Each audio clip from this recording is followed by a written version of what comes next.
Chapter 1, Wizard Apprentice, Immortal Cultivation World. Father, my funds are running low, and my life is becoming increasingly difficult, making it almost impossible to maintain the dignity of a noble. Wizard cultivation consumes far more money than rumored. Magic potion materials, spellcasting materials, purchasing all of these requires a great deal of money. Fortunately, my cultivation progress is very pleasing. At the academy, while not at the top, I am at least in the upper middle. As you know, Kingdom Wizard Academy is the best place for wizardry cultivation in the Valiant Kingdom. Those who can cultivate wizardry there are all top-tier individuals. Even the worst wizard apprentice there can become a renowned wizard in the future. Although my ranking is upper middle, I am still capable of helping the family ascend in the noble class. My dear father, to prevent financial difficulties from affecting my wizard cultivation, I implore you to send enough money. A rough estimate, 500 Valiant gold coins should be enough. Ronan held a quill pen, writing with a rustling sound on the apricot yellow parchment. After a while, more than half of the parchment was covered with neat writing. Ronan placed the quill pen back into the pen holder, picked up the parchment, and blew on it. He scrutinized it carefully, and seeing that the ink on the paper had dried, he rolled up the parchment. Then, he poured the melted red wax onto the rolled parchment seam. When the red wax was about to solidify, he pressed the family crest onto it. After completing all of this, he stood up, opened the door, walked down from the little attic he rented, and holding the parchment, headed towards the Dove Tower in the city center. The Dove Tower was a place where carrier pigeons were kept. The carrier pigeons there had been modified by wizardry, making them more intelligent, better at finding their way, and faster flyers than ordinary carrier pigeons. Ronan went to the Dove Tower, paid the money, and watched the carrier pigeon with the rolled parchment tied to its leg, flapping its wings and flying towards the azure sky, as past memories surged in his mind again.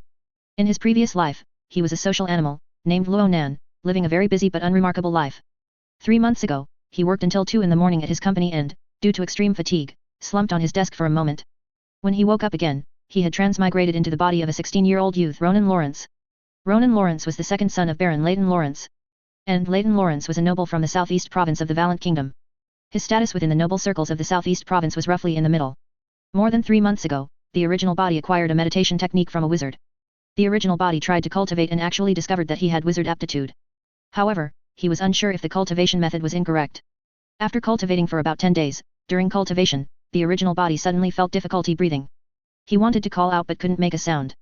Gradually, his vision went completely black until he completely lost consciousness and suffocated to death. He transmigrated at this very moment, occupying this body. After Ronan transmigrated to this world, unable to resist the temptation of extraordinary power, he also developed the idea of undertaking wizard cultivation. The meditation technique acquired by the original body was problematic, and he absolutely dared not continue cultivating it. Therefore, based on the original body's memories, he intended to go to the Kingdom Wizard Academy for further study. This academy was the highest place for wizardry cultivation in the Valiant Kingdom. If he entered it, he would be able to learn authentic and safe meditation techniques. Moreover, high-ranking wizards would personally teach him. However, when he excitedly followed a caravan, crossing half the kingdom's distance to the kingdom's capital, Triumphant City, to participate in the academy's wizard aptitude test, he tested with a C- aptitude. This aptitude, let alone not meeting the minimum requirement of B+ to enter the academy, even reaching the formal wizard stage was a slim hope. Just as he was sadly leaving Triumphant City, preparing to enroll in a lesser wizard academy, he triggered a second transmigration. Ronan recalled, and unconsciously returned to the little attic. After entering the door, he immediately locked the doors and windows, walked into the washroom, and snapped his fingers. Bang! Suddenly, the scenery before his eyes changed.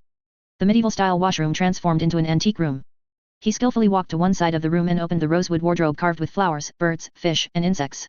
After taking off his belted tunic and cloak, he took out a set of light blue long robes and put them on. Then, he walked to the dressing table and sat down. Facing the bronze mirror on the table, he untied the hair tie behind his head. A head of dark, slightly curly hair fell loose. Then, he gathered his hair and tied it into a bun on the top of his head. He then picked up a wooden hairpin carved with cloud patterns from the dressing table and inserted it. At this point, he looked into the bronze mirror again. The person in the mirror was a young man with black hair, black eyes, fair skin, and a prominent nose. Then, he shifted his gaze from the bronze mirror, stood up, and pushed the door open. What met his eyes was a serene courtyard. The floor was paved with bluestone, and in one corner, there was a rockery and a fish pond. This was the world of his second transmigration, a world similar to ancient times in his previous life. When he first transmigrated, he discovered that he could travel back and forth between the two worlds at will. Later, he found that the time flow in both worlds was basically the same. Moreover, the new world was also permeated with the energy particles of the wizard world. It was just very sparse compared to the wizard world. Where there are energy particles, there might be extraordinary power.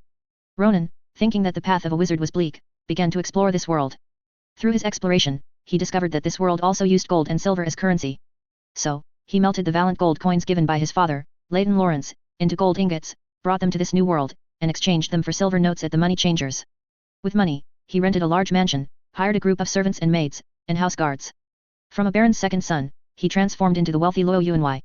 He had black hair and black eyes, and apart from his more three-dimensional facial features and taller stature, his appearance was not out of place in the cultivation world.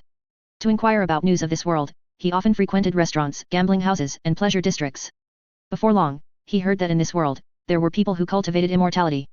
It was just that the distinction between immortals and mortals was quite great. Most mortals lived their entire lives without ever seeing a cultivator. Nor did they know where to find immortals and embark on the path of cultivation for longevity.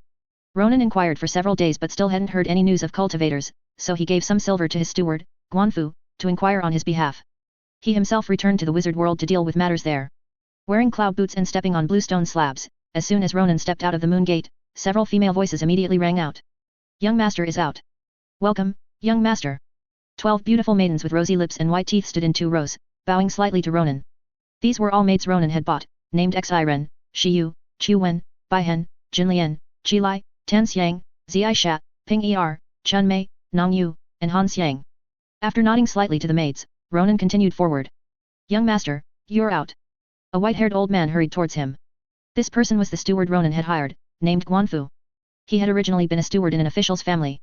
However, that family incurred the dragon's wrath and was raided, leaving him homeless. Later, Ronan took him in, and the old man was very grateful. He was extremely proactive in inquiring about news and put in a lot of effort. Guan stepped forward, his white goatee trembling slightly. "Young master, someone has come to pay respects. He says he knows news of cultivators." Chapter 2 Ancient Wood Longevity Skill. In the reception hall, Lu Han sat restlessly on a sour wood chair. He was around 30 years old, dressed in hemp clothes, with a book hidden in his embrace. He was a descendant of a fallen family. His ancestors had been wealthy for several generations, but by his father's generation, the family's fortunes began to decline. This Lu Han was unlearned and unskilled, fond of eating, lazy, and a gambling addict. After his parents died, he lived by selling off the family's remaining possessions.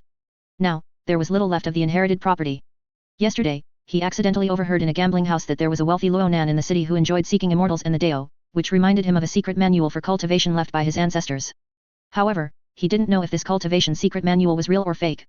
In his opinion, what was recorded in this secret manual was too absurd. But the description of cultivation in the secret manual was very detailed.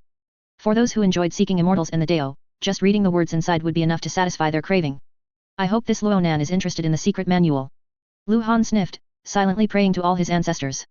He didn't expect the secret manual to sell for a high price. 1 tael would be a gain, and 2 taels would make him laugh in his dreams. As for 3 taels, he dared not imagine. If he got 1 tael and took the silver to the gambling house, he might be able to win back all the gambling money he lost that morning. Ronan stepped over the threshold into the reception hall and saw the somewhat nervous Lu Han. Upon seeing Ronan, Lu Han's eyes lit up slightly. He had long heard that the wealthy Ronan who suddenly appeared in the city was young and rich, but he hadn't expected him to be so young. Wealthy Ronan. Lu Han stood up and bowed. Ronan also cupped his fists in return. After they both sat down, Ronan immediately said, "I heard brother Lu has news of a cultivator." "Precisely." Lu Han took out a yellowed book from his embrace. "My ancestors once produced an immortal, and this secret manual is the cultivation secret manual left by my ancestors.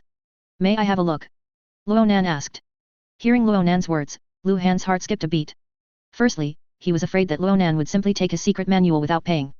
When he came to this reception hall, he had seen the guards of the mansion. Each one was muscular and as sturdy as a stone tower. He feared his own physique couldn't even budge one of their fingers. Secondly, what was recorded in the secret manual was too absurd. He was afraid that after Ronan read the secret manual, he would lose the desire to buy it. But he knew that he was currently in a weak position, and before delivery, the buyer would surely want to inspect the goods. So, with a hesitant heart, he handed the secret manual to Ronan. Ronan gestured to a servant attending nearby. The servant quickly took the secret manual from Lu Han's hand and handed it to Ronan for inspection. After Ronan received the secret manual, he flipped through the pages while thinking. Grand Mist, analyze the secret manual. Grand Mist was an AI his previous company had purchased, accompanying him through countless all-nighters. This AI transmigrated with him and, influenced by the energy particles of the wizard world, its intelligence had evolved. As soon as he spoke, a fine, net-like blue light immediately appeared on the secret manual in his eyes. Gradually, the obscure ancient language on the secret manual, converted by the AI, transformed into streams of information, continuously pouring into his mind. Cultivation technique, ancient wood longevity skill. Cultivation conditions. 1. The cultivator possesses a wood spiritual root. 2. Spiritual plant, or a part of a spiritual plant that still retains vitality. Cultivation steps. 1. Cultivate ancient wood longevity power. 2. Use the power to refine the spiritual plant into a natal longevity tree. Effects: 1. Strengthen the physique and increase lifespan, a portion of the essence of plants and trees, as well as the essence of the sun and moon, refined by the natal longevity tree, will be fed back to the cultivator, increasing lifespan and improving physique. 2. Increase cultivation speed. A portion of the heaven and earth spiritual chi refined by the natal longevity tree will enter the cultivator's body. 3. Change aptitude and cultivate acquired spirit body. The cultivator's aptitude improves with the age of the natal longevity tree. At 100 years, the cultivator gains the greenwood spirit body, at 1000 years, the yewood dharma body, at 10,000 years, the eternal evergreen body. Other matters. 1. The type and quality of the chosen spiritual plant will affect the growth potential of the natal longevity tree. 2. If the natal longevity tree is destroyed, the acquired spirit body cultivation immediately fails and needs to be cultivated from scratch. 3. The natal longevity tree is best planted in a place with abundant spiritual chi. The denser the spiritual chi, the better the spiritual plant grows, and the more feedback the cultivator receives. This cultivation technique can actually change aptitude. Ronan was delighted. His C- aptitude was too poor. Even with the help of the AI, his cultivation was still much slower than that of a wizard apprentice with a grade aptitude. In the wizard aptitude test, I was found to have wood affinity. I wonder if this is equivalent to having a wood spiritual root. Spiritual plant, it's probably impossible to find one in this secular world now, but I can try using demon plants from the wizard world instead. The resources of the wizard world were extremely abundant. All sorts of strange demon plants were available. The cultivation span of this cultivation technique is also quite long. Even the lowest acquired spirit body, the greenwood spirit body, requires the natal longevity tree to grow for 100 years. By then, I might already be dead. However, I heard that some wizards who study demon plant studies and pharmacology have developed potions that can accelerate the growth of demon plants. I wonder if these potions would be useful for the growth of the natal longevity tree.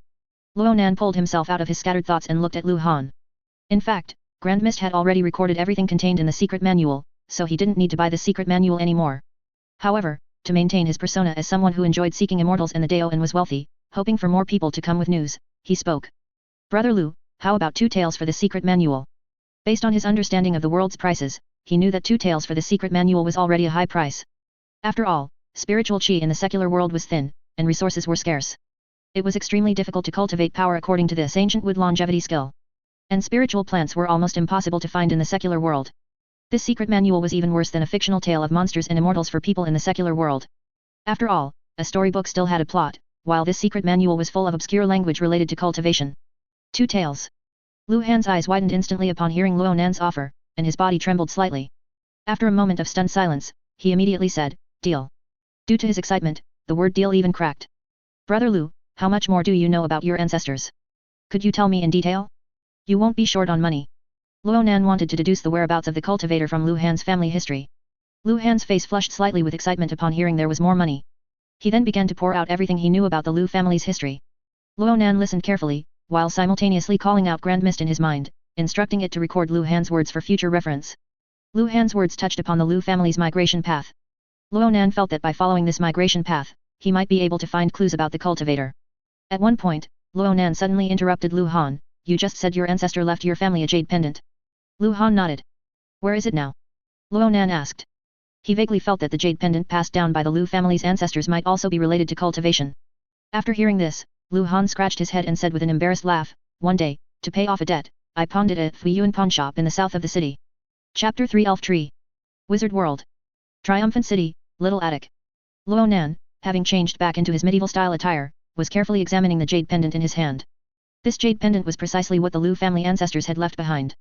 Knowing that the jade pendant had been pawned, Luonan immediately instructed the butler to redeem it. The jade pendant was a lustrous green. He was afraid that the jade pendant was connected to the immortals, so he did not examine it closely in the cultivation world. He did not want to attract immortals by injecting magic power into this jade pendant. Now that he had returned to the wizard world, he felt at ease. He focused his mind, gathered the faint magic power within his body, and infused it into the jade pendant. The next moment, his consciousness entered the jade pendant and he discovered a map. This map was precisely of the country Yu Kingdom where he had been in the cultivation world. On the map, there was a shining dot. The location of this dot was exactly the starting point of the Lu family ancestors' migration path, as described by Lu Han. Could that be a gathering place for cultivators?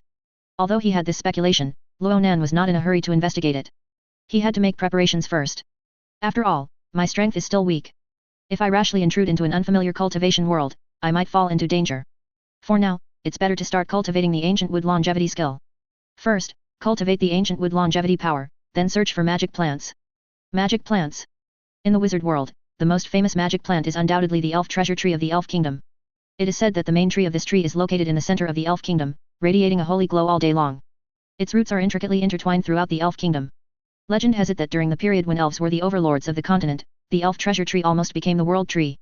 The roots and branches of this treasure tree are of great help to the cultivation of various professions.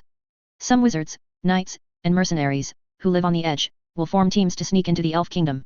Of course, their main purpose is to capture elves as slaves. Incidentally, they will also take some roots and branches of the elf treasure tree. However, the roots and branches of the elf treasure tree are not cheap. My current funds are not enough to buy them. I can only wait for the gold coins to be sent from home. Before that, let's first refine the ancient wood longevity power. Ronan immediately sat down on the bed, crossed his legs, and oriented his 5 centers towards the sky, according to the cultivation posture described in the cultivation technique. Grand Mist, display my attribute values. Following Ronan's command, streams of information appeared in his mind. Lifespan, 65. Strength, 1.03. Spirit, 1.4. Magic power, 0.6.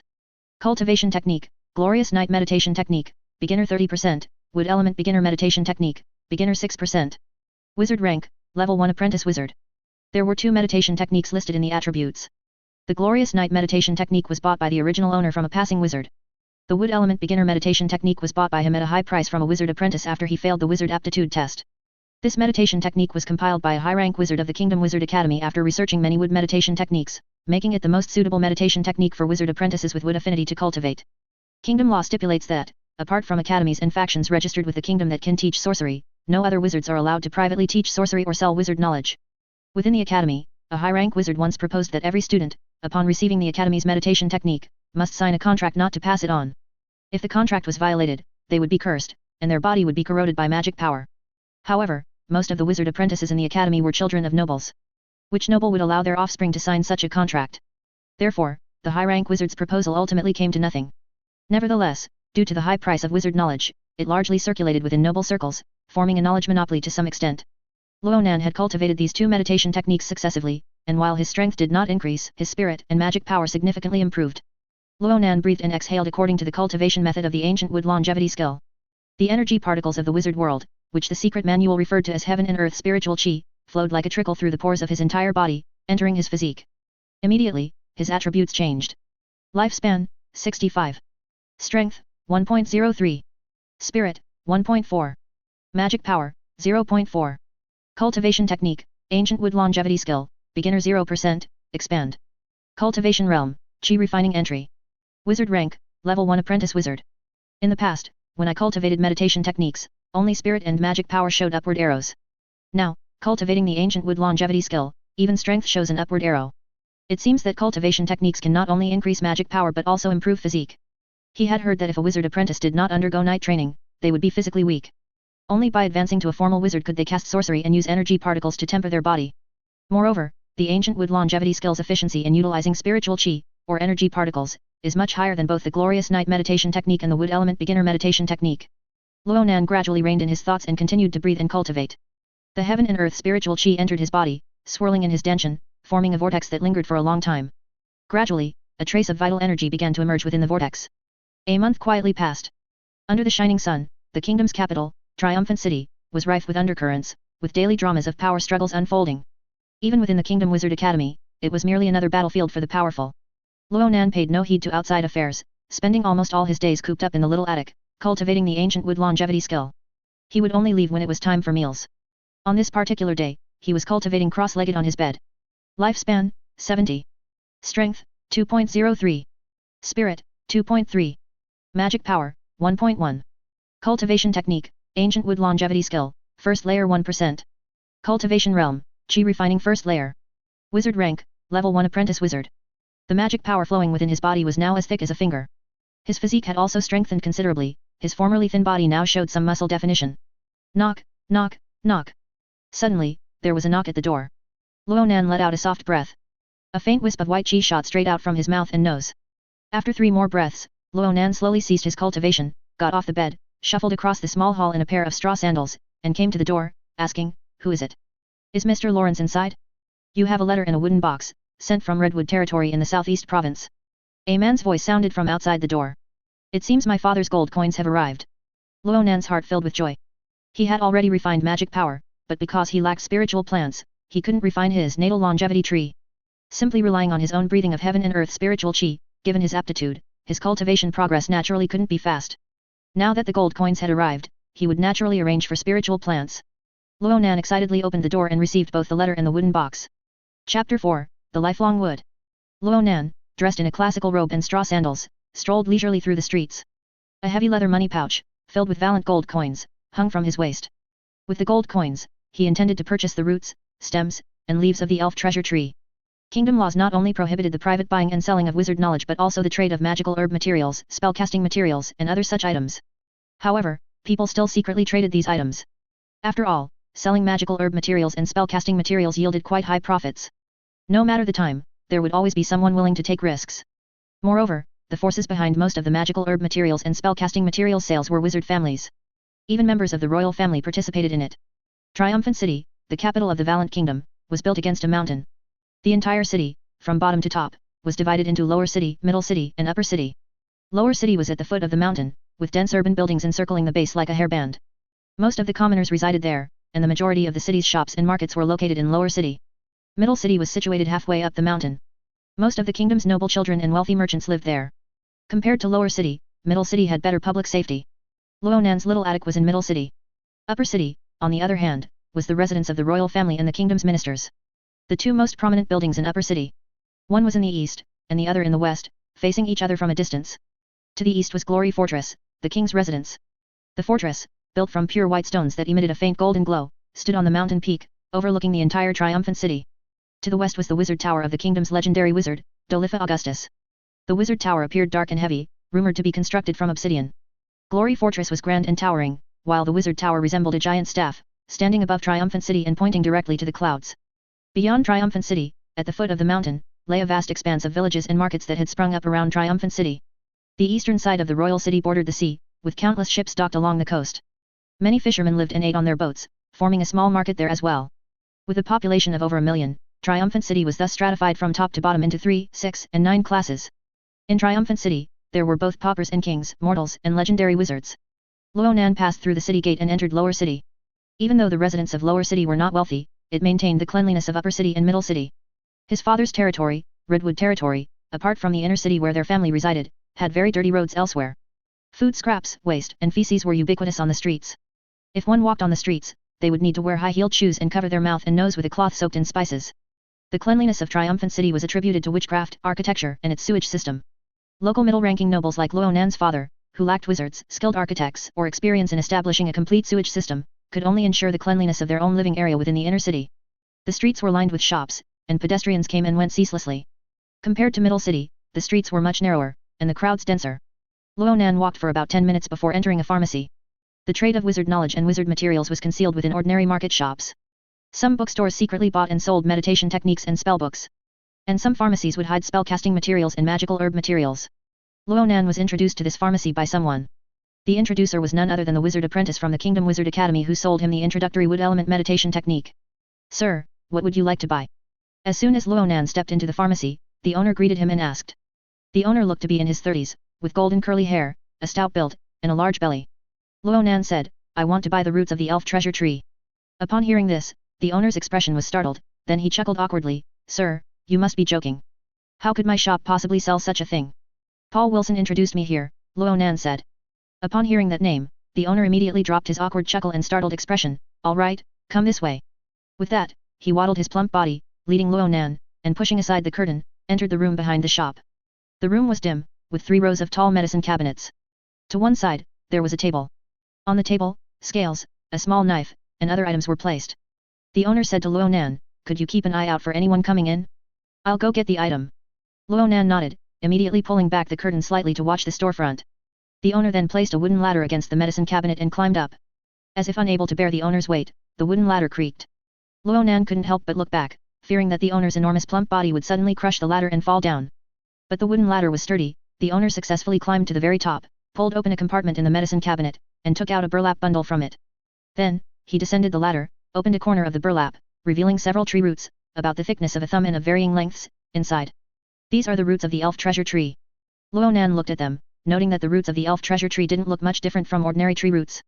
However, the cut surfaces of these roots were not necrotic, they still showed signs of life. "These are the tips of the elf treasure tree's lateral roots," the owner explained. They are distributed at the edges of the elf kingdom and are relatively easy to obtain. Their medicinal efficacy is naturally not as good as the main root of the elf treasure tree, but that is simply not something ordinary wizards or mercenaries can obtain. Ronan thought to himself, anyway, this is a part of the elf treasure tree. According to the ancient wood longevity skill, the growth potential of the natal longevity tree is not related to which part of the spirit treasure it comes from, but rather to the variety of the spirit treasure. So, he asked the owner about the price. The owner asked Ronan how long he wanted. Ronan thought for a moment and only asked for the length of a thumb. Immediately, the owner picked up a silver knife with intricate patterns from the table and cut off a length of about an adult thumb from the end of the tree root. Then, he placed it on the scale to weigh it. After paying, Ronan placed the small section of tree root in his waist pouch and took it back to the little attic. After locking the door and sitting on the bed, he took out the tree root from his waist pouch. Finally, I can refine the natal longevity tree. According to the ancient wood longevity skill, if one obtains an entire spirit treasure, they can directly refine it into a natal longevity tree. If one obtains a part of a spirit treasure, they can first refine it into a natal longevity wood and then allow it to grow into a natal longevity tree. Ronan collected his thoughts, poured the ancient wood longevity power into the tree root, and refined it according to the method described in the ancient wood longevity skill. The tree root immediately produced a suction force, absorbing energy particles. At the same time, a strange sensation arose within Ronan's body. He seemed to have established a faint connection with this elf treasure tree root. As he refined it, this feeling became increasingly stronger. Ronan focused on refining, losing track of time. At this moment, within the elf treasure tree root, there were lines like talismans. A vibrant vitality was hidden within them. Suddenly, Ronan's mind trembled. He felt a very real connection with the tree root in his hand. It's done.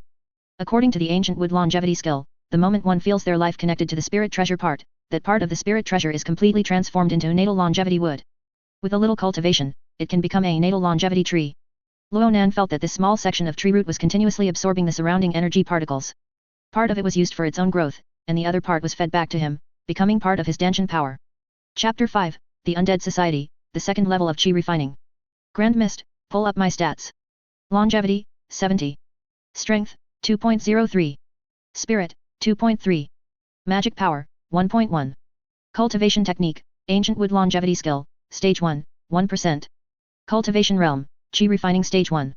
Wizard rank, level 1 apprentice wizard. Even though Ronan wasn't cultivating, an upward arrow still appeared next to the stats. It seems that with the natal longevity wood, I can cultivate even while idle. If I cultivate myself, the speed of attribute improvement will be even faster. Ronan put the small section of natal longevity wood back into his pouch. According to the ancient wood longevity skill, if the natal longevity wood grows fine roots, it can be planted in the soil. This way, it can absorb more heaven and earth spiritual qi. The choice of soil and the acquisition of ripening potions need to be put on the agenda.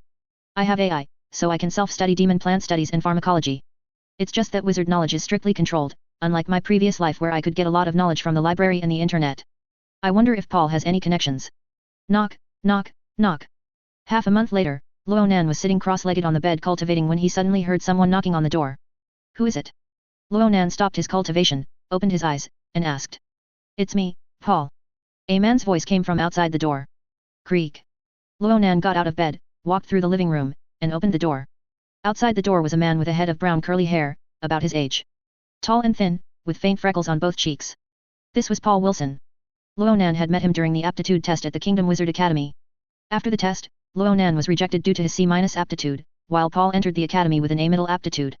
Paul was a descendant of a fallen noble family, and his family didn't have enough money to support his wizard cultivation. So, this young man started to earn money through unconventional means. Hey, Ronan. After Paul greeted him, Ronan let him in and locked the door.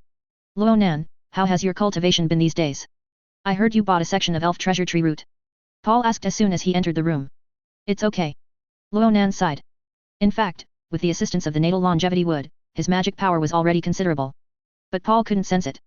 Ancient wood longevity power is close to the natural world, if not intentionally revealed, others find it difficult to perceive. Unlike those high-rank wizards, if they don't intentionally conceal it, the magic power emanating from their bodies is as intense as the sun.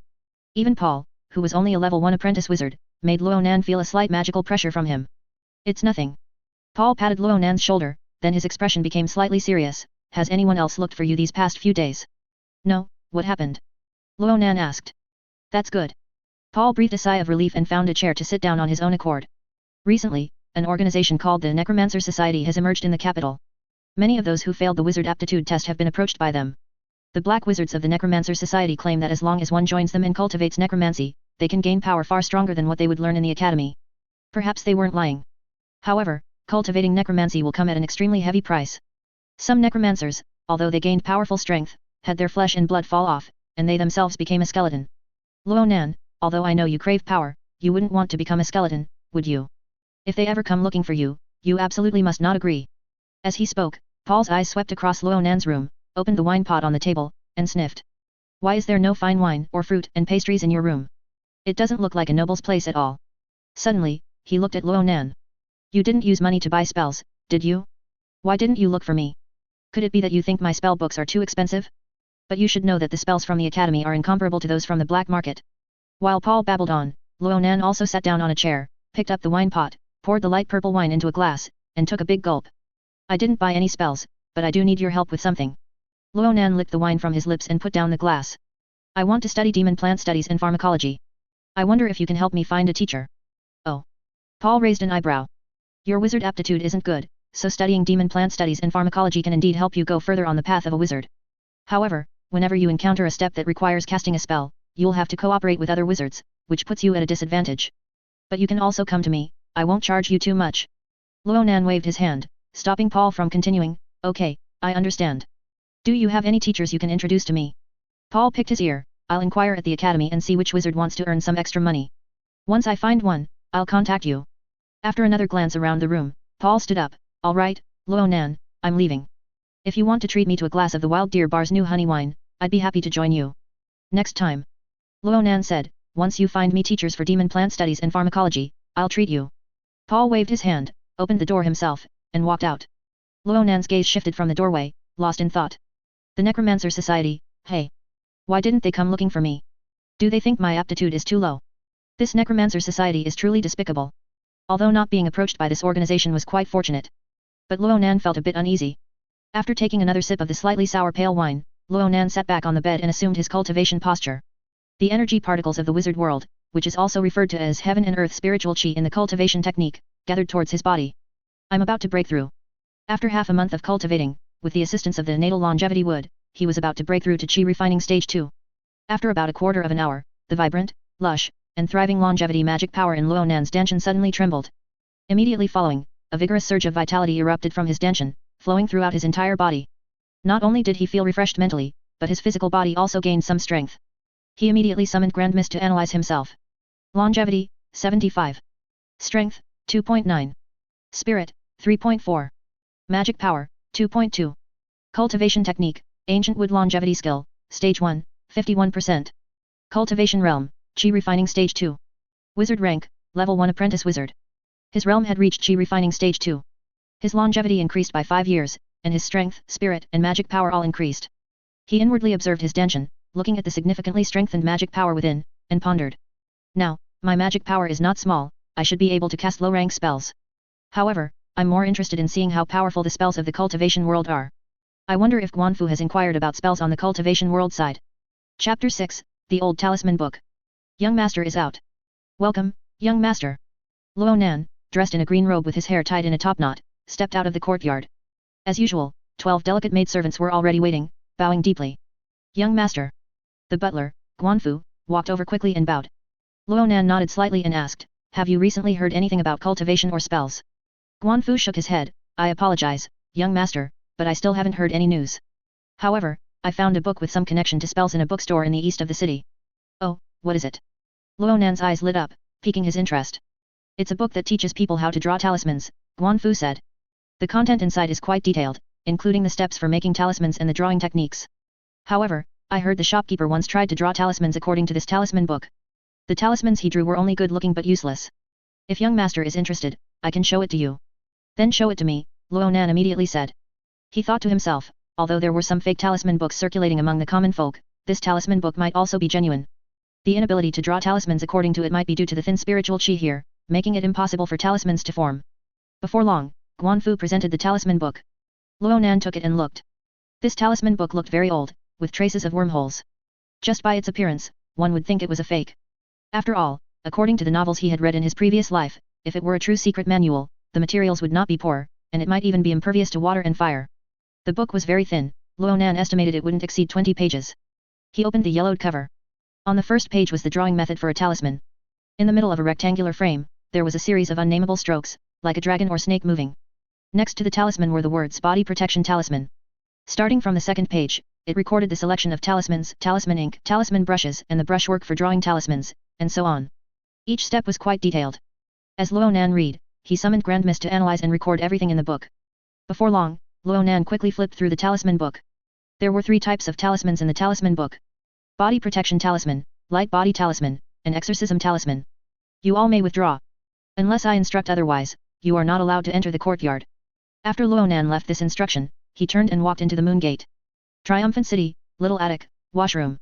Ronan's figure suddenly appeared inside. He walked out of the washroom and sat at the desk. He summoned Grand Mist, recalling everything from the talisman book.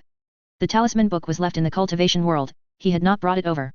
But all the content of the talisman book had been recorded by Grand Mist. According to the talisman book, to draw a talisman, one must first choose talisman paper. The more precious the paper used for talisman paper, the greater the power of the talisman. However, the talisman book did not explain the principle behind this. Next was the selection of talisman ink. The talisman book stated that animal blood, such as chicken blood and pig blood, mixed with cinnabar, could form talisman ink. The more expensive the animal blood, the greater the power of the talisman. For example, ox blood was more powerful than pig blood. And talismans drawn with tiger blood were even more powerful. The selection of the talisman brush was also similar to the selection of talisman paper and talisman ink. The more expensive the animal hair at the brush tip, the greater the power of the drawn talisman. Talisman brushes made from wolf hair, goat hair, rabbit hair, or mouse whiskers produced talismans of varying power. Finally, there was the brushwork for drawing talismans. Talisman paper, talisman ink, and talisman brush were all external objects, relatively easy to control. However, the brushwork was the key to successfully drawing talismans and was the most complex and tedious content in the talisman book. The brushwork, according to the talisman drawing process, was divided into the talisman drawing ritual, the selection of the hour, the mobilization of magic power, the duration of strokes, and so on. Guan Fu said the bookstore owner drew talismans according to this talisman book, that owner was definitely lying. It's unlikely that owner would meticulously and flawlessly follow this process to draw talismans. Moreover, that owner couldn't possibly mobilize magic power. Ronan pondered, deciding to test the authenticity of this talisman book. Although there were demonic beasts in the wizard world, using their blood as talisman ink and their fur as talisman brushes should result in more powerful talismans. However, the trade of demonic beast materials among common folk was prohibited by the royal family, and hunting demonic beasts was quite dangerous, so the price of demonic beast blood was not cheap. Ronan's money still needed to be used for opening up the Dao in the cultivation world and for future studies in demon plant studies and pharmacology, so he naturally wanted to save as much as possible. Besides, this was just an attempt, there was no need to use demonic beast blood. Therefore, he planned to draw talismans with chicken blood, as stated in the talisman book. But there's no such thing as a writing brush in this world. Thinking of this, Ronan returned to the cultivation world for a trip, retrieved a wolf hair brush, and came back. Then, he went to the market and bought a chicken and a box of cinnabar. In this world, cinnabar was a painter's pigment, often used to add a vibrant color to their paintings. Upon returning to the little attic, Ronan cut the sheepskin paper to the size of the talisman paper described in the talisman book. Then, following the ritual described in the talisman book, amidst the chicken's tragic cries, he slit its throat. The chicken blood splattered into a bronze wine cup. Ronan poured a little cinnabar into it and stirred it with the wolf hair brush. After the chicken blood and cinnabar were mixed, Ronan lifted the wolf hair brush from the talisman ink, circulated his magic power, and slowly moved the brush on the cut sheepskin paper. What he was going to draw was the first type of talisman in the talisman book, the body protection talisman. The moment the tip of the talisman brush touched the talisman paper, Ronan felt the heaven and earth spiritual chi around the brush tip converge, with the brush tip as the center. This talisman book is the real deal. Ronan was overjoyed. Snap! With just a slight fluctuation in his state of mind, a flash of fire immediately appeared at the end of the talisman stroke. Immediately, a small charred hole was burned into the sheepskin paper. A burnt smell drifted up. Damn it! Ronan crumpled the ruined sheepskin paper into a ball and threw it aside. He took a deep breath, cleared his mind of distracting thoughts, and steadied himself. He put the brush to the paper again. As his magic power circulated, it once again connected with the heaven and earth spiritual chi, converging towards the brush tip. Deep red strokes slowly moved across the sheepskin paper. Ronan focused his mind, his brushwork sometimes fast, sometimes slow, sometimes heavy, sometimes light. As he drew, he used AI Grand Mist to adjust his brushwork. Gradually, the talisman head, talisman core, and talisman feet took shape one by one. Finally, Ronan hooked the brush. A flash of spiritual light appeared at the end of the talisman stroke. It's done. Ronan let out a soft breath and set the wolf hair brush aside. He summoned Grand Mist and pulled up his stats. Lifespan, 75. Strength, 2.9. Spirit, 3.4. Magic power, 2.2. Cultivation technique, ancient wood longevity skill, stage 151%. Skill, body protection talisman, beginner 1%. Cultivation realm, chi refining stage 2. Wizard rank, level 1 apprentice wizard. Ronan picked up the body protection talisman, deciding to test its power. He circulated his magic power, injecting it into the talisman. Instantly, the talisman ignited. A burst of power erupted from the talisman, enveloping his body. The next moment, Ronan's body was covered in a thin membrane of spiritual qi. He felt his feet lift slightly off the ground. It was as if a force was supporting the soles of his shoes, gently lifting them away from the ground. Ronan spread his two palms and pressed them towards each other. When his palms were about 3 fingers distance apart, a force prevented them from touching. No matter how hard he tried, he couldn't overcome this force. He walked to the dining table, picked up a dinner knife, and slowly brought it down towards the palm of his left hand. However, he felt the knife obstructed by a force, the tip couldn't even touch his skin. He cautiously and slowly applied more pressure. Even when he used all his strength, he still couldn't pierce through. This body protection talisman is truly excellent. Ronan praised in his heart. With the body protection talisman, he could completely overpower himself without one. This also meant that, with the body protection talisman, he might be able to defeat a newly initiated knight attendant. Moreover, this is just a body protection talisman I drew when I first started. According to the talisman book, as one's talisman drawing skill improves, not only will the time taken to draw talismans be shorter and the success rate higher, but the power of the drawn talismans will also be greater. Ronan, following the instructions in the talisman book, formed a hand seal with his right hand. With a soft pop, the spiritual chi membrane around him instantly dispersed into a gentle breeze. His body sank slightly, and the soles of his shoes touched the ground again. With this body protection talisman, I finally have some self-preservation power in this extraordinary world. Although the Kingdom Guard maintains public order in Triumphant City, but accidents always happen, and sometimes, you have to rely on yourself. Ronan was about to continue drawing talismans when he suddenly thought of the wizardry scroll from the wizard world. This wizardry scroll was quite similar to talismans. Wizards stored wizardry on scrolls, and by using a wizardry scroll, they could cast wizardry with less magic power and at a faster speed. However, wizardry scrolls differed from talismans, they couldn't be cast instantly. Ronan even heard that some wizardry scrolls required wizards to chant for a long time before they could be activated. After pondering for a while, Ronan gathered his thoughts and continued drawing talismans. Unconsciously, half a month passed. During this time, Ronan's days were extremely fulfilling: cultivate, draw talismans, eat, and sleep. When Ronan first came to Triumphant City with the caravan, they passed through several territories. Along the way, several noble scions gradually joined the convoy. These noble scions, like him, failed the wizard aptitude test at the academy. But they did not return to their family territories, instead, they remained in Triumphant City. After all, the cleanliness and luxury of Triumphant City were incomparable to their own territories. Beautiful women, fine wine, fruits, and a pleasant climate made them linger. One or two noble scions who were familiar with Ronan, knowing that new girls had arrived at Triumphant City's entertainment quarters, would occasionally come to inform Ronan. But Ronan was busy refining heaven and earth spiritual chi, so he refused them. After refusing a few times, the frequency of these noble scions coming to find Ronan gradually decreased. One day, as Ronan was cultivating, he suddenly felt that the magic power within his body was growing faster than usual. He was connected to the natal longevity wood and immediately felt that this natal longevity wood had grown much more robust.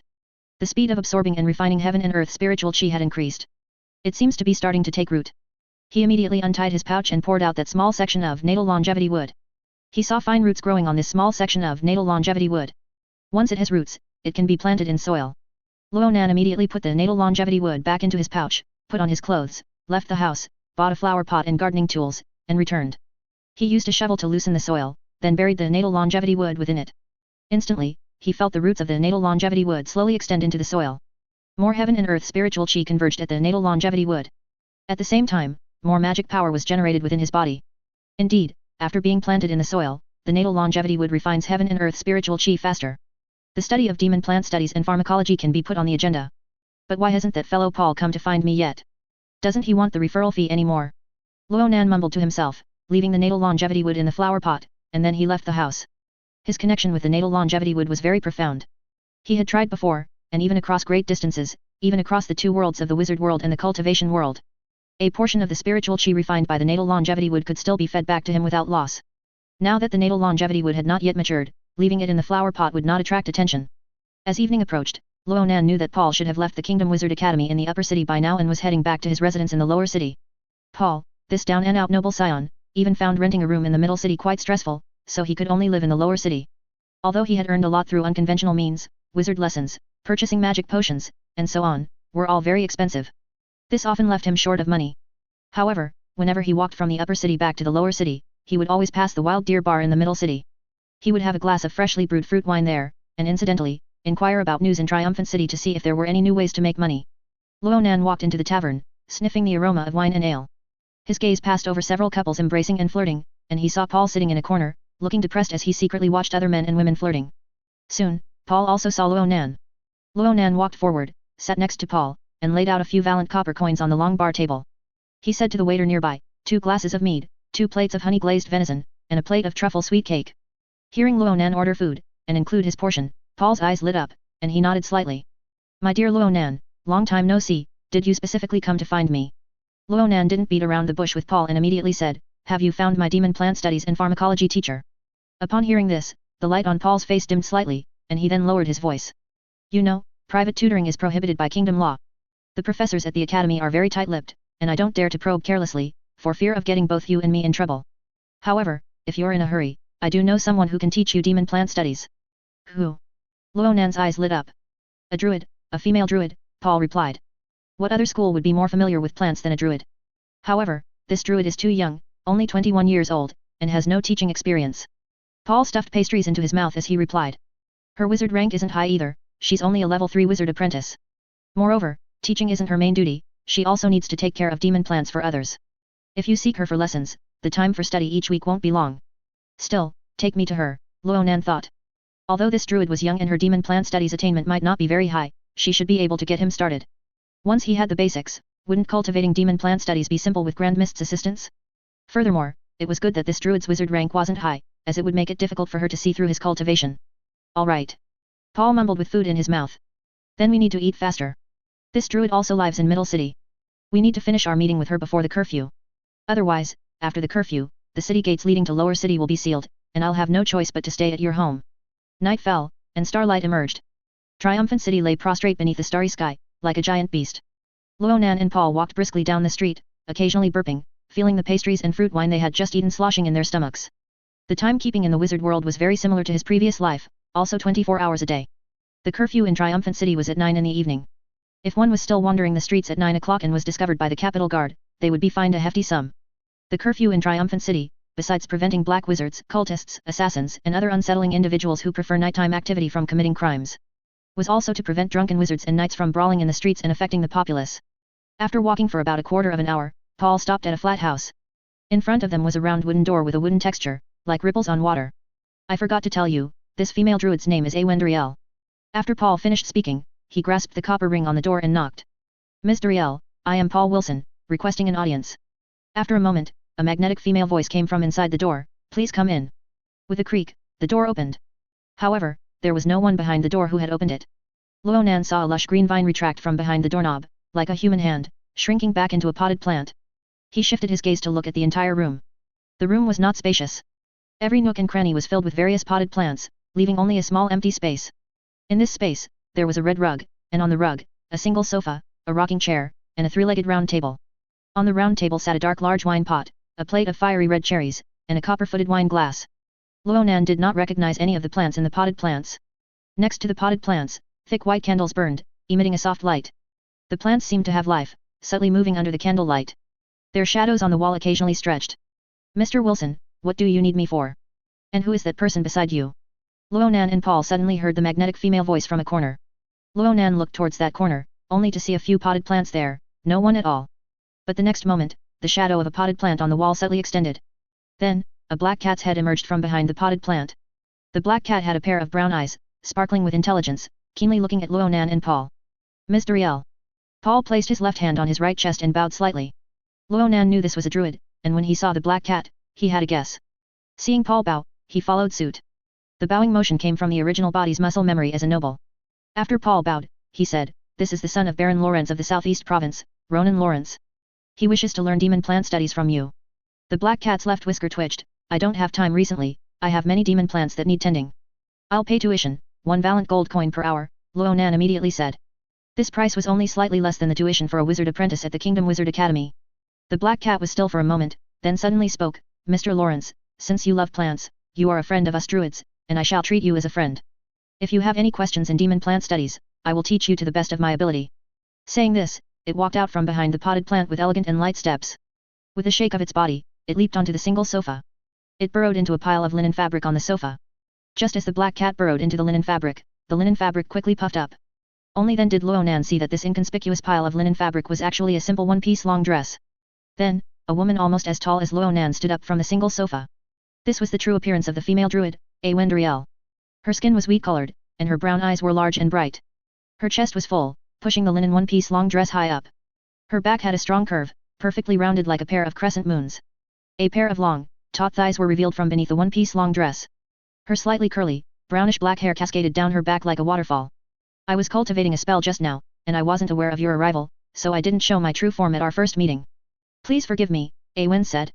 Ms. Duriel, please don't take it to heart, Ronan replied. Mr. Lawrence, are you free on Monday and Wednesday afternoons at 4 o'clock? Awen asked. Yes, I am. Then, how about we schedule the demon plant studies sessions for those 2 time slots? That works. Dong dong dong. The melodious sound of bells echoed through Triumphant City. This was Triumphant City's curfew bell. The first chime meant that there was still a quarter of an hour until curfew. Just now, after Ronan and Paul left Awen's residence, they parted ways. Listening to the bells, Ronan quickened his pace and walked back to his little attic. Monday, 4 in the afternoon. Ronan sat on the single sofa, while Awen lay in the rocking chair, facing each other. Awen wore a green one-piece long dress, though loose, it still couldn't conceal her figure. Mr. Lawrence, let's begin. For the next 2 hours, Awen explained introductory knowledge of demon plant studies to Ronan. Ronan not only listened himself, but the AI Grand Mist in his mind was also continuously analyzing and recording. He secretly gave Grand Mist a command and brought up his own stats. Demon plant studies, introductory 2%. After discussing demon plant studies for a while, Awen taught Ronan a druid spell, the nourishment spell. This spell was a rank 1 spell, capable of promoting plant growth, and was relatively easy for a wizard apprentice to cast. Ronan returned to the little attic and immediately released his divine sense towards the natal longevity wood buried in the soil. With his chi refining stage 2 cultivation and 3.4 mental energy, his divine sense could only extend 1 meter outside his body. The invisible divine sense crossed through the air, passed through the potted plant and soil, and enveloped the natal longevity wood.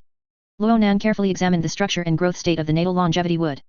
According to what Awen taught, to promote plant growth, one must first understand the plant's structure and growth state, and then apply the nourishment spell targeted at the plant. With Grand Mist, the advanced AI, assisting him, Ronan clarified the structure and growth state of the natal longevity wood, then placed his right hand on the potted plant. He began to chant the incantation. His nourishment spell had just reached the introductory level and he had not yet been able to construct a wizardry model, so he could not cast it instantly and could only cast it through chanting. After chanting for a while, a stream of magical power gradually emanated from his hand, enveloping the natal longevity wood. The wood energy particles in the air flowed and converged towards the natal longevity wood. Within the soil, several strands of emerald green light emerged. Grand Mist, analyze the natal longevity wood. As soon as Ronan gave the command, a stream of information appeared in his mind. Spirit plant, natal longevity wood. Age, 0.6. Under the effect of the nourishment spell, the age of the natal longevity wood gradually increased. However, Ronan also felt his magical power draining very quickly. He wondered if it was because the original body of this natal longevity wood was the root of an elf treasure tree. The elf treasure tree was a sacred tree-like existence, and the energy required for its growth must be much more than that of ordinary demon plants. Therefore, to make the natal longevity wood grow, it required consuming more nourishment spell magical power. After an hour, Ronan slumped onto the chair. The age of the natal longevity wood had increased by 0.1, while his magical power and physical strength were almost exhausted. He poured himself a full glass of wine and gulped it down. Then, enduring his weary body, he sat cross-legged on the bed, adopting the 5 hearts towards heaven posture, and began to cultivate the ancient wood longevity skill. Besides his own recovery, the natal longevity wood also continuously refined heaven and earth spiritual chi, restoring his magical power and physical strength. After his magical power was full, he again applied the nurturing technique to the natal longevity wood.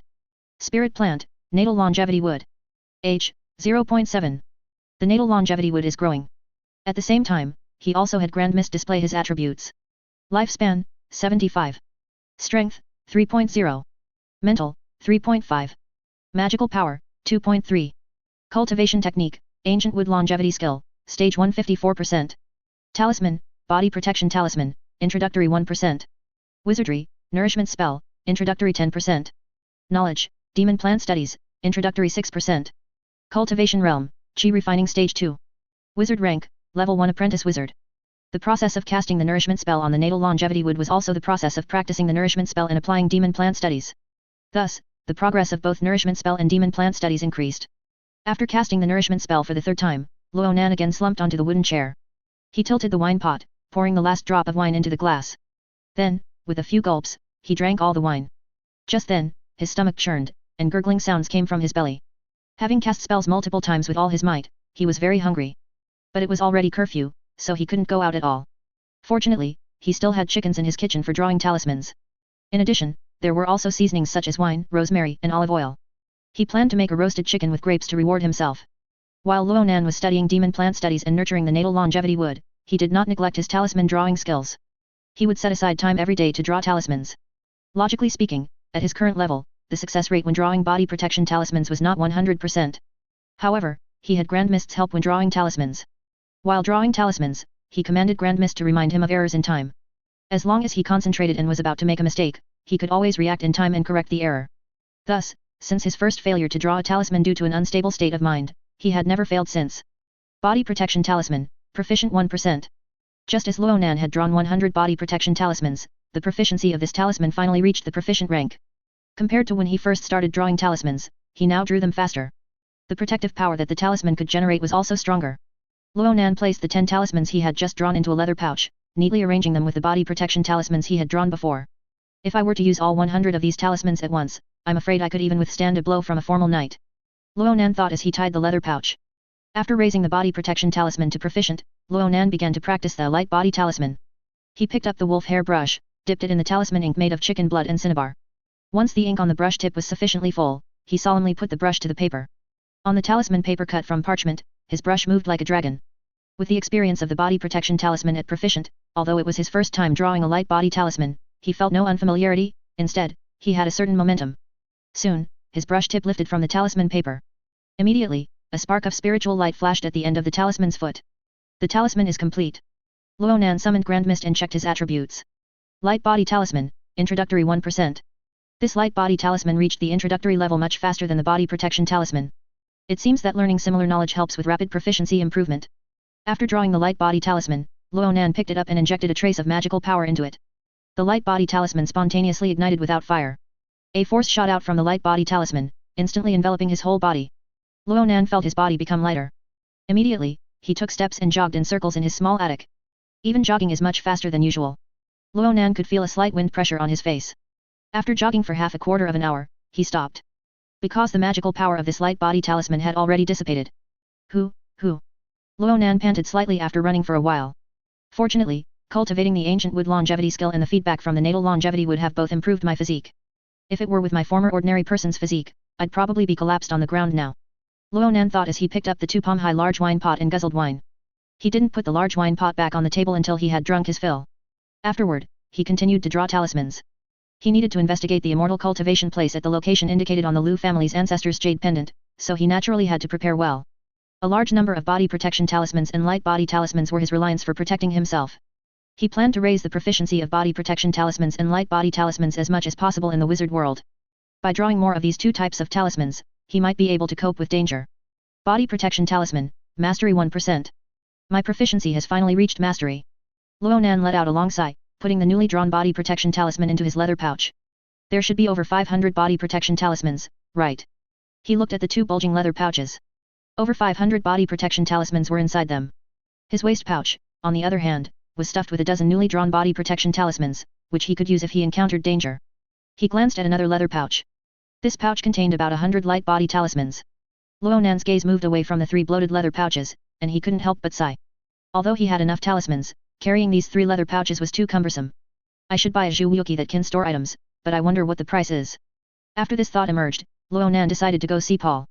Middle City, Wild Deer Bar. What? You want to buy a storage Zhuwuki? Paul was surprised after hearing Ronan's words, saying. What are you buying it for? Don't ask me what I'm buying it for yet, just tell me the price. Ronan said. An exorbitant price. Paul took a sip of mead. To create a storage Zhuwuki, at least one formal wizard proficient in spatial wizardry is needed to assist in the casting. Even the lowest grade storage ring, which only has a quarter of a cubic meter of storage space, would cost 3,000 valent gold coins. 3,000, hey. After hearing the price, Ronan fell into contemplation.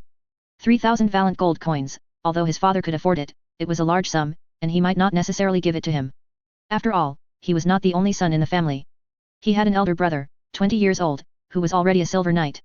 Most critically, his elder brother possessed excellent military capabilities.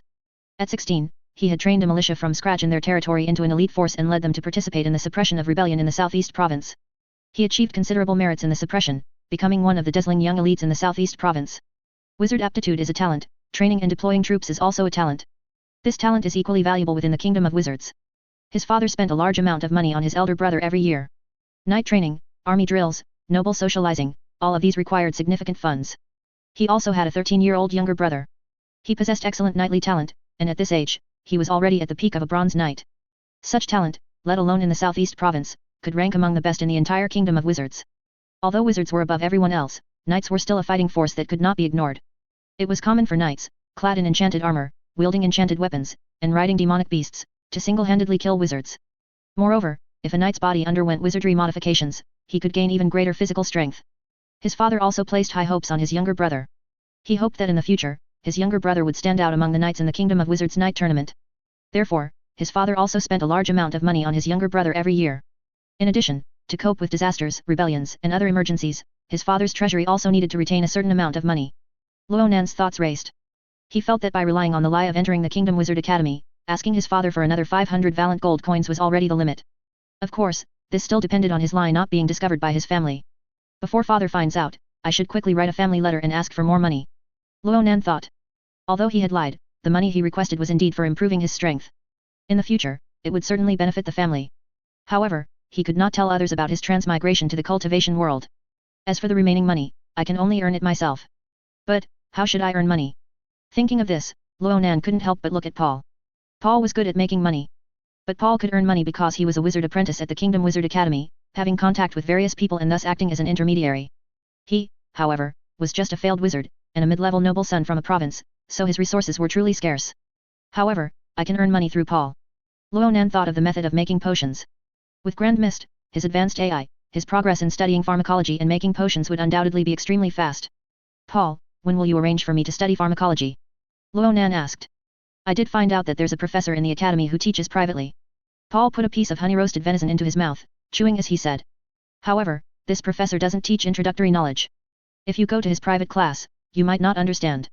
How about this, every afternoon at this time, you come here, and I will write down some introductory pharmacology knowledge at the academy library, then come here and pass it on to you. Each knowledge transfer will cost 30 valent copper coins. Luonan agreed. Luonan's learning ability left Paul dumbfounded. Each time Paul conveyed introductory pharmacology knowledge, Luonan could always quickly remember and digest it. In just 5 days, Luonan had mastered the basics of pharmacology, reaching the threshold to attend the professor's private lessons. So, Paul arranged for Luonan to attend the professor's class. Paul didn't even know the professor's true identity. He only learned about the professor's private teaching through a level 3 wizard apprentice in the academy, who was the professor's intermediary. The teaching location was secretly chosen in a manor outside Triumphant City. Upon entering the manor, there was a person in a white robe, with a white hood and a white mask, greeting the arrivals and collecting the tuition fee for the class from each person. Luonan, at this time, wore a golden mask, with a black robe covering his entire body and a black hood. Everyone who entered the manor with him concealed their identities. After all, privately studying wizard knowledge was against the Kingdom of Wizards laws, and no one would brazenly enter with their true face. Upon entering the main hall, they saw 200 desks arranged in the spacious hall, which was quite a spectacle. The fee for this professor's private class is no different from that in the Wizard Academy. But he teaches nearly 200 people at once in his private class. Teaching privately is quite profitable. Luonan thought as he looked at the scene. He even thought that after he finished his studies, he would also engage in private teaching to earn money. Luonan walked to a desk in the middle row and sat down. As time passed, people wearing various robes and masks arrived one after another, and the desks gradually filled up. After a while, the person who had been collecting money at the manor, wearing a white robe, white hood, and white mask, walked into the main hall and went straight to the podium. Everyone, the lecture begins now. A deliberately hoarse voice came from this person's mouth. Luonan's mouth twitched slightly. So, collecting money and acting as a doorman was also done by the professor himself. Pharmacology, beginner 63%. Unconsciously, 2 weeks passed. At the professor's pace of teaching 3 times a week, Luonan had already attended 6 classes. He felt that he needed to find a prescription to practice with. So, he went to the Wild Deer Bar, found Paul and asked Paul to get him a prescription and purchase a set of potion-making equipment. Because he planned to make potions to earn money, he asked Paul to get him a beginner meditation potion formula. Beginner meditation potion is for wizard apprentices to consume. After consumption, the progress of cultivating the meditation technique will accelerate. Beginner meditation potion. Paul was drinking fruit wine, his eyes a little hazy, but when he heard this, his eyes immediately lit up. If you can refine beginner meditation potion, I can help you sell the excess. All right. Luonan nodded, thinking that Paul was smart enough to think of this without him having to say it. Thinking of the business opportunity, Paul was as if injected with chicken blood. The speed at which he purchased the prescription, potion-making equipment, and magic potion materials was much faster than his usual work. Soon, a parchment recording the beginner meditation potion formula, a set of potion-making equipment packed in a wooden box and stuffed in hay, and 3 boxes of magic potion materials were delivered by Paul to Luonan's little attic. After chatting with Paul for a few words and sending him away, Luonan began to make potions. He first placed the parchment recording the beginner meditation potion formula over the flame of a candle and burned it. He had only glanced at it twice, but he had already memorized the entire formula and could perfectly transcribe it at any time. Then, he opened the wooden box and took out the potion-making equipment one by one. A balance scale, a pitch-black crucible, a long-handled copper spoon, a grinding mortar, a stone pestle, a small bellows. Ronan arranged the equipment on a table. Then, he opened the boxes containing the magic potion materials. To refine beginner meditation potion, 5 grams of phantasm lizard dragon blood crystal, 5 grams of fish beam wood root, 8 grams of refreshing grass, and 3 petals of mind flower are needed. Ronan didn't even use a balance scale, he directly used grand mist to control the weight error of each magic potion material within 0.001 grams. He stacked a few stones on the table. He placed a small iron basin on the stones. After pouring charcoal into it, he then sprinkled sawdust to fill the gaps in the charcoal. Above the iron basin, a metal stand was placed. He placed the crucible on the stand and poured in purified water. He picked up the flint and steel, and after striking them a few times, a spark burst from the collision point of the flint and steel, leaping into the iron basin where the charcoal was placed. The spark touched the sawdust and quickly turned into a ball of fire, spreading in the iron basin. Before long, the charcoal burned red hot. A wave of heat spread throughout the room. Then, Ronan began to grind the magic potion materials. He continuously struck the grinding mortar with the stone pestle, and dull thudding sounds echoed in the room. Each time he finished grinding a portion, he poured it into the crucible. Before long, all the magic potion powders of various colors entered the crucible. Mixed together, they presented a strange dark green color. After Ronan stirred the crucible 5 times with a long-handled spoon, he picked up the small manual bellows. He held the 2 handles of the bellows with both hands, pointing the nozzle of the bellows at the charcoal fire, and slowly pressed. He gave Grand Mist instructions to analyze the temperature and changes of the potion. He sometimes used the bellows to adjust the temperature and sometimes used the long-handled spoon to stir the potion. After about half an hour, the beginner meditation potion was refined by Ronan. The refined potion was a light green liquid with a slight luster. He moved the stand away from the small brazier. After the potion cooled slightly, he opened the stoppers of the potion bottles one by one, inserted funnels, and poured the potion into them. 3 bottles of beginner meditation potion were thus completed. Ronan had analyzed the efficacy of the potion with Grand Mist, and there were no problems. Ronan summoned Grand Mist and looked at his own statistics. Beginner meditation potion, beginner 35%. If he were more proficient, he would be able to refine multiple bottles of potions simultaneously, and the speed would be even faster. Continue to make potions. After Ronan put away the 3 bottles of beginner meditation potion, he moved the still burning brazier back, placed the stand, and continued to repeat the previous steps. The next day, Ronan called Paul and had him take away 20 bottles of beginner meditation potion. One day, Paul looked at the 20 bottles of beginner meditation potion neatly arranged on the table, a little disbelieving of his own eyes. He opened each bottle of beginner meditation potion, looked at them, and was a little suspicious. Can all these potions be used? He saw that the appearance of these beginner meditation potions seemed no different from ordinary potions. But as for their efficacy, he couldn't guarantee it. After all, these were refined by a beginner in pharmacology in just one day. Ronan, I'll buy these 20 bottles with my own money first, Paul said. After I use them myself and find no problems, then you can continue refining. With that, he placed the 20 bottles of beginner meditation potion in a wooden box filled with hay and took them away. 5 days later, Paul visited Ronan again. This time, he brought more magic potion materials. Ronan, you truly are a potion-making genius. Paul exclaimed. The 20 bottles of beginner meditation potion you refined, their efficacy is simply better than those refined by the level 3 wizard apprentices at the academy. Ronan had previously learned from Paul that beginner meditation potion was relatively easy to refine and the profit was not high, so formal wizards and above disdained refining them. Therefore, the beginner meditation potions supplied in the academy were all refined by level 3 wizard apprentices. But you can't refine them this well in the future. Paul continued. If the potions we sell have better efficacy than those refined by those few level 3 wizard apprentices, then the beginner meditation potion market for them will disappear. This will touch upon their interests.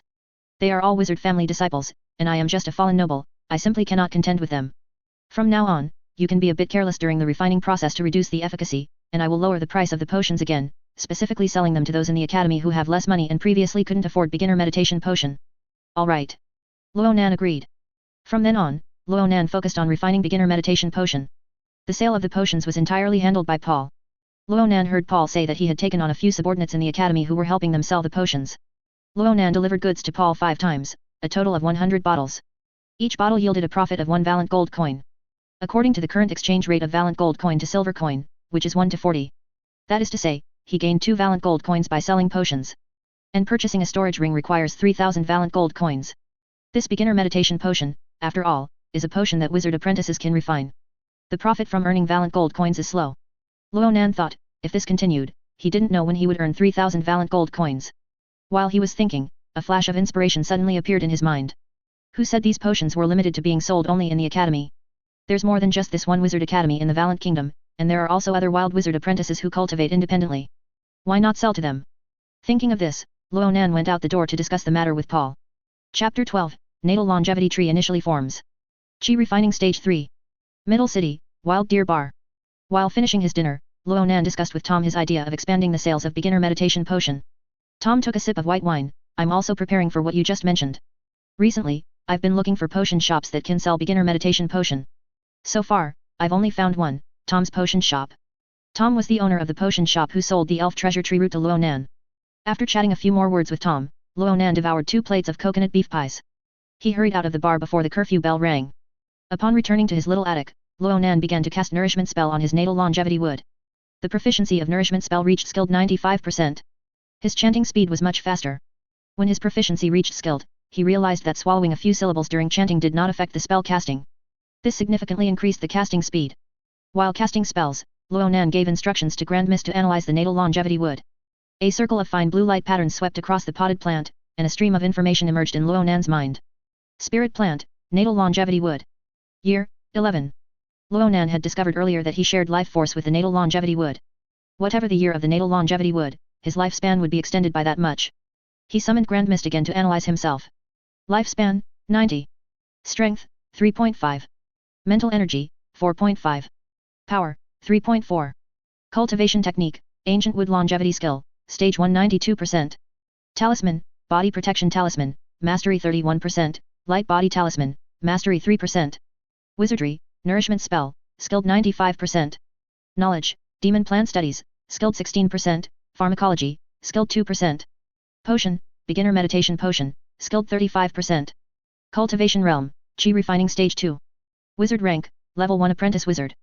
His current lifespan of 90 years was partly due to the increase in his cultivation, and another 11 years were feedback from the natal longevity wood.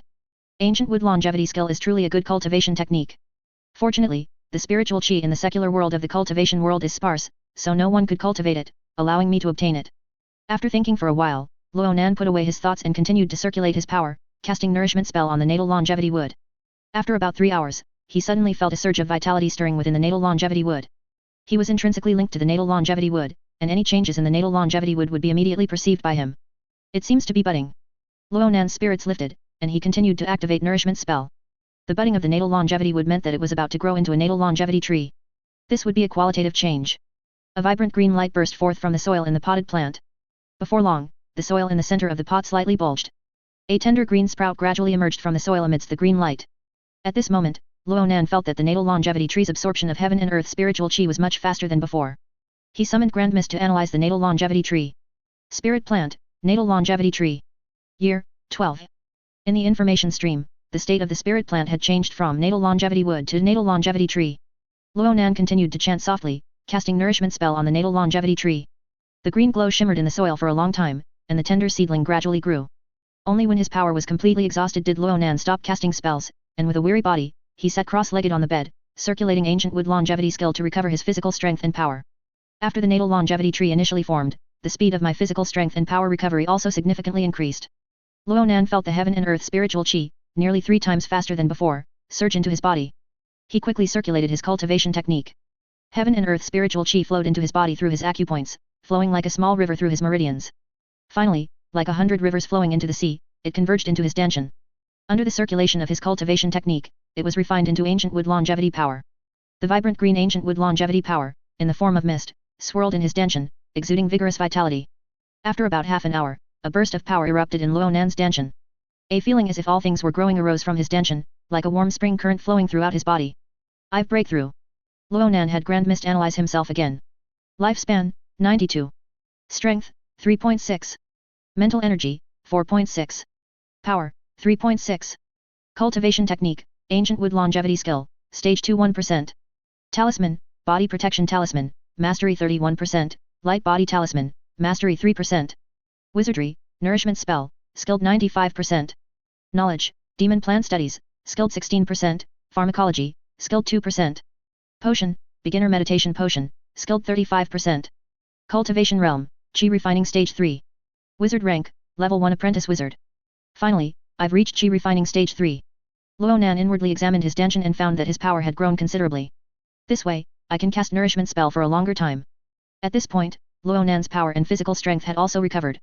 So, he once again cast Nourishment Spell on the Natal Longevity Tree. Nourishment Spell, skilled 95%, Nourishment Spell, skilled 96%. The proficiency of Nourishment Spell was gradually increasing. After about 2 hours, the wizardry light of Nourishment Spell suddenly intensified. Nourishment Spell had also breakthrough, reaching Mastery 1%. Afterward, he stopped casting Nourishment Spell. He cast Nourishment Spell again by chanting. He had grand miscalculate the time and found that he could complete the chanting within 3 seconds. According to the female druid Awen, if one could control the chanting time of Nourishment Spell within 3 seconds, it meant that one was quite familiar with this wizardry. One could then attempt to construct the wizardry model of this wizardry. Once the model was successfully constructed, one could instantly cast the wizardry. Awen had also taught Luonan the method for constructing the Nourishment Spell model. According to Awen, constructing a wizardry model was very complex and difficult. But for Luonan, who had AI assistance, this was not a difficult task. Immediately, Luonan followed Awen's instructions, using his power to condense lines in his mind and began to construct the wizardry model of Nourishment Spell. While constructing, he had grand misanalyzed construction errors for him. If an error occurred, he would immediately correct it. He found that the strength of mental energy would also reduce the difficulty of constructing a wizardry model. He had cultivated ancient wood longevity skill and possessed good mental energy. Constructing the wizardry model was smoother than he had imagined. In his mind, the wizardry model of Tier 1 spell Nourishment Spell gradually took shape without any hindrance. In less than a quarter of an hour, a three-dimensional model constructed with vibrant green lines was etched into his mind. Luonan extended his hand towards the Natal Longevity Tree. Without any chanting, just a thought. The magic of Nourishment Spell immediately enveloped the roots of the Natal Longevity Tree. A verdant green light emanated from the soil of the potted plant. The tender seedling of the Natal Longevity Tree slowly grew upwards at a speed barely visible to the naked eye. Knock knock knock. Hiss. The next day, Luonan was drawing a talisman when he suddenly heard a knock at the door, distracting him. The light body talisman, which was half drawn, immediately failed. Who is it? After Luonan called out, he immediately wrapped the drawing tools and talisman paper on the table with a large cloth. With a thought, he brought them to his room in the cultivation world. Then, he returned to the wizard world. It's me, your dearest friend, Paul Wilson. After Luonan returned to the little attic, he just heard this sentence from outside the door. He opened the door and saw Paul with his brown curly hair and a thin, freckled face. At this moment, Paul's right hand was playing with 4 valent gold coins. With the cooperation of Paul's right thumb and the other 4 fingers, the 4 gold coins moved like swimming fish, shuttling between Paul's fingers. Luonan, this is your share. Paul said, extending his right hand. Luonan also extended his right hand, palm up, facing Paul. The 4 gold coins in Paul's hand fell into Luonan's hand. The sound of the gold coins clinking was clear and pleasant. Is it still so little? Luonan asked as he put the gold coins into his waist pouch. Little. Paul raised an eyebrow. It's not little. How can expanding sales be so easy? You have to give a share to the pharmacy owner, and you also have to greet the gang in that area. Luonan, you're not really trying to save money to buy that storage ring, are you? Alas, our strength is too weak now. With me, a level 1 apprentice wizard, it's impossible to earn a lot of money. It's only fortunate that the slightly less effective potions don't sell much, so no one will snatch our business. In short, the market is small, not much can be earned, and involvement requires cost and effort, so others are too lazy to get involved. Luonan summarized in his mind. Thinking of this, a new idea emerged in his mind. Paul, are there any special potions that are difficult to refine or have an extremely low success rate? Very few people refine this kind of special potion because the success rate is too low. If it can be refined, and the success rate is higher than average, then money can be made. If the success rate is extremely high, then a lot of money can be made. For other wizards, when refining potions, they cannot analyze the state of the potion with clear data, so they can only judge by their own experience and eyesight. But Luonan has the assistance of AI, so the success rate of refining potions can be close to 100%. Paul's eyes widened slightly after hearing this, looking at Luonan. Luonan had shown excellent potion refining talent in front of him, so it was possible he could truly increase the success rate of refining this type of potion. You wait here, I'll go inquire. Paul threw out a sentence, then hurried down the stairs and left. Luonan closed the door and walked back to his desk. He glanced, made sure the door was tightly closed, then with a thought, his body disappeared from the room. In a flash, his body reappeared, holding a cloth bag in his hand. He placed the cloth bag on the desk and spread it open, revealing the talisman drawing tools and the talismans he had just drawn. Continue drawing talismans.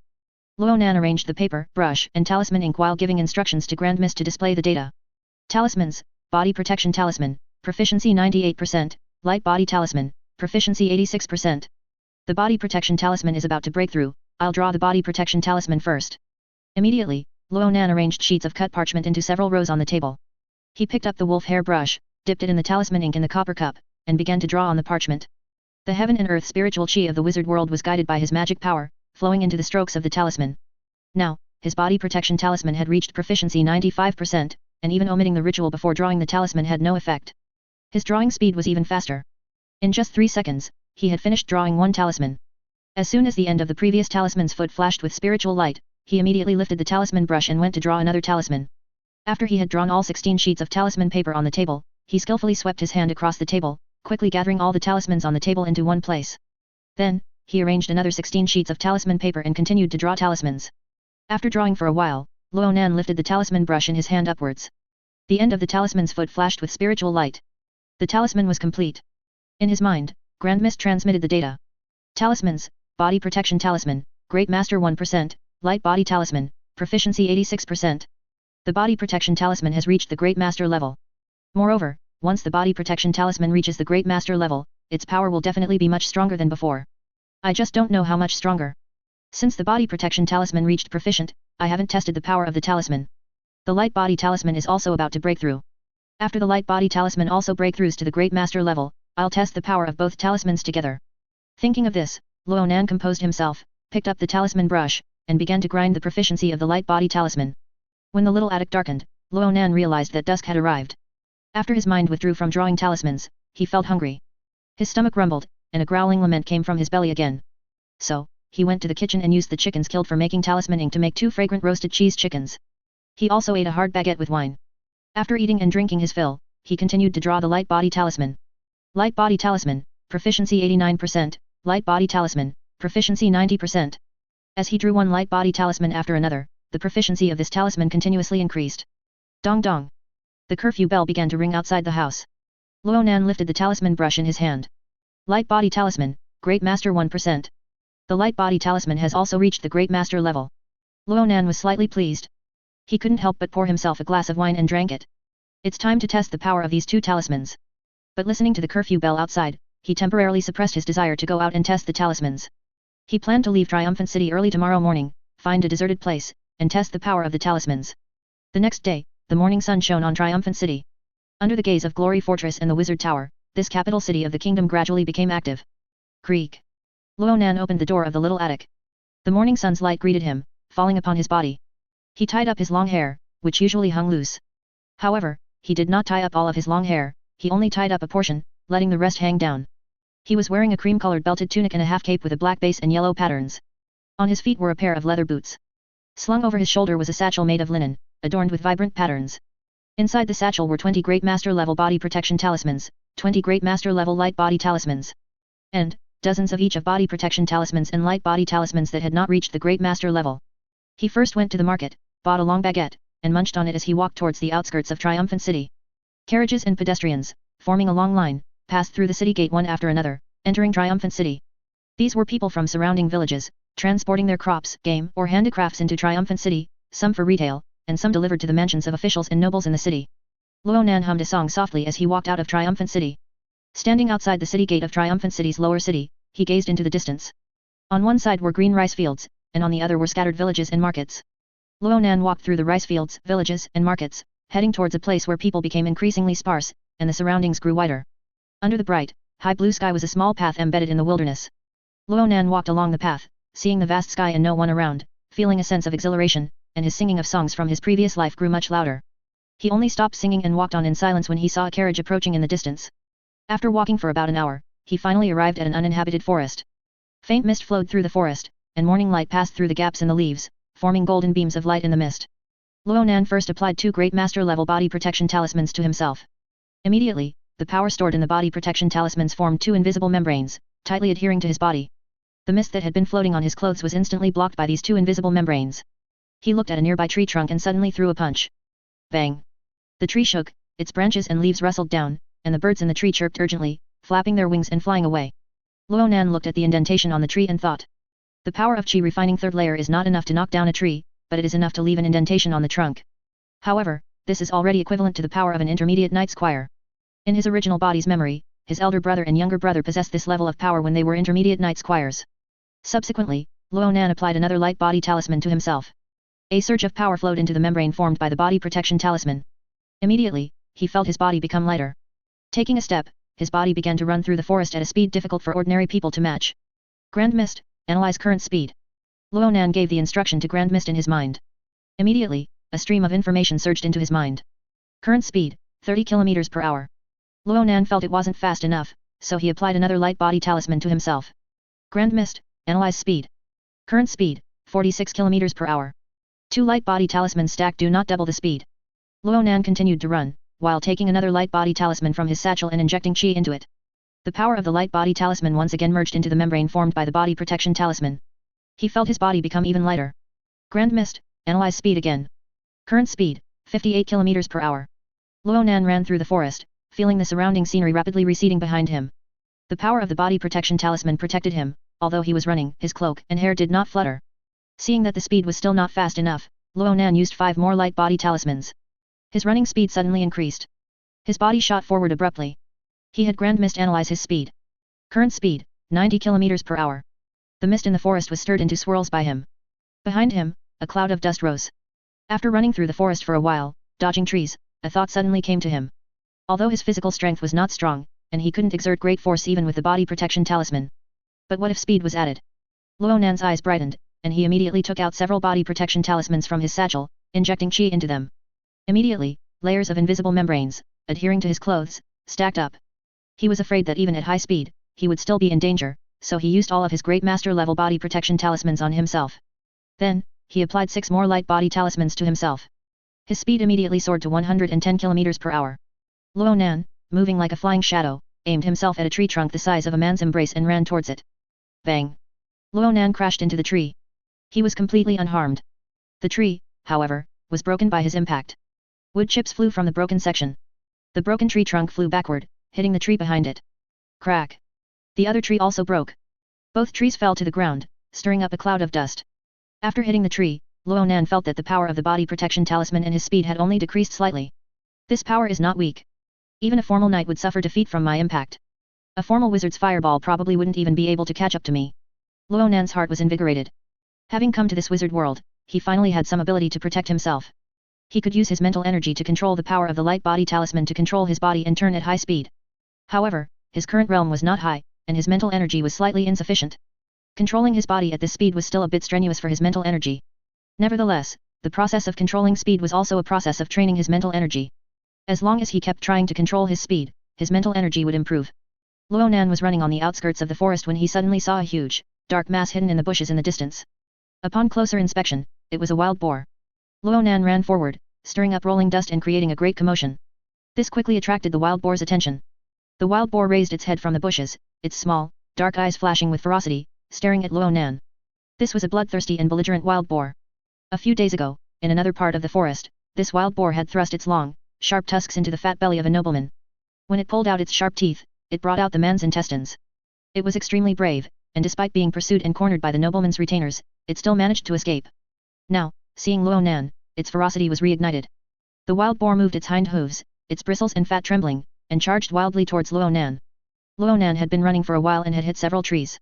The power of both the body protection talisman and the light body talisman had weakened considerably.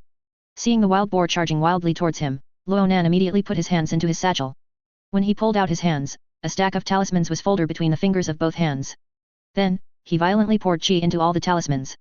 Immediately, the power of both types of talismans acted on his body simultaneously. The membranes around his body increased by more than 10 layers.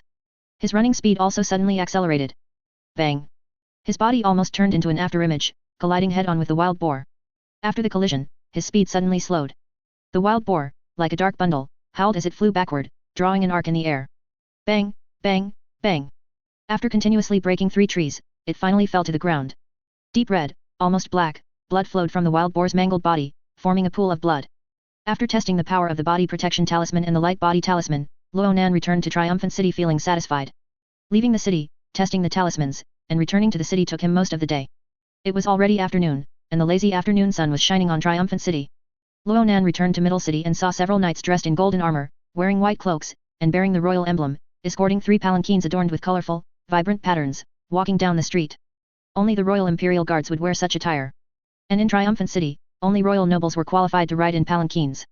Ronan did not know which royal noble from Upper City suddenly had the leisure to come out and sightsee. He had heard of a few arrogant royal scions among the royal nobles. Not wanting to cause trouble for no reason, he averted his gaze from the 3 palanquins. He walked into another street, turned a corner, and returned to his little attic. Having not eaten for most of the day, Ronan, upon returning to his little attic, ate a long baguette with wine to stave off his hunger. Afterward, he began to cast the nurturing technique on his natal longevity tree. As he activated the sorcery model, the nurturing technique was immediately unleashed.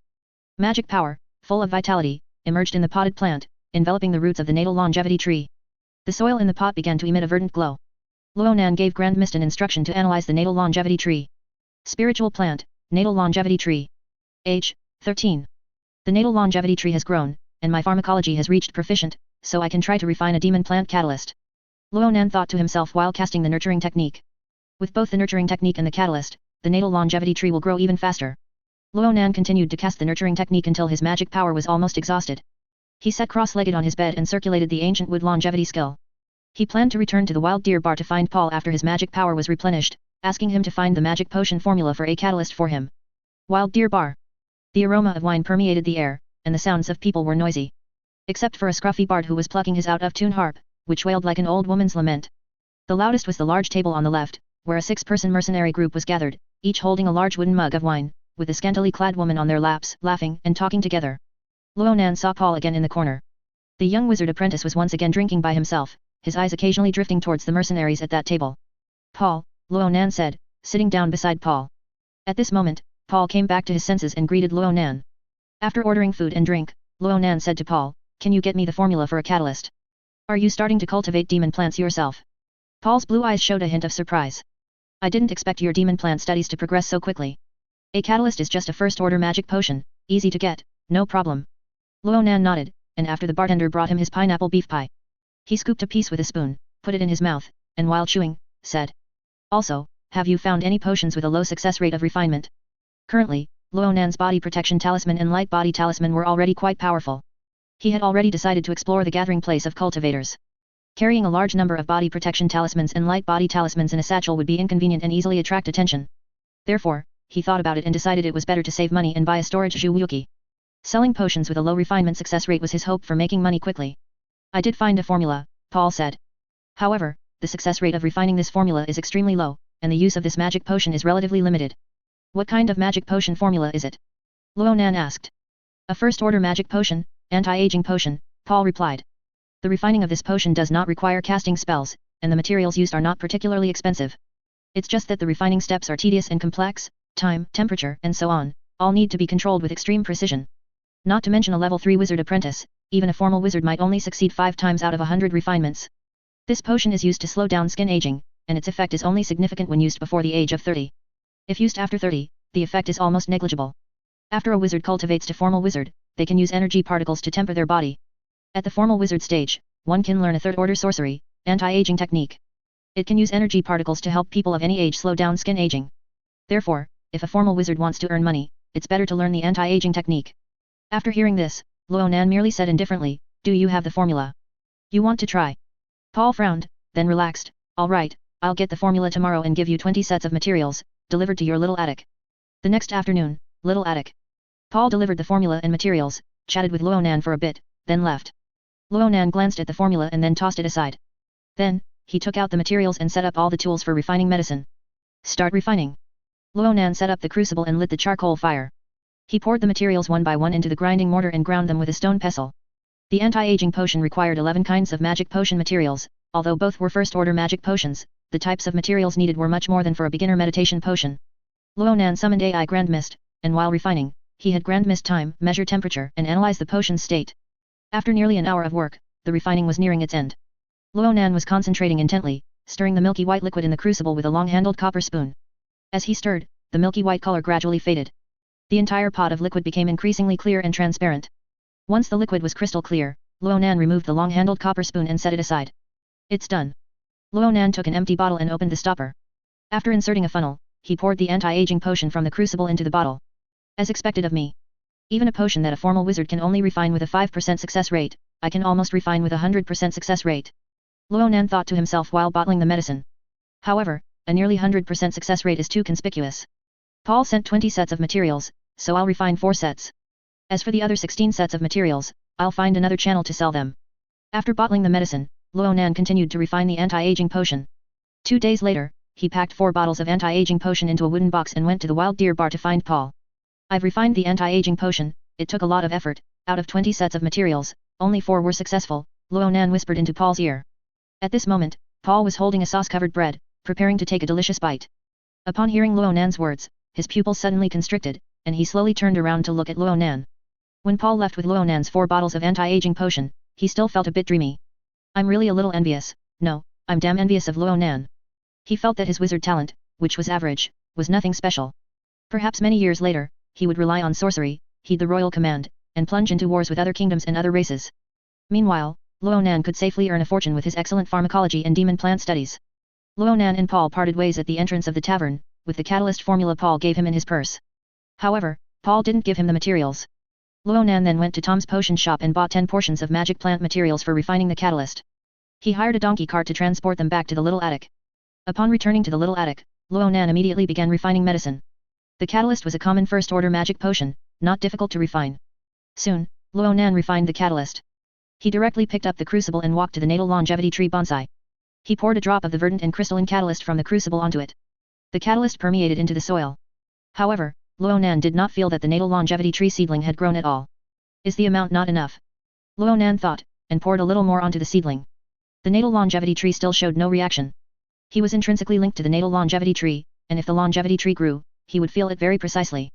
At this moment, he felt nothing at all. So, Ronan poured more and more of the catalyst onto the natal longevity tree seedling. Gradually, he poured more and more, until he had poured all of the catalyst onto it. He only felt a slight sensation of the natal longevity tree growing. It feels like I just poured water on it. Ronan mumbled. He began to ponder where the mistake had occurred. After refining the catalyst, he had already analyzed it with grand mist. This catalyst did have medicinal effects. It was just that for some unknown reason, these effects could not act on the natal longevity tree. Ronan pondered for a while but still couldn't figure it out. So he simply stopped thinking about it. He would cultivate peacefully tonight, and tomorrow during Demon Plant Studies class, he would subtly ask the female druid Awen. Middle City, the female druid Awen's flat house. The afternoon sun shone in through the round window. The magic plants bathed in the sunlight, their branches and leaves slowly twisting, seemingly enjoying it very much. Ronan sat on the single sofa, while Awen sat in a rocking chair, wearing a loose linen jumpsuit, revealing a pair of taut and smooth wheat-colored long legs. Ms. Duriel, before class, I would like to ask you something, Ronan said. Please speak, Mr. Lawrence. Awen sat up slightly from the rocking chair, straightened her posture, clasped her hands on her thighs, and looked at Ronan intently with a pair of bright brown eyes. I want to ask, why can't a first-order magic potion catalyst affect some magic plants? Are you cultivating a precious magic plant? Upon hearing Ronan's question, Awen answered immediately, almost without thinking. Ronan nodded. His natal longevity tree was refined from the wizard world's most precious magic plant, the elf treasure tree. Awen continued, ordinary first-order catalysts are only suitable for general magic plants. For precious magic plants, the material ratio for refining the catalyst needs to be modified according to the magic plant's structure and growth state. How should it be modified then? Ronan asked. You can refine potions. Awen was a little surprised to hear Ronan say this. She hadn't expected Ronan to have the skill of refining medicine. Yes, Ronan replied. Awen did not continue to ask. Instead, she proceeded to teach Ronan the method of adjusting the catalyst ratio according to the magic plant's state. As evening approached, Ronan walked out of Awen's flat house, holding a potted plant. The potted plant contained a common magic plant, the illusion grass, which is used for refining meditation potions, hallucinogenic potions, and so on. At Awen's place, he learned the method of changing the potion ratio according to the magic plant's state. That is, to take an ordinary magic plant and pour ordinary catalyst potion onto it. Then, use mental energy to envelop the magic plant and perceive how the catalyst potion acts on the magic plant's growth. Once the action process of the catalyst potion is understood, the material ratio of the catalyst potion is changed according to the structure and growth state of the magic plant to be cultivated. After Ronan learned this method, he bought this ordinary magic plant from Awen. The illusion grass was blue-green and emitted a faint blue light in the gradually darkening night. After bringing the illusion grass back to the little attic, Ronan immediately refined an ordinary catalyst. After pouring the catalyst onto the illusion grass, he released his divine sense, enveloped the illusion grass, and carefully perceived it. While perceiving, he used the AI Grand Mist to assist in the analysis. Soon, he clearly understood the action process of the catalyst. Subsequently, he began to change the catalyst material ratio. However, after changing the material ratio of the catalyst, it was not guaranteed to be successfully refined. Ronan used Grand Mist to refine it 3 times, adjusting the catalyst material ratio 3 times, and finally successfully refined the catalyst specifically customized for the natal longevity tree. He poured the catalyst onto the natal longevity tree seedling. The catalyst permeated into the soil and was absorbed by the roots. Immediately, Ronan felt a surge of vigorous growth in his heart. It's done. From then on, Ronan worked on 2 fronts. In addition to performing the nourishment spell on the natal longevity tree every day, he also watered it with the catalyst. However, he heard from Awen that the catalyst should not be used excessively. If used too much, it would have an adverse effect on the growth of the magic plant. His natal longevity tree could withstand a maximum of 3 bottles of catalyst per day. If more was used, it would cause damage to the seedling. Under the combined effect of the nourishment spell and the catalyst, the natal longevity tree grew much faster than before. After a month, the natal longevity tree seedling was already a palm's height. And the age of the natal longevity tree had reached 20 years. At the same time, the natal longevity tree's speed of absorbing and refining heaven and earth spiritual chi also increased significantly. That night, he used the nurturing technique on the natal longevity tree until his power was exhausted, then he sat cross-legged on the bed and activated the ancient wood longevity skill. Firstly, to restore his power, and secondly, to improve his cultivation. I'm about to break through. Yesterday, Ronan already felt that he was on the verge of a breakthrough again. He continuously inhaled and exhaled, and heaven and earth spiritual chi flowed through his various divine acupoints into his meridians. And then gathered towards his danshan. In his danshan, there was a green mist condensed sphere, rotating. This sphere was the condensation of ancient wood longevity power. At the same time, the natal longevity tree was also continuously refining heaven and earth spiritual chi, transforming it into power, and injecting it into his danshan. After a few breaths, Luonan's danshan suddenly vibrated. A surge of power, full of vigorous vitality, erupted from his danshan and coursed through his entire body. Finally, I've had a breakthrough. Chi refining 4th layer. Luonan summoned Grand Mist to analyze himself. Lifespan, 109. Strength, 4.9. Mental energy, 6.4. Mana, 5.4. Cultivation technique, ancient wood longevity skill, 3rd level 3%. Talisman, body protection talisman, great master 10%, light body talisman, great master 3%. Witchcraft, nourishment spell, proficient 92%. Knowledge, demon plant studies, skilled 82%, pharmacology, skilled 62%. Potion, catalyst, skilled 23%, anti-aging potion, skilled 36%, beginner meditation potion, skilled 35%. Cultivation realm, chi refining 4th level. Wizard rank, 2nd level wizard apprentice. Having reached the chi refining 4th level, with his current mental energy and mana intensity, he was already a 2nd level wizard apprentice. I've reached chi refining 4th level, I wonder what the range of my divine sense perception is. The greater the divine sense perception range, the easier it would be to sense danger. This would be quite useful for him when exploring unfamiliar cultivator gathering places. With that thought, Luonan immediately released his divine sense. An invisible mental energy wave spread out from the center of his brows. He could perceive things within about 50 meters around him. The perception was strongest near him and weakened as it extended towards 50 meters. Beyond 50 meters, he couldn't perceive anything. After knowing the range of his divine sense, Luonan's heart stirred, and he retracted his divine sense. These days, Luonan made time daily to refine anti-aging potions for Paul to sell. Some upper-class nobles, meaning wizard family, who had wizards in their family to cast anti-aging spells, naturally didn't need Luonan's anti-aging potions. However, some middle and lower-class nobles, whose families didn't have wizards and who would have to spend a lot of money to invite a wizard, were quite fond of these slightly lower-priced anti-aging potions. For every bottle of anti-aging potion sold, Luonan received a share of 3 valent gold coins. Over the past month, he had received over 900 valent gold coins. In addition, the family letter he had written had received a response from his noble father, Leighton Lawrence. His father had sent him 500 valent gold coins, which he received 3 days ago. Furthermore, through channels other than Paul, he inquired about apothecaries in Triumphant City that sold magical materials. He disguised himself and scattered the excess magical potions from refining anti-aging potions to sell them. This brought in another sum of money. He now had over 1600 valent gold coins in his pocket. As long as he worked harder, he would soon earn enough money to buy a storage Zhuwuki. Once I buy a storage Zhuwuki, I can go explore the cultivator gathering place. During this period, he was also actively preparing everything. He prepared 3 pouches each of body protection talisman and light body talisman. He stacked them all under his bed, waiting to put them in once he acquired a storage Zhuwuki. I still lack a weapon at the moment. After using the body protection talisman and light body talisman, he possessed terrifying speed and defensive power. If he added a sharp blade, his lethality would greatly increase. But where can I buy a weapon? Luonan couldn't help but frown. The Valiant Kingdom not only restricted the sale of wizard knowledge and wizard materials but also restricted the sale of weapons and armor. Blacksmiths on the street could only sell the weapons and armor they forged to registered knights. Moreover, for every weapon and piece of armor sold, the buyer's name had to be registered. If a blacksmith did not do so, they would be fined heavily at the very least. If serious consequences arose, such as an unregistered buyer using the blacksmith's weapon to kill someone, the blacksmith's boss might even face the death penalty. I'll go find Paul, he has many connections. Thinking of this, Luonan left his door and walked towards the Wild Deer Bar. Wild Deer Bar. When Luonan saw Paul, Paul was drinking with a scantily clad woman. The woman was sitting on Paul's lap, and they were playfully bantering with each other. Luonan, hee. Upon seeing Luonan, Paul greeted him with a beaming face. Then, he gently patted the woman's buttocks. The woman then got up from Paul's lap and walked to the other side. Ever since the anti-aging potion sold well, Paul's life had become comfortable, and his attire also became bright and new. Previously, Paul always wore a simple wizard robe. Now, his wizard robe was not only form-fitting, but it was also enchanted with defensive wizardry, emitting magical energy fluctuations. Ronan sat down beside Paul. He could still smell the lingering scent of the woman who had just left. Ronan, here. Paul took out a cloth pouch from his wizard robe and handed it to Ronan. Ronan took it, and just by weighing it, he knew it contained nearly 50 valent gold coins. Hehe, thanks to those noble young wives and young miss, it's another income today, Paul said. Ronan tucked the money pouch into his clothes and asked in a low voice. Paul, I want to get a sharp blade. Do you have any connections? Paul listened and immediately said, indeed, you are a wealthy man now, so you should buy a sharp blade for self-defense.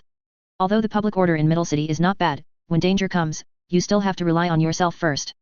I know a few blacksmiths who will sell you weapons and armor, but they usually charge extremely high prices because they have to bear the risk. However, I do know a place where you might be able to find some good weapons. Where? Ronan asked, thinking that Paul indeed had connections. Diagon Alley, Paul said. This place is in Lower City, hehe, I only found out about it a few days ago. Every few days, a black market opens. Items prohibited for sale by the kingdom's laws will be sold at the stalls. However, it's a mixed bag in there, and it's hard to distinguish between genuine and fake items. To find good items, you need a certain amount of discernment and luck. Saying that, Paul unbuckled a long, narrow waist pouch. From inside, he pulled out an old, small magical wand. This magical wand is what I found in the black market. Don't let its age fool you, if you use it to cast fire attribute wizardry, it can achieve a 5% increase in power. And its price is half that of similar magical wands. After showing off the magical wand to Ronan, Paul put it back. I've also seen many weapons in the black market. Maces, flails, daggers, everything imaginable.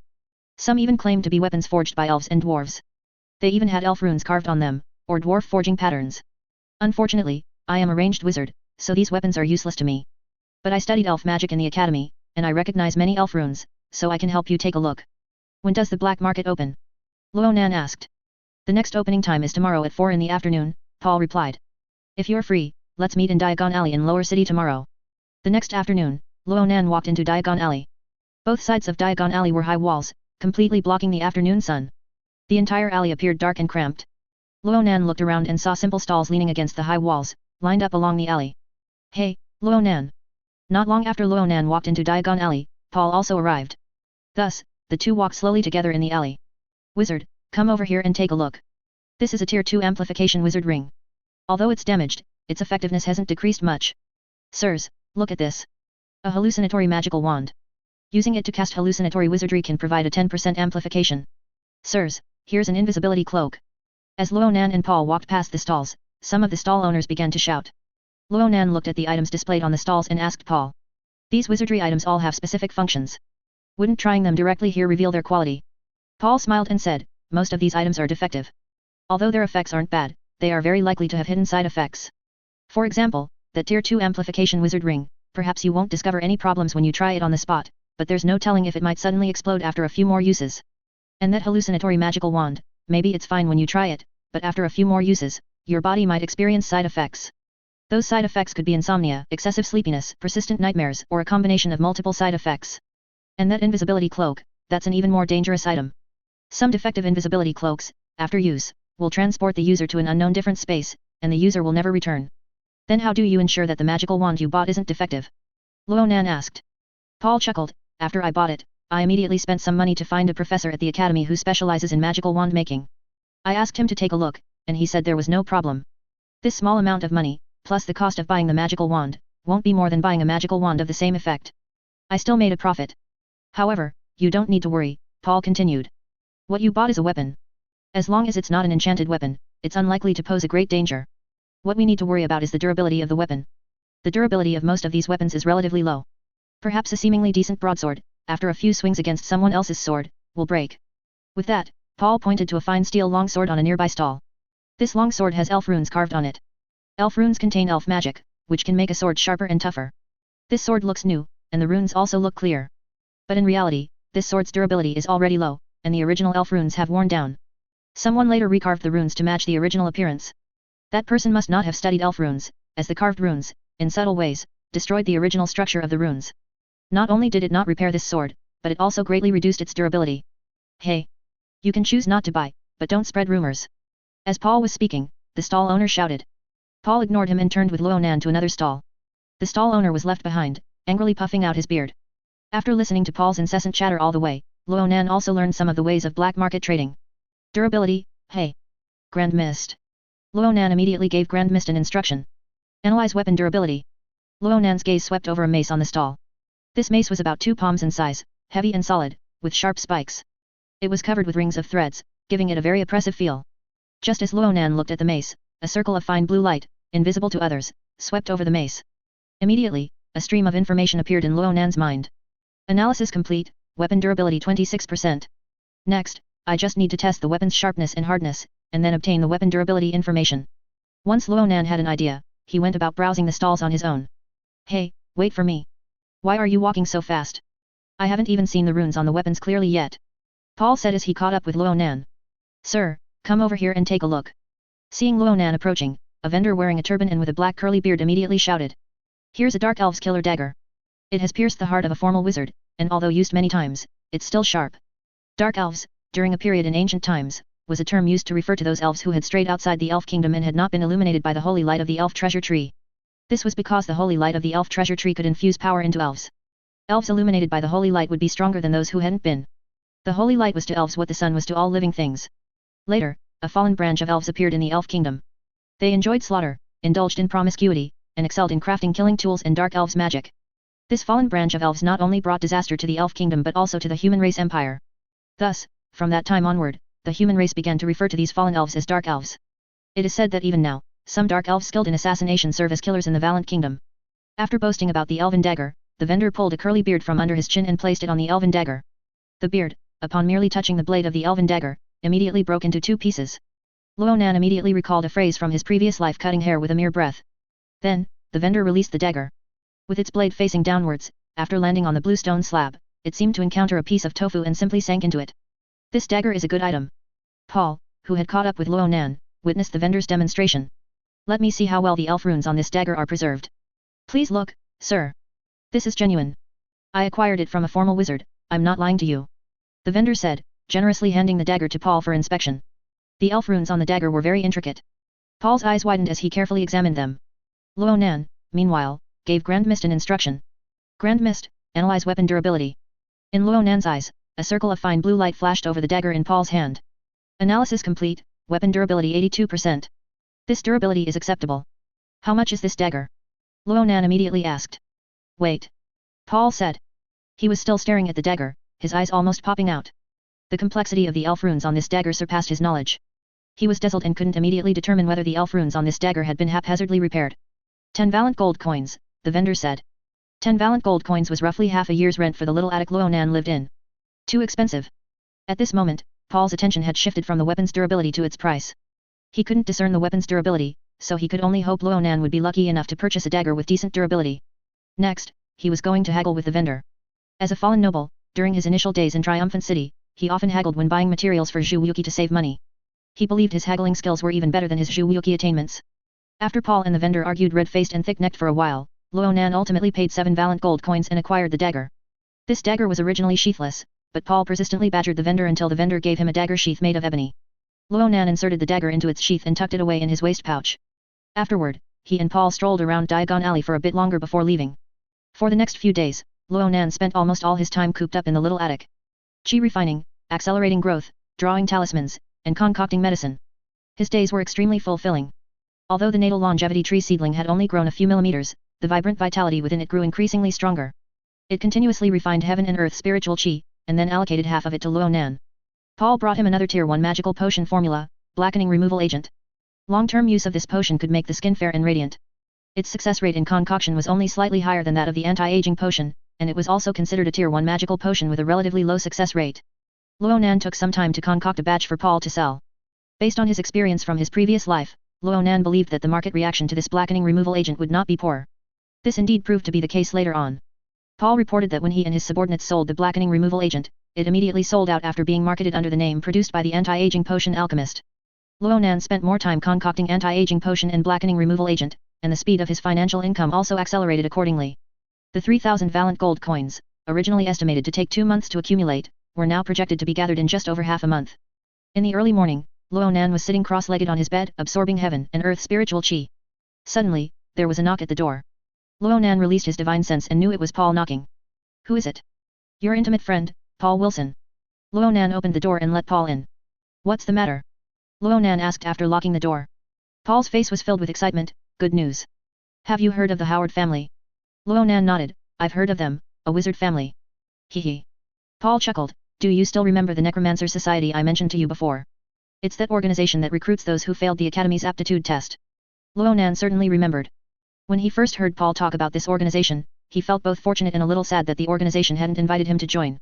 The Kingdom of Wizards Council followed the lead of the informant and investigated, discovering that the Howard family was actually connected to the Necromancer Society. The Necromancer Society's activity base in Triumphant City was provided by the Howard family. After this was discovered, the enforcement wizards of the Wizard Council attacked the Howard family with lightning speed. No one in the entire family escaped. Under the decree of His Majesty the King, after an interrogation, both men and women were sent to the guillotine. The belongings left by the Howard family will be auctioned the day after tomorrow at the Weiss Auction House in Middle City. The Howard family ranks among the top 10 wizard families in Triumphant City, so there must be many storage rings among their possessions. Perhaps we can find a bargain at the auction and buy a storage ring at a lower price. Ronan understood Paul's meaning. At the auction of the Howard family's relics, most people's attention would only be focused on the high-tier Zhuwuki. Those attending the auction would usually save enough money to secure those high-tier Zhuwuki that were rare on the market. A common storage ring was not something the attendees would pay much attention to. This gave him an opportunity to find a bargain. However, only registered wizards can enter the auction, Paul said. You give me the money, and I can go in and bid for you. Okay. Ronan agreed. He didn't want to show his face anyway. He took out a certificate from the bookshelf and wrote a letter of authorization on parchment, signing his name, and stamping his fingerprint and family crest. Go to the Lanny Vault and withdraw the Valiant gold coins for me. Ronan said as he handed the certificate and authorization letter to Paul. The Lanny Vault was a bank opened by members of the Augustus V royal family in Triumphant City, located in Middle City. Ronan had an account there and stored most of his Valiant gold coins in it. Don't use my money to buy your own things, Ronan did not forget to remind him. Don't worry, Ronan, I cherish our friendship very much. Paul took the certificate and authorization letter. Time flew by, and in a blink of an eye, it was 2 days later. Ronan was drawing a body protection talisman when he heard a knock at the door. After transferring the talisman drawing items to the cultivation world and returning, he swept with his divine sense and knew it was Paul. Who is it? Your intimate friend, Paul Wilson, bringing you good news. Ronan opened the door, and Paul bounced in. After Ronan locked the door, Paul took out a black jade ring tied with a red string from his waist pouch. Ronan, my good friend, I did not fail in my mission. Paul said excitedly. This black jade ring is a storage ring made from soul-soothing jade and imbued with spatial Zhuwuki. Not only does it have a 1 cubic meter storage space inside, but it also has the effect of calming the mind. I wonder if you've heard of the famous Serafina Howard. She was the wife of the Howard family's young master, exceedingly beautiful and charming. Nearing 40, she still retained the youthful appearance of someone in her 20s and had affairs with many high-ranking officials and high-tier wizards in Triumphant City. This ring was her storage ring and calming Zhuwuki, always hanging on her chest. Unfortunately, our King Augustus V had an extremely strong resolve to punish cultists. Such a beautiful lady still had her head cut off. During her lifetime, Serafina Howard attracted countless elites, and many sought her but could not obtain her. But now that she has become a headless corpse, people suddenly feel she was dirty in life. Her personal belongings became objects of ill omen. At the auction, not many people were willing to bid. This kind of second-hand 1 cubic meter storage black ring would usually cost at least 7,000 Valiant gold coins. Guess how much money I spent to get it for you? Paul remained silent, looking at Ronan. I'm a child, how would I guess? Ronan immediately retorted. Ronan, you are truly uninteresting. Paul revealed the answer. 3,500 Valiant gold coins. 3,500 gold coins. Ronan furrowed his brows, a look of confusion on his face. Don't I only have 2,500 gold coins in my account? I advanced you some, Paul said, placing his hand on Ronan's shoulder. Good friend, right? Of course, I wonder if you mind this ring. If you also find this ring unlucky, then I'll take it. 3,500, consider it a loan from me. Ronan had no such taboos, and immediately took the storage black ring. He untied the red string holding the ring and placed it on the ring finger of his right hand. His mental energy probed it, and he immediately discovered a 1 cubic meter storage space. All right, the 1,000 gold coins I advanced you will be deducted from your future profits, Paul said. Okay. After seeing Paul out, Ronan began to explore the ring. He held a bronze wine cup on the table. He activated his mental energy, using it as a bridge to connect the wine cup and the black ring. Immediately, the wine cup was stored in the ring's space. I wonder if this ring can store living things. Ronan immediately went to the kitchen, opened the chicken coop, reached in, and pulled out a chicken prepared for bloodletting to draw talismans. The chicken clucked and flapped its wings vigorously, trying to break free from Ronan's hand. Chicken feathers flew everywhere. Ronan activated his mental energy, connecting the chicken to the ring. However, there was no reaction. It seems the ring cannot store living things. Ronan put the chicken back into the coop. He walked to the bedside, knelt down, reached under the bed, and successively took out 8 leather pouches containing talismans, storing them in the ring. The elven dagger from his waist pouch was also stored inside. Talismans are ready, weapons are ready, storage Zhuwuki is ready. It's time to explore the gathering place of cultivators. Luonan's heart stirred, and his entire being vanished into thin air in the little attic, appearing in the room in the cultivation world. He familiarly changed into a long gown, tied up his hair into a bun, and inserted a jade hairpin. He transformed from the handsome young master of the Lawrence family into the dashing and elegant Luo de Wanwei.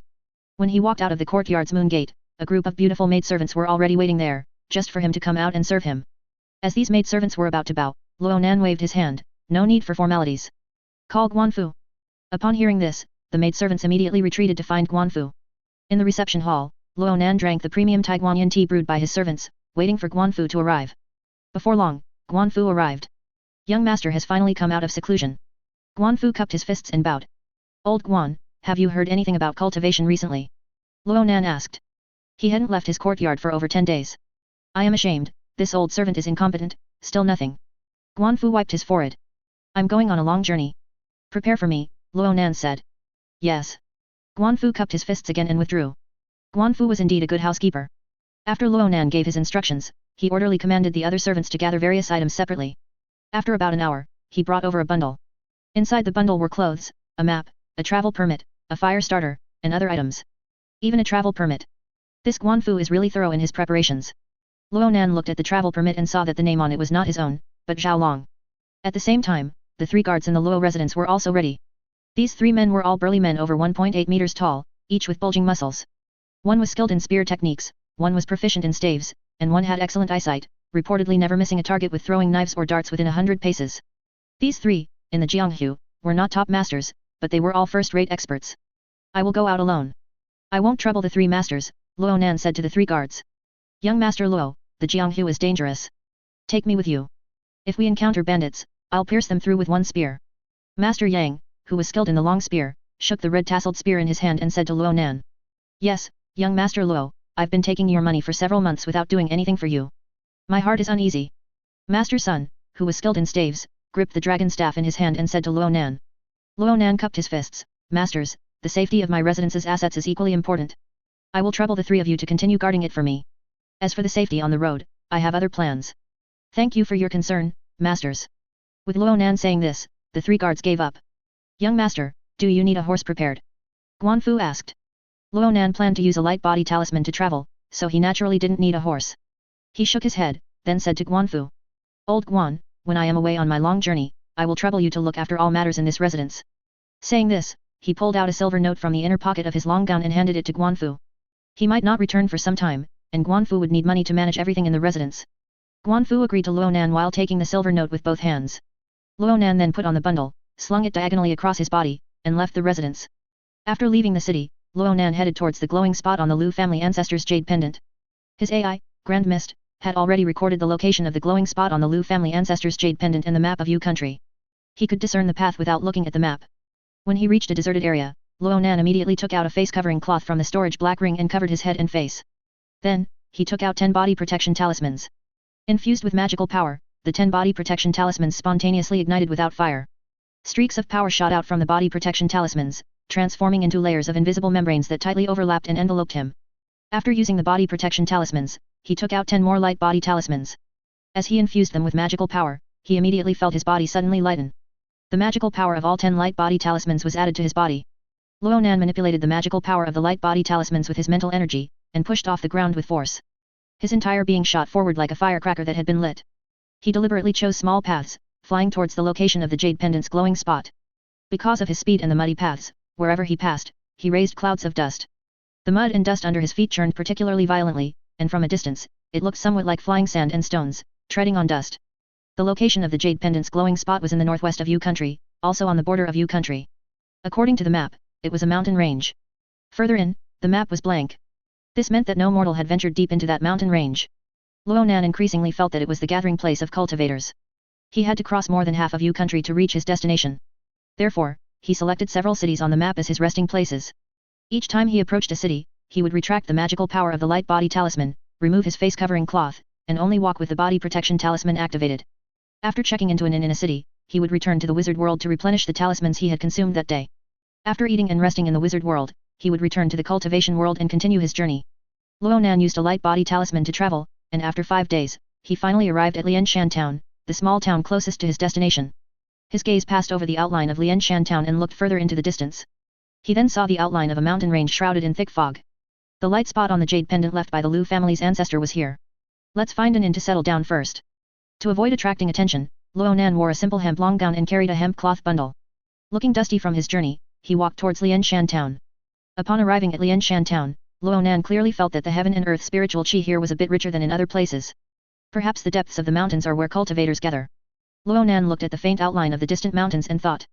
He found an inn in the town and rented a room. On the first floor, he called for a waiter, ordered some food and wine, and then inquired. Brother, have people entered those mountains?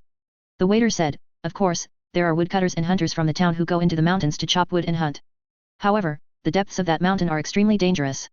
I heard that some tourists previously went into the mountains to play, walked into the depths of the mountain, but never came out again.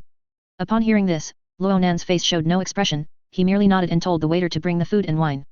After eating and drinking his fill, when he paid the bill, the waiter casually asked. Young master, you look very unfamiliar, and your accent isn't from this town, so you must be an outsider. What brings you here? Allow me to say one more thing, that deep mountain is very dangerous and eerie, young master should not go in. I'm just dispelling my sorrows and happen to wander here, Ronan said. That deep mountain is dangerous, so I naturally won't go in.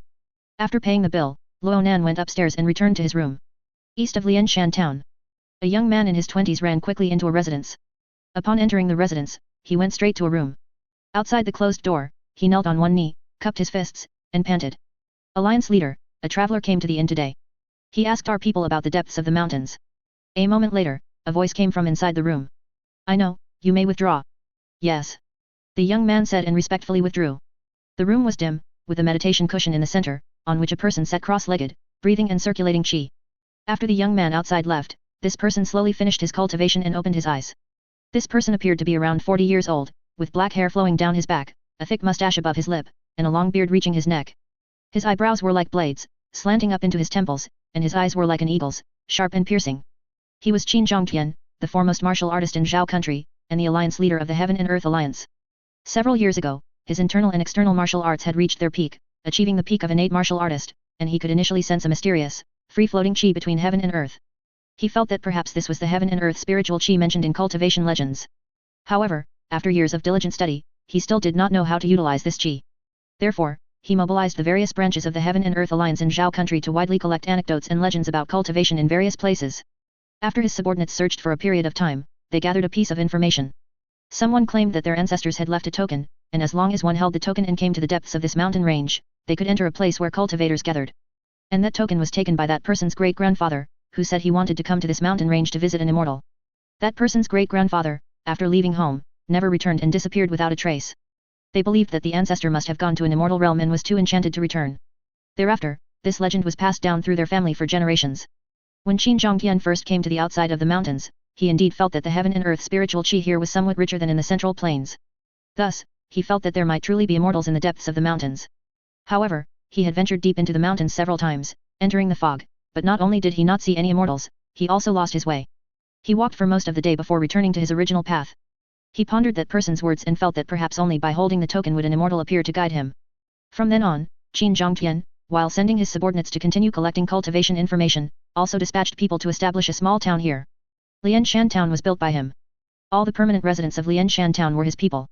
He guarded this place to monitor those who wished to enter this mountain to seek immortals, in order to seize the token and intercept the immortal opportunity. To avoid raising suspicion, none of the people arranged in Lianshan town, except for him and 3 confidants, had practiced any martial arts. Will this be my immortal opportunity? Qin Zhangtian's eyes narrowed slightly, and his chest and abdomen rose and fell once. He suddenly stood up, intending to seize the traveler and interrogate him with torture to extract all information about cultivation that the man knew. In fact, venturing into the depths of the mountains was not dangerous. No matter how one walked, they would always return to the original path and exit the forest. What the inn-waiter said about people disappearing after entering the mountains was actually not because they were trapped in the mountains, but because he had killed them. In the past, those who wished to enter the mountains were all personally captured by him and tortured for interrogation. However, no information about cultivation could be extracted. To prevent these people from revealing this matter to the outside world, he ruthlessly silenced them. The relatives and friends of these people would come here to search for their whereabouts. He would then have his subordinates in the town tell them that these people had disappeared after entering the depths of the mountains.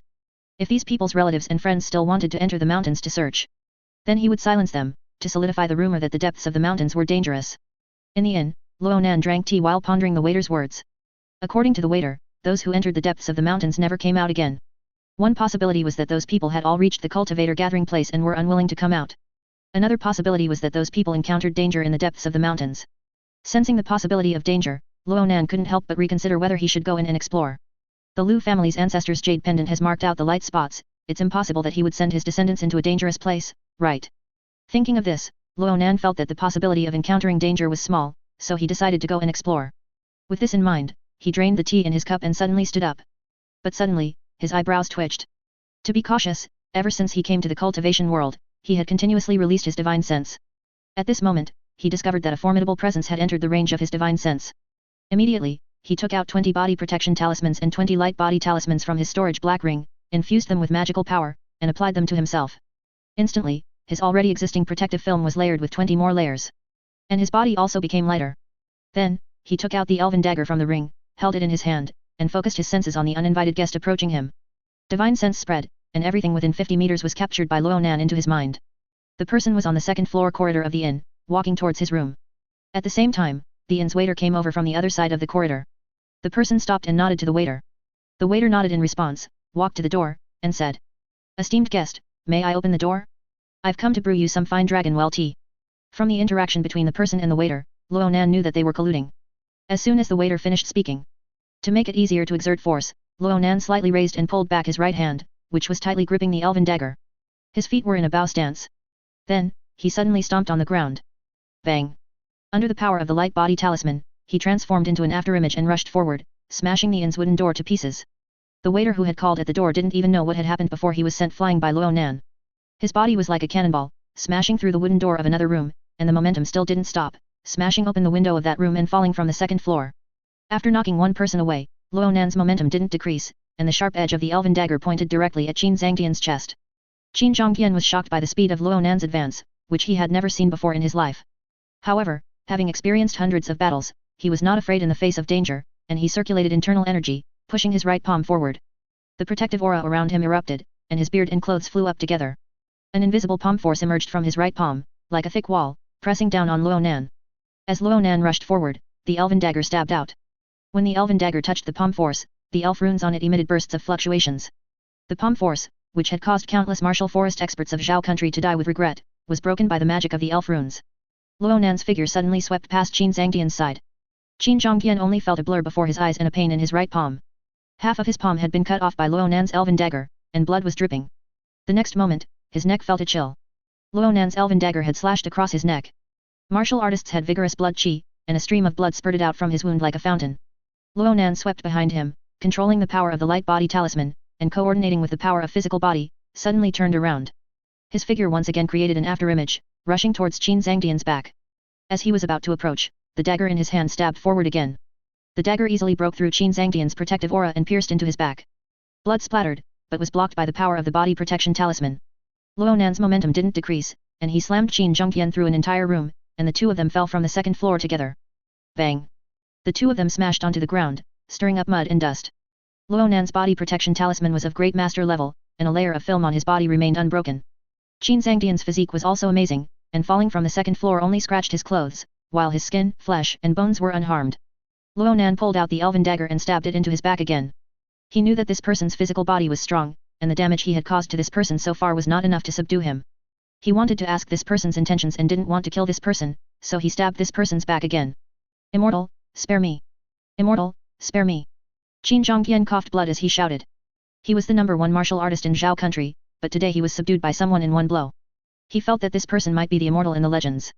Ronan stabbed Qin Zhangtian's back 2 more times, summoned Grand Mist, found Qin Zhangtian's hand tendons and foot tendons, cut them with the dagger, and then asked, "Who are you? Why do you want to harm me?" "I am Qin Zhangtian, the leader of the Heaven and Earth Alliance."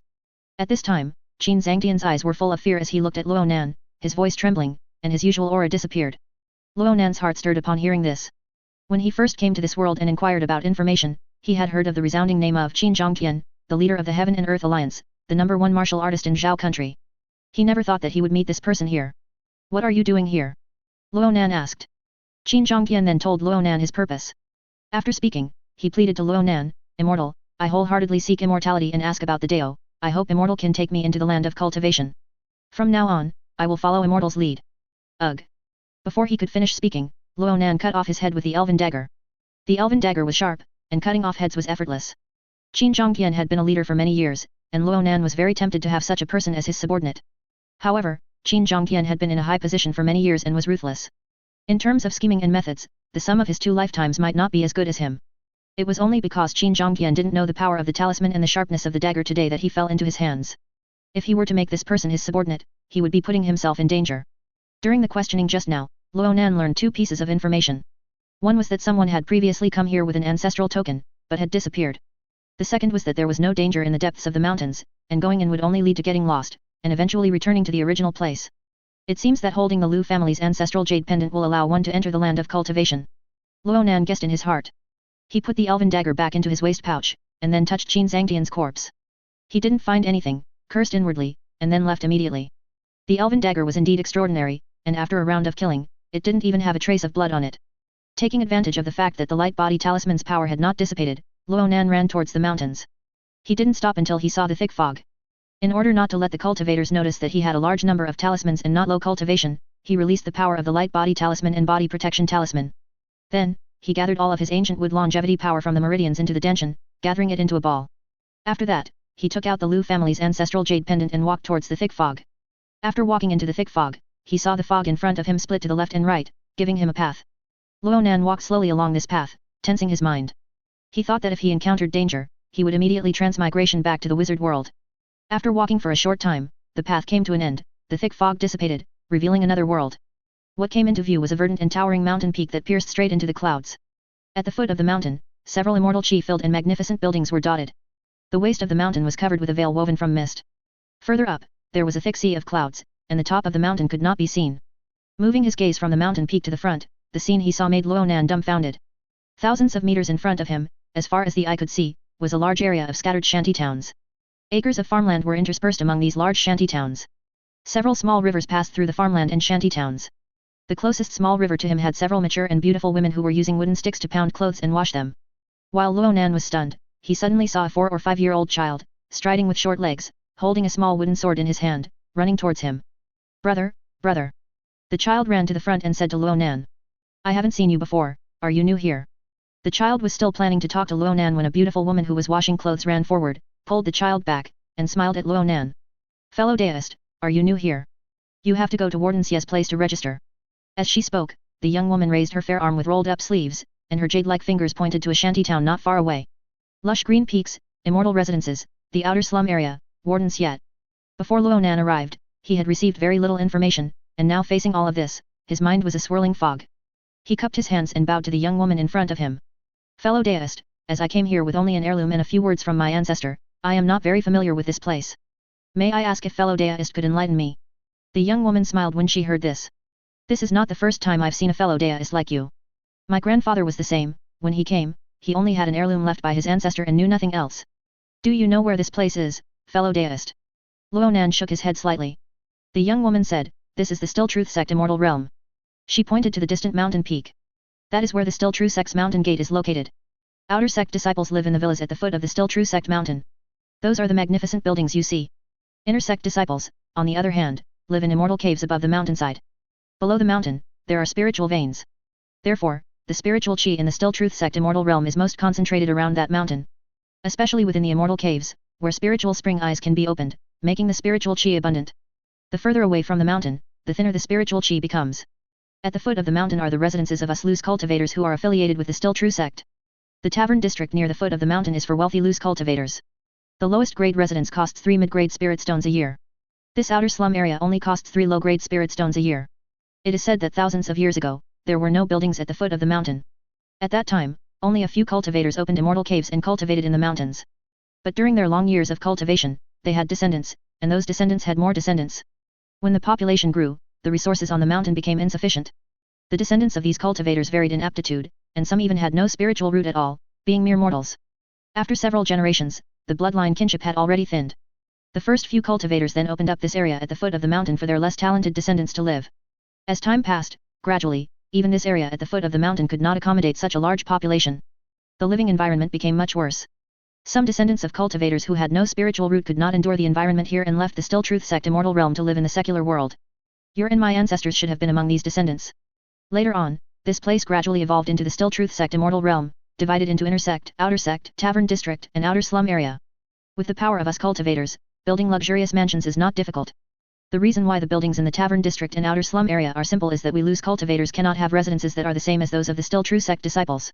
The residences in the outer slum area are even simpler, which follows the same principle. The rent in the tavern district is expensive, not only because the spiritual chi is more abundant than in the outer slum area, but also because living there is more comfortable than in the outer slum area. Oh, right. The young woman suddenly changed the subject. Fellow deist, did your ancestor leave you any spirit stones? No, Ronan shook his head, then asked, if I don't have spirit stones, can I not stay here? The young woman said, not necessarily.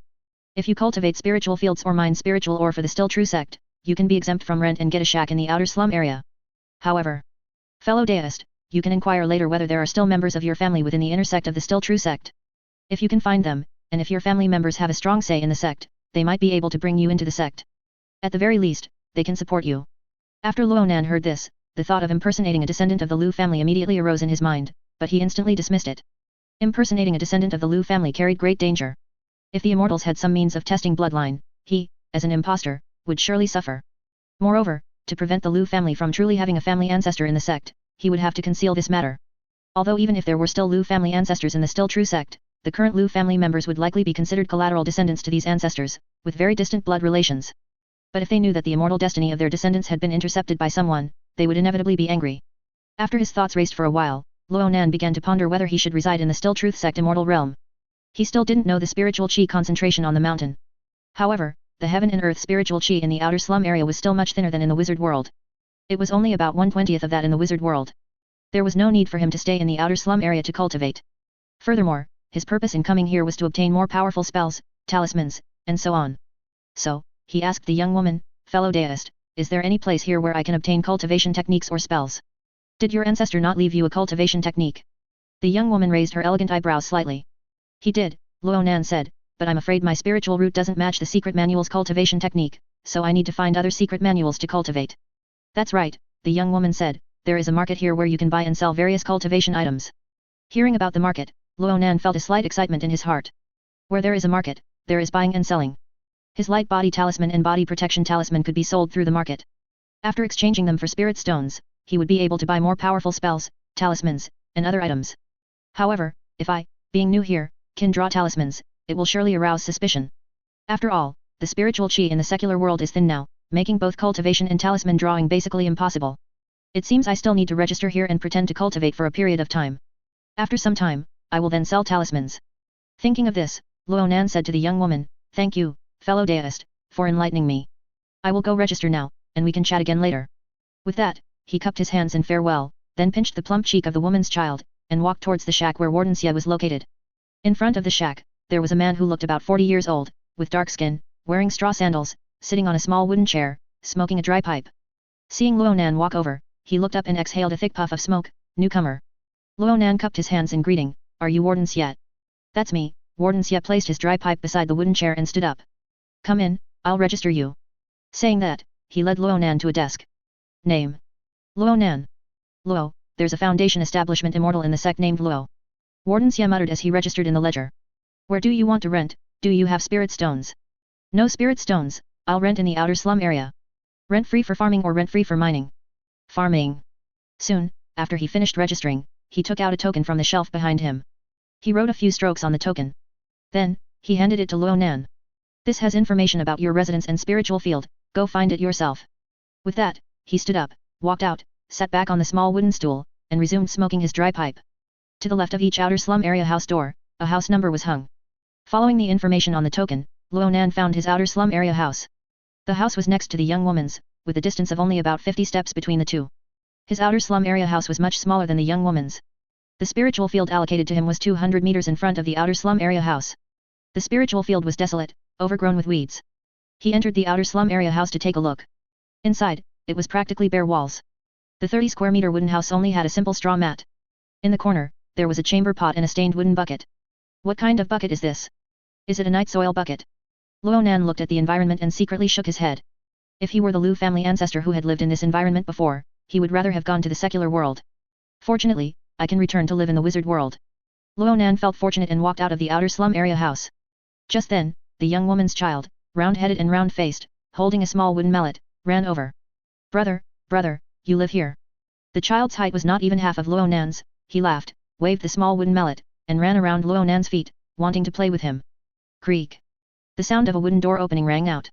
The beautiful woman ran out with an anxious expression, her eyebrows furrowed, and she looked at the child with a hint of reproach. Don't always bother brother. Saying that, she pulled the child away from Ronan's feet and smiled awkwardly. Fellow deist, I'm sorry, there are mostly adults around here, and no one can play with the child. Then, she glanced at Ronan's outer slum area house. You were assigned here, I didn't expect us to become neighbors. She then looked in the direction of the spiritual field and asked. Where was your spiritual field assigned? There. Ronan pointed to the overgrown spiritual field. The young woman glanced at it and said. After being assigned a field, you must go find Lin Steward to receive seeds and farming books. Currently, the outer slum area is managed by the Yu family, a cultivation family from the tavern district. Warden Xiat, who handles registration, and Lin Steward, who is responsible for farming in the outer slum area, belong to different Yu family members who manage them. How much you cultivate, and how you cultivate, Warden Xiat won't care. The one in charge of this is Lin Steward. When you go to him to collect seeds and books, he will tell you the rules for farming. That is, how much you need to hand over each year to be exempt from rent. Generally speaking, for the first year, Lin Steward will not make any demands on you. Because beginners, after learning for a year, are just getting the hang of it and won't have much yield. In the second year, if you don't meet the standard and can't pay the rent, you can only go mining to repay the rent, and then you will be expelled from the Still Truth Sect Immortal Realm. After the young woman and Ronan discussed some more rules of the Immortal Realm, they chatted for a few sentences and exchanged names. This young woman was named Li Yao. And her child was named Wang Xiaokong. As for who her husband was, she did not say. Ronan asked Li Yao about Lin Steward's whereabouts. After Li Yao bid farewell and pulled Wang Xiaokong back, he walked towards Lin Steward's outer slum area house. An incense stick later, Ronan returned to his outer slum area house, carrying a large bundle. He opened the bundle, and inside was a large bag of seeds. And a book. The book detailed the essentials of cultivating spiritual fields and recorded several essential spells for cultivating spiritual fields. All were first-tier low-grade spells suitable for low-level chi refining cultivators to cultivate. Soil loosening spell, weed removal spell, minor rain charm. Although they were all first-tier spells, learning all of them and skillfully casting them would still take a considerable amount of time. No wonder there are no requirements in the first year. This first year is for newcomers to develop magical power and learn spells. Ronan flipped through the book again, then tossed it aside. He didn't plan to farm. After a few months, he would sell some proficient level body protection talismans and light body talismans. By then, he would have spirit stones to pay the rent. I wonder what good things the market has. Ronan's purpose in coming here was for the spells and other items of the cultivation world. Now that he finally had free time, he had the idea of visiting the market. Knock knock knock. Ronan knocked on Li Yao's house door. A moment later, the wooden door opened, revealing Li Yao's delicate face. And behind her, Wang Xiaokong poked his head out, looking at Ronan. Brother, are you here to play with me? Before Li Yao could speak, Wang Xiaokong said excitedly. Ronan ignored Wang Xiaokong and said to Li Yao. Fellow deist Li, I apologize for disturbing you, I have something I wish to ask you. Why be so polite, fellow deist Luo? We are neighbors, and perhaps I will have to trouble you in the future. Li Yao smiled. Please come in and speak. Li Yao pulled Wang Xiaokong back, making way for Ronan. Ronan again apologized for the disturbance and entered Li Yao's house. Li Yao's house was indeed much larger than his, estimated to be over 70 square meters. It had a main hall and 2 rooms. Inside the house, there was a square table, with 4 wooden chairs next to it, and a set of ceramic teaware on the table. There were only Li Yao and Wang Xiaokong in the house, but Li Yao's husband was nowhere to be seen. Li Yao brewed a pot of tea for Ronan. Fellow deist Luo, there's no spiritual tea, so I can only offer secular world tea. Please forgive me. Fellow deist Li is too kind. Ronan asked, may I ask where the market is, fellow deist Li? Oh, I thought you were going to ask about cultivating spiritual fields. Li Yao said, fellow deist Luo, please wait. Saying that, Li Yao walked away. As soon as Li Yao walked away, Wang Xiaokong clung to him. Brother Ronan, you're going to the market? Take me too, I know the way. When Li Yao returned, she pulled Wang Xiaokong away from Ronan. She placed a yellowed paper on Ronan's table. Fellow deist Luo, the outer slum area is very large. It is the outermost part of the Still True Sect Immortal Realm, like a circle, centered around the Still True Sect spiritual vein, encircling the Still True Sect. The part of the outer slum area where we are located is on the east side of the Still True Sect spiritual vein, so it is also called the Slum East District. This is the map of the East District, which contains 3 markets, all managed by the Yu family of the Tavern District. Saying that, she pointed with her slender fingers to the 3 red dots on the map. Mom, I know the way, just let me take brother Luonan. Wang Xiaokong said. Don't make trouble. Li Yao said. Wang Xiaokong suddenly sounded like he was about to cry. You said you'd take me to the market to play when I felt the heaven and earth spiritual qi, and I felt it last night, but you're not keeping your word. Li Yao said with a slight reprimand, last night was just a cold wind, and you almost caught a cold. There was no heaven and earth spiritual qi. Saying that, she pursed her lips and smiled awkwardly at Luonan. Just then, Luonan called upon Grand Mist and memorized the map of the Slum East District. He stood up and said to Li Yao, thank you, fellow Daoist Li. With that, he walked out of the house. Fellow Daoist Luo, don't you need the map? Li Yao picked up the map, stood up, and said to Luonan. I've roughly memorized the location of the market. Luonan thanked her again and left the house. Mom, if you don't let me take brother Luonan, what if he gets lost? That's none of your business. Go cultivate. Luonan left, the voices of Li Yao and her mother still coming from behind him. He smiled and walked along the path in the outer slum area, following the red dot on the map. Although the path in the outer slum area was simple and unpaved, it looked quite clean. There were green grass and fresh flowers by the roadside, and blue sky and white clouds above. Walking on the path in the outer slum area felt like walking on a rustic, natural country road. As he walked, he suddenly saw a female cultivator sitting on a wooden chair in front of a slum house not far away, looking at him. Seeing Luonan look over, the female cultivator chuckled softly, fellow Daoist, would you like to come in and have some fun? As the female cultivator spoke, she leaned back on the wooden chair, stretching out her legs. She fully displayed her plump chest, slender waist, and long legs. She even deliberately tilted her neck, revealing her fair neck and delicate collarbone. Luonan noticed that all the female cultivators in the outer slum area had fair skin. It seemed that cultivation technique could change a person's skin condition, making them more beautiful. He hadn't noticed this because he was a noble young master, accustomed to a life of luxury, and his skin was already fair.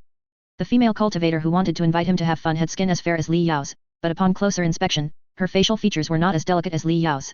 However, the seductive charm on her face was something a respectable woman like Li Yao did not possess. Thank you, fellow Daoist, but unfortunately, I am short on spirit stone. It was a bit unexpected for Luonan to encounter a woman of the night in the cultivation world. However, he did not show the slightest surprise on his face. He simply cupped his fists at the female cultivator and continued on his way. Fellow Daoist, if you have any extra spirit stone in the future, remember to visit me. The female cultivator giggled from behind Luonan. After walking for the time it takes for an incense stick to burn, Luonan finally arrived at the market closest to his slum house. It was the C-block market in the Slum East district.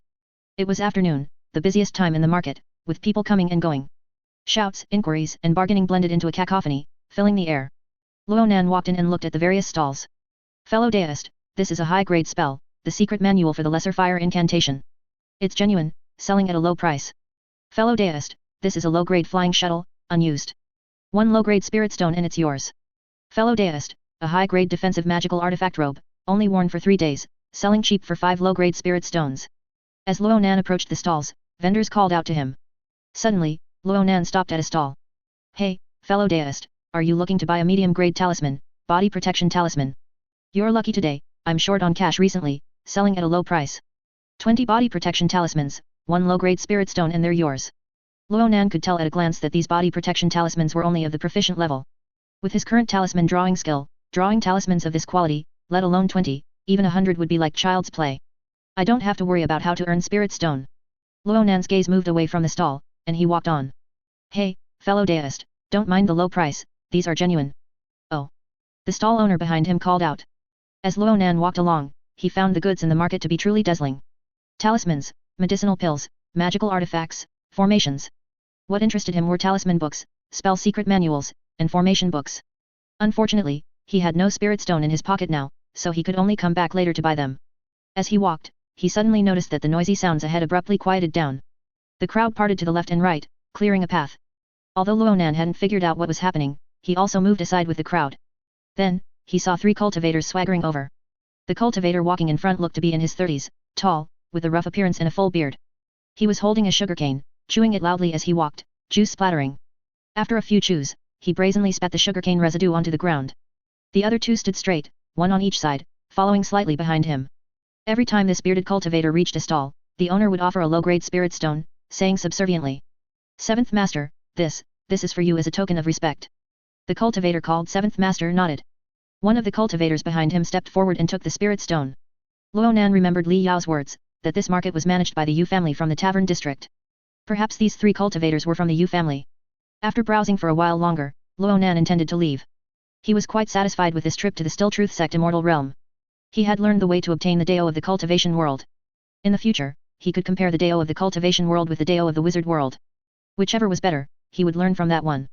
Just as he was about to leave the market, he suddenly heard a commotion erupt from within the crowd. He turned his head and saw that everyone was looking up towards the direction of the Still True Sect mountain gate.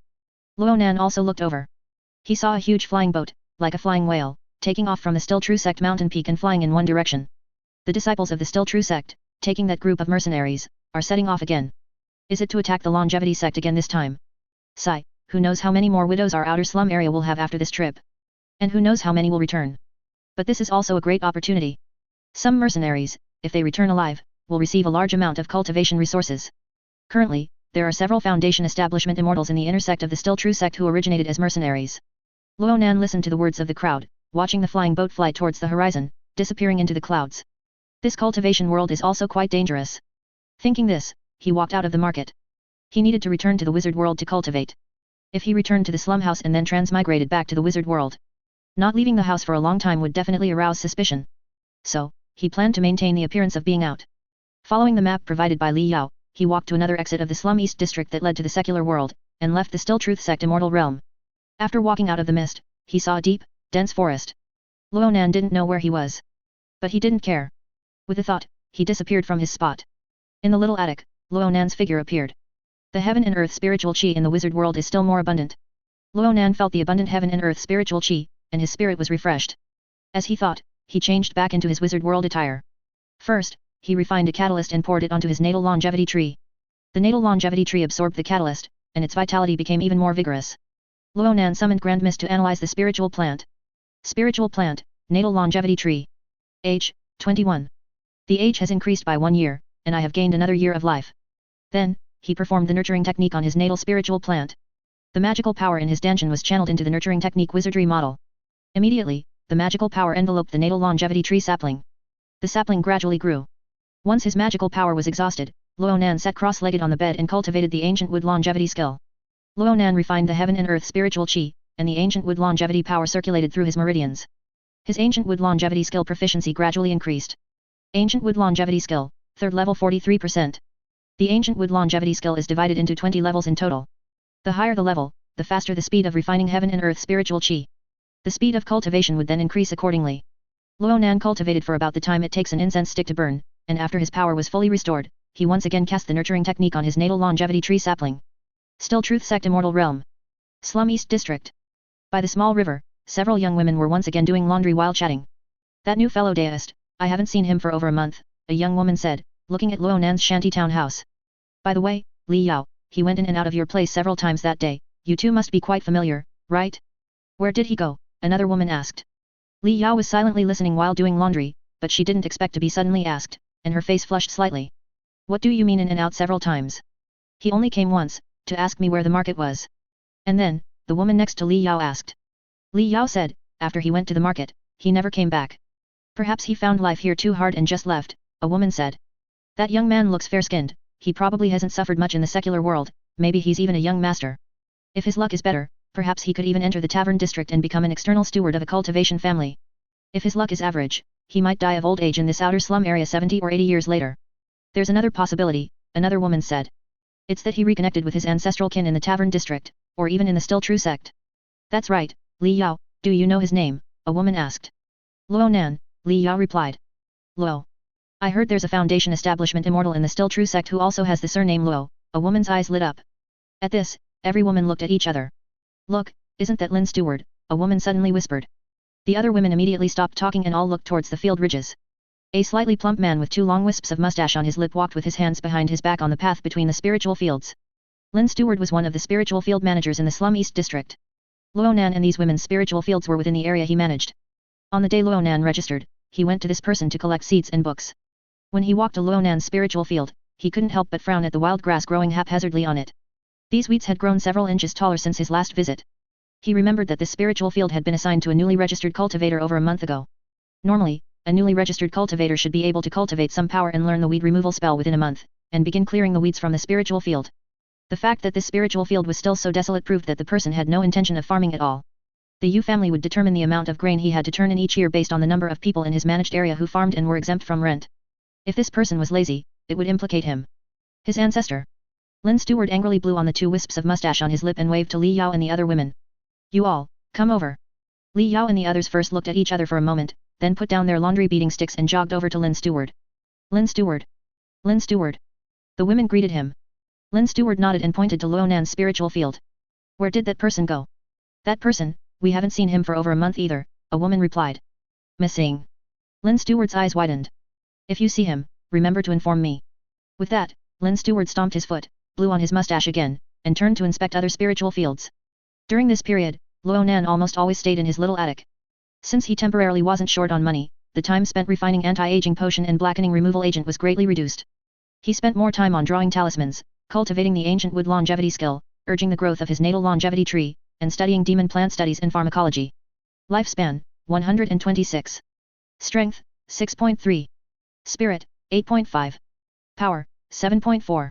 Cultivation technique, ancient wood longevity skill, 4th level 13%. Talisman, body protection talisman, Grandmaster 3%, light body talisman, Great Master 96%. Sorcery, nourishment spell, Great Master 3%. Knowledge, demon plant studies, Great Master 2%, pharmacology, proficient 92%. Potion, catalyst, Great Master 3%, expand. Cultivation realm, chi refining 5th layer. Wizard rank, 2nd level wizard apprentice. Spiritual plant, natal longevity tree. Years, 32. In the past 2 months, he had gained a lot. First, his ancient wood longevity skill reached the 4th level, and his cultivation speed increased accordingly. Then, his body protection talisman was trained by him to the Grandmaster level. He had trained about 10,000 sheets, filling 10 large bags, all stored in his storage black ring.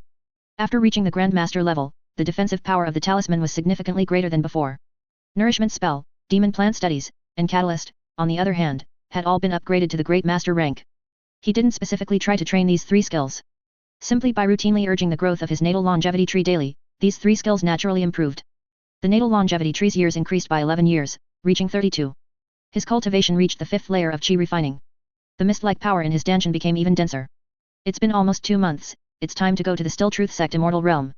Luonan took out the cultivation world clothes from his storage black ring. After changing, he tidied himself up in front of the full-length bronze mirror by the bed. Then, facing the mirror, he tied his hair into a bun and inserted a hairpin. With a thought, he disappeared from his original spot. Cultivation world. In the dense fog, Luonan's figure suddenly appeared. He took out the Lu family ancestors' jade pendant from his storage black ring. Immediately, the dense fog parted to the left and right, clearing a path for him. Luonan walked along this path and returned to the Still Truth Sect Immortal Realm. Upon arriving at the Immortal Realm, he first went to the market. In the market, besides trading cultivation items, mundane items were also bought and sold. After all, low-level cultivators also needed to eat, drink, and use daily necessities. The currency for these transactions was gold and silver. Fortunately, Luonan's storage black ring still contained some broken gold and silver. He spent some silver to buy yellow paper, wolf hair brushes, cinnabar, chicken, and other items. Sheepskin paper was a type of paper that people in the cultivation world had never seen before. If he were to draw talismans on sheepskin paper, it would definitely attract attention. After preparing the items, he walked back to his shantytown house. It was just approaching noon at this time. Residents of nearby shantytown houses, if they had kitchens, cooked inside, with smoke curling out of their chimneys. If they didn't have kitchens, they set up stoves outside to cook. Wafts of fragrant food permeated this area. It smells so good, are they cooking spiritual rice? Luonan sniffed the aroma, carrying his talisman drawing supplies, and walked into the shantytown house. Upon entering the house, he immediately laid out all his talisman drawing items and began to draw talismans. Luonan's body protection talisman attainment, after all, had reached the Grandmaster level. When drawing familiar body protection talismans, he barely needed to look, merely holding the wolf hair brush and swiftly moving it across sheets of yellow paper. Before long, 100 familiar body protection talismans were drawn. He used a tattered piece of cloth bought from the market to wrap the 100 body protection talismans, tied them into a bundle, held it in his hand, and walked out. Luonan returned to the market. When he bought talisman paper and other items, he inquired about prices in the market. Currently, the price of a familiar body protection talisman was 1 low-grade spirit stone for 10 talismans. Luonan found an empty spot in the market. He sat down on the ground, untied the bundle containing the talismans, spread them out, and divided the talismans into 10 portions. Each portion was weighed down with a stone to prevent it from being blown away by the wind. Fellow deist, are you selling body protection talismans? As a medium-grade talisman, the body protection talisman had great use in combat. Soon after Luonan set up his stall, a cultivator immediately came forward to inquire. Precisely, 10 for 1 low-grade spirit stone, Luonan said. Upon hearing this, the cultivator sized up Luonan. Fellow deist, you look unfamiliar, I've never seen you selling body protection talismans in the market before. Are these talismans genuine? Right, this is the downside of buying and selling talismans in a market without a notary, Ronan thought. If someone could discern the authenticity of a talisman, he would likely be able to draw talismans himself and wouldn't need to buy them. If someone couldn't discern it, the only way to test the talisman's authenticity was to use it. If they were all used, how could he sell them? These talismans are absolutely genuine, Ronan said. As a newcomer, he didn't know if this cultivation world had anything like Dao oaths. If there were, he could make one on the spot. The cultivator pondered for a moment, then finally shook his head and left. That's right, my talisman prices are similar to other sellers, and no one vouches for their authenticity, so buyers will naturally go back to their regular stalls. Ronan thought of this, and seeing another cultivator approach to inquire, he said. Body protection talismans, 12 for 1 low-grade spirit stone. The new cultivator was slightly surprised upon hearing this, scrutinizing the talismans, unsure if he could discern their authenticity. After a while, he cautiously asked, why are your talismans so cheap? Is there something wrong with them? Ronan looked up, speechless with the cultivator, then after a moment, said, I'm in urgent need of money. The new cultivator also pondered for a moment, shook his head, and walked away. Ronan couldn't help but grimace. Damn it.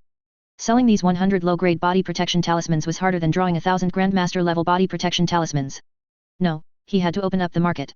Ronan gradually calmed down, pondering how to sell these body protection talismans. After thinking for a while, he had an idea. He immediately shouted, a talisman beginner is selling body protection talismans. I hope all fellow Daoists will support me. 20 for 1 low-grade spirit stone. Try before you buy. Soon, several cultivators were drawn over by the shout. When body protection talismans were cheap, most people would prejudge them, assuming there was something wrong with the talismans. Perhaps the talismans bought back couldn't even be used. Ronan saying he was a talisman beginner was like exposing his own weakness. Very few people would expose their own weaknesses, so these cultivators subconsciously assumed Ronan was indeed a beginner. Although they might think that a talisman drawn by a beginner would likely have problems 9 times out of 10. But at least, a beginner was different from a pure swindler, the talismans drawn would still have magic power. It was just that the talisman's power was not as strong as those drawn by experienced talisman drawers. Therefore, this was also the reason why this beginner was selling at a low price. Since the talisman's magic power was weak, wouldn't it be fine to use 2 at the same time? After a quick analysis in their minds, several cultivators immediately became interested in Ronan's body protection talismans. Moreover, Ronan also promised them they could test the talismans.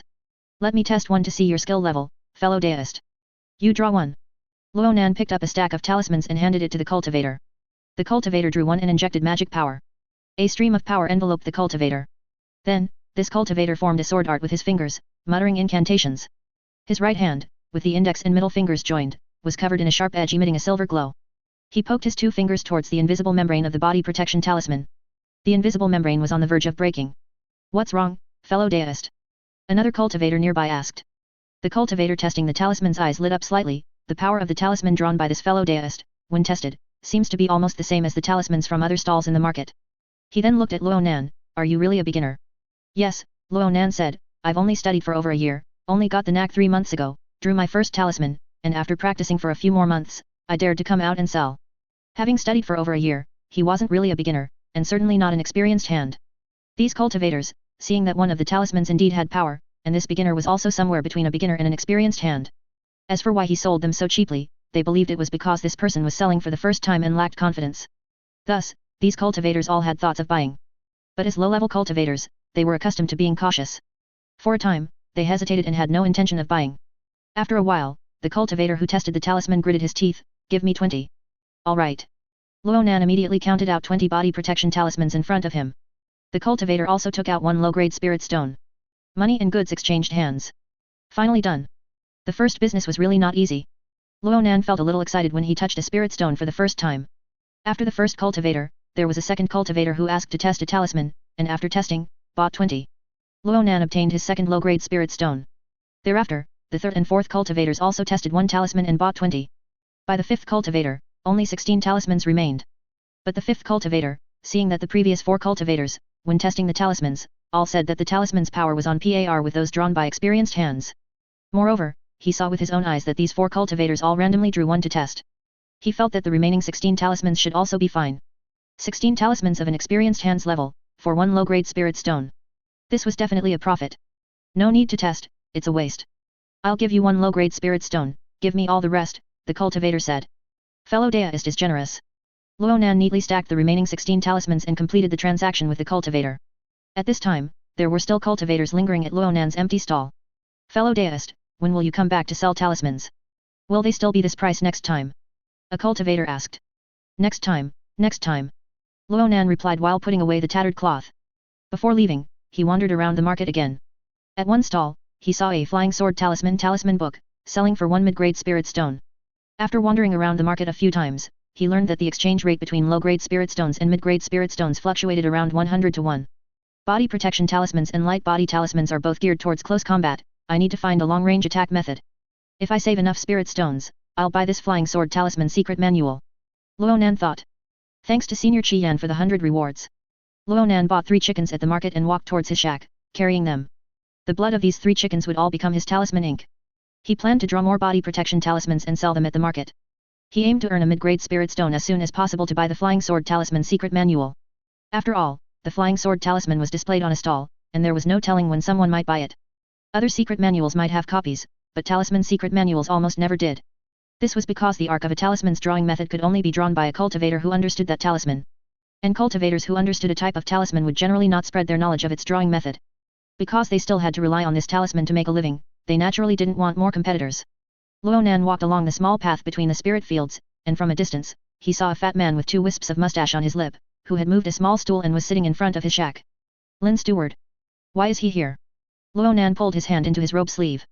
His consciousness probed the storage black ring. He took out 5 Grandmaster level body protection talismans and held them in his hand. At the same time, he summoned Grand Mist. Grand Mist, analyze this person. Immediately, in his eyes, a circle of blue light flashed around Lin Steward. Then, streams of information flowed into his mind. Strength, 6.1. Spirit, 12.3. Mana, 11.5. Realm, Qi refining 7th level. This person's realm is 2 levels higher than mine, his spirit and mana are higher than mine, and his strength is lower than mine. Ronan thought, injecting mana into the body protection talismans. Immediately, 5 invisible membranes enveloped him. Then, as he walked, he used 3 more Grandmaster level body protection talismans on himself. At the same time, his right hand remained hidden in his sleeve. The gaps between his fingers were filled with body protection talismans and light body talismans. As Ronan approached, Lin Steward shifted his gaze to Ronan. Ronan. Lin Steward called Ronan's name. Lin Steward, may I ask why you have come here? Ronan asked. At this moment, on the other side, the women planting rice seedlings looked up and watched. A few days ago, when Lin Steward came to inspect the spirit fields, he had said that if anyone saw Ronan, they should inform him. Today, when this woman saw Ronan, she did as instructed. Upon hearing this, Lin Steward immediately cast a spell and rushed over.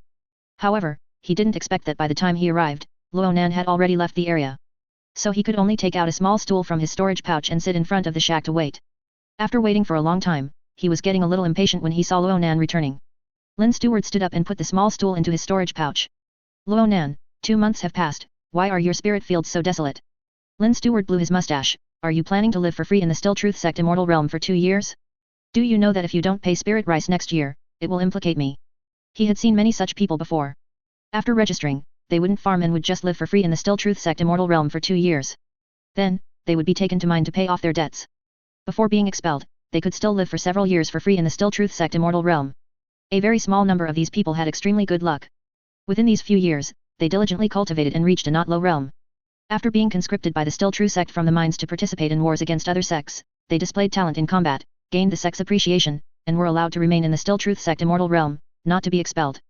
But such people were very likely to cause him to fail to meet his spirit rice quota. Therefore, if there were such people in the area he managed, they must be disciplined. Upon hearing this, Ronan knew that this Lin Steward was afraid he wouldn't be able to pay the spirit rice next year, which was why he had come to find him. His heart relaxed slightly. I don't plan to live for free, starting this year, I will pay rent. Ronan said. In the outer slum area, as long as one paid 3 low-grade spirit stones a year, one could rent the lowest grade shack. His shack was the lowest grade. And his income from selling talismans today had reached 5 low-grade spirit stones. Paying rent was more than enough. Lin Steward frowned, don't think I'm easy to fool. You've only been here for 2 months, where would you get spirit stones? The outer slum area requires rent to be paid first, then residency. If you can't pay 3 low-grade spirit stones today, I will report this matter to Warden Xie and have him remove your registration and expel you from the Still Truth sect Immortal Realm. Lin Steward, please rest assured. Ronan said, I have spirit stones. I'll go find Warden Xie later, pay the rent, and then I won't farm that spirit field. You can assign it to someone else. Lin Steward saw that Ronan didn't seem to be lying and suddenly remembered that Ronan hadn't been living in the shack for the past 2 months. Could it be that this young man reunited with his clansmen in the tavern district or the Still True sect? Did his clansmen provide him with spirit stones? Lo. There's no cultivation family named Luo. There's a foundation establishment immortal in the still true sect named Luo. Could he be a collateral descendant of immortal master Luo? Although the blood ties were thin, they were still of the same clan, and they would likely receive extra care. Lin Stewart thought that this person might be related to immortal master Luo, and remembering his somewhat aggressive demeanor just now, his back couldn't help but slightly sweat. Fellow deist. Lin Stewart cupped his hands, my words just now were quite offensive. Since fellow deist can pay the rent, I won't disturb fellow deist any further. My name is Lin Shan, and you know where I live. If you have any difficulties in the future, please feel free to tell me. With that, he cupped his hands again and left. Ronan also cupped his hands in return. However, he was very puzzled by Lin Stewart's sudden change. Not only Ronan, but the cultivators who had been silently watching from the side were also very puzzled by Lin Stewart's change. They couldn't hear the conversation between Ronan and Lin Shan, so they began to make wild guesses. After Lin Shan left, Ronan went into the house and put away the newly bought chickens. Afterward, he went to Warden Xie's house and paid a year's rent. Warden Xie also remembered that Ronan had only arrived 2 months ago and had chosen to farm to be exempt from rent because he had no spirit stones. But after only 2 months, he had paid 3 low-grade spirit stones, which surprised him greatly. When Ronan first came to register, Warden Xie had a thought, guessing that this Ronan might be a descendant of the Foundation establishment Immortal Master Luo. Now that he had suddenly given him 3 low-grade spirit stones, he felt that this possibility had increased significantly. Fellow deist Luo. After Ronan paid the spirit stones, Warden Xie smiled and said, there is another shack in the area where you currently live. That's also a single-person shack, bigger and cleaner than the one you are currently living in, and it has a bed, a table, and a stove inside. It's just that before you came, a chi refining 6th level cultivator died of old age there. Cleaning and dispelling grievances both took some time, so at that time, we didn't let you live there. Now that the cleaning and dispelling of grievances for that shack are complete, and no one is living there, how about I assign it to you? Ronan looked at Warden Xie and was silent for a moment. He also didn't know what was going on today. He remembered that when he came to register that day, this Warden Xie had a cold expression. Now that he had paid the spirit stones, his demeanor suddenly changed. Could it be that he knows I earned spirit stones in just 2 months and thinks I have great potential, so he wants to befriend me? Such a thought popped into Ronan's mind. Only this could explain why these 2 stewards suddenly changed their attitudes towards him. Ronan moved to a better outer slum area shack. It was quite close to his original residence, still within the same area. This action surprised his neighbors. They weren't sure why 2 deacons would curry favor with this new cultivator on the same day. But these people quickly realized that the still true sect had a great master Luo. This new cultivator might be a collateral descendant of that foundation establishment Immortal. For a time, many people racked their brains, wondering how to forge a connection with Ronan. After all, connecting with Ronan might mean connecting with a foundation establishment Immortal. Even if the foundation establishment Immortal didn't provide them with any resource assistance. Just gaining some cultivation experience from the foundation establishment Immortal would be greatly beneficial. It was already night by the time Ronan finished moving into the shack. This outer slum area was different from the Triumphant City Central in the Wizard World, the public order seemed much worse. At least, in Triumphant City Central, he could often see city guards patrolling the streets. But in the outer slum area, there wasn't a single person maintaining order. As soon as night fell, the streets of the outer slum area saw a sharp decrease in pedestrian traffic. Furthermore, the outer slum area had no lanterns or similar items, and it was pitch black at night, like a ghost realm.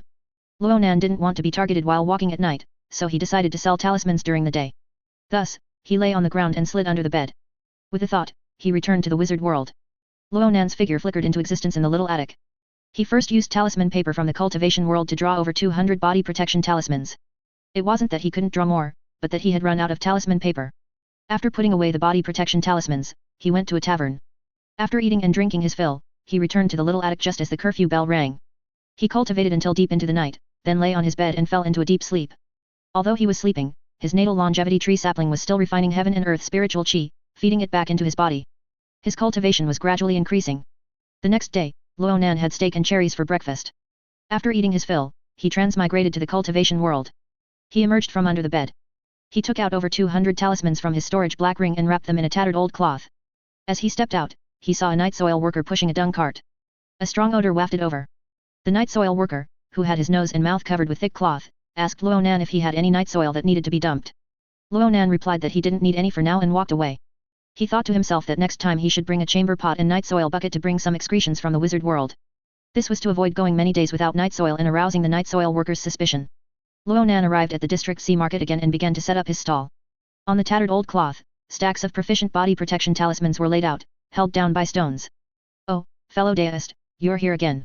Not long after Ronan sat down, a cultivator recognized him. How come you have over 200 body protection talismans this time? Did you draw all of them? No, besides drawing them myself, I'm also selling them for others, Ronan said. The cultivator nodded and asked, what's the price today? Ronan said, 12 for one low-grade spirit stone. The cultivator frowned, that's much more expensive than yesterday. Ronan remained silent. He had checked earlier, throughout this entire market, his price for proficient body protection talismans was the cheapest. Can you lower the price a bit more, 14 for one low-grade spirit stone? The cultivator asked. Ronan shook his head. Too expensive, I'm leaving. The cultivator turned to leave. Ronan did not stop him. The cultivator actually left. After walking a few steps, the cultivator suddenly turned back and walked quickly towards him. Give me 36. Subsequently, Ronan and the cultivator exchanged money for goods. 3 low-grade spirit stones accounted for. After about 2 hours, Ronan sold all the body protection talismans. He now had a total of 28 low-grade spirit stones. When he left, he first bought some talisman paper, then browsed the market. Seeing that the flying sword talisman secret manual was still there, he felt a little relieved and left the market. As he was walking down an alley between the shacks, he suddenly stopped and turned around, saying, 3 of you, why are you following me? When he left, his divine sense was fully open, and he could feel 3 people quietly following him. He recognized all 3 of them, they were the other 3 cultivators selling proficient level body protection talismans in the market. At this moment, one of the male cultivators, about 30 years old, of average build and ordinary appearance, said, Fellow deist, you should change markets to sell your body protection talismans, this market doesn't welcome you. Ronan used Grand Mist to analyze the 3 people in front of him.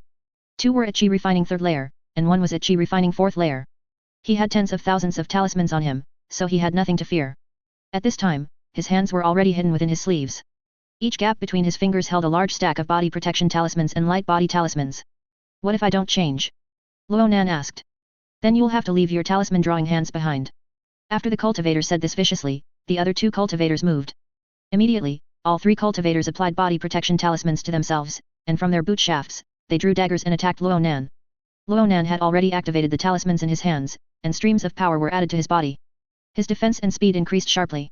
What was applied to his body were Grandmaster level body protection talismans and Great Master level light body talismans. They were simply incomparable to the proficient level body protection talismans of the 3 people in front of him. With a thought, a plain, unadorned dagger appeared in Ronan's hand. The dagger of the Dark Elves. His figure transformed into an afterimage, sweeping into the midst of the 3. He aimed at their hearts and stabbed them with a single strike. The dagger was sharp, easily piercing through the power of the 3's body protection talismans, and when it stabbed into their chests, it was like stabbing into a block of tofu. After Ronan swept past, the 3 fell limply. Blood gushed from their hearts. Ronan stopped and used his divine sense to perceive his surroundings. After confirming that no one was nearby, he immediately rushed back to the 3 horizontally lying corpses and quickly searched their bodies. After finding items, he didn't have time to examine them and directly put them into his storage black ring. Then, he swiftly left the area. Ronan chose an uninhabited area and ran a great distance. He released his divine sense, confirmed that no one was around, then stopped and began to examine the items he had obtained from the 3. He extended his mind into the storage black ring. These 3 had a total of about 200 proficient level body protection talismans, 23 low-grade spirit stones, and 3 body protection talisman secret manuals. There was also a book with talisman paper production method written on its cover. Ronan scanned the book with his mind. He found that this book recorded 3 methods for making beast hide talisman paper. Because the characteristics of each type of beast hide were different, the manufacturing methods used were also different. The power of a talisman was closely related to the material of the talisman paper. The better the material of the talisman paper, the greater the power of the talisman. Ronan thought that if he could produce beast hide talisman paper, he could enhance the power of his body protection talismans and light body talismans. The beast hide talisman paper crafting book detailed 3 methods for making beast hides. These 3 Yao beasts were the blood yellow ox, the Sun Wind leopard, and the azure cloud snake, all of which were first-tier Yao beasts. In terms of strength, an adult azure cloud snake was equivalent to a cultivator at Chi refining stage 8, an adult Sun Wind leopard was equivalent to a cultivator at Chi refining stage 5, and an adult blood yellow ox was equivalent to a cultivator at Chi refining stage 2.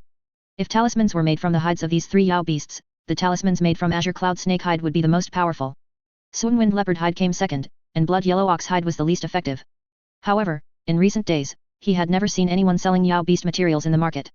Where can I get these 3 types of beast hides? Ronan thought as he headed towards an empty alley, circling back to the shantytown district where he lived. Fellow deist Luo. Fellow deist Luo. Ronan walked along the path between the spiritual fields, and several neighbors, upon seeing him, smiled and greeted him. Fellow deist Luo, my family has brewed spiritual rice wine, and it was just unsealed today. Would you like to come over for a drink? A scruffy bearded cultivator, wearing a linen shirt with his chest exposed, said to Ronan. Thank you, I will definitely visit you another day. Ronan cupped his hands and walked away, secretly wondering why his neighbors were so much more enthusiastic towards him. As he walked along the field path, he saw Li Yao at her spiritual field, casting the minor rain spell. As Li Yao's snow-white fingers lightly tapped the spell incantation, A small cloud appeared above the spiritual field. Raindrops fell from the cloud, nourishing the seedlings. Li Yao controlled this cloud, making it fly over her spiritual field. The person Ronan was most familiar with in the Still Truth Sect immortal realm was Li Yao. Moreover, Wang Xiaokong was over 4 years old, so Li Yao had probably been in the Still Truth Sect immortal realm for more than 4 years. She should be quite familiar with matters of cultivation. He wanted to know where he could buy Yao beast materials, so he intended to ask her. Fellow deist Li. Ronan cupped his hands. Fellow deist Luo. Li Yao looked over, stopping her rain spell. Fellow deist Li, I have some questions I'd like to ask. Ronan said. Fellow deist Luo, please don't be so polite, speak your mind. Li Yao said. May I ask where one can buy Yao beast blood? Ronan asked. He didn't directly ask where to buy beast hides, places that sold Yao beast blood would most likely also sell Yao beast hides. Yao beast blood. Li Yao frowned slightly and said. With the reduction of spiritual veins and the hunting by cultivators, there are not many Yao beasts left. Currently, the only remaining Yao beasts in the world are all raised by sects and families. Within the Still Truth Sect immortal realm, if you want to buy Yao beast blood, you'll have to go to the large trading houses in the tavern district. Or find a Still True Sect disciple and have him exchange Yao beast blood for you within the sect. The resources in this cultivation world are indeed scarce. Ronan sighed in his heart after hearing this. Immediately, he thought of something else and asked Li Yao. Fellow deist Li, do you know why these neighbors have such an attitude towards me? He often saw Li Yao washing clothes with other women, so she should have heard some things. Li Yao's eyes lit up slightly upon hearing this, and she looked at Ronan. Fellow deist Luo, you don't know yourself. I truly don't know. Ronan said. Li Yao smiled slightly and immediately told him about the Daylin steward and Warden Xie curried favor with him, how the neighbors saw it, and how they then guessed that he was a collateral descendant of Immortal Master Luo, a foundation establishment immortal of the Still True Sect. So that's how it is. Ronan suddenly understood. So, fellow deist Luo, are you? Li Yao's bright eyes fixed on Ronan. She couldn't help but be curious. Ronan merely smiled faintly, saying nothing. He thanked Li Yao, cupped his hands in farewell, and then walked towards the shack. This false connection must be utilized well. Ronan thought as he walked. Although he hadn't been in the Still Truth Sect immortal realm for long, he had already realized in the past few days. Foundation establishment immortals on the mountain and cultivators in the shantytown district below were completely different classes of people. It was almost impossible for cultivators in the shantytown district below to come into contact with foundation establishment immortals on the mountain. Even outer sect disciples of the Still True Sect rarely interacted with them. If everyone believed he was a collateral descendant of a foundation establishment immortal, it would be of great benefit to him. The 3 talisman sellers who intended to make trouble for him today, if they knew about this, might not have acted against him. In the future, when he traveled within the Still Truth Sect immortal realm, he would encounter much less trouble. As for whether it would be exposed? As long as that immortal Master Luo didn't speak, who could be certain? In the future, he could even act more freely. His superb talisman crafting skills and his considerable amount of spirit stones would all be attributed to immortal Master Luo's assistance. Ronan entered the shack, opened the window, and looked at the field stretching into the distance, thinking. This connection also had a downside, it easily attracted attention. If he stayed in the shack for several days without going out, he would be noticed. In the future, I should only transmigrate after leaving the immortal realm. With that thought, Ronan left the house and walked towards another exit from the Still Truth Sect immortal realm. He exited the Still Truth Sect immortal realm, plunged into the thick fog, and then, with the thought, transmigrated back to the wizard world. In the little attic, Ronan's figure appeared. After changing back into his wizard world clothes, he felt a bit thirsty, so he sat by the table, picked up the silver wine jug, and poured wine into a tall bronze cup.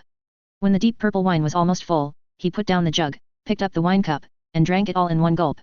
Immediately, he began to recall the information flow about making beast hides.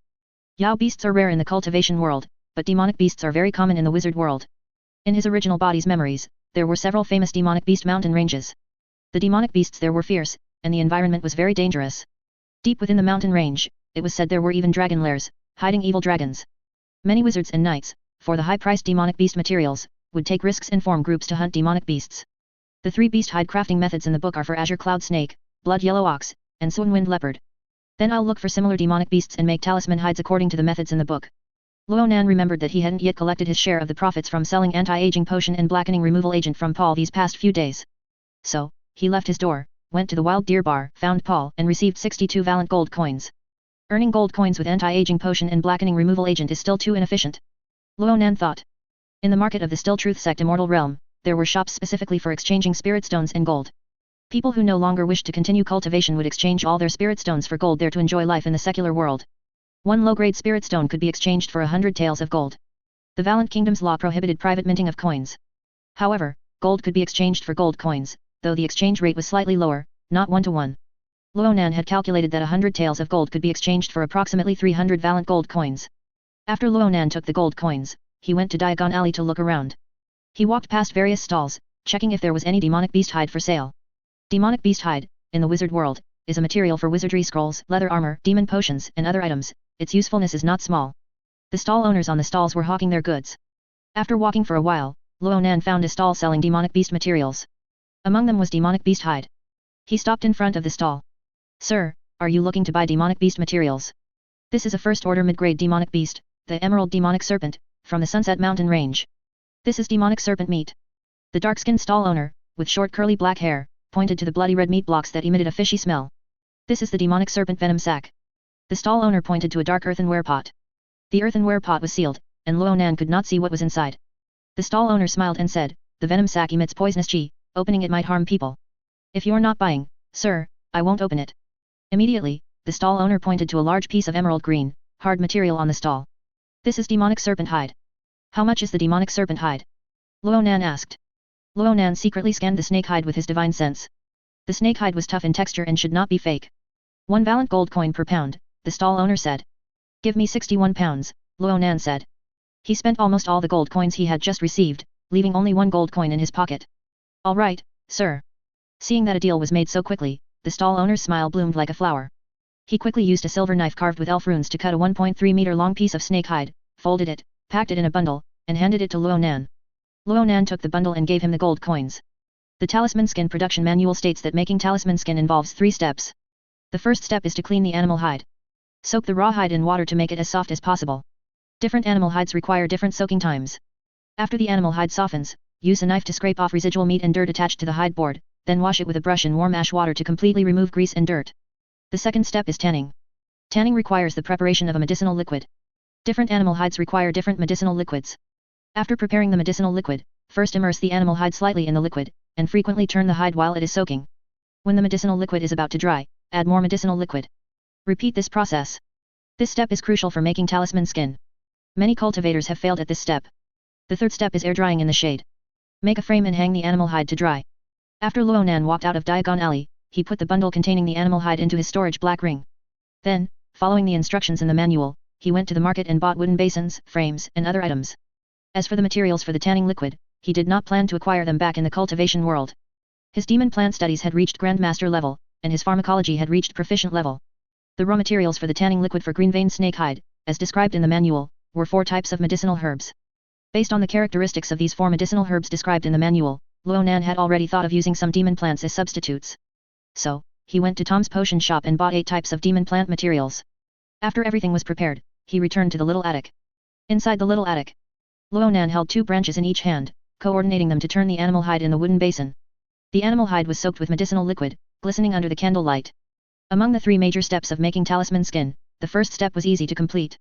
As for the second step, preparing the tanning liquid, Ronan cut off a few small pieces of snake hide, tried several times, and successfully prepared the tanning liquid. After 3 hours of work, 2 candles had been replaced. Ronan finally saw the snake hide in the wooden basin turn into an opaque, yellowish-white state. "It's done." Ronan used 2 small branches in each hand to pick up the animal hide and hung it on the frame to dry. Now, it's just waiting for it to air dry in the shade. After Ronan finished everything, he cleaned up the debris left from making the animal hide, sat cross-legged on the bed, and began his cultivation for the day. Triumphant City is by the sea, and the air is humid. 2 days later, the animal hide was completely dry. Ronan took down the animal hide, took out his elven dagger, and cut the animal hide into pieces of talisman skin. The emerald demonic serpent animal hide he bought, after being cut, yielded 63 talisman skins. The finally produced talisman skin appeared dark yellow. After putting the talisman skin into his storage black ring, he went out and bought 3 chickens. Returning to the little attic, he took out all his talisman drawing supplies and began drawing talismans. Ronan quickly drew 33 Grandmaster level body protection talismans and 30 Great Master level light body talismans. These talismans were, without a doubt, more powerful than before. Talismans are precious, and Ronan was reluctant to even test one. After putting the 63 animal hide talismans into his storage black ring, Ronan took out the talisman paper he bought from the Still Truth sect Immortal Realm and continued drawing talismans with the talisman ink he had just prepared. These past few days, his heart had been constantly thinking about the Flying Sword talisman. I wonder if the Flying Sword talisman secret manual has been bought by someone. He had already learned the method of making animal hide talisman paper. Using animal hide as the talisman paper for the Flying Sword talisman would make the Flying Sword talisman even more powerful.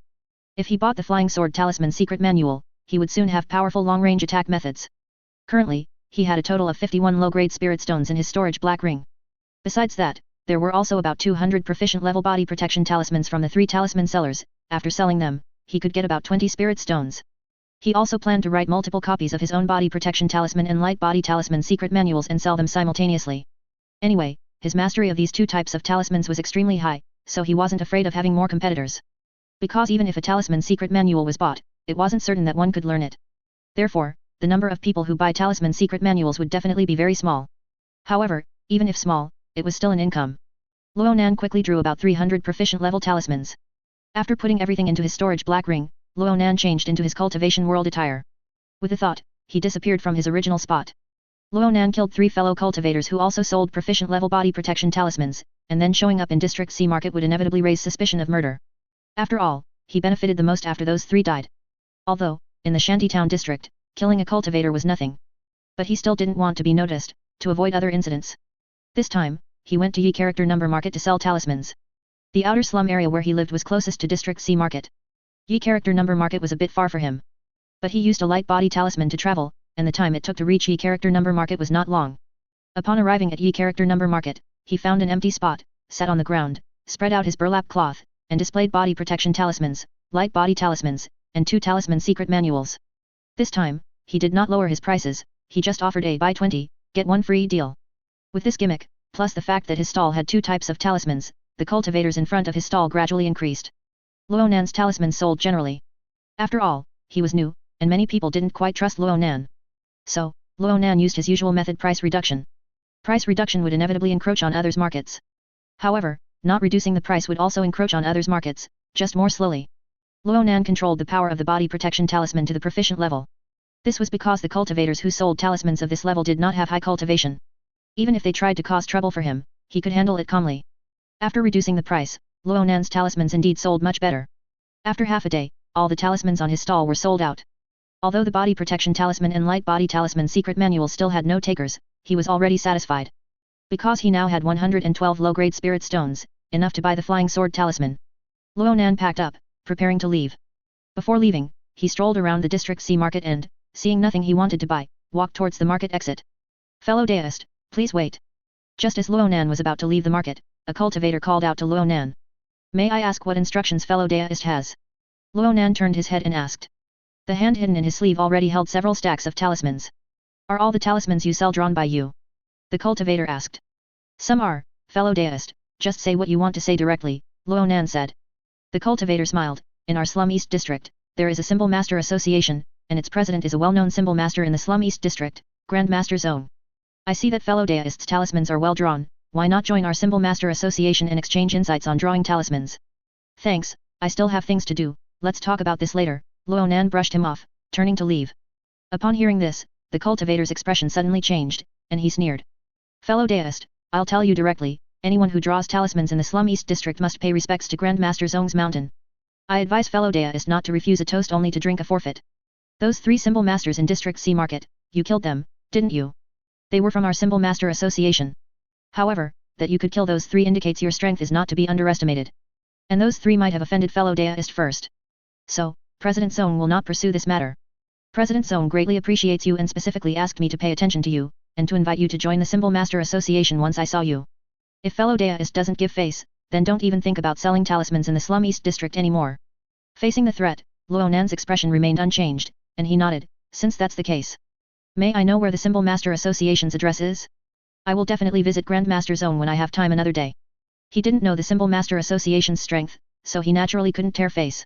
Seeing Ronan soften, the cultivator couldn't help but smile slightly and told Ronan the Symbol Master Association's address. Fellow deist, Grand Master Zone and all the senior brothers are waiting for you. After saying that, the cultivator cupped his hands and took his leave. Ronan also feigned a farewell, then left the market.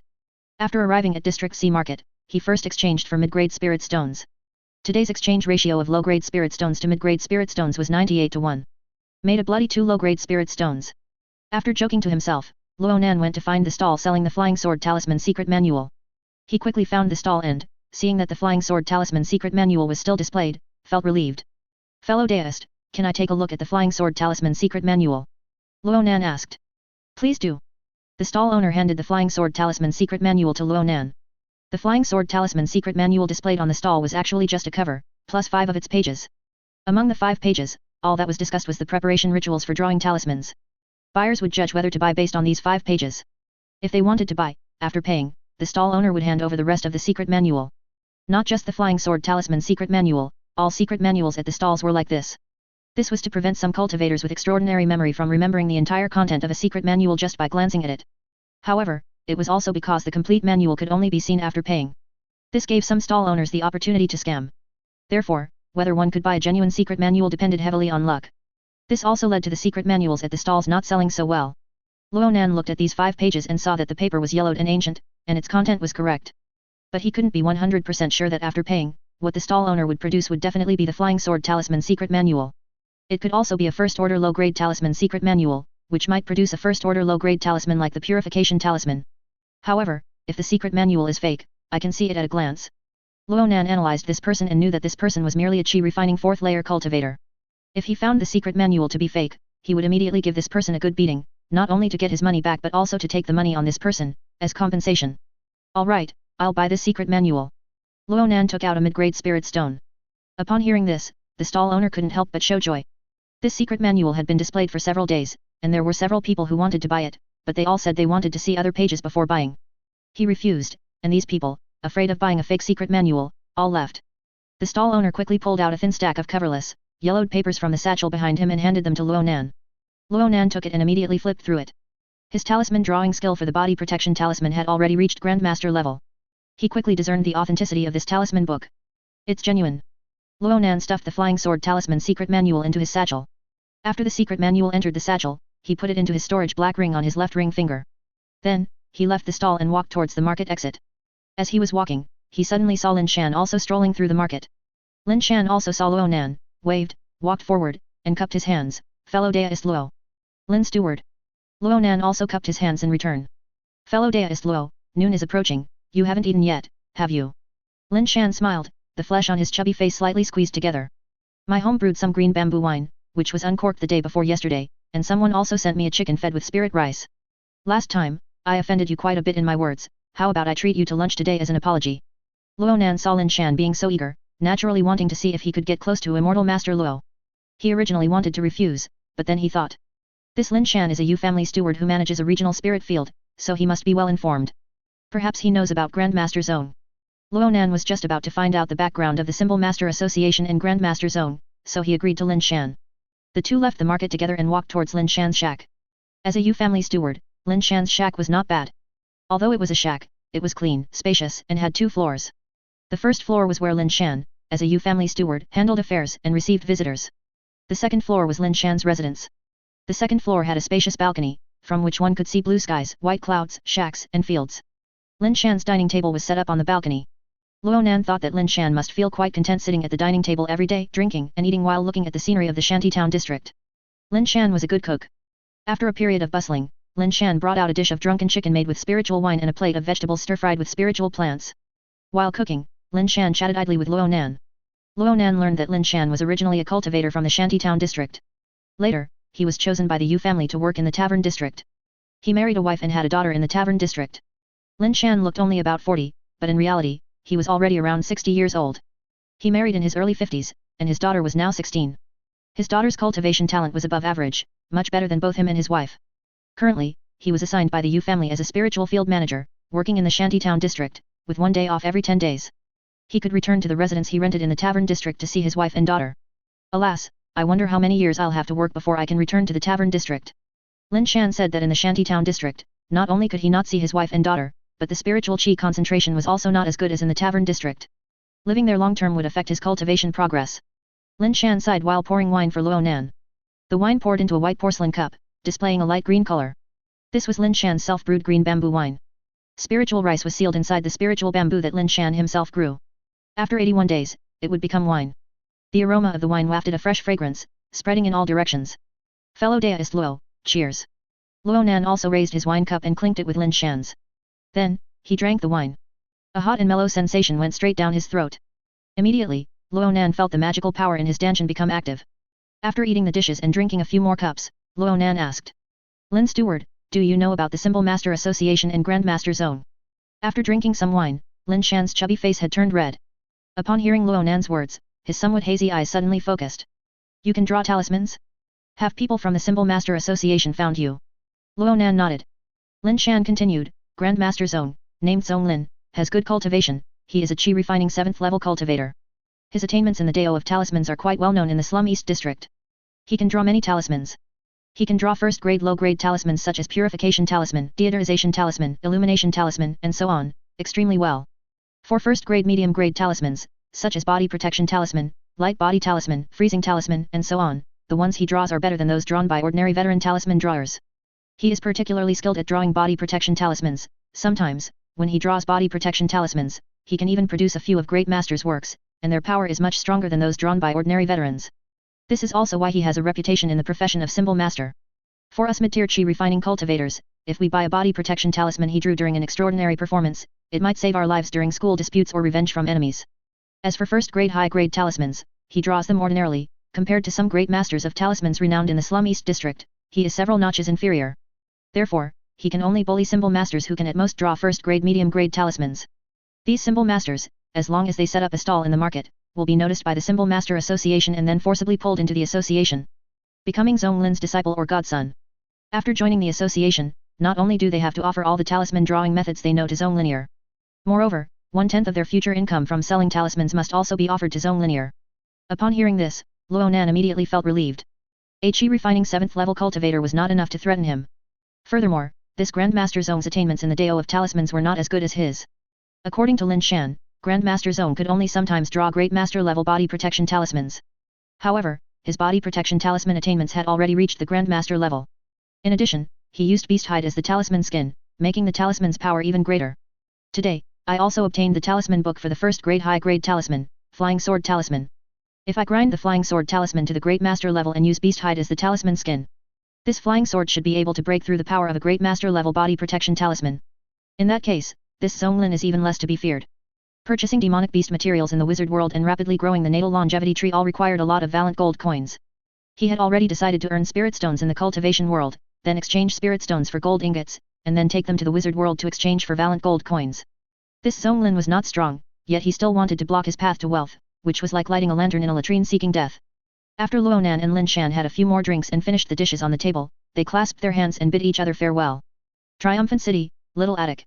Ronan changed back into his wizard world attire. He let his hair down, put on a classical robe, and wore straw sandals. His appearance was like those knowledgeable grandmasters in Triumphant City. He went out, bought parchment and a chicken. He prepared the talisman ink, cut the parchment, and began drawing talismans. He breathed in and out several times, rubbed his face with both hands, formed a hand seal, and chanted a spell. He began the ritual before drawing the Flying Sword Talisman. This was his first time drawing a Flying Sword Talisman. To avoid failure, he performed all the ritual steps completely. Then, he picked up the wolf hair brush, dipped the tip in talisman ink. He concentrated, channeled magical power to the brush tip, and touched it to the parchment. Immediately, the Gang metal chi in the heaven and earth spiritual chi, which was the metal attribute energy particles, converged towards the brush tip. Following the instructions in the talisman book, his brush strokes were sometimes fast, sometimes slow. After about the time it takes for an incense stick to burn, the talisman head, talisman core, and talisman feet were complete. Ronan pulled and lifted the wolf hair brush. A spiritual light flashed at the end of the stroke. It's done. Ronan exhaled. Flying Sword Talisman, beginner 1%. The densely packed strokes of the Flying Sword Talisman combined to resemble a crimson short sword. Let's test the talisman. Ronan thought, and returned to the cultivation world. At this moment, he was in a deep mountain forest outside the Still Truth Sect Immortal Realm, where thick fog hung in the air. Ronan took out the jade pendant of the Liu family's ancestor, and the thick fog parted to the left and right. He walked in the opposite direction of the Still Truth Sect Immortal Realm, exiting the mist formation. Then, he took out the newly drawn Flying Sword Talisman from his storage black ring. He held the Flying Sword Talisman between his right index and middle fingers. While injecting magical power into the talisman, he threw it out. The talisman, activated by magical power, immediately transformed into a shimmering silver short sword in the air after leaving Ronan's hand, shooting straight towards a tree trunk. Thud. The short sword pierced into the tree trunk, sinking in up to its hilt. Before long, a burst of silver smoke rose from the short sword, quickly dissipating. This Flying Sword Talisman is not bad. After killing someone, it won't leave any traces. Ronan watched the scene, thinking. Alright, I'll go back and continue grinding. Ronan thought, and returned to the little attic. He picked up the talisman brush again, dipped it in talisman ink, and began writing talismans on the parchment again. As more talismans were drawn, the proficiency of the Flying Sword Talisman increased. Talismans. Flying Sword Talisman, Great Master level 86%. Body Protection Talisman, Grandmaster level 8%. Light body talisman, Grandmaster level 5%. More than a month passed in a hurry.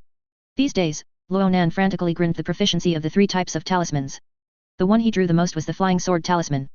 Therefore, among the 3 talismans, the flying sword talisman improved the fastest. Since he could draw talismans to earn spirit stones, exchange for valent gold coins, anti-aging potion, and blackening removal agent, he no longer refined them. When Paul couldn't get the goods from Ronan, he gradually recovered from the excitement of making money. He had already made a hefty sum by selling anti-aging potion and blackening removal agent a while ago. This money was enough to support him in his wizard cultivation for a long time. He finally remembered that he came to Triumphant City to become a legendary wizard and restore his family's glory. Not to be a money-grubbing merchant. In the previous period, in order to make money, his wizard cultivation had fallen behind a lot. Ronan, starting tomorrow, I'm going to study hard. When I become a legendary wizard, I'll protect you. In the bar, Paul pushed away the scantily clad woman sitting on his lap and said to Ronan. At night, the candle light flickered faintly, and the candle wick occasionally crackled. Ronan held the brush, dipped it in ink, and drew a talisman. As the talisman brush moved, the talisman head, talisman core, and talisman feet gradually took shape on the rectangular parchment. Combined, it looked like a small crimson flying sword. Swish! At the last stroke, Ronan pulled the talisman brush down, then suddenly lifted it. At the end of the stroke, a spiritual light flashed. Flying sword talisman, Grandmaster level 1%. Finally, I've also grinned the flying sword talisman to the Grandmaster level. Ronan exhaled. It's time to buy some demonic beast hides, make them into talisman skins, and draw the flying sword talisman on them. But first, I need to go to the cultivation world to exchange for some gold ingots. It should be deep night in the cultivation world at this time, and the market wasn't open, so he planned to leave tomorrow. The next morning, Ronan had pigeon meat pie and sweet fruit wine for breakfast, and after eating his fill, he transmigrated to the cultivation world. After entering the Still Truth Sect Immortal realm, he headed straight for the market. First, he rented a carriage in the market, then went to a shed built of wood, entered it, and exchanged all 10 low-grade spirit stones for gold ingots. After separating the gold ingots into several burlap bags and loading them onto the carriage, he drove the carriage out of the market. He planned to put them into his storage black ring after leaving the Still Truth Sect Immortal realm. Fellow deist, long time no see. Hearing someone greet him, Ronan turned his head and saw the cultivator he had met that day in the Yi character number market, who had invited him to join the Symbol Master Association. He didn't know whether this cultivator called Grandmaster Zone Master or Godfather. Fellow deist, why haven't you visited Grandmaster Zone yet? Godfather misses you very much, the cultivator said. Ronan pointed to the burlap bags on the carriage. I don't plan to cultivate anymore. Look, I've exchanged all the spirit stones for gold ingots, and I plan to exchange them for silver notes in the secular world. The cultivator smiled. Fellow deist must be joking. More than a month ago, my brother saw you buy a flying sword talisman secret manual in the market. Ronan returned a faint smile. Yes, I drew flying sword talismans for over a month, but the progress was not good, so I became disheartened and no longer want to cultivate. Instead of bitter cultivation for 100 years and dying here, it's better to live happily for 40 or 50 years in the secular world. The cultivator sneered in his heart when he heard this. The flying sword talisman was a high-grade talisman of the first rank. Even Grandmaster Zone couldn't guarantee success every time he drew it, let alone you. However, Ronan could still draw a medium-grade talisman of the first rank, which was a clear cash cow. He had to try his best to pull him into the Symbol Master Association. My godfather has a lot of experience in drawing high-grade talismans of the first rank. Why don't you come with me to the Symbol Master Association and visit Godfather? Godfather is most happy to teach the younger generation. With Godfather's guidance, perhaps you will be able to draw the flying sword talisman. Thank you, fellow deist. My talisman talent has disheartened me, and I don't want to draw talismans anymore. Ronan waved his hand and turned to leave. The cultivator watched Ronan drive the carriage away, his hand in his sleeve clenching into a fist. He wanted to forcibly take Ronan away, but remembering that Ronan could kill 3 symbol masters at the same time, he must have some tricks up his sleeve, so he resisted the urge to act. After Ronan returned to the wizard world, he exchanged the gold ingots for valent gold coins and began to purchase demonic beast hides. He strolled around Diagon Alley, looked at several stalls selling demonic beast hides, but didn't find any that he was satisfied with. Now that he had 3,000 valent gold coins, he naturally wanted to buy better demonic beast hides. The demonic beast hides sold at the stalls in Diagon Alley today were all of lower quality than the emerald demonic beast snakeskin he bought last time. I wonder where else demonic beast hides are sold. Ronan thought of Paul again, and when it was almost 6 in the afternoon, he went to the Wild Deer Bar. The Wild Deer Bar was still filled with the smell of ale and wine, as well as the scent of women's perfume. It was still filled with the sound of men and women flirting, and the muffled sound of bards plucking their lute strings. Ronan glanced around the bar and found that Paul was not there. This kid actually got serious. In fact, when Paul made his grand pronouncement that day, Ronan didn't believe him. After all, in his previous life, he would be thinking of studying hard one second and then start a game the next. Not only him, but even some famous people in his previous life were no exception. Ronan walked out of the bar, passed through the gate of Middle City, and arrived at Lower City, heading towards Paul's residence. Paul lived in a small flat house in Lower City. It was in a secluded and very quiet area. Ronan turned into the alley, arrived at Paul's small flat house, and knocked on Paul's door. After a while, a question came from inside the room. Who? Me. Ronan. That's right. Creak. Paul opened the door. He revealed a haggard face with bloodshot eyes. His curly hair was messy like a bird's nest. Paul let Ronan into the house. All the windows in the room were closed, blocking out the sunlight and sounds from outside. Inside the room, only 3 candles burning on the candlestick emitted a faint glow. Ronan saw a wooden tray about 1 square meter in size in the room, filled with dry sand, with a branch resting beside it. Various symbols were written and lines were drawn in the dry sand. Ronan immediately realized that Paul was deducing a spell model. After all, his nurturing technique already had a constructed spell model, so he was quite familiar with this. Parchment was not cheap, so it naturally couldn't be used as scratch paper. Paul used this sand tray instead. Paul saw Ronan looking at the sand tray, yawned, and a burst of bad breath came out. I'm deducing the spell model for the first order spell flame throw. I've tried to construct it in my mind more than 10 times these past few days, but I haven't succeeded. There are always problems at a few nodes. At this moment, Paul scratched his hair, and another strange smell came out. If I can successfully construct it, I'll be able to instantly cast spells. By the way, what do you need me for? I'm not going to eat or drink, I don't have time. Paul flicked the dandruff from his fingernails. Ronan said, besides Diagon Alley, where else can I buy demonic beast materials? You want to buy demonic beast hides? Are you going to refine some more medicine? Paul asked, but he didn't expect an answer, then said. In the northern district of Lower City, there's a butcher shop. The butcher shop owner is easy to recognize, he's a 2-meter tall burly man. His butcher shop openly sells livestock meat. Underground, he sells some demonic beast materials. You can go check it out. Immediately, Paul told Ronan the address of the butcher shop. Triumphant City, Lower City, North District, Market. Ronan arrived in front of the butcher shop. There were many people patronizing the shop, the sounds were noisy and chaotic. This butcher shop had a rather large storefront, 3 times the area of the shops next to it. Inside the shop, there were 5 burly men, each standing between 1.8 and 1.9 meters tall, bustling about. Inside the shop, skinned and gutted pigs, cattle, and sheep hung on iron hooks. I'm looking for your boss, Tash in hand. Ronan stepped forward and said to one of the burly men. Paul Wilson introduced me. Oh, that kid. Bang. While talking to Ronan, the burly man chopped the pork on the cutting board. With one chop, meat scraps splattered. Wait a moment, I'll go find the boss. The burly man said, chopped the pork knife into the cutting board again, wiped the grease from his hands with an apron, and walked into the shop. A moment later, he walked back. Go inside, the boss is in the backyard. Ronan then walked into the shop, passing by shelves hung with raw meat, his nose filled with the smell of raw meat. He held his breath and walked to the end of the shop, seeing only a small door, and walked in. Exiting the small door, walking through a corridor, was a small courtyard. A 2-meter tall burly man lay on a reclining chair, basking in the sun. He held a pipe in his mouth, constantly puffing smoke. This burly man appeared to be around 40 years old, with a fierce face, somewhat sinister in appearance, and a hint of evil chi about him.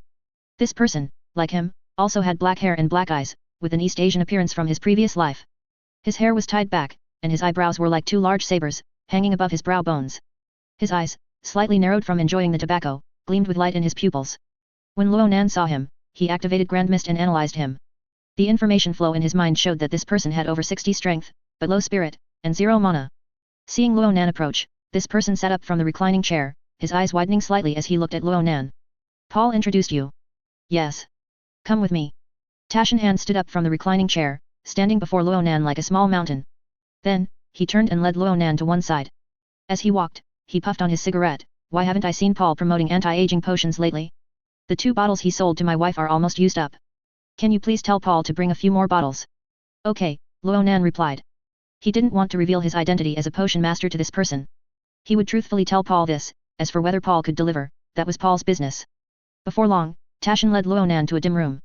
The peculiar smell in the room was stronger than what he had smelled in the shop earlier.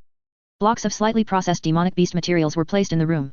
Ronan's gaze swept over the room for a while, using Grand Mist to analyze various demonic beast materials. The quality of these demonic beast materials varied, some better, some worse than the emerald demonic serpent, making it truly difficult to choose. What do you want to buy? Seeing Ronan look for a while without asking for a price, Tashin asked. Demonic beast hide. How large do you want, and how much are you willing to pay? Ronan pondered for a moment, then said, I only plan to pay 2,700 valent gold coins. Tashin took the cigarette holder out of his mouth and pointed to a stack of hides. 2,700 valent gold coins can buy the hide of a first-tier low-grade demonic beast forest bear over there. The amount you buy can make 150 sets of leather armor. Saying that, he pointed to a dull grey demonic beast hide. You can also buy this piece of second-tier mid-grade demonic beast iron armored bull demonic beast hide. Using it to make leather armor can cover the chest area and block one spell attack from a formal wizard. Ronan looked at the iron armored bull hide, thinking that this one piece could yield 6 talismans. However, the quality of second-tier demonic beast hide was high, and the talismans drawn from it would be much more powerful. Drawing 6 high-quality talismans would be equivalent to dozens of low-quality talismans. Among the talisman skin crafting books he had obtained, one type of talisman skin required the use of blood yellow ox hide. He could use the crafting method for blood yellow ox hide talisman skin to make talisman skin from the iron armored bull hide. I'll take this one, Ronan said. Tashin brought a burlap sack and packed the iron armored bull hide. Ronan, in turn, took out a voucher, borrowed a quill and ink from Tashin, wrote the amount, signed his name, stamped his family crest, and pressed his fingerprint. Tashin could use this voucher to withdraw 2,700 Valent gold coins from the Lani vault in Middle City. After the transaction was complete, Ronan took the burlap sack and left the butcher's shop. Afterward, he went to Tom's potion shop to buy the demonic plant materials needed to make the tanning liquid, then walked back to his little attic. Evening. Ronan sat at the dining table, poured himself a glass of wine, and cleared his throat. After a good while of effort, the iron-armored bull hide was finally tanned and processed, and he hung it up to dry. 3 days later, the hide was air-dried. Ronan used an elven dagger to cut the iron-armored bull hide into rectangular talisman papers. After the talisman papers were cut, he prepared the talisman ink, ready to draw talismans. He planned to use all 6 of these talisman papers to draw flying sword talismans. After all, he already had tens of thousands of body protection talismans and light body talismans, from entry level to grandmaster level. He was not lacking in these 2 types of talismans. What he lacked now were long-range offensive methods. If he were to draw flying sword talismans using these 6 second-tier demonic beast talisman skins, then these 6 flying sword talismans would be his trump card. Ronan picked up the wolf hair brush, dipped it in the talisman ink mixed with cinnabar and chicken blood, circulated his mana, and connected with the heaven and earth spiritual chi. Immediately, the gang metal chi from the heaven and earth spiritual chi converged towards the brush tip, and as he wrote, it infused into the talisman paper. The reason high-quality talisman papers produce higher-quality talismans is that they can carry more heaven and earth spiritual chi. With the second-tier demonic beast talisman skin, Ronan could transmit more mana, and the brush tip stayed on the talisman paper slightly longer, to ensure the heaven and earth spiritual chi fully infused into the talisman skin. After about half an hour, the 6 flying sword talismans were drawn. The demonic beast hide of the iron-armored bull belonged to the 5 elements of metal, compatible with gang metal chi. More gang metal chi could condense within the talisman. The power of these 6 talismans was much greater than Ronan had originally anticipated. Ronan wanted to test the talismans, but remembering how precious these 6 talismans were, he held back. After storing the 6 talismans in his storage black ring, he got onto his bed, sat cross-legged, and began to cultivate the ancient wood longevity skill to restore his spirit and mana. Drawing talismans consumed a lot of spirit and mana, but using talismans consumed less spirit and mana. Ronan sat with his 5 centers facing upwards, slowly breathing in and out. The surrounding heaven and earth spiritual chi converged towards him. With the feedback from his natal longevity tree seedling, his spirit and mana recovered quite quickly. His own cultivation was also gradually increasing. Spiritual plant, natal longevity tree. Age, 43 years. Ronan refined catalyst and performed the nurturing technique daily. Now, his natal longevity tree seedling was already palm-sized. Its roots were dark brown, branching into 6 small branches, each adorned with tiny green leaves. At first glance, this seedling seemed unremarkable. After all, there were simply too many demonic plants in the wizard world. A tree only 43 years old was very common among demonic plants. Demonic plants hundreds of years old were also ubiquitous. Among the potted plants in the female druid Awen's house, there were several demonic plants that were hundreds of years old. Some of these demonic plants had even awakened partial consciousness. According to Awen, some of these demonic plants had been paid by nobles to accelerate their growth. Once a demonic plant's age was accelerated to 1,000 years, and its consciousness fully awakened, it could become a loyal little tree person, guarding the nobles. The little tree people grew extremely fast. In just a few more years, their bodies would grow larger, possessing considerable combat power. And the wizard world's #1 demonic plant, the elf kingdom's elf treasure tree, had existed tens of thousands of years ago, continuously supplying magic power to the elf kingdom and bestowing strength upon the elves. In the early morning, Ronan sat cross-legged on his bed, cultivating the ancient wood longevity skill. Suddenly, the speed at which he absorbed and refined heaven and earth spiritual chi increased again. The ancient wood longevity skill had broken through once more. Ancient wood longevity skill, level 6, 1%. Not only the ancient wood longevity skill, but yesterday, he felt his cultivation had also reached the bottleneck of chi refining stage 5. He estimated that the breakthrough in his cultivation realm would also happen today. Ronan was not impatient, he simply breathed in and out slowly. The heaven and earth spiritual chi he refined, along with the heaven and earth spiritual chi fed back by his natal longevity tree, merged in his danshan, swirling continuously. After about the time it takes for an incense stick to burn, the magic power in his danshan suddenly trembled. The verdant magic power mist became denser. Cultivation realm, chi refining stage 6.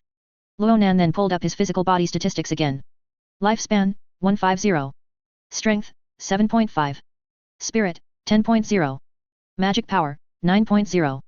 Looking at his strength, which was only 7.5, Ronan couldn't help but recall the butcher boss Tashin's strength value of over 60. This butcher boss has a story. Ronan thought to himself. Such a high strength value of over 60 must either be the result of long-term cultivation of the night breathing method or a modified physical body.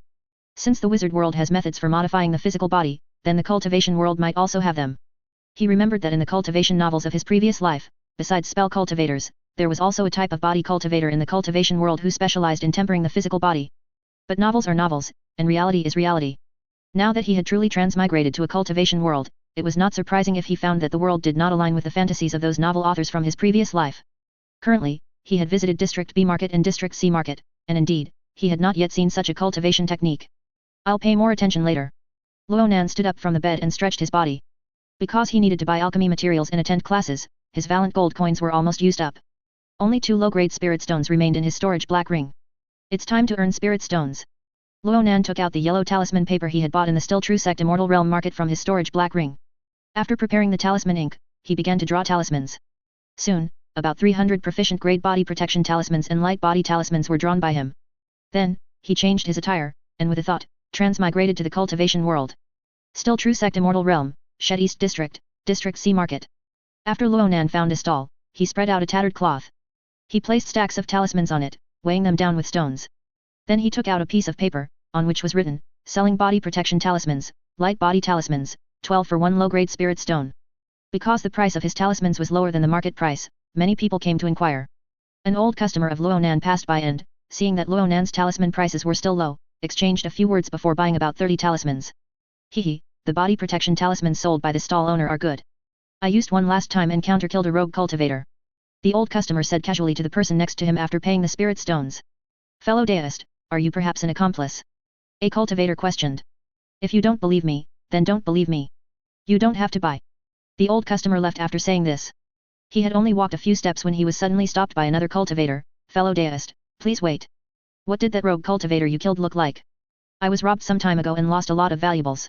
If you got them, could you return them to me? With that old customer promoting Ronan, Ronan's talismans sold even better. After about the time it takes for an incense stick to burn, a person suddenly walked up to Ronan's stall. Fellow deist, didn't you say you wouldn't draw talismans or cultivate immortality anymore? The person who arrived was Chen Xin, the cultivator who had invited Ronan to join the Symbol Master Association multiple times before. He looked down at Ronan with a sneer.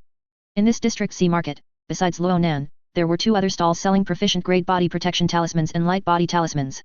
The owners of these 2 stalls were not symbol masters, they were merely talisman sellers hired by Grandmaster Zone, selling talismans drawn by Grandmaster Zone. Today, when they saw Ronan arrive at the market and sell talismans at reduced prices, they knew their own talismans would not sell out.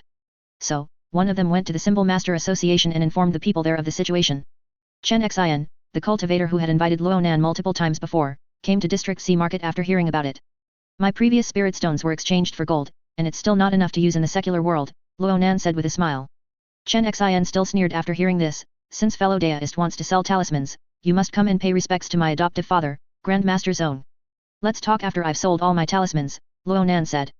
Chen Xin snorted softly, I told you before, if you don't pay respects to my adoptive father, you can forget about selling talismans in the Shed East District. Don't force us to destroy your stall. Following Chen Xin now were the 2 cultivators hired by Grandmaster Zone to help sell talismans. Although these 2 cultivators were only at Chi Refining Stage 2, they possessed decent combat power when using the talismans given by Grandmaster Zone. Therefore, Chen Xin became more assertive, intending for the 3 of them to work together and forcibly take Ronan away. Alright, alright. Ronan gathered the tattered cloth, wrapping up the unsold talismans, I'll go with you and meet Grandmaster Zone. Chen Xion's eyes were cold, my adoptive father is a famous figure in the talisman world of the Shed East District. If you still want to stay in the Still True Sect Immortal Realm in the future, I advise you not to use this attitude when you meet him later. Lead the way. Ronan tied up his bundle, slung it over himself, and said to Chen Xion. Chen Xion sneered and walked ahead. The other 2 cultivators walked behind Ronan. The 3 of them subtly surrounded Ronan. Well, another talisman master being forcibly dragged into the Symbol Master Association. Perhaps we won't be able to buy talismans at today's price anymore. Some cultivators watched the backs of Ronan and the 2 others leaving, discussing and shaking their heads. Ronan and the 2 others left the market. After walking for about the time it takes for an incense stick to burn, they arrived at the location of the Symbol Master Association. The Symbol Master Association was a wooden house mansion. Although the wooden house mansion was only moderately spacious and grand, it stood out significantly in the shantytown district, which was generally composed of crude shacks. In front of the Symbol Master Association, 2 lackeys stood guard. Ronan swept his divine sense over the 2 lackeys and immediately knew that both were at the first level of qi refining. When the 2 lackeys saw Chen Xin approaching, they immediately called out, "Brother Xin." Just now on the way, Ronan secretly used 2 Grandmaster level body protection talismans and 2 Grandmaster level light body talismans made of beast hide on himself.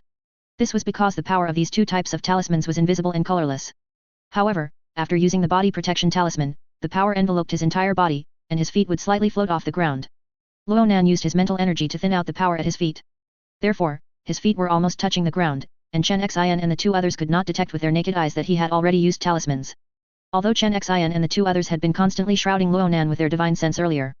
However, Ronan's realm was higher than all 3 of them, and after releasing his divine sense, he blocked their divine sense from entering. The 3 people's divine sense swept back and forth over Ronan's body, but they couldn't detect anything. "Brother Xin, Godfather has ordered that all newcomers must be searched." After the 2 looked at Ronan, one of them said. "All right," Chen Xin replied, and then gave a look to the other 4. At the same time, he reached into his clothes with his right hand, felt 3 proficient-grade body protection talismans, injected true qi, and secretly used them on himself. After all, Ronan was a ruthless person who could kill 3 symbol masters, so he naturally had to be on guard. When the 2 lackeys at the entrance saw Chen Xion's glance, they realized that this newcomer might not be someone who willingly came to meet Grandmaster Zong, so they also became vigilant. They also reached for their waist pouches and, through the pouches, injected true qi into a proficient-grade body protection talisman. Immediately, a power membrane enveloped the 2 of them. At the same time, they secretly circulated their true qi. Before they came to the Still Truth Sect Immortal Realm, they were top martial arts experts in the secular world's Liang Kingdom. If they sensed something was wrong, they would use their lightness skill to evade. "Fellow deist, please raise your hands. This is the rule." Chen Xian approached Ronan and, seeing Ronan's uncooperative demeanor, said. "All right." Ronan then raised both his left and right hands. The sleeve that had been covering his right hand slid down, revealing his hand. Chen Xian and the 4 others immediately saw that Ronan's right index and middle fingers were holding a talisman. The talisman's head, core, and foot formed a crimson small sword. Flying sword talisman. Chen Xian and the 4 others were startled and hurriedly retreated backward, intending to create distance before counterattacking. Chen Xian immediately reached into his clothes, groping for the place where he kept his light body talismans. But the next moment, the flying sword talisman in Ronan's hand transformed into a shimmering silver small sword. Propelled by Ronan's mental energy, it drew a silver arc through the air. The silver arc precisely grazed the necks of Chen Xian and the 4 others. The body protection talisman power on the 4 people was like air, offering no obstruction to the flying sword. 4 thudding sounds fell. It was the 4 people's heads falling from their necks, hitting the ground with 4 muffled thuds. While the flying sword talisman's effect had not yet dissipated, Ronan retracted the flying sword beneath his sleeve. Temporarily leaving the 4 corpses, he rushed into the Symbol Master Association. With the power of the light body talisman, his body left a residual image as he ran. There were not many people inside the Symbol Master Association, those remaining were Zhonglin's trusted subordinates. Seeing Ronan rush in, someone immediately spoke to inquire, while reaching for the freezing talismans and fire talismans on their bodies. Upon finding them, they immediately activated and threw them at Ronan. However, Ronan was extremely fast, and these blasts of ice and fire were all thrown behind Ronan, missing their target. Ronan's divine sense was fully open, everything within 60 meters was clear in his mind. He ran straight into the depths of the wooden house, and after entering 2 courtyards, he saw a cultivator who looked to be about 50 years old with graying temples, standing up from an old wooden chair. At this time, on the tea table next to the old wooden chair, there was an exquisite purple clay teapot, brewing spiritual tea, and the aroma of the tea filled the air. Ronan's divine sense swept over this person, and he immediately knew that this person had a cultivation of qi refining 7th level. His age and cultivation matched the information about Grandmaster Zong that Lin Shan had mentioned. Cultivators with low mental energy cannot use divine sense to probe cultivators with high mental energy. However, although Ronan's realm was 1 level lower than the person in front of him, his mental energy was higher than this person's. With a single sweep of his divine sense, he clearly detected this person's cultivation. "Are you Grandmaster Zong?" Ronan asked after seeing this person. "Who are you?" Zonglin saw that this person was approaching aggressively, and his own divine sense could not discern this person's true strength, so a sense of fear arose in his heart. In fact, he had always been timid. When he heard the noise outside just now, he immediately used 2 Great Master level body protection talismans and 2 Great Master level light body talismans on himself. Great Master level medium grade first order talismans could only be drawn when he was in extremely good condition. He did not have many of these Great Master level medium grade first order talismans on him. Using 4 at once was considered using most of his family's assets. Zonglin saw the evil qi on Ronan's face, and fear rose in his heart, so he retreated rapidly while taking talismans from his storage pouch. Ronan poured his mental energy into the flying sword and flicked his sleeve. Immediately, a silver light flew out from his sleeve, heading straight for Zonglin's head. Zonglin only felt a chill on his neck, and then, as if crazy, he pulled out stacks of body protection talismans and light body talismans from his storage pouch, intending to use them on himself.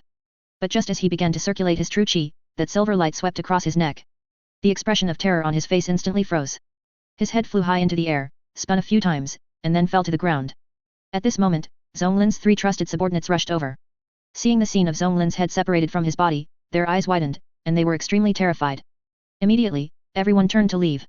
Ronan activated his mental energy and pointed his hand. The flying sword transformed into a silver light and flew towards the 3 people. Swish, swish. 2 people's heads were severed by the flying sword. 1 person's legs were severed at the knees by the flying sword. The entire person fell to the ground, wailing incessantly. Ronan ran close to this person, lifted him up, and then pointed at Zhonglin's corpse. Is this person Grandmaster Zhong? Ronan didn't want to come here today and not kill the main target, so he confirmed again. Yes, yes, fellow deist, no, senior, spare my life. The person cried out in pain. Ronan made a sweeping motion with his hand, and a silver light flashed across this person's neck, ending his life. After losing his life, this person's body went limp. Ronan released his hand, allowing this person's body to fall. Then, he ran to Zhonglin's corpse and searched for items on Zhonglin's body. Soon, he found a storage pouch. He stuffed the storage pouch into his clothes and then rushed to the other corpses. After searching for a while, he put all the acquired items into his storage black ring. Then, while running inside the wooden house, he released his divine sense, searching for items within the wooden house. After obtaining 2 bags of spirit stones hidden under the bed, he left the former site of the Symbol Master Association. After leaving the Symbol Master Association's old site, Ronan, whose light body talisman's power had not yet dissipated, ran towards a small path. He ran for a while until he reached an uninhabited area, then stopped and began to examine the items he had obtained from the corpses. He first extended his divine sense into Zhonglin's storage pouch. This was also a space of approximately 1 cubic meter. This meant that, combined with his storage black ring, he could now carry 2 cubic meters of items. This saves quite a few valent gold coins. In the wizard world, such a Zhuwuki would cost 7 to 8,000 valent gold coins to purchase. His storage black ring was also a lucky find, which he managed to acquire for 3,500 valent gold coins. Inside the storage pouch were 10 mid-grade spirit stones and about 30 low-grade spirit stones. On the other side were 3 talisman secret manuals. One of these talisman secret manuals contained the drawing methods for 3 first-order high-grade talismans. Golden Armor Talisman, Wind Chasing Talisman, Flying Sword Talisman. He already knew how to draw the Flying Sword Talisman. The Golden Armor Talisman and Wind Chasing Talisman were essentially upgraded versions of the Body Protection Talisman and Light Body Talisman. Another talisman secret manual contained the drawing methods for 4 first-order medium-grade talismans. Body Protection Talisman, Light Body Talisman, Freezing Talisman, Fire Talisman. The last talisman secret manual contained the drawing methods for 5 first-order low-grade talismans. Purification Talisman, Deodorization Talisman, Illumination Talisman, Undressing Talisman, Refreshing Talisman. In addition, Zhonglin's remaining talismans were also in the storage pouch. There were about 1,000 first-order medium-grade talismans, such as body protection talismans. However, there were fewer than 10 talismans that had reached the Great Master level. This Zhonglin is indeed, as Lin Shan said, truly weak. He has so few Great Master level talismans. Ronan couldn't help but curse inwardly when he saw the small number of talismans. There were also 2 talismans whose brush strokes Ronan recognized. They were the Golden Armor Talisman and Wind Chasing Talisman he had just seen in the Talisman Secret Manual. Why didn't Zhonglin use them just now? Could it be that the quality of these 2 talismans was too low, and Zhonglin felt their power was not as good as the Great Master level Body Protection Talisman and Light Body Talisman he drew himself? After examining Zhonglin's storage pouch, he withdrew his divine sense and probed his storage black ring to check his other gains. Those disciples, adopted sons, and hired hands of Zhonglin had very few items. Most of the talismans they carried were entry-level and proficient level, with even fewer expert-level ones. Together, their spirit stones amounted to only about 30, all of which were low-grade spirit stones. These people are so poor. Ronan withdrew his divine sense from the storage black ring, shook his head, and ran back towards District C Market. He planned to continue selling talismans in the market. He had gone to the Symbol Master Association and returned, and soon someone would discover the corpses of Zhonglin and his group. This would lead people to suspect that he had killed them. But he wasn't afraid of suspicion. The Still Truth Sect Immortal Realm was not the Valent Kingdom of the Wizard World, there were no laws. Aside from the Still True Sect itself, the Tavern District and Shantytown District were merely gathering places for loose cultivators who sought spiritual chi. The reason the Still True Sect allowed these loose cultivators to remain was because they could mine, farm, and participate in sect conflicts. The Still True Sect merely entrusted the cultivator families in the Tavern District with the loose management of these 2 areas. As long as there were people mining, farming, and participating in sect conflicts, they didn't care about the feuds and killings among the loose cultivators. If these loose cultivators cultivated to the chi refining middle stage, they would have at least 100 years of life. And because they were cultivators, their bodies were strong, extending their reproductive age significantly. Therefore, the population density in the Tavern District and Shantytown District had always been high. In fact, at certain times, it could even be described as overcrowded. Thus, the still true sect and the cultivator families genuinely didn't care much about deaths from feuds. Moreover, they were all cultivators who had to cultivate daily and would not spend time managing public order. Ronan had learned from Lin Shan that Zonglin was merely a chi refining 7th level symbol master, with no backing from a cultivator family or the still true sect, nor had he heard of him having any kinsmen in cultivator families or sects. Killing him would have no negative impact on himself. Instead, he could monopolize the market for first-order medium-grade talismans such as the body protection talisman, light body talisman, fire talisman, and freezing talisman. While contemplating, Ronan arrived at District C Market. After finding a stall, he laid out his talismans and began to sell them. He sold not only the talismans he had drawn himself but also those he had obtained from Zonglin and his group. Only half an hour had passed since Ronan left with Chen Xin and the others until his return. Some cultivators who had seen Ronan leave earlier were still wandering in the market. They recognized Ronan and were puzzled when they saw him return. Why did this person come back so quickly? He probably went to the Symbol Master Association and then followed that zone linear. The cultivators speculated, walking over to Ronan's stall and seeing that the prices of the talismans for sale had not changed. However, there were many more talismans on the stall than before. With so many talismans, some must be for Zone Linear. Who knows what this person said to Zonglin to lower the selling price of the talismans. However, it benefits us cultivators. The cultivators all bought talismans from Ronan. Ronan skillfully counted talismans, handed them over, and collected spirit stones. He possessed Grand Mist, allowing him to instantly know how many talismans he held. He counted the talismans not for himself, but for the customers. At noon, Ronan felt hungry, so he packed up his stall and ordered a bowl of noodles at a market eatery. The technique for making these noodles was the snail noodles from the secular world. However, the noodles were made from spiritual rice, and the sour bamboo shoots, dried bean curd sticks, and other ingredients in the soup were also grown in the Still Truth Sect Immortal realm, containing spiritual chi. Ronan ate one bowl, felt it wasn't enough, and ordered 2 more before stopping. After eating his fill, he took out a deodorization talisman from Zonglin's storage pouch and slapped it on himself. Immediately, there was no longer any peculiar smell on his body. After paying, he set up his stall again. However, when Ronan returned this time, some cultivators looked at him with a strange expression as if with fear. After setting up for a while, the noisy chatter in the market suddenly quieted down considerably. The crowd parted, opening a path. Along the path, a burly man with a full beard, chewing on sugarcane, walked swaggeringly with 2 younger companions. Ronan's divine sense swept over him, and he knew that this person was the market manager he had seen the first time he came to this market. As this person and his companions passed each stall, a companion would step forward and ask the stall owner for spirit stones. The stall owners all complied without resistance. At this moment, the 3 passed Ronan's stall.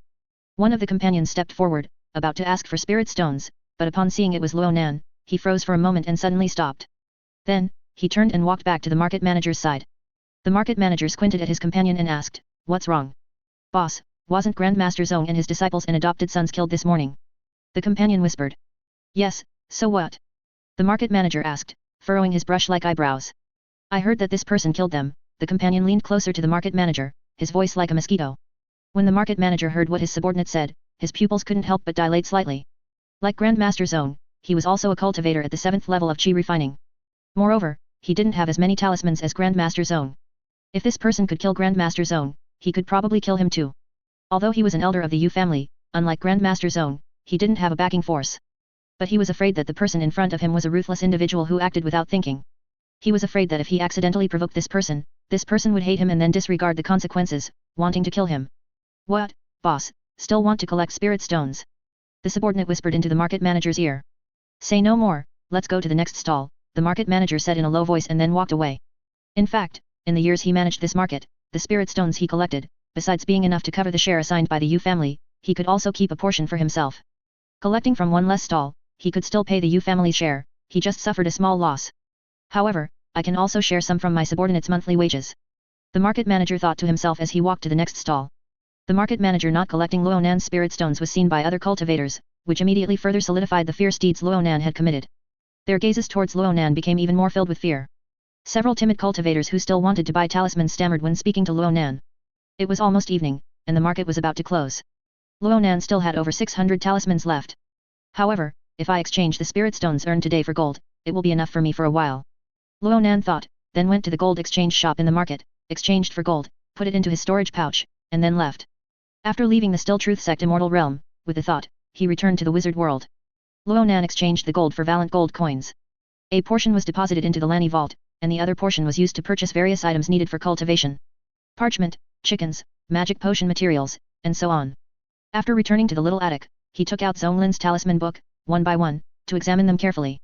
Whether it was low-grade first-tier talismans like the Purification Talisman, Deodorization Talisman, Illumination Talisman, Undressing Talisman, and Refreshing Talisman, or medium-grade first-tier talismans like the Freezing Talisman and Fire Talisman, he wanted to practice them all. After all, having more skills is never a burden. Moreover, these talismans were of lower quality, so it wouldn't take him much time to grind them. Unconsciously, more than a month passed. Ronan summoned Grand Mist and pulled up his stats. Purification Talisman, Perfection. Deodorization Talisman, Perfection. Illumination Talisman, Perfection. Undressing Talisman, Perfection. Refreshing Talisman, Perfection. These 5 types of talismans, with his Grandmaster level skill in high-grade first-tier talismans, were very fast to grind. In just about a month, he had ground them to perfection. With the Purification Talisman, Deodorization Talisman, and Undressing Talisman, his daily life became much more convenient, saving him a lot of time. And the Fire Talisman and Freezing Talisman were also being ground by him. Fire Talisman, Grandmaster 5%. Freezing Talisman, Grandmaster 2%. The Body Protection Talisman and Light Body Talisman were also not neglected. Body Protection Talisman, Grandmaster 96%. Light Body Talisman, Grandmaster 82%. These 2 types of talismans were progressing towards perfection. Based on previous experience in grinding proficiency, the higher the proficiency of one skill, the faster the progress will be when grinding another skill of the same type. If he first ground the Body Protection Talisman and Light Body Talisman to perfection, he would be much faster when grinding the Golden Armor Talisman and Wind Chasing Talisman in the future. While drawing talismans, he also didn't neglect the cultivation of his natal longevity tree. Sorcery, Nourishment Spell, Grandmaster 2%. Knowledge, Demon Plant Studies, Great Master 23%, Pharmacology, Proficient 42%. Potion, Catalyst, Great Master 2%. These few subjects had all made progress. Because Nourishment Spell was a medium-grade first-tier spell, and he cast it every night, its proficiency increased a bit faster. This night, as usual, Ronan had finished refining 3 bottles worth of catalyst and slowly poured it onto his natal longevity tree. He could feel that the natal longevity tree was greedily absorbing the catalyst liquid. A vibrant vitality pulsed within the natal longevity tree like a heart. Subsequently, Ronan cast Nourishment Spell on the natal longevity tree. After injecting his magic power into the sorcery model, the magic of Nourishment Spell enveloped the roots of the natal longevity tree. A verdant light shone in the soil. Ronan had tried casting Nourishment Spell on the wild grass on the ground. Under the magic of his Grandmaster level Nourishment Spell, the wild grass grew and spread rapidly. But the natal longevity tree, enveloped by the magic, showed no significant change. Perhaps the upper limit of the natal longevity tree was much higher than that of wild grass. Nourishment Spell, a low-grade first-tier sorcery, naturally couldn't cause too much change to the natal longevity tree. However, Ronan could still feel the natal longevity tree slowly growing. When he pulled up his stats, he also saw that the age of the natal longevity tree was gradually increasing. Spiritual Plant, Natal Longevity Tree. Age, 59. Ronan continued to cast Nourishment Spell. After a while, he saw the age of the natal longevity tree jump from 59 to 60. Suddenly, a strange feeling arose in his heart. He immediately realized that a new connection had formed between himself and the natal longevity tree. It seems I can release my divine sense through the natal longevity tree. This feeling came naturally, without anyone telling him. He tried injecting his mental energy into the natal longevity tree and then releasing his divine sense. The next moment, an invisible mental fluctuation, centered on the natal longevity tree, spread outwards. It happened to cover over 60 meters, the same range as his divine sense. It really works. At the same time, he also released his own divine sense, and another circle of mental fluctuations, centered on his glabella, spread outwards. Releasing divine sense through the natal longevity wood does not affect my own divine sense release. It just consumes 2 portions of mental energy. Ronan analyzed, and suddenly a thought emerged in his mind.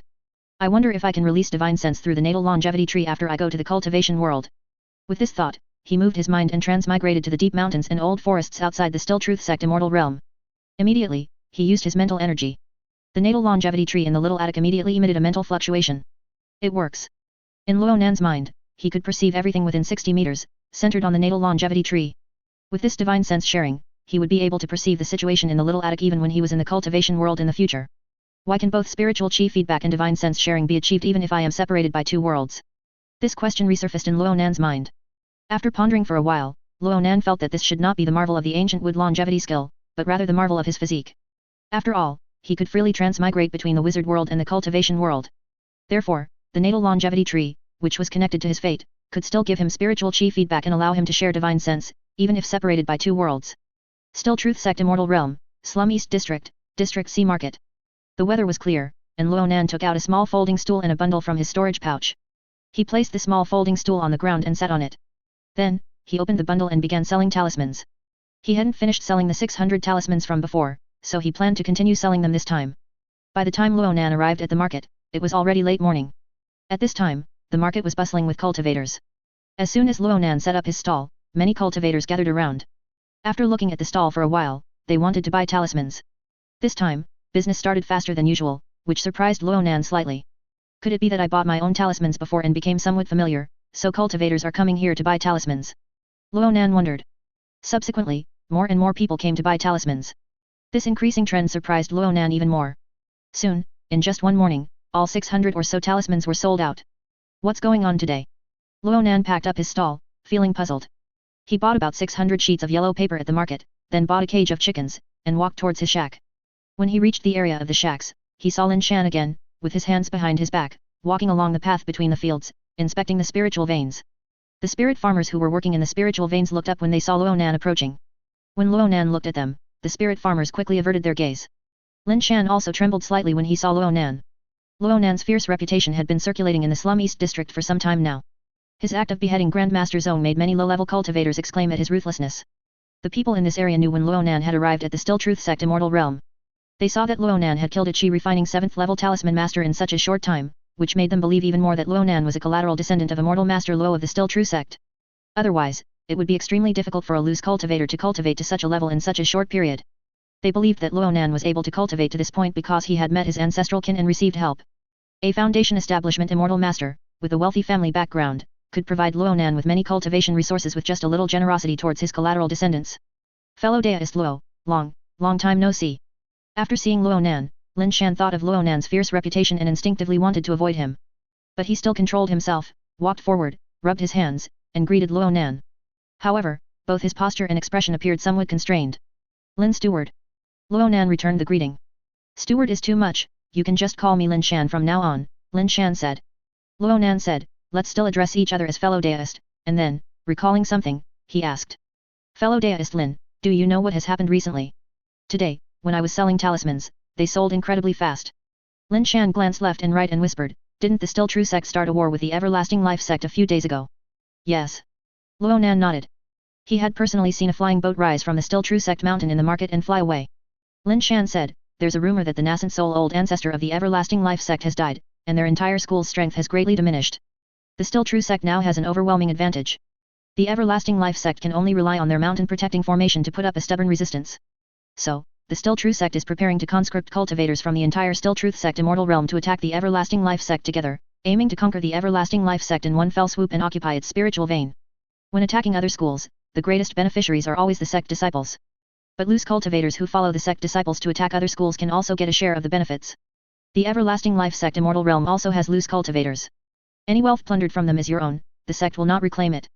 If you encircle and kill a disciple of the Everlasting Life Sect and obtain good items, they are also yours. The Still True Sect will not reclaim them either. This is also why so many loose cultivators are willing to participate in sect conflicts. It seems that some loose cultivators who caught wind of this have already started purchasing talismans, magical artifacts, medicinal pills, and other items. So that's how it is. After pondering for a moment, Ronan looked at Lin Shan, don't you want to go, fellow deist? No. Lin Shan waved his hand. Although the Still True Sect now has an overwhelming advantage, when fighting, talismans and magical artifacts fly everywhere, and getting hit means either death or disability. It's still very dangerous. If I were younger, perhaps I would truly want to give it a try. But now that I have a wife and daughter, I don't dare. Perhaps in another 40 years or so, when my lifespan is nearly exhausted, I will go all out. After chatting with Lin Shan for a few more sentences, Ronan bid farewell and walked towards his shack. Brother. A tender child's voice sounded to Ronan's left. It was Wang Xiaokong, wearing straw sandals, holding a small wooden tube in his hand, pattering as he ran over. He ran to Ronan's feet, stretched out his chubby hand, and tugged at Ronan's pant leg. Brother, I haven't seen you in a long time, where have you been? Let's play cricket fighting. Saying this, he held up the small wooden tube. Wang Xiaokong, don't bother brother. Fellow deist Luo. Li Yao, who was mending clothes for Wang Xiaokong inside the house, heard Wang Xiaokong's voice outside and her pretty face turned pale. She hastily put down her needlework and rushed out. She walked up to Ronan, immediately bent down, and with a smack, pulled Wang Xiaokong's hand, which was tugging at Ronan's pant leg, away, then picked up Wang Xiaokong. Fellow deist, I'm sorry, the child is ignorant. After apologizing to Ronan with a forced smile, she quickly returned to her shack, holding Wang Xiaokong. Back in the shack, Li Yao closed the door, her heart pounding. She had also heard of Ronan's fierce reputation. Thinking of Wang Xiaokong's disrespect towards Ronan just now, she couldn't help but feel lingering fear. Mom, why did you hit me? Wang Xiaokong was covering the spot where Li Yao had just hit him, tears welling up in his eyes. From now on, you must be polite to that brother. Li Yao squatted down, straightened Wang Xiaokong's body, and admonished him. Why? I used to be like that with that brother, and he never hit me, only you hit me now, Wang Xiaokong argued. Li Yao lightly hit Wang Xiaokong again, her pretty face solemn. You must listen to mom. From now on, when you see that brother, you must be polite. Otherwise, if I see you being rude again next time, you won't be allowed out of the house anymore. Got it, how strange. Wang Xiaokong looked at the ground with slanted eyes, pouting, and answered in a low voice. Ronan returned to his shack and immediately set up all the talisman drawing items on the square table. After killing a chicken and preparing the talisman ink, he began to draw talismans on the yellow paper. Since he knew that talismans were selling well recently, he naturally had to seize this opportunity to sell them. He even planned to raise the price a bit. After pondering for a moment, Ronan composed himself and placed the talisman brush, fully dipped in talisman ink, onto the yellow paper. He moved his brush swiftly, drawing one after another medium-grade first-order talismans, body protection talismans, light body talismans, freezing talismans, and fire talismans. Of course, body protection talismans and light body talismans were still the majority. Because, after several times of selling talismans, he found that body protection talismans and light body talismans were the most popular. It seems everyone still values their lives, Ronan thought. 600 talismans would not take Ronan much time. After drawing the talismans, Ronan took out the pots, pans, and other items, along with seasonings, that he had bought from the market from his storage pouch, intending to cook for himself. He had killed 6 chickens for drawing talismans, and he could not let them go to waste. He went outside to a small grove nearby and picked up some dead branches and fallen leaves. Returning to the house, he stuffed them under the stove. He took out a fire talisman, infused it with ancient wood longevity power, and threw it into the pile of dead branches and fallen leaves, and a roaring flame instantly ignited. After starting the fire, Ronan began to boil water and pluck the chickens. Using the elven dagger, he gutted the chickens, removed the internal organs, and washed them clean. Then, using the peppercorns, peanuts, chili oil, and other seasonings he had bought, he made himself a fragrant and delicious spicy drooling chicken. After cultivating immortality, his appetite had improved significantly, he could eat 2.5 chickens in one meal. The rest he put into his storage pouch.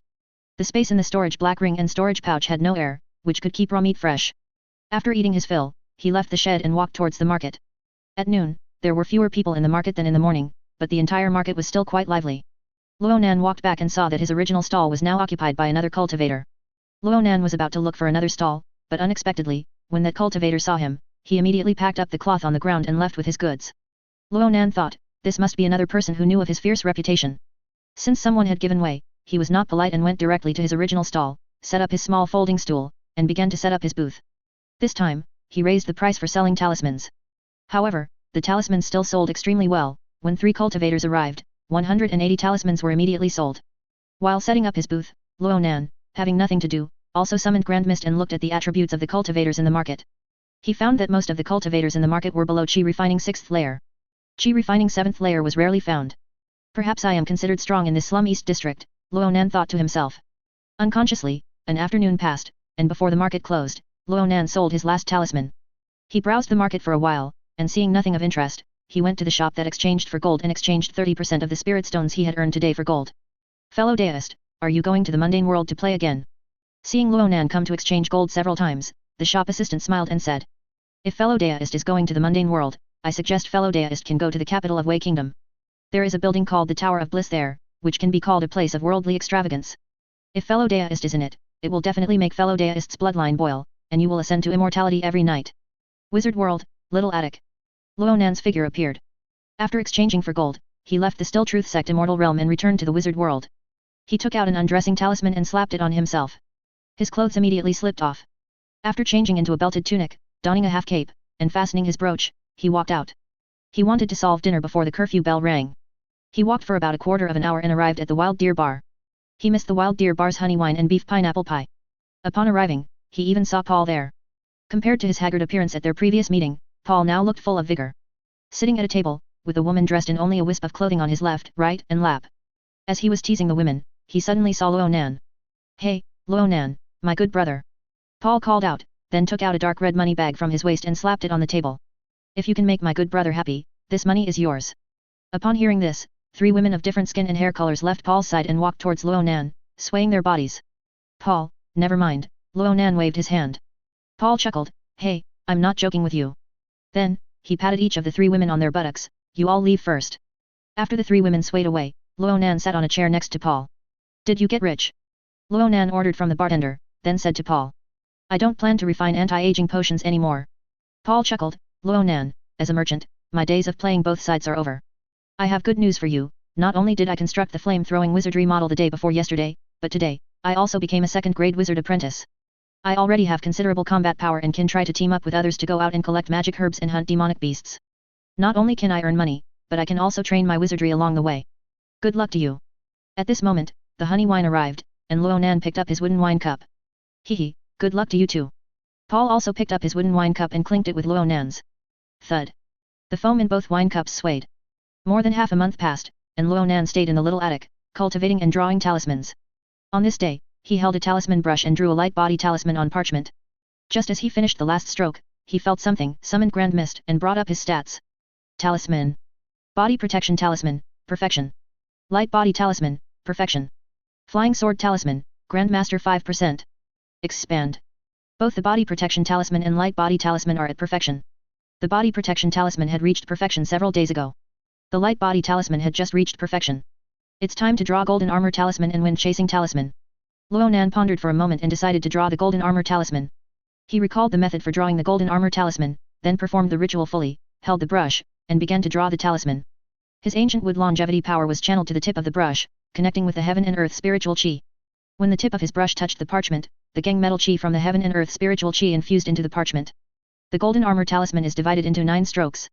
To draw these 9 strokes, one's essence, chi, and spirit must be continuous, and one's state of mind must not fluctuate. Ronan held his breath and concentrated, taking a quarter of an hour to perfectly draw the golden armor talisman. Golden armor talisman, beginner 6%. I wonder how effective this golden armor talisman is. As soon as he finished drawing the talisman, Ronan could not help but be curious. He picked up the golden armor talisman and infused it with ancient wood longevity power. Immediately, the golden armor talisman ignited without fire. A golden light streaked into Ronan's body. Ronan immediately felt his entire body enveloped by a force. And this force, like the power of the body protection talisman, was still invisible and colorless. How does this golden armor talisman defend? Ronan thought, picked up a table knife, and made a feint stab towards his chest. Just as the table knife was about 3 inches away from his chest. Clang! A faint golden light appeared in front of his chest. It was a translucent golden armor piece that suddenly flashed in front of his chest, blocking the table knife. It seems that the golden armor only appears when attacked. Ronan thought, and made several feint stabs with the table knife at various parts of his body. Clang, clang, clang, clang. Whenever the table knife approached within 3 inches of his body, a golden armor piece would flash and block the table knife. After staying in the wizard world for several days, Ronan returned to the Still Truth Sect Immortal Realm. He wanted to see if there were any new items to buy in the market. However, as soon as he walked into the shantytown district, he saw white banners hanging in front of some people's shacks. The white banners fluttered in the wind, appearing eerie and desolate. What happened? Ronan felt strange, so he went to a crowded tavern, sat down, and ordered a pot of turbid wine and a few small dishes. But his full attention was on the idle chatter of the cultivators in the tavern. After listening for a while, he finally pieced together the events that had occurred in the Still Truth Sect Immortal Realm from the scattered information he heard from the cultivators. It turned out that a few days ago, after the rumor spread that the everlasting life sect's nascent soul old ancestor had died, the Still True Sect indeed sent out disciples to recruit cultivators down the mountain. The cultivators, who had already prepared, boarded the Still True Sect's flying boat with the hope of finding treasures and fulfilling their aspirations. However, they never expected that the death of the everlasting life sect's nascent soul old ancestor was a deception. It not only deceived the cultivators but also the Still True Sect's nascent soul old ancestor. The Still True Sect's people broke through the everlasting life sect's mountain protecting formation and were about to enter to occupy and plunder. But they never expected that the everlasting life sect's nascent soul old ancestor, leading his cultivators, suddenly launched a sneak attack from the side, putting the Still True Sect's people in a passive position and causing heavy casualties. The Still True Sect's nascent soul old ancestor did not hesitate to sacrifice his lifespan to protect some of the sect's members with good aptitude and bring them back. As for the loose cultivators, most of them died or were severely injured. Some were captured and made into mind slaves in the everlasting life sect's spiritual vein, destined to mine spirit stones for the rest of their lives in the everlasting life sect. Besides this, Ronan also heard another piece of news. That was, in this battle against the everlasting life sect, the family head of the Yu family, a cultivation family, also went and died in the everlasting life sect immortal realm. The Yu family's family head was a cultivator at the chi refining 12th layer, and after his death, the Yu family's strength greatly declined. The day after the news of his death spread, the Yu family was attacked by the Song family, another cultivation family, and a group of cultivators who took advantage of their misfortune. Under a joint attack, the Yu family fell. The Yu family's wealth was looted by the cultivators. The Yu family's industries were taken over by the Song family. None of the Yu family's men were spared. The Yu family's female relatives were either taken as concubines by the Song family or sent to the pleasure houses in the tavern district. Now, some of the Yu family's medicinal pills, secret manuals, talismans, and other items have also flowed into the market in the Slum East district. Upon learning of this, Ronan drank a few sips of turbid wine, finished the small dishes, paid his bill, and left the tavern. He planned to go to the market to see if any good items from the Yu family had flowed out, allowing him to pick up a bargain. The Yu family originally managed the outer slum area, so now the Song family has taken over. I wonder how Lin Shan, who was a Yu family steward, is doing now. Ronan thought as he walked. After walking for a while, he passed by the area where his shack was located. He saw Lin Shan again, walking with his hands behind his back, patrolling the spiritual fields. However, Lin Shan had a worried expression between his brows, and he looked quite heavy-hearted, very different from his usual relaxed demeanor.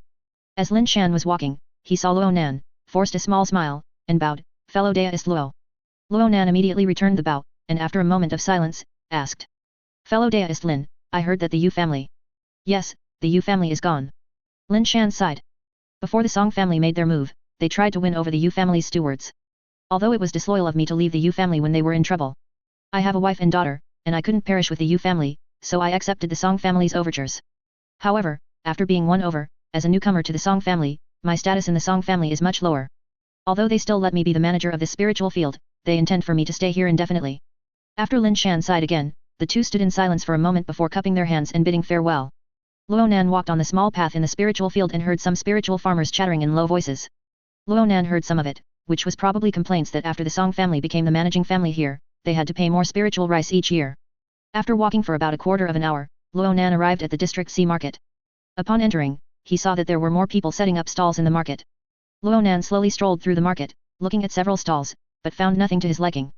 But he had already expected this. Good things would naturally be kept by the cultivators themselves.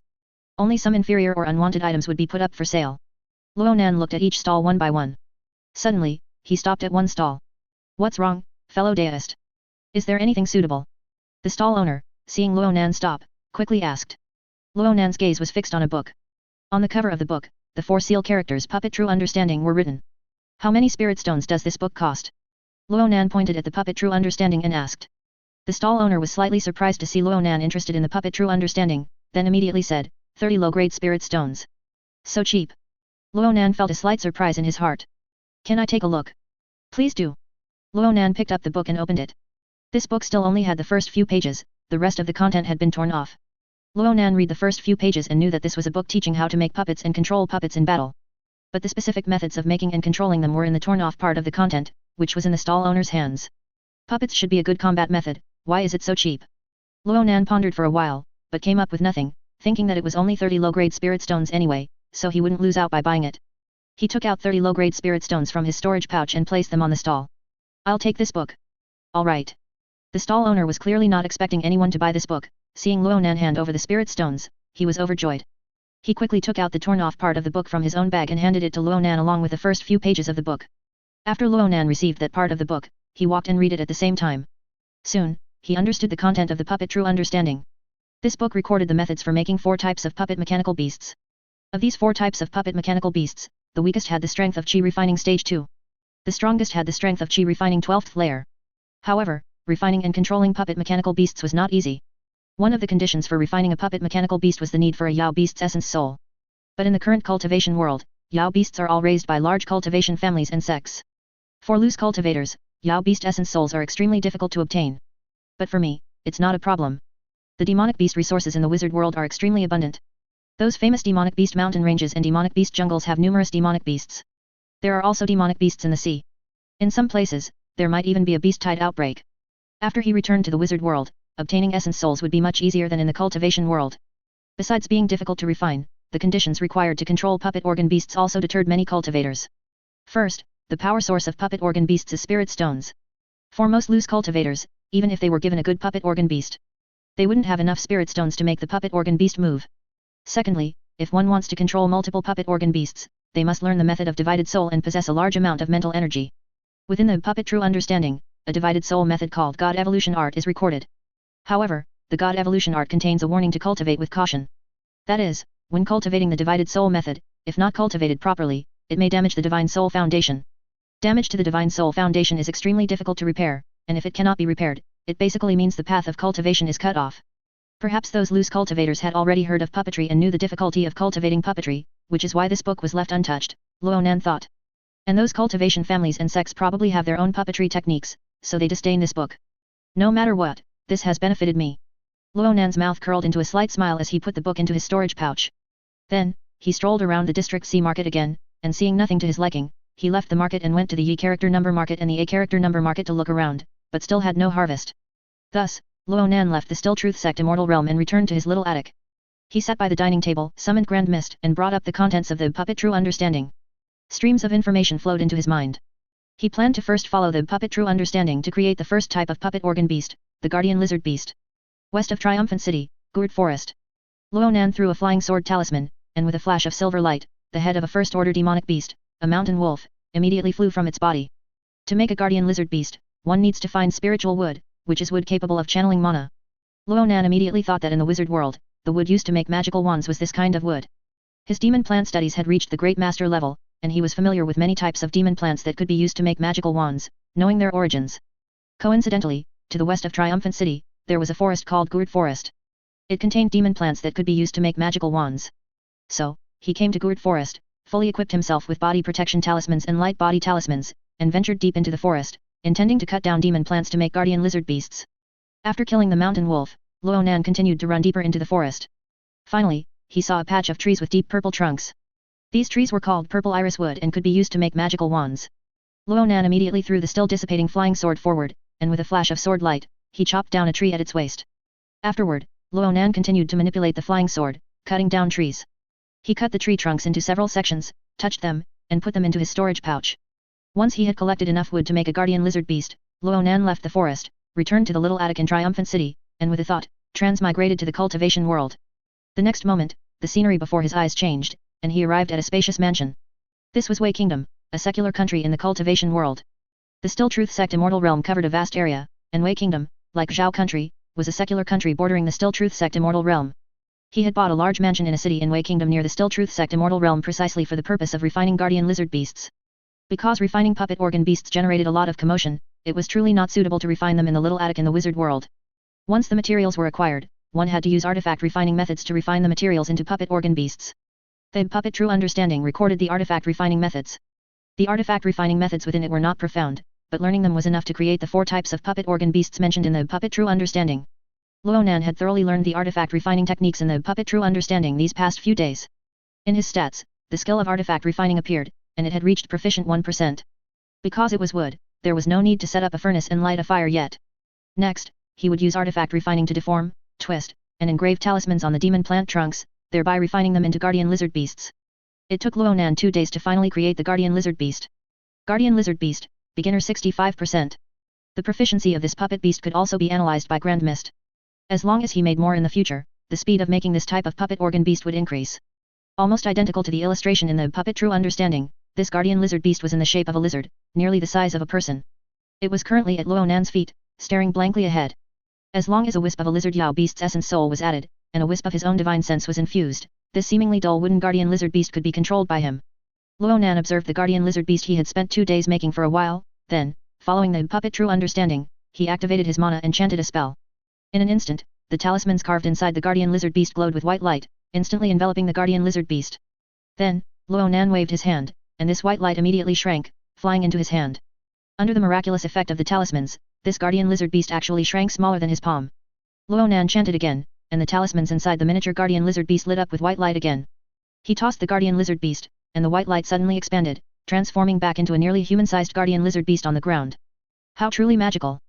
Ronan sighed in his heart, then chanted again and withdrew his hand. The guardian lizard beast transformed into a white light and was put into his storage pouch. The guardian lizard beast has been completed. Next, I need to learn how to control it. According to the Puppet True Understanding, controlling a guardian lizard beast requires obtaining a Yao beast's essence soul. This necessitates learning 3 spells: soul summoning technique, soul refining, and soul condensing technique. The purpose is that after killing a Yao beast, one uses the soul summoning technique to extract its soul, then uses soul refining to refine it into an essence soul, and finally, uses the soul condensing technique to condense it within the puppet organ beast.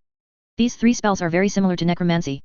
Necromancy has always been one of the most feared forms of sorcery by the Kingdom of Wizards in Valant. Necromancers have always been on the royal family's list of wizards to be killed. Because sorcery involving death, while magical and captivating, is also full of danger. Previously, there had been incidents of necromancers causing chaos. His original body had once read a book that mentioned this matter. It was said that in order to quell this rebellion, the royal family of Valiant Kingdom even lost a legendary wizard. It was precisely because the royal family forbade necromancy that he could not buy demonic beast essence souls on the market and could only find a way to obtain them himself. I must not let others discover that I have practiced these 3 spells. Thinking this, Ronan began to practice these 3 spells according to the puppet true understanding. 5 days later, Gourd Forest. Ronan controlled 3 half-human-sized wooden guardian lizard beasts, tearing a first-order demonic beast, the bloodthirsty demonic snake, into shredded meat. In these 5 days, he learned soul summoning technique, soul refining, and soul guiding technique, extracting the essence of 3 lizard demonic beasts. He also cultivated the divided soul method God evolution art from puppet true understanding, successfully splitting 3 divine senses and controlling 3 guardian lizard beasts with chi refining stage 2 strength. After testing the guardian lizard beasts, Ronan felt slightly satisfied. He silently recited a spell and waved his hand. The 3 guardian lizard beasts transformed into 3 streaks of white light and were put into his storage pouch. Ronan returned to his little attic and began accelerating the growth of his natal longevity tree. First, he refined the catalyst. He took out 3 portions of catalyst materials he had prepared from a wooden box. Then, he poured different demonic beast materials and magical medicine materials separately into a grinding mortar and ground them with a stone pestle. After grinding each type of material, he placed it in a stone bowl for later use. After half of the materials were ground, he set up a crucible on the table and lit a charcoal fire. He planned to start refining while grinding the remaining materials. Catalyst, Grandmaster 3%. After this period of refining, the proficiency of the catalyst had reached Grandmaster level several days ago. It was no exaggeration to say that Ronan could refine the catalyst with his eyes closed. Before long, 3 portions of catalyst were refined. Awen said that a magical plant could only use 3 portions of catalyst per day, using more would cause damage to the magical plant. The refined catalyst showed a shimmering green color. Once the catalyst had cooled slightly, Ronan picked up the crucible and poured the 3 portions of catalyst directly onto the natal longevity tree. Swish! The catalyst poured onto the natal longevity tree, seeping into the soil, and was greedily absorbed by the roots of the natal longevity tree. Ronan immediately felt a sense of tree growth emerging in his heart. Spiritual plant, natal longevity tree. Age, 62. The age of the natal longevity tree had passed 60 years. According to ancient wood longevity skill, if the natal longevity tree reached 100 years of age, his body would be able to become a greenwood spirit body, thereby greatly increasing his aptitude and achieving a true heaven-defying change of fate. However, even if it had not reached 100 years now, his aptitude was visibly better. His perception of heaven and earth spiritual chi was more sensitive. The speed of absorbing heaven and earth spiritual chi was much faster than before. Subsequently, Ronan began to cast the nurturing technique. He stretched out his hand towards the natal longevity tree. He circulated ancient wood longevity power from his danshan and injected it into the wizardry model in his mind. Instantly, the magic of the nurturing technique emerged from his hand, enveloping the roots of the natal longevity tree. The soil in the potted plant emitted streaks of emerald green light. Nurturing technique, Grandmaster 99%. While casting the spell, Ronan summoned Grand Mist and brought up the attributes. After many days of casting, the nurturing technique was nearing perfection. Awen said that the nurturing technique is the simplest magical plant growth wizardry of the Druid school, just a first-order intermediate wizardry. Once I achieve perfection, I will ask Awen to teach me a more advanced magical plant growth technique. Ronan thought to himself while casting the nurturing technique. Before long, the green light in the soil suddenly intensified. Ronan felt something and brought up the values. Nurturing technique, perfection. Under the magical shroud of the nurturing technique, the natal longevity tree gradually grew. Spiritual plant, natal longevity tree. Age, 63. The natal longevity tree had grown another year. The current natal longevity tree was already over 40 centimeters tall. Although the height change was not very significant, its speed of refining heaven and earth spiritual chi was much faster than when it was first planted. Ronan continued to cast the nurturing technique, intending to stop only when his power was completely exhausted. Suddenly, he frowned slightly. Just now, he felt that the roots of the natal longevity tree were constantly extending, touching the inner wall of the flower pot. Although the natal longevity tree was only over 40 centimeters tall, its root system was already very developed. Such a small flower pot could no longer accommodate this small tree. It needs to be transplanted. Ronan then stopped casting and went out the door. After about half an hour, he returned with a larger flower pot containing soil. The flower pot currently holding the natal longevity tree had an opening only slightly larger than a bowl. The flower pot he bought back was larger, with an opening almost twice the size. The root system of the natal longevity tree was extremely developed, like a dense net, encompassing all the soil in the small flower pot. Ronan first used a shovel to dig a pit in the soil of the newly bought flower pot. Then, he picked up the small flower pot with the natal longevity tree, gently shaking it, and quickly removed the entire natal longevity tree, along with the soil encompassed by its root net. He carefully transplanted it into the new flower pot. The natal longevity tree will surely grow more robustly, how to handle it in the future is a problem. Ronan thought to himself while filling in the soil with a small shovel. Night. Outside the house, another series of melodious curfew bells rang. Ronan sat cross-legged on his bed, hands forming a seal, placed on his legs, cultivating the ancient wood longevity skill. With his every breath, the heaven and earth spiritual chi around him surged in through his myriad pores. Under the circulation of his ancient wood longevity skill, it was refined into streams of power and injected into his danshan. The swirling, verdant mist in his danshan became even denser. Ancient wood longevity skill, 8th layer 2%. Immortal cultivation realm, chi refinement stage 6. Wizard realm, 2nd level wizard apprentice. The layers of the ancient wood longevity skill were already more than the chi refining layers. Having reached the 8th layer, the ancient wood longevity skill speed of refining heaven and earth spiritual chi was even faster than at the 7th layer. I'm about to break through. Luonan's heart stirred, feeling the bottleneck of his chi refinement stage 6 loosening. Immediately, he continued to breathe and absorb, refining heaven and earth spiritual chi to impact the bottleneck. Before long, the verdant mist in his danshan suddenly trembled, visibly thickening considerably. Luonan summoned Grand Mist and brought up some of his values. Lifespan, 172. Strength, 8.8. Spirit, 16.0. Power, 11.1. Cultivation technique, ancient wood longevity skill, 8th layer 2%. Immortal cultivation realm, chi refinement stage 7. Wizard rank, level 3 wizard apprentice. With this breakthrough, not only did his immortal cultivation realm reach chi refinement stage 7.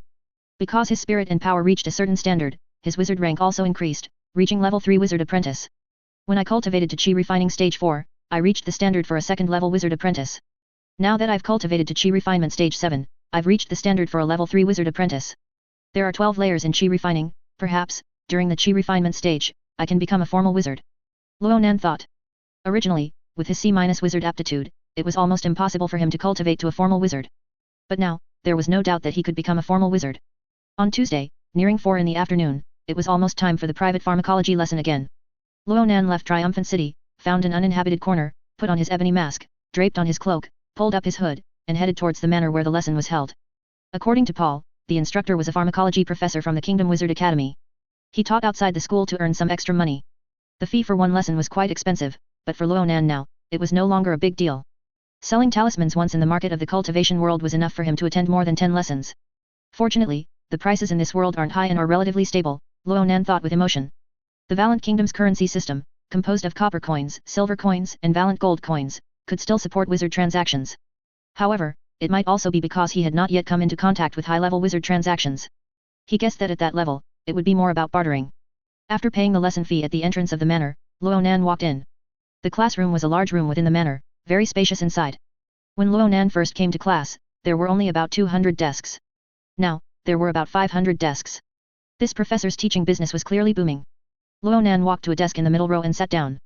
As time passed, people wearing various robes and masks arrived one after another, and the desks gradually filled up. After a while longer, the professor, clad in a white robe, with a white hood covering his head and a white mask, also entered the hall and went straight to the podium. He used a sound amplification wizardry and began to lecture.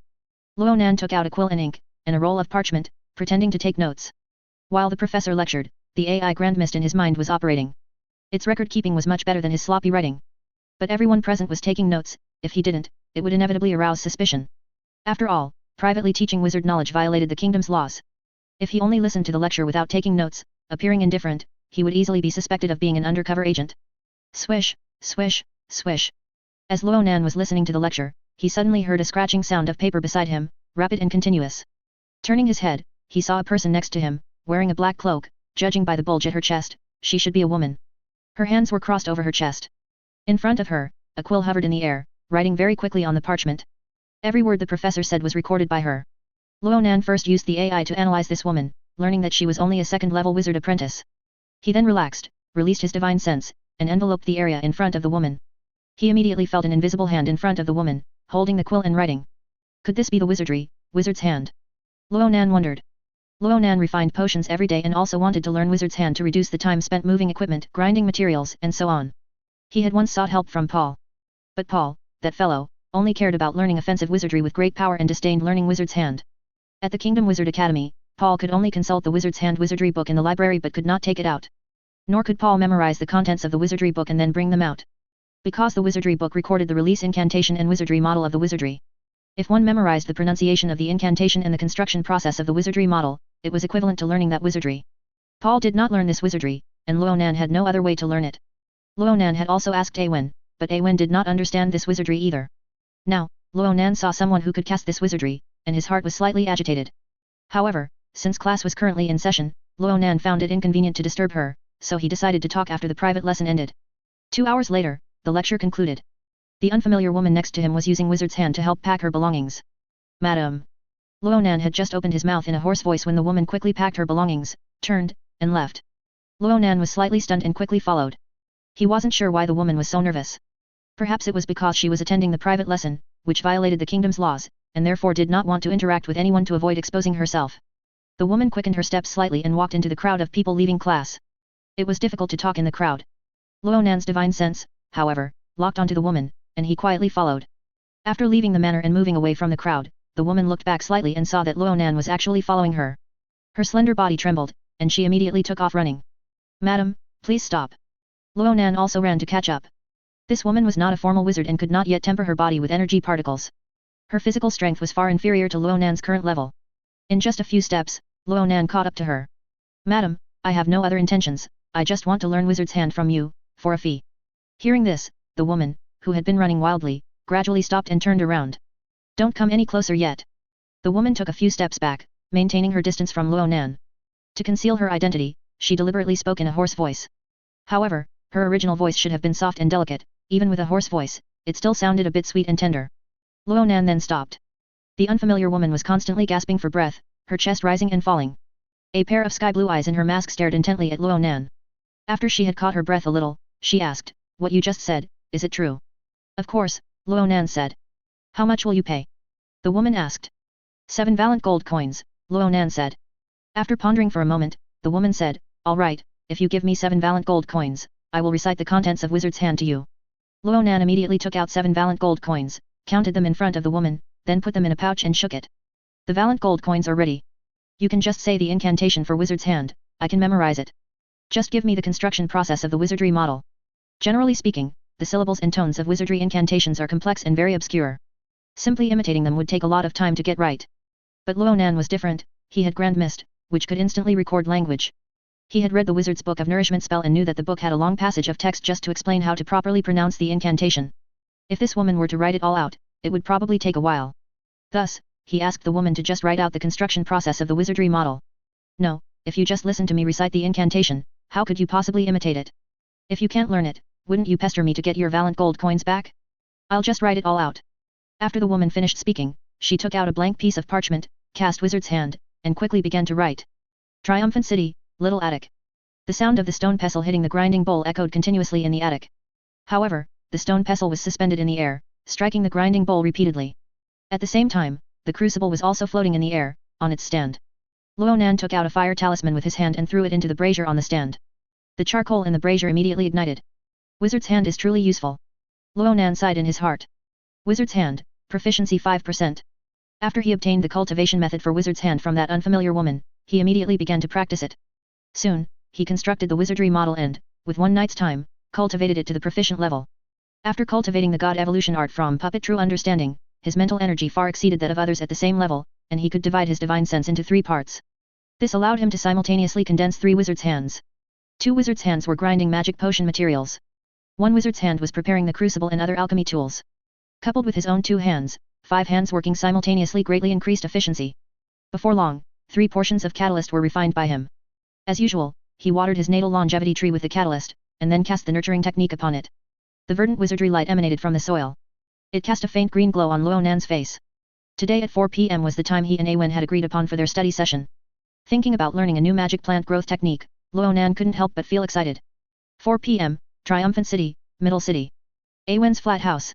Ronan cast the nurturing technique on a magic plant. Currently, Ronan's magical power had reached the level of a level 3 wizard apprentice. However, when he cast the nurturing technique, he used less than 1/10 of his magical power. When the nurturing technique was cast, the verdant light it emitted was far less intense than what he usually produced. This was because, as a wizard whose aptitude was only grade C-, making such progress in less than a year would definitely attract attention. Especially in Triumphant City, the capital of the Kingdom of Wizards, a place where most of the Kingdom of Wizards gathered. The wizards here belonged to various schools, such as bloodline transplantation and life mutation. These wizard schools could change the physical body's physique but could not change a wizard's aptitude. After planting his natal longevity tree, his wizard aptitude had improved significantly. If the wizards knew that his aptitude had changed, they would definitely imprison him and conduct human experiments on him. Today, Awen was wearing a loose, emerald-colored long robe, with the collar extending to her chest, revealing a large expanse of skin. She saw that Ronan fluently cast the nurturing technique in just an instant. Based on her many years of experience in cultivating wizardry, she knew that Ronan's nurturing technique had not only established a wizardry model but had also reached a very proficient level. Under the magic of the nurturing technique, the magic plant in the pot slowly grew. Awen looked at the continuously rising magic plant stem, with a hint of fervor in her eyes.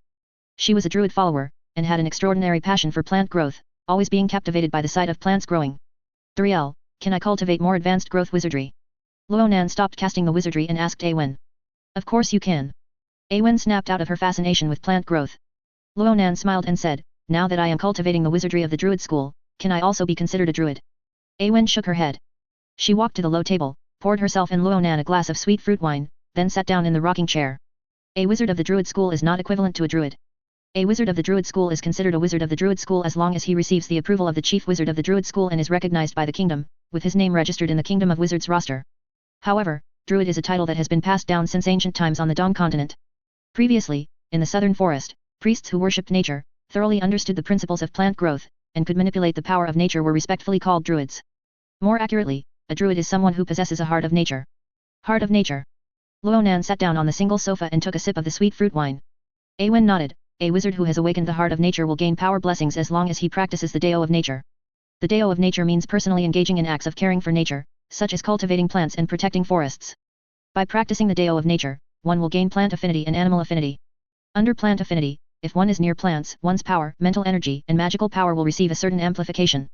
Under animal affinity, one can control animals to fight for oneself. The better one practices the Dao of nature, the greater the amplification. How can one awaken the heart of nature? Ronan asked. If he could awaken the heart of nature, it would be extremely beneficial to him. He had spent a lot of time cultivating his natal longevity tree over the past few months, which could also be considered practicing the Dao of nature. He had great enthusiasm for planting his natal longevity tree. After all, the natal longevity tree determined whether he could achieve longevity and whether he could obtain powerful strength. A druid needs to recite a spell to see if one can awaken the heart of nature. Awen said. Mr. Lawrence. Ronan took another sip of sweet fruit wine, put down the tall bronze goblet, and said seriously. Can you help me awaken the heart of nature? Do you think you will love nature like a druid?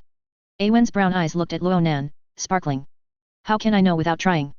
I love planting trees, I love studying magic plant growth, and I strongly agree with the druid's philosophy.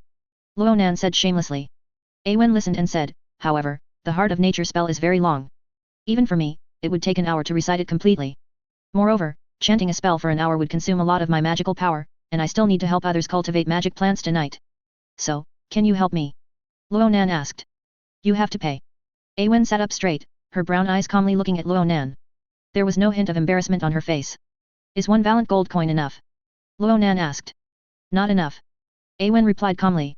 Reciting the heart of nature spell for an outsider who is not of the druid school goes against the precepts of the druid school. 3 valent gold coins. Ronan immediately offered. Mr. Lawrence, since you love plants and nature so much, and you revere the Dao of druids. Then, I will first recite the heart of nature spell for you. Afterwards, I will report this matter to the chief of the druid school, Great Wizard Mar Nu Feng. A magnetic voice flowed like water from Awen's lips. Ronan, however, almost let it go in one ear and out the other. He didn't care whether he had to join the druid school. He only wanted to amplify his power after awakening the heart of nature.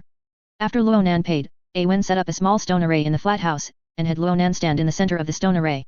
She then took a ring of leaves from her Zhuwuki and placed it on her head. Afterward, she began to chant to Ronan. As she chanted, obscure syllables emanated from her mouth.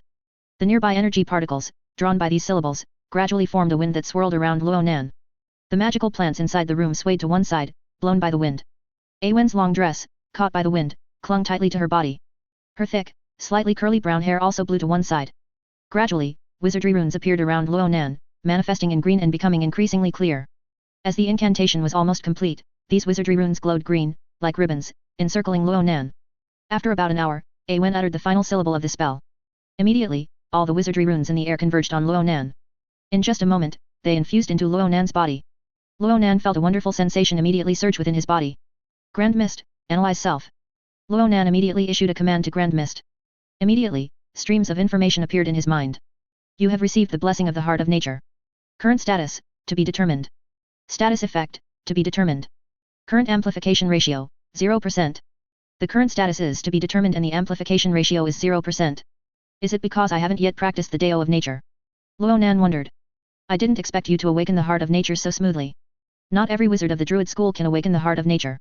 After chanting for about an hour, Awen had expended a considerable amount of mana. Her face was slightly pale, and beads of sweat dotted her tan skin on her chest. She almost collapsed onto the rocking chair and said to Ronan.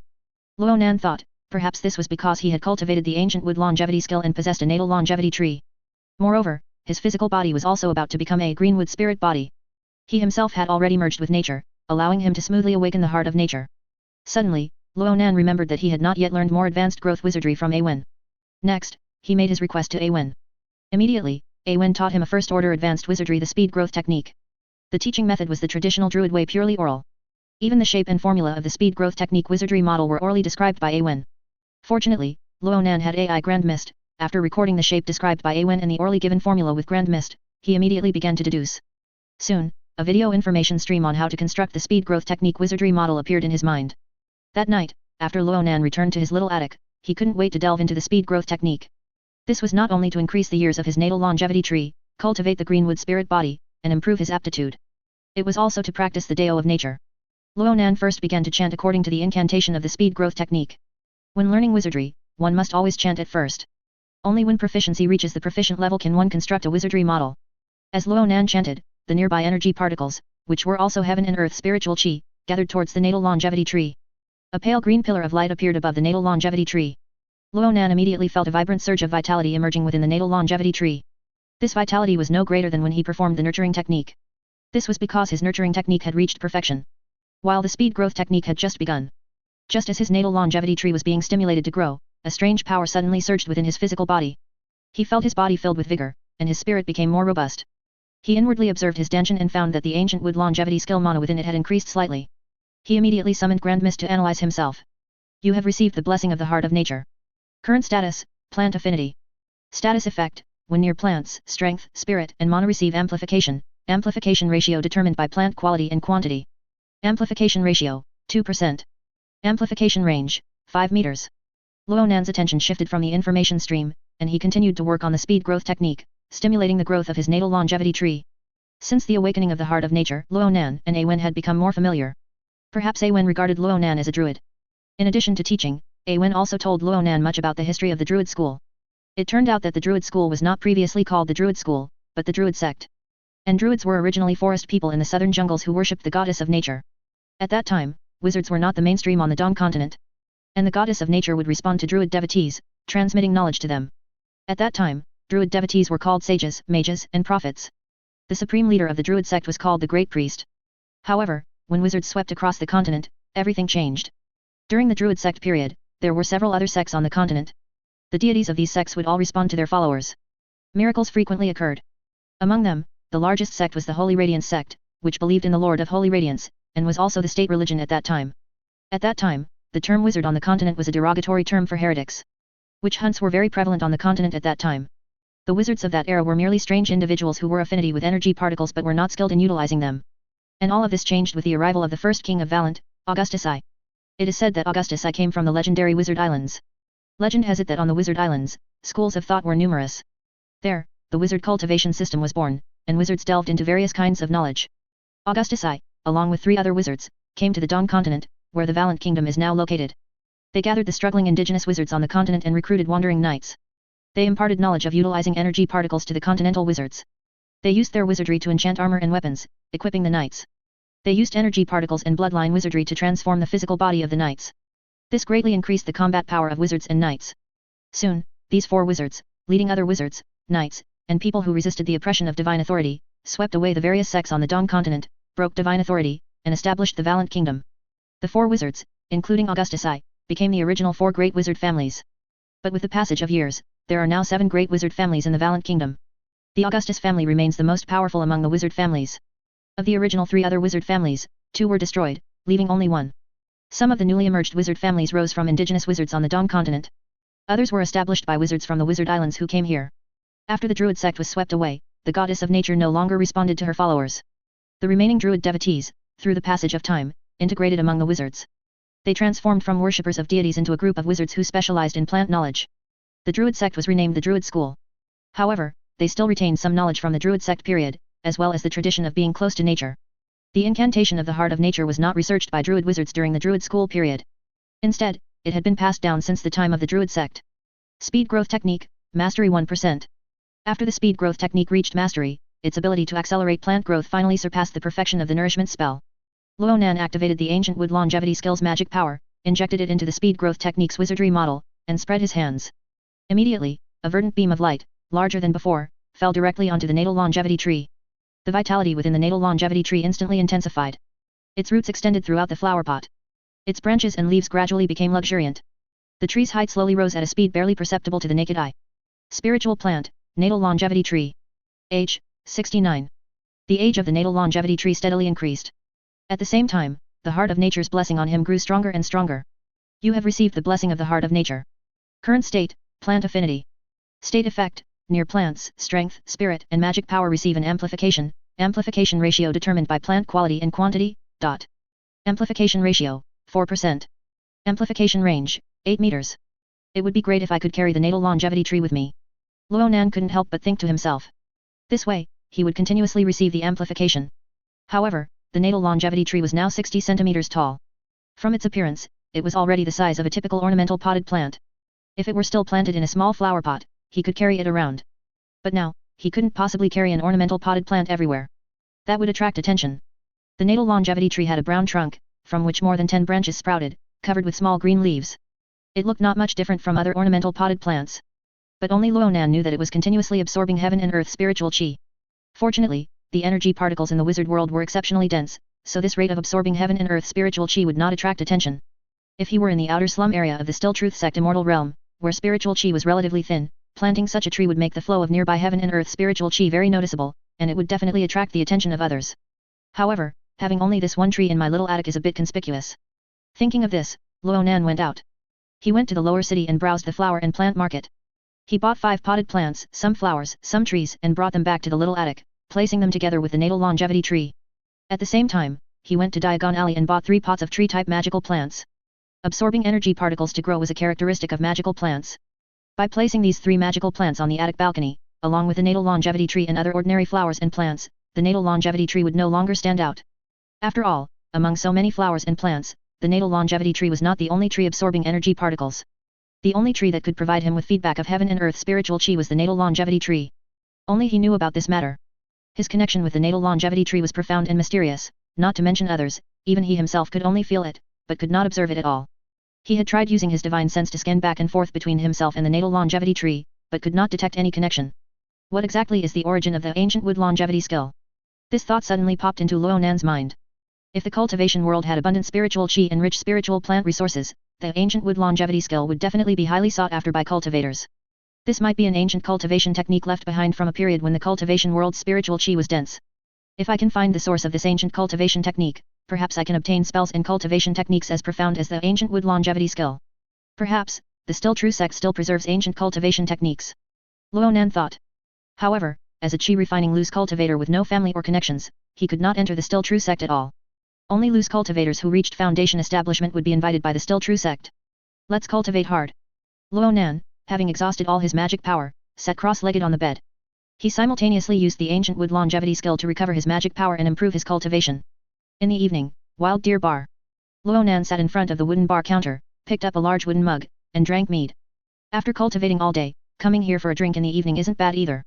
Ronan savored the sweetness of the honey and the mellowness of the wine on his lips and teeth, thinking contentedly. Ronan, what have you been busy with lately? Paul, sitting next to him, chewed on a steak and asked. Alchemy, potion making, cultivating meditation techniques, or studying wizardry. Ronan also put a piece of steak, drenched in sauce, into his mouth. All of them. Your alchemy talent is truly good, but it's a pity your wizard aptitude is a bit lacking, so you can't enter the Kingdom Wizard Academy and learn from the professors there. Paul chatted idly while cutting his beef. Outside Triumphant City, there are other wizard academies, they should allow you to enroll, but the professors there are a bit inferior. Except for the wizards of the 6 great wizard families, the most powerful wizards of various schools in the kingdom are basically all in Triumphant City. Paul took a sip of ale, swallowed the beef, and continued. However, if you're bold enough, you could also try to find the Wizard Islands. I heard the wizards there are pure and crazy, with only knowledge in their eyes, perhaps they will ignore your aptitude and take you in. But it's very dangerous, isn't it? Ronan said. He had heard Awen mention that place before. Madness, danger, opportunities, and knowledge intertwined. A wizard could rise there, or be imprisoned there for hundreds of years, becoming a human experiment for other wizards, living a life where they could neither live nor die. Of course. At this point, Paul gulped down the beef in his mouth, looked around, then leaned close to Ronan's ear and whispered. Do you know the origin of the Necromancer Society? The Wizard Islands. Ronan answered immediately. How did you know? Paul paused, You said it like that, how could it not be there? Ronan said. Moreover, even the first king of the Valiant Kingdom, Augustus I, came from there. Ronan thought. Paul chuckled, then continued, I heard it from a professor at the academy. He once went to the Wizard Islands for a research project, stayed for 5 days, and almost didn't make it back. He said there are 2 places there, one is the Forest of Bones, and the other is the Holy Temple of Dead Souls, both researching necromancy. He speculates that the leader of the Necromancer Society most likely came from one of those 2 schools. By the way, how is the Necromancer Society doing lately? Ronan asked. This was an organization that had once underestimated him. The wizards of the Wizard Council have made many moves, but they've only taken down a few strongholds. Paul said. Throughout the Valiant Kingdom, and even in Triumphant City, there are still wizards from the Necromancer Society active. After all, necromancy is a wizardry that studies death. They claim to be able to communicate with the dead spirit plane and retrieve the souls of those who have died. Just resurrection alone can attract a large number of followers, including nobles and wizards. Has the Necromancer Society really performed resurrection? Ronan asked in a low voice. I don't know, there are all sorts of rumors flying around now. Paul said. Some rumors say that the resurrected person is no longer their original self, but a monster. Other rumors say that in places where plagues broke out, Necromancer Society wizards helped people revive those who died in the plague, allowing many families to be reunited. However, Paul glanced left and right again, and whispered, even if resurrection is possible, the royal family would never allow such sorcery to exist. Just imagine, if Augustus I, II, III, and IV were all resurrected, what would the current Your Majesty do? Haha, they wouldn't just sit around playing cards, would they? The longevity brought by wizard cultivate has already caused trouble for the royal family. It often happens that older wizards with good aptitude outlive younger wizards with poor aptitude. Seeing the bartender approach, Ronan immediately patted Paul's thigh and said, stop talking. Although in the Valiant Kingdom, public opinion and ideological control were not strong. He would occasionally hear common folk discussing the royal family in the marketplace. Some women in pleasure houses even dyed their hair the queen's color and wore the queen's court dresses to attract customers. But Paul was a wizard apprentice of the Kingdom Wizard Academy, an elite existence in the kingdom, and would most likely serve the royal family in the future. If his words got out, it would attract attention. As Paul's companion, he might also be implicated. Ronan immediately asked about wizard cultivate, diverting the topic. The 2 drank and ate while chatting, and half an hour passed without them realizing it. Suddenly, Ronan noticed that a person was walking towards them. Ronan used AI Grand Mist to analyze this person. Strength, 2.1. Spirit, 9.1. Mana, 9.3. Wizard rank, 2nd level wizard apprentice. This person carries the aura of death, which, though concealed, still leaks out. Wizard apprentice, death aura. Ronan remembered the Necromancer Society they had just discussed and remained vigilant. His spirit had secretly connected with the talisman in the storage black ring, and he pulled up his cloak to cover his left hand. If anything happened, he would immediately take the talisman into his left hand and activate it under the cover of his cloak. Ronan remained calm, drinking and chatting with Paul. Only when the wizard apprentice got a little closer did he pretend to see him, his eyes slightly pausing. Seeing Ronan's gaze, Paul followed his line of sight and also saw the approaching stranger. Sirs. The wizard apprentice walked over. He was about 20 years old, with slightly curly black hair that hung down on both sides. His eyes were deep-set, with blue pupils. He had a carefully trimmed mustache above his lip. Is this Mr. Wilson? The wizard apprentice merely gave Ronan a polite glance before looking at Paul. I am. May I ask what the sir needs? Paul's heart tightened. He privately sold wizard knowledge and acted as a broker for wizard materials. This violated kingdom law. Although he believed he had been discreet, he was still afraid of being found out by the wizard council. I am Ma'an Tuk. I just have something I'd like to ask Mr. Wilson, Ma'an said elegantly. Please speak, Paul said. I heard that some time ago, anti-aging potion and blackening removal agent were sold in Triumphant City and were very popular among minor nobles, Ma'an said. I'd like to meet the alchemist of these 2 potions. Paul, hearing it was about potions and not his violation of kingdom law, immediately relaxed. His previously straightened posture leaned back slightly, and his sitting posture became loose again. I made the potions, Paul said. Ronan secretly nodded. This was something he had repeatedly warned Paul about earlier. He must never reveal to anyone that he was the alchemist of the anti-aging potion and blackening removal agent. Mr. Wilson, please don't joke, Ma'an smiled faintly. I heard from a friend that Mr. Wilson's pharmacology grades in the academy were quite average. Paul's face reddened slightly, and his freckles deepened in color. Who exactly are you, how do you know my name, and why are you inquiring about me? Paul stared at Ma'an, his tone no longer polite. It's not convenient here. Mr. Paul, could we speak aside? Ma'an whispered. What can't be said here? Paul asked. Then I'll speak plainly. At this, a wizard spell fluctuation suddenly spread from Ma'an's body. His subsequent words were confined to a small area, audible only to Ronan and Paul.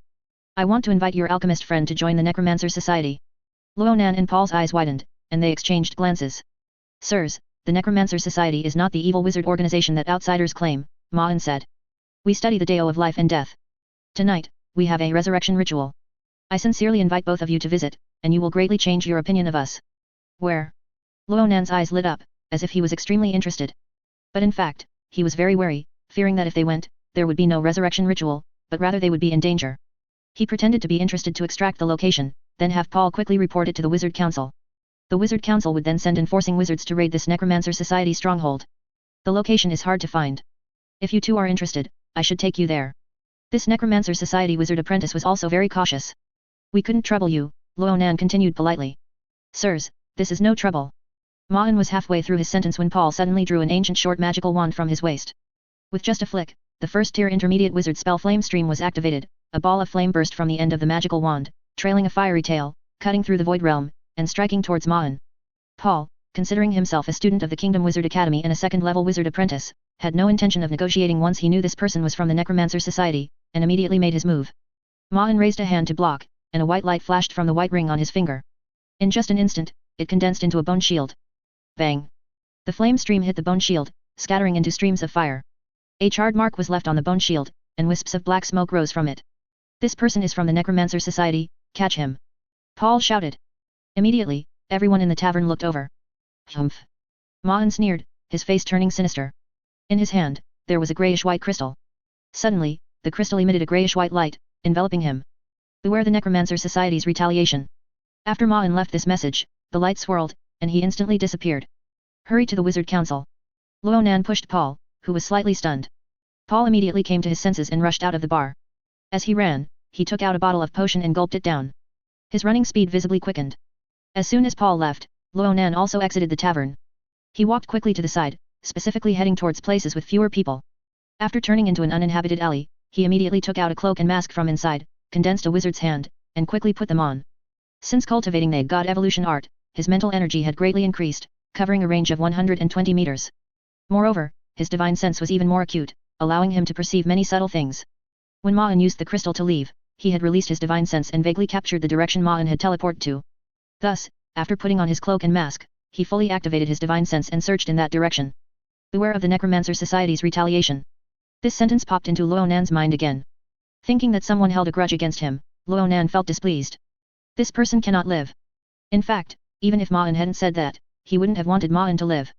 After all, this was a Necromancer Society cultist who had seen his face. A secluded, uninhabited alley.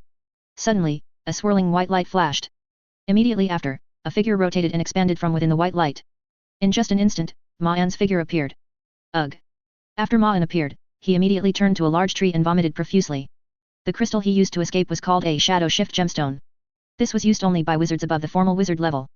Because only a formal wizard, whose physique had undergone benign energy particles radiation, could fully withstand the distortion of the physical body caused by the shadow shift gemstone's spatial movement. As a second-level wizard apprentice, he barely managed to use the shadow shift gemstone, and immediately felt his body churning inside. After vomiting for a while, expelling all the alcohol and food he had consumed in the bar, he felt much better.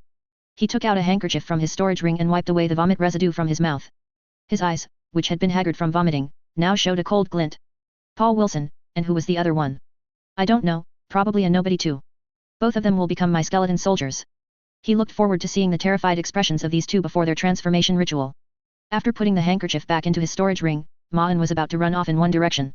Suddenly, a silver light appeared from the alley corner in front of him. Guan's pupils dilated. Without even trying to identify what the silver light was, he immediately activated his magic power, injected it into the white bone shield wizardry model, and then released it through the wizardry amplification ring on his right hand. The shield that had blocked the first-tier intermediate wizardry flame stream appeared before him again. The next moment, the silver light flashed past Guan. Immediately, Guan's movements and expression froze. Immediately after, the shield split into two halves and fell to the ground, and Guan's head also dropped from his neck. The entire headless corpse then fell like a mountain. At the corner of the alley, Ronan made a hand seal, and the silver light that had killed Guan immediately turned into a wisp of smoke and dissipated. After leaving the tavern, he had been continuously releasing his divine sense, searching for Guan. Finally, just now, he discovered Guan, who had finished vomiting, and immediately used a flying sword talisman. Ronan had the power of a first-tier high-grade talisman, the wind-chasing talisman, on him. With a slight push of his feet, his figure pulled out an afterimage, and he rushed to Guan's corpse at an extremely fast speed. He condensed a wizard's hand and collected the storage ring from Guan's hand. His mental energy probed into the storage ring, sensing that it had roughly 1 cubic meter of space. He immediately placed Guan's head, corpse and the dissipating white bone shield into the storage ring. Then, he condensed 5 wizards' hands. Each wizard's hand held a stack of purification talismans. He threw all the purification talismans onto Ma Yan's vomit, bloodstains, and other areas. After all these traces were cleared, his figure moved, pulling out another afterimage, and left the place. As he ran, he used purification talismans to clear all traces he might have left on the road. Furthermore, his divine sense was fully activated, constantly paying attention to the people around him. After running to a relatively distant, uninhabited alley, he immediately changed his clothes, reverting to the attire of a noble young master. Then, he leisurely walked back to the little attic. Upon returning to the little attic, Ronan immediately changed his clothes and transmigrated to the secular world of the cultivation world. He went to an uninhabited forest and took out Ma Yan's corpse and head from the storage ring. Ma Yan's head and corpse fell onto the forest floor. His head even rolled twice, his eyes wide open, his face still frozen in the terrified expression he had before death. Ronan took out a fire talisman and threw it at Ma Yan's face. Whoosh! Ma Yan's head, struck by the flames, immediately became a fireball. Afterward, Ronan searched Ma Yan's corpse again, confirming that he carried no other items, then threw fire talismans one after another onto the corpse. Soon, the entire corpse also began to burn fiercely. Ronan left Ma Yan's corpse burning and took out all the items from Ma Yan's storage ring. These items were stained with Ma Yan's blood, sticky and gooey. After piling all these items on the ground, Ronan continuously threw purification talismans onto them. Each purification talisman thrown dissipated a portion of the bloodstains. After 5 purification talismans were thrown, all the items were as clean as new. However, some paper items, having been soaked in blood for a long time, could not have their bloodstains removed even by purification talismans. Ronan squatted down and picked up each item to examine it. The first item picked up was a wizardry book, which recorded the whitebone meditation technique. And 3 matching wizardries. First tier intermediate wizardry, whitebone shield. First tier high grade wizardry, whitebone spear. Second tier intermediate wizardry, whitebone substitute. This Ma Yan is just a second level wizard apprentice, he probably only learned whitebone shield. That's why I killed him with one sword. Ronan thought, then picked up another book and began to read it. This book was Notes on Dead Spirit Plane Creatures, which expounded upon and depicted several creatures from the Dead Spirit Plane. Skeletons, corrupted corpses, black corpses, undead. But it only recorded the summoning wizardry array formulas for skeletons and corrupted corpses. Although Ronan remembered the wizardry array formulas, he would not attempt to summon them. This wizardry array formula was essentially establishing a teleportation channel between 2 planes. At that time, it was feared that what might come over might not be skeletons and corrupted corpses from the Dead Spirit Plane, but possibly more powerful, uncontrollable existences. Ronan closed Notes on Dead Spirit Plane Creatures, and his gaze turned to a blood-stained parchment scroll. This parchment scroll was a sea chart. On the left side of the map, based on the outline, it should be the Dong continent. And far to the right of the Dong continent was a group of islands. Is this a sea chart to the Wizard Islands? Ronan speculated in his mind. Triumphant City. After Paul urgently reported the appearance of the Necromancer Society wizard apprentice to the Wizard Council. The Wizard Council dispatched 3 formal wizard-level enforcement wizards to search for him. One of these formal wizards had previously specialized in transcendent creature cultivation studies, and since his student days at the Kingdom Wizard Academy, he had cultivated a dark spirit crow. He released the entirely black crow, whose eyes glowed green, to circle 1,000 meters above the wild deer bar. After casting the wizardry vision sharing, his eyes turned white, and his spirit entered the dark spirit crow, using its eyes to search the vicinity. However, after searching for some time, not a single trace was found.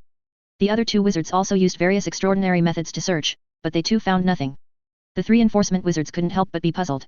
According to Paul's description, the Necromancer Society wizard could barely block a first-tier intermediate wizardry, flame stream.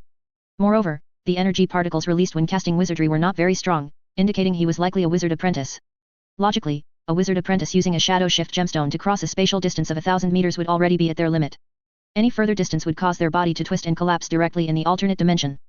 Could it be that someone in that area is harboring the Necromancer Society? One of the enforcement wizards suggested this possibility. However, searching that area would affect many households. Especially since this was Triumphant City Central, the residence of many nobles and wizards. It wasn't a place they could just search freely. Thus, the 3 enforcement wizards could only return to the Wizard Council first, report the situation to the Wizard Council, and let the high-level officials of the Wizard Council decide. If the high-level officials considered it important enough, they would issue a search warrant and send more personnel to conduct the search. After Ronan dealt with Ma Yan's corpse in the cultivation world, he cast several purification talismans on himself, changed into the wizard world attire, and then transmigrated back to his little attic. As soon as he returned to the little attic, Ronan set up his talisman drawing tools on the desk and began grinding his proficiency. Talismans. Flying Sword Talisman, Grandmaster 81%. Golden Armor Talisman, Great Master 35%. Wind Chasing Talisman, Great Master 31%. After grinding for over an hour, he began to cultivate the ancient wood longevity skill. He continued until late at night, then cast several purification talismans on himself, changed into loose pajamas, and went to sleep. The next day at noon, Ronan was releasing the speed growth technique on his natal longevity tree. Suddenly, he felt something and knew someone was approaching his little attic. Now, he had cultivated the god evolution art and had the blessing of the heart of nature. The range of his divine sense had reached 130 meters. And everything his divine sense perceived was clearer than before. He focused his divine sense on the approaching person. In his mind, Paul's bird's nest-like curly hair, freckled face, and lean physique immediately appeared clearly. When he summoned Grand Mist, he could even get Paul's stats. Paul had A-grade wizard aptitude and was currently a second-level wizard apprentice, a bit inferior to him. Furthermore, in terms of spirit and magic power, he was not only inferior to Ronan but also to yesterday's Necromancer Society wizard apprentice, Guan. However, Paul was only 18 years old now, while Guan was already 20. Knock, knock, knock. Ronan, are you home? Not long after, Paul went up to the little attic, knocking on the door and calling out. Ronan immediately went to open the door. After Paul entered the room, he immediately plopped down on a chair by the dining table. Judging by his expression, he seemed a bit resentful. Those guys from the Wizard Council really just take money and don't do any work. After Ronan closed the door, Paul immediately said. They can't even catch a Necromancer Society wizard apprentice. No wonder the Necromancer Society was rampant a few months ago, and it's still so rampant a few months later. It turns out their efficiency is so low. Applying for a search warrant required 3 signatures and took a full hour. During that hour, although they sent the Capitol Guard to cordon off that area, what good was it? That Necromancer Society cultist would definitely use a Shadow Shift gemstone again to get out of that area. Humph, when I graduate from the academy and join the Wizard Council, I will definitely rectify everything. Ronan listened to Paul's wild boasts while pouring him a glass of wine. Paul saw that Ronan had poured the wine, picked up the glass, drank it, and continued. Yesterday that guy actually said he wanted to retaliate against us. We didn't even do anything. Damn it, we have such bad luck, we even got involved with the Necromancer Society just by drinking. But I'm fine, I'll just stay holed up in the academy. Even if that guy wants to retaliate against me, he can't do anything to me. It's you, though. You're here, and that's dangerous. Why don't you go back to Redwood territory to avoid it? After you go back, that guy won't travel thousands of miles to find you. Ronan shook his head. In Redwood territory, let alone a formal wizard, even a wizard apprentice is rare. If I cultivate there, getting a single wizardry materials would require entrusting someone to transport it from other parts of the kingdom. It's not only slow but also expensive. How can it compare to the convenience of Triumphant City? Paul wanted to say that with Ronan's aptitude, even if he cultivated for a shorter period, his progress wouldn't be significantly affected. However, considering Ronan's feelings, the words came to his lips but he didn't utter them. He used his spirit to connect with his storage ring and took out 3 medicine bottles from it. These are intermediate active potions. After drinking them, your entire body's muscle activity will increase, and you'll run much faster. Go east from here into Flying Fish Alley, go straight into Galloping Horse Road, then turn into William Street, and there's a Wizard Council office there. If you notice anything amiss, you can drink the potion and run towards there. On the way, you can also call the Capitol Guard Knights to defend you. If a wizard apprentice personally comes to retaliate against you, doing this will make you absolutely safe. If it's a formal wizard, but formal wizards are very busy, they probably won't have time to come over. As he spoke, he had already placed the medicine bottles on the desktop. Ronan put away the medicine bottles and nodded. He had already killed Ma'an anyway. After Paul left, Ronan used an undressing talisman on himself. Then he conjured 6 wizard's hands, 2 hands put on a light blue cloud-patterned robe for him, 2 hands tied a blue belt, and 2 hands tidied his clothes. His own 2 hands tied his hair into a bun and inserted an ebony hairpin. He was going to the Still True Sect Immortal Realms market again to see if there was anything new. Snap! He snapped his fingers, and his body vanished from the room. The next moment, he arrived at a secular world city on the edge of the Still True Sect Immortal Realm. He used a wind-chasing talisman, and his body seemed to transform into a gust of wind, rushing towards the Still True Sect Immortal Realm. When he ran into the mist formation, he took out the jade pendant left by the Liu family ancestor. The thick fog immediately parted to both sides, clearing a path for him. After entering the Still True Sect Immortal Realm, he went straight to the market. As soon as he entered the market in the Shantytown district, a strong sense of life immediately enveloped him. The market's roads were not paved with stone slabs, they were all dirt. Stalls were lined up on both sides of the road. They sold everything imaginable.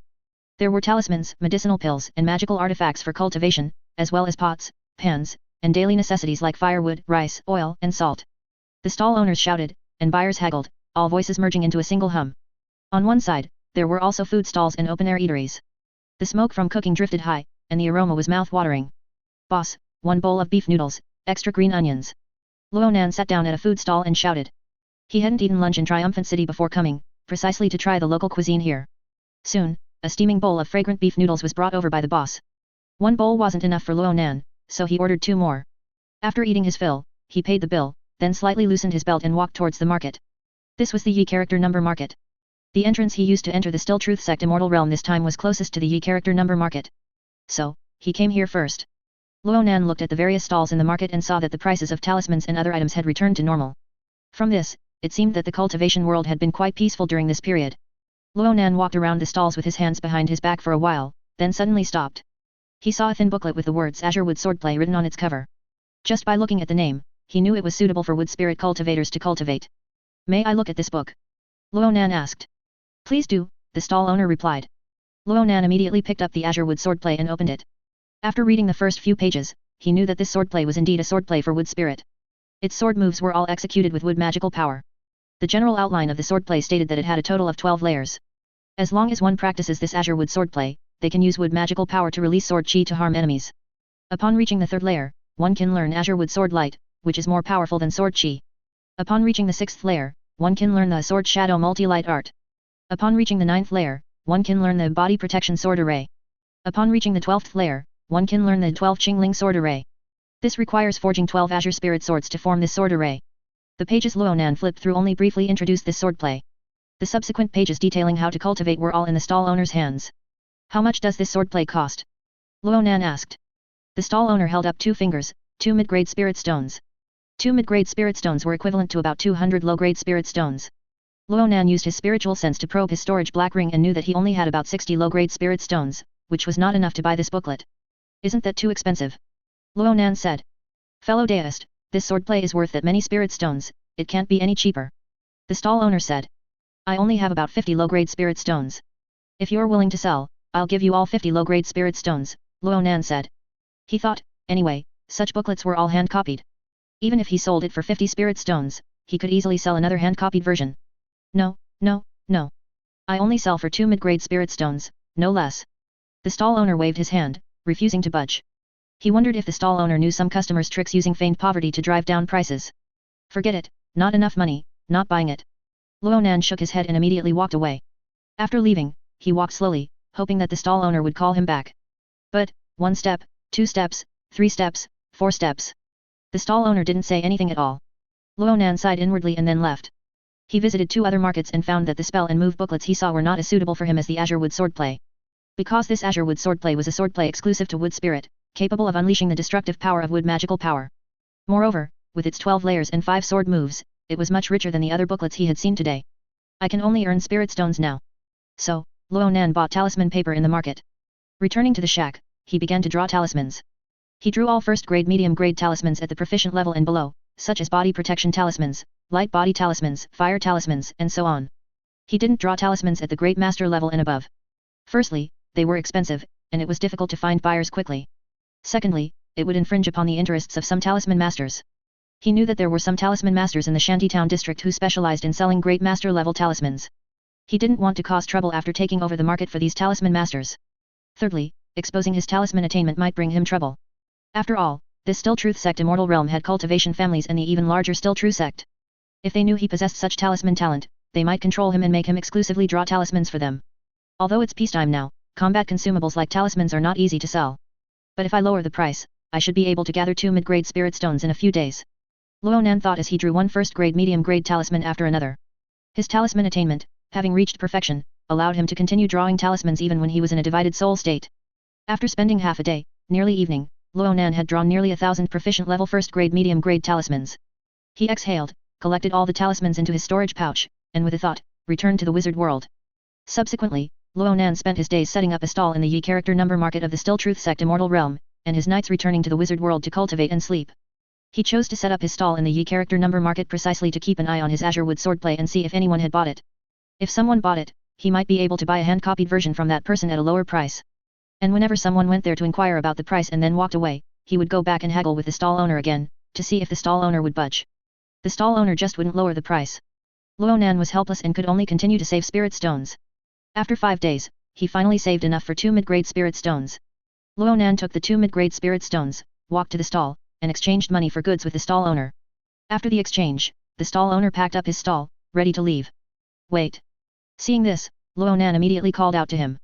Fellow deist, you should at least let me verify the authenticity of this swordplay before you leave, right? The stall owner continued packing up his stall. You've seen it, this booklet has over 100 pages. By the time you finish reading it, who knows how long it will take. I have to go back. I'm very quick at checking, just wait here for a moment, Ronan said. However, the stall owner ignored him, finished packing up his stall completely, and walked directly out of the market. Could it be that this swordplay has a trick to it? A bad premonition arose in Luonan's heart, and he quickly followed. Seeing Luonan quickly follow, the vendor suddenly stomped his foot. His figure abruptly accelerated, soaring out like a firecracker. Soon, he ran out of the market.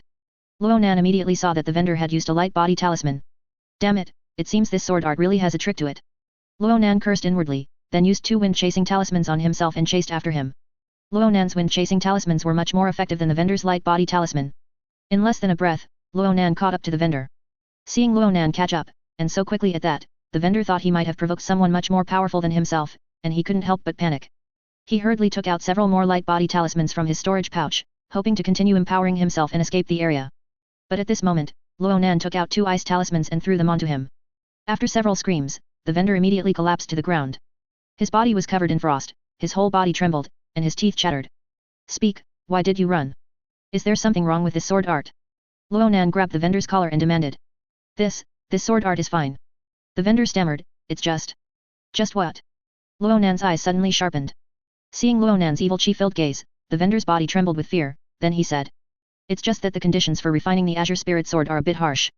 Luonan's eyes narrowed slightly, then he threw the vendor aside. He opened the book in his hand and began to read. As he read, he had AI Grand Mist analyze the obscure terminology within. Soon, all the information in the book was presented in his mind. The content at the back was largely consistent with what was stated in the general outline. It covered the cultivation methods for the 12 layers, as well as the key techniques for executing the 5 moves, Azure Wood Sword Chi, Azure Wood Sword Light, Sword Shadow Multi-Light Art, Body Protecting Sword Array, and 12 Qingling Sword Array. However, there was one point that couldn't be reflected in the general outline. That was, only by using the Azure Spirit Sword as a magical artifact could the true power of the Sword Shadow Multi-Light Art, Body Protecting Sword Array, and 12 Qingling Sword Array be unleashed. If other magical artifacts were used, the power of the Sword Shadow Multi-Light Art would be reduced by 20%, the power of the Body Protecting Sword Array would be reduced by 40%, and the power of the 12 Qingling Sword Array would be reduced by 80%. And if 12 Azure Spirit Swords were refined and the 12 Qingling Sword Array was activated, even with a cultivation at the peak of Qi refining, one could counterattack a Foundation Establishment early stage cultivator. Luonan continued to read, and soon found the method for refining the Azure Spirit Sword. To refine the Azure Spirit Sword, at least 500-year-old Azure Spirit Emerald Cloud Bamboo was required. He had never even heard of such a spiritual plant. And among the 500 or so plants he knew from studying demon plant studies with Guan, there was no bamboo. It was highly likely that the wizard world simply had no bamboo. He knew about the scarce resources in the cultivation world. The harsh conditions the vendor spoke of most likely stemmed from this. Where can I get this 500-year-old Azure Spirit Emerald Cloud Bamboo? Luonan looked at the vendor. The vendor stammered, the growing conditions for this Azure Spirit Emerald Cloud Bamboo are extremely strict. In places with thin spiritual chi like the Shantytown district and Tavern district, Azure Spirit Emerald Cloud Bamboo can only grow for 30 years at most. Perhaps, on the still true Sex Mountain, Azure Spirit Emerald Cloud Bamboo could grow to 500 years. Perhaps? So there isn't any. Then isn't this sword art you sold me just waste paper? Luonan said, and immediately searched the vendor's body. He not only retrieved his own spirit stones but also took all of the vendor's spirit stones. Fellow deist, you can't do this. The vendor cried out. Although the Azure Spirit Sword cannot be refined, you can still learn the 2 moves, Azure Wood Sword Chi and Azure Wood Sword Light. Moreover, the book states that if 12 Azure Spirit Swords are refined, one can counterattack Foundation Establishment. Luonan ignored the vendor and walked away without looking back. Luonan wandered through 3 markets, following the description of the Azure Spirit Emerald Cloud Bamboo in the book. Finally, in Market A, he found a potted Azure Spirit Emerald Cloud Bamboo. He summoned Grand Mist to analyze it. Spiritual plant, Azure Spirit Emerald Cloud Bamboo. Age, 15. With an age of 15 years, once I go to the wizard world, perhaps I can accelerate its growth to 500 years. Luonan immediately purchased the potted plant. Holding the potted plant, he left the Still Truth Sect Immortal Realm. The space within his storage pouch and storage ring was a vacuum. If he put the potted plant inside, it would likely wither and die over time. After exiting the mist array at the edge of the Still Truth Sect Immortal Realm, he arrived at an uninhabited deep mountain and old forest. Luonan's heart stirred, and he transmigrated back to his little attic with the Azure Spirit Emerald Cloud Bamboo potted plant. As soon as he returned to the wizard world, Luonan's divine sense swept over the Azure Spirit Emerald Cloud Bamboo. He immediately felt the vigorous vitality emanating from the Azure Spirit Emerald Cloud Bamboo. Since he awakened the heart of nature, his perception of plants had become even more acute. It seems the thin spiritual chi in the Shantytown district truly restricted the growth of this spiritual plant. There was no bamboo in the wizard world. His unusual species might attract attention. I need to hide it first. Thinking this, Luonan went out, visited the market, and bought 5 flower pots. Then, he took out his elven dagger, cut the Azure Spirit Emerald Cloud Bamboo into 5 sections, and buried each section in the soil of the flower pots. He then performed the nurturing technique on these 5 sections of Azure Spirit Emerald Cloud Bamboo. Green light bloomed from the soil of the 5 flower pots. Luonan's divine sense enveloped the 5 sections of bamboo, and he immediately sensed the 5 sections of bamboo taking root in the soil. First, I'll plant these 5 sections of bamboo and hide them in the soil. Tomorrow, I'll go to Triumphant City to see if there's a larger place available for rent. That would be better than this little attic. Anyone who comes to find me can immediately see the plants I'm growing. I haven't started learning the azure wood swordplay yet, and I only need to refine the azure spirit sword when I cultivate to the 6th layer. I can cultivate the first 6 layers while accelerating the growth of the azure spirit emerald cloud bamboo. The next day, Luonan found a tooth merchant and rented a flat house in Middle City. The flat house had 3 rooms and 1 living room, with a monthly rent of 3 valent gold coins. Luonan designated one of the rooms as his small botanical garden. Ordinary plants, demon plants, his natal longevity tree, and the 5 pots containing azure spirit emerald cloud bamboo were all placed inside. Sunlight streamed in from a nearby window, falling upon these plants, creating a vibrant and thriving scene. After settling everything, Luonan recalled the cultivation method of the azure wood swordplay and began to cultivate. He sat cross-legged as described in the azure wood swordplay. He circulated the ancient wood longevity skill's magical power through his meridians according to the routes described in the sword art. After about a quarter of an hour, Luonan felt something. He summoned Grand Mist to analyze himself. Azure wood swordplay, layer 1, 10%. Then, with the thought, he transmigrated to the cultivation world, arriving in the middle of a deep mountain and old forest. He activated the ancient wood longevity skill's magical power, extended his hand towards a tree trunk in front of him, and pointed. Immediately, a sharp sword chi shot out from his fingertip. With a swish, wood chips flew, and a large piece of bark was peeled from the tree trunk by the sword chi. Swish! Swish! Swish! Luonan continuously pointed at the trees in front of him. Streaks of sword chi shot out from his fingertips. Each streak of sword chi that swept past a tree immediately exploded into a large amount of wood chips. The tree trunks fell in response, crashing to the ground and stirring up dust. Azure wood swordplay, layer 2 99%. Layer 2 is about to reach perfection. Luonan felt a slight surge of excitement. Once he cultivated to the 3rd layer, he would be able to learn azure wood sword light. At that time, the sword chi would transform into sword light, making its lethality even greater.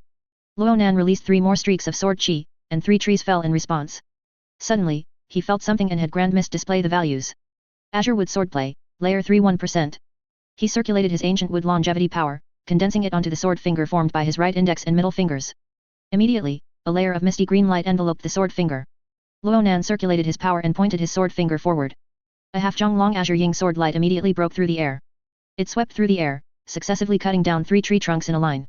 Looking at the cut surfaces of the tree trunks, one could see the neat cuts and the tree's meridians. Luonan looked at the piled-up trees in front of him, summoned Grand Mist, and analyzed his status. You have received the blessing of Heart of Nature. Current status, Plant Affinity. Status effect, near plants, strength, spirit, and power receive an amplification ratio determined by plant quality and quantity, Amplification ratio, 6%. Amplification range, 10 meters. Even though he was frantically destroying trees, the Heart of Nature remained. Furthermore, neither the amplification ratio nor the amplification range decreased. Perhaps it's because I'm connected to the natal longevity tree, the Heart of Nature also regards me as a tree. My actions of destroying trees cannot make the Heart of Nature disappear from me. After pondering for a while, Luonan composed himself and began to consider his next steps. Currently, his azure wood swordplay had already reached the 3rd layer. Once he cultivated it to the 6th layer, he would learn Sword Shadow Multi-Light Art. At that time, he would need to refine the Azure Spirit Sword as a magical artifact. He thought for a moment and decided it was time to start accelerating the growth of those 5 sections of Azure Spirit Emerald Cloud Bamboo. With that thought, Luonan's mind stirred, and he returned to his flat house in Triumphant City. In the small botanical garden within the flat house, 5 rooted sections of Azure Spirit Emerald Cloud Bamboo were buried in the soil. Bamboo was an exotic item in this world. Although he wouldn't display this small botanical garden to anyone, he still didn't want to place 5 pots of Azure Spirit Emerald Cloud Bamboo here. I should dig a cellar and put the Azure Spirit Emerald Cloud Bamboo in it. If he were to dig a cellar, it would certainly not be done with his bare hands, Luonan thought. The Earth Elemental wizardry of the wizard world and the Earth Elemental spell of the cultivation world could both help him dig a cellar. The Kingdom of Valent strictly controlled the spread of wizardry. If citizens of the kingdom wished to obtain wizardry without violating kingdom laws, they had to study in various academies and schools registered with the kingdom, or hold positions in wizard organizations recognized by the kingdom, or be affiliated with wizard nobles and feft by the royal family. Wild wizards like Luonan could only obtain wizardry through private transactions. It's a pity that Paul, that kid, studies fire elemental wizardry. Of course, I could also ask Paul to introduce a wizard apprentice who practices earth elemental wizardry to privately teach me earth elemental wizardry. However, in that case, if Paul makes such a request, it would be equivalent to giving another person a handle over him. If that person has ill intentions, they would extort us with it. Forget it, I won't call Paul this time. I'll go to Diagon Alley and also check out the markets in the Still Truth Sect Immortal Realm. Thinking of this, Luonan went to Diagon Alley. After browsing for more than half an hour, he found nothing. Subsequently, he transmigrated to the cultivation world and headed straight for the Still Truth sect immortal realm. After consecutively visiting the District C market and the Yi character number market, he finally found a secret manual for Earth Moving Talisman in the Yi character number market. Ronan immediately bought it, brought it back to the wizard world, memorized it, and began to grind Earth Moving Talisman. Earth Moving Talisman was a first-order medium-grade talisman. Because it was not effective quickly and could not cause sudden ground collapse, it was almost useless in combat. This talisman was specifically for cultivators to use for earthwork. Ronan quickly grinned the Earth-Moving Talisman to the mastery level. Then, he used it to secretly dig a cellar in the room where the small botanical garden was located. The excavated soil was taken by him to the secular world of the cultivation world for disposal. 3 days later, a simple cellar appeared before Ronan's eyes. This cellar was not large, but it was enough to hold 5 pots of azure spirit emerald cloud bamboo.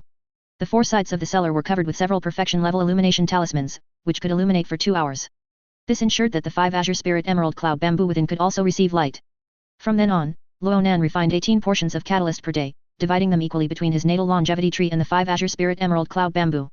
However, he still applied his speed growth technique to the natal longevity tree. Because the growth of the natal longevity tree was related to his cultivation speed, he always had to dedicate more effort to the growth of the natal longevity tree. In the following days, because he was refining more catalyst, the proficiency of the catalyst also increased rapidly.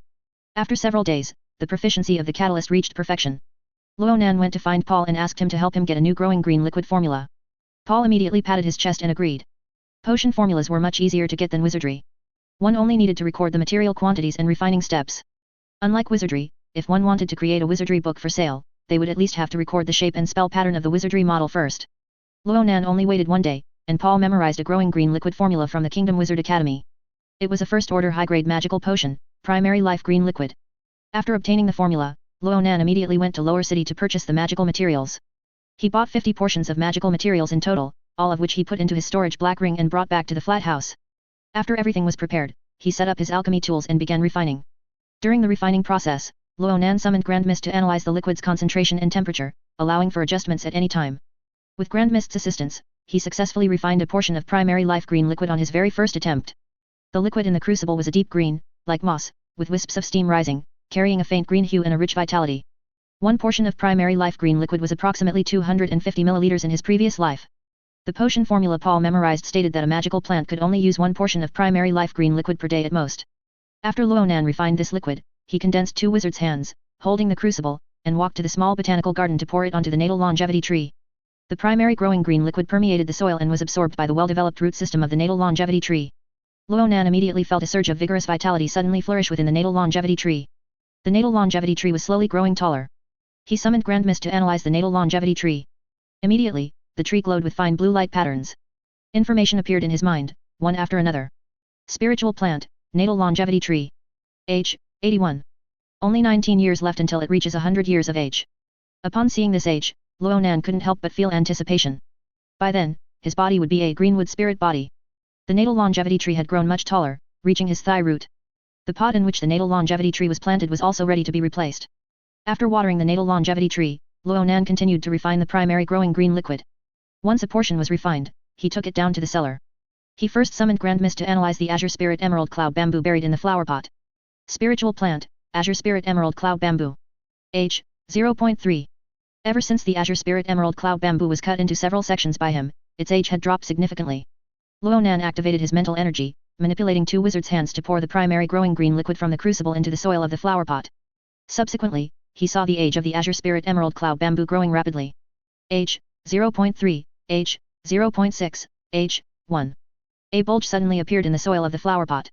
Immediately after, a section of verdant bamboo broke through the soil, growing joint by joint at a visible speed. After about a quarter of an hour, this section of bamboo reached the top of the cellar. Spiritual plant, azure spirit emerald cloud bamboo. Age, 20. A single bottle of primary growing green liquid actually increased its age by nearly 20 years. Ronan was both surprised and delighted. If this trend continued, he might be able to harvest 500-year-old azure spirit emerald cloud bamboo in just a month, and thus be able to refine the azure spirit sword. This would greatly increase his protective power. Subsequently, Ronan continued to refine the primary growing green liquid and poured it into the other 4 flower pots containing azure spirit emerald cloud bamboo. Whenever the primary growing green liquid was poured, the azure spirit emerald cloud bamboo would break through the soil and rise higher, joint by joint. He summoned Grand Mist and analyzed these 5 azure spirit emerald bamboos. He found that their ages were all around 20 years. The difference should be due to different parts of the bamboo having different growth potential. After continuously cultivating so many spiritual plants, the heart of nature that Ronan had awakened also increased its blessing on him. You have received the blessing of the heart of nature. Current status, plant affinity. Status effect, when near plants, strength, mental energy and mana receive an amplification ratio determined by plant quality and quantity, dot. Amplification ratio, 10%. Amplification range, 20 meters. Ronan looked at the 5 azure spirit emerald bamboos in the cellar, almost as tall as him, all reaching the top of the cellar. I need to deepen the cellar. He thought to himself as he observed the scene. In the following days, Ronan lived an extremely fulfilling life. Cultivating ancient wood longevity skill, accelerating the growth of spiritual plants, cultivating azure wood swordplay. Sometimes, he would visit Diagon Alley and Still Truth Sect Immortal Realm to see if there were any suitable wizardry and spells. This afternoon, he was cultivating ancient wood longevity skill, performing several cycles of breathing exercises. Feeling hungry, he stopped his cultivation and went out for lunch. Ronan walked along the street, wondering what to eat for lunch. He walked and walked until he reached the lower city. He smelled a delicious pie aroma from a tavern that used to make his mouth water, so he walked in. He ordered 2 honey beef pies and a large mug of blackberry wine, and just as he was about to dig in, his gaze suddenly sharpened. His eyes were fixed on 4 people who walked into the tavern. Ronan recognized one of these 4 people. He was a knight's attendant from his father's territory, seemingly named Jack. Jack was a young man in his 20s, a bit unkempt, with slightly long golden curly hair hanging down on both sides, and his cheeks covered in golden stubble. He wore a grey linen shirt and a leather vest, with a short sword at his waist. After this knight's attendant walked in, his gaze swept across the tavern and quickly found Ronan. And the other 3, upon seeing Ronan, also paused their gazes. Ronan immediately knew that these 3 were probably also his father's people. It was just that he had not encountered these 3 before. As the second son of Baron Lawrence, he often appeared with his father at various public occasions. Those soldiers should recognize him. Second young Master Lawrence. The 4 of them walked over together and saluted Ronan. Why are you here? Ronan asked. The 4 soldiers looked at each other for a while, then Jack said with a bitter smile, there are too many people here, it's not convenient to speak. Ronan did not continue to press the question but asked again. Who led you here? It was the eldest young Master Lawrence, Jack said. He also entered Triumphant City and said he was going to find you. Upon hearing this, Ronan immediately stood up, took out a valiant gold coin, and placed it on the table. Your food and drink here are on me. Then, he left. The 4 people were naturally delighted that someone suddenly offered to pay for their meal and thanked Ronan profusely. Ronan walked on the street, pondering. He had not mentioned changing his residence in his family letter, nor had he told his family members. In fact, he had not expected that his family members would cross half the kingdom, from Redwood territory to here, in such a short time. Ronan walked quickly, returning to the middle city, and when he saw his little attic, he saw a strong, tall man knocking on the door of the little attic. Ronan hurried up and called out, brother. The man trembled and immediately turned his head to look at Ronan. This man also had black hair and black eyes, but he had a beard on his cheeks, chin and lips, making him look very rugged. Ronan. Lion Lawrence called out, then hurried down the stairs and embraced Ronan. Although Ronan had transmigrated, he had spent several months with his brother and could feel Lion Lawrence's affection for him. Being tightly embraced at this moment, a sense of closeness involuntarily arose in his heart. Brother, why are you here? Ronan asked. Lion released Ronan. It's not convenient to talk here, let's go inside. Saying that, he was about to walk up the stairs again. Ronan said, I've moved, and led Lion to the flat house. Lion looked at the flat house, although it wasn't luxurious, its area was much larger than the little attic, and in Triumphant City, where every inch of land is precious, it should not be cheap. It seems your wizard cultivation is progressing well, Lion said. Upon hearing this, Ronan knew that his family was still unaware of his lie. By the way, brother, you still haven't said why you're here. Ronan asked. This also concerns you wizards, Lion said. Bloodline Great Wizard, I presume you know him. Ronan nodded. The bloodline Great Wizard Saphile Orin was notorious in the wizarding world of the Kingdom of Wizards. Saphile Orin was originally a wizard whose strength was second only to the legendary wizard Dolifa Augustus. Because he had undergone several bloody and dangerous human modifications, he was not tolerated by the royal family. After failing in his struggle against the royal family, he fled to the Orc Empire. Upon arriving in the Orc Empire, he used his bloodline wizardry to create many combat orc species, making the Orc Empire's combat power unprecedentedly strong. Especially the grafted knight he created using bloodline and flesh modification wizardry, which possessed combat power that made border soldiers tremble with fear. Seeing Ronan nod, Lion said, at the instigation of Saphile Orin, the orcs invaded the kingdom again, and the royal family began conscripting soldiers from all over. Our territory, Redwood territory, also needs to send 500 soldiers to participate in the war. After a brief reunion, Ronan and Lion were about to part ways. He had to lead the territory's soldiers to catch up with the main army. Before Lion left, Ronan told him not to push himself too hard once they reached the border, and to feign death if possible. However, it was uncertain whether Lion had taken his words to heart. Ronan saw Lion off for several miles outside the city, then waved goodbye. He watched Lion join the Redwood territory's 500-man contingent, which then merged with the soldier teams from other territories. The long procession marched across the grassy slope, beneath the blue sky, heading north. I hope Lion can return safely. Ronan stood in the distance, watching Lion's team gradually disappear, then sighed and walked back into the city. That afternoon, Ronan went to Awen's flat house. Whenever he entered Awen's flat house, his heart of nature would suddenly become active.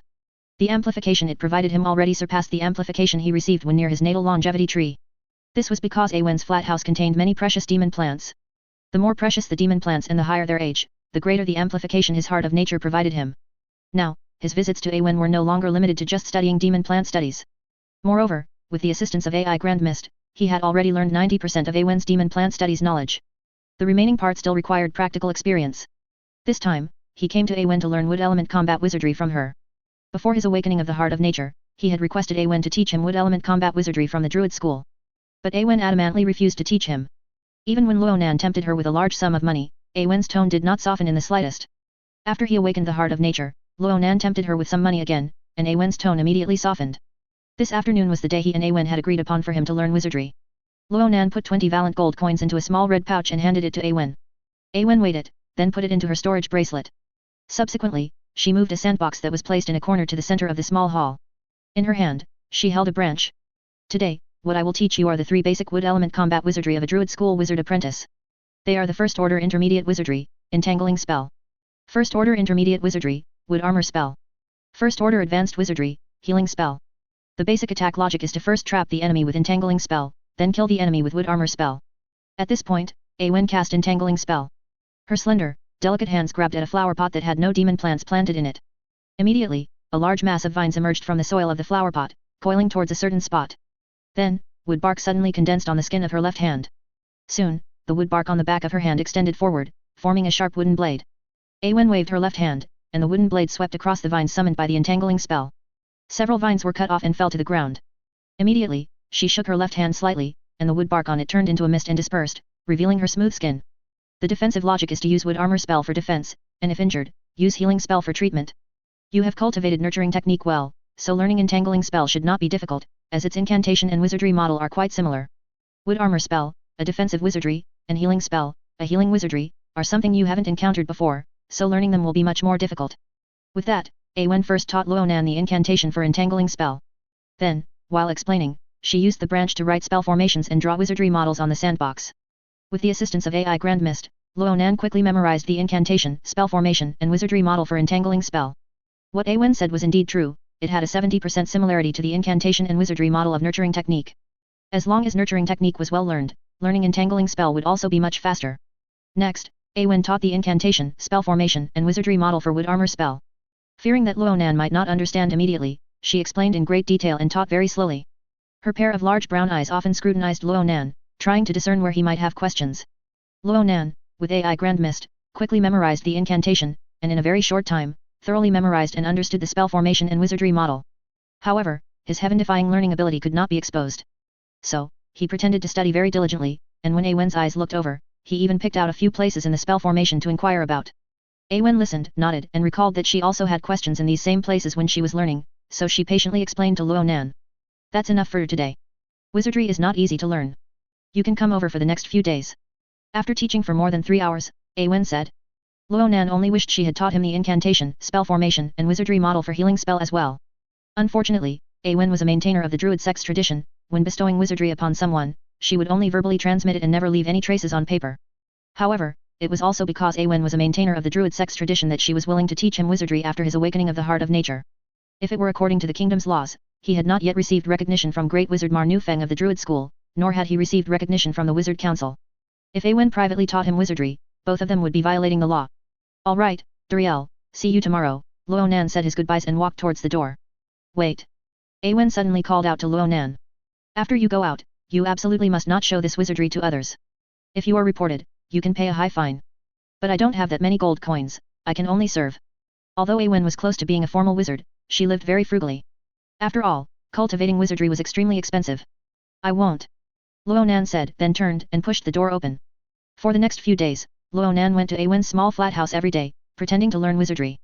And in the evening, Ronan would transmigration to the cultivation world and cultivate the 3 types of wizardry in an uninhabited forest. As he cultivated, he summoned Grand Mist to analyze himself. Lifespan, 212. Strength, 9.3. Spirit, 21. Mana, 12. Cultivation technique. Ancient wood longevity skill, 10th layer 2%. Azure wood swordplay, 3rd layer 1%. God evolution art, beginner 5%. Talisman. Flying sword talisman, Grandmaster 81%. Golden armor talisman, Great Master 35%. Wind chasing talisman, Great Master 31%. Expand. Wizardry. Entangling spell, proficient 2%. Wood armor spell, skilled 12%. Healing spell, skilled 1%. Expand. Knowledge. Demon plant studies, Great Master 23%. Pharmacology, proficient 68%. Expand. Potion. Growing green liquid, skilled 36%. Expand. Cultivation realm, Chi refining 7th layer. Wizard rank, level 3 wizard apprentice. Spiritual plant, natal longevity tree. Years, 82. As Awen said, because he had learned nurturing technique well, his progress in cultivating entangling spell was much faster. As long as a wizardry reached the skilled rank, its wizardry model could be constructed in his mind. Now, the wizardry models of the 3 wood element combat wizardry were all constructed in his mind. He only needed to activate his mana to instantly cast these 3 wizardry. It was also nighttime in the cultivation world, the sky was moonless, with only a few scattered stars. In the deep mountains and old forests, it was almost pitch black. However, Ronan's physique, nourished by the heaven and earth spiritual chi fed back by his natal longevity tree, was much stronger than that of an ordinary person. With his eyesight, even with only faint starlight, he could still see. Ronan activated his ancient wood longevity power and infused it into the entangling spell witchcraft model. At the same time, he reached out and grabbed forward. Swish! On the forest floor in front of him, the soil bulged, and immediately after, several tree vines shot out from the ground, wrapping around a tree. Soon, these tree vines completely entangled the tree. As he continuously infused spell, the strength of the tree vines grew greater and greater. The tree bark, squeezed by the vines, quickly sank in. Immediately after, Ronan once again circulated his spell. Crack! As the sound fell, the tree trunk was actually twisted off by Ronan's entangling spell, falling to one side. Ronan continued to manipulate the tree vines, wrapping around the falling tree trunk. Then, he manipulated the tree vines, waving the tree trunk. The tree trunk sliced through the air in the forest, making a whooshing sound. After waving it a few times, Ronan manipulated the tree vines to gently set the tree trunk down. According to Awen, the entangling spell at this stage shouldn't have such great power. Ronan summoned Grand Mist and analyzed his status. You have received the blessing of the heart of nature. Current status, plant affinity. Status effect, when near plants, strength, spirit, and spell are boosted, boost ratio determined by plant quality and quantity, Boost ratio, 12%. Boost range, 23 meters. Even if he accounted for the 12% boost from the heart of nature, the entangling spell shouldn't have such powerful strength. Currently, his entangling spell could twist off a tree trunk the size of a wash basin and lift it to wave. This was at least twice the power of the entangling spell Awen described. Could it be that ancient wood longevity power has an additional effect on wood elemental witchcraft and spell? Thinking of this, Ronan decided to verify it. He had only tested the power of the entangling spell, but not the power of the wood armor spell. The power of the wood armor spell was reflected in the hardness of the wood armor. He activated his ancient wood longevity power and infused it into the wood armor spell witchcraft model. His right hand was immediately covered with a layer of wood armor. At the back of his hand, under his will, a wooden thorn as thick as a finger extended out. This wooden thorn extended to a length of 1 meter. Then, he suddenly thrust it towards a tree trunk with a diameter the size of a wash basin. Swish! The finger-thick wooden thorn pierced into one side of the tree trunk and came out the other side. Its hardness is also much greater than what Awen said. According to Awen, if one became slightly proficient in the wood armor spell, the wooden thorn would at least need to be condensed into the size of a sword to pierce a tree trunk without breaking. Ronan withdrew his spell, and the wood armor on his hand, losing the support of spell, turned into a reddish-brown mist and dissipated. Tree sap flowed from the hole he had pierced in the tree trunk. Ronan immediately activated his spell and infused it into the healing spell witchcraft model. He aimed his hands at the tree hole he had poked, and immediately a faint greenish light bloomed in the tree hole, then spread, quickly filling the tree hole. The tree sap stopped flowing, and the tree hole visibly shrank. After about 5 minutes, the tree hole was completely grown over, leaving only a small mark on the tree trunk. The healing speed of the healing spell is also faster than what Awen said. Under the blessing of ancient wood longevity power, the healing spell has also improved. But what I'm more concerned about is how effective it is in treating animal wounds. After all, the healing spell was for his own use. Thinking of this, Ronan immediately cast the wood armor spell, condensed a sharp thorn, and was about to cut his own skin. Swish! The sharp thorn cut through the air, and when it approached his left hand's skin, it suddenly stopped. He couldn't bring himself to do it. He was afraid of pain. So, Ronan released his divine sense, searching for animals in the forest, intending to test it on an animal. He continued to delve deeper into the forest, and after about 10 minutes, his divine sense swept over a tiger's den. In the tiger's den, there was a tiger larger than a human, sound asleep. As if smelling a human, the tiger immediately jolted awake. Roar! The tiger, like a gust of wind, suddenly pounced out of the tiger's den. Upon seeing Ronan, its eyes immediately lit up. This was a genuine, real striped tiger with a white forehead. Ronan had only seen those sickly tigers in zoos in his previous life. This was the first time he had seen such a fierce one. Roar! The tiger roared again, like a dark cloud, pouncing towards Ronan. Ronan grabbed at the void realm with his right hand. Immediately, several tree vines shot out from the forest floor, twisting and coiling, wrapping the tiger in midair. The tiger immediately showed alarm, struggling violently, but could not break free. Ronan's mouth curved slightly, and he condensed a wooden thorn, drawing it across the tiger's belly. The tiger roared wildly, its 4 claws constantly flailing. A thumb-thick bloodstain appeared on the tiger's belly. Gurgling fresh blood flowed from it. Ronan immediately cast the healing spell. Soon, the wound stopped bleeding. After 5 minutes, the wound healed. The tiger initially felt pain from the wound, but gradually the wound actually healed.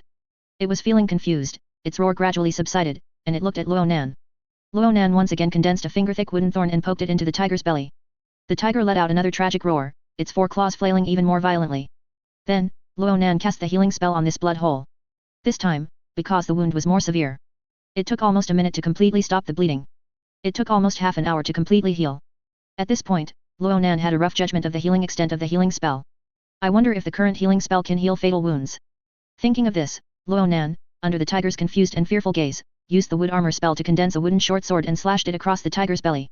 A 20-centimeter long cut was made, and the tiger's internal organs and intestines spilled out. The tiger let out a tragic howl that echoed through the forest.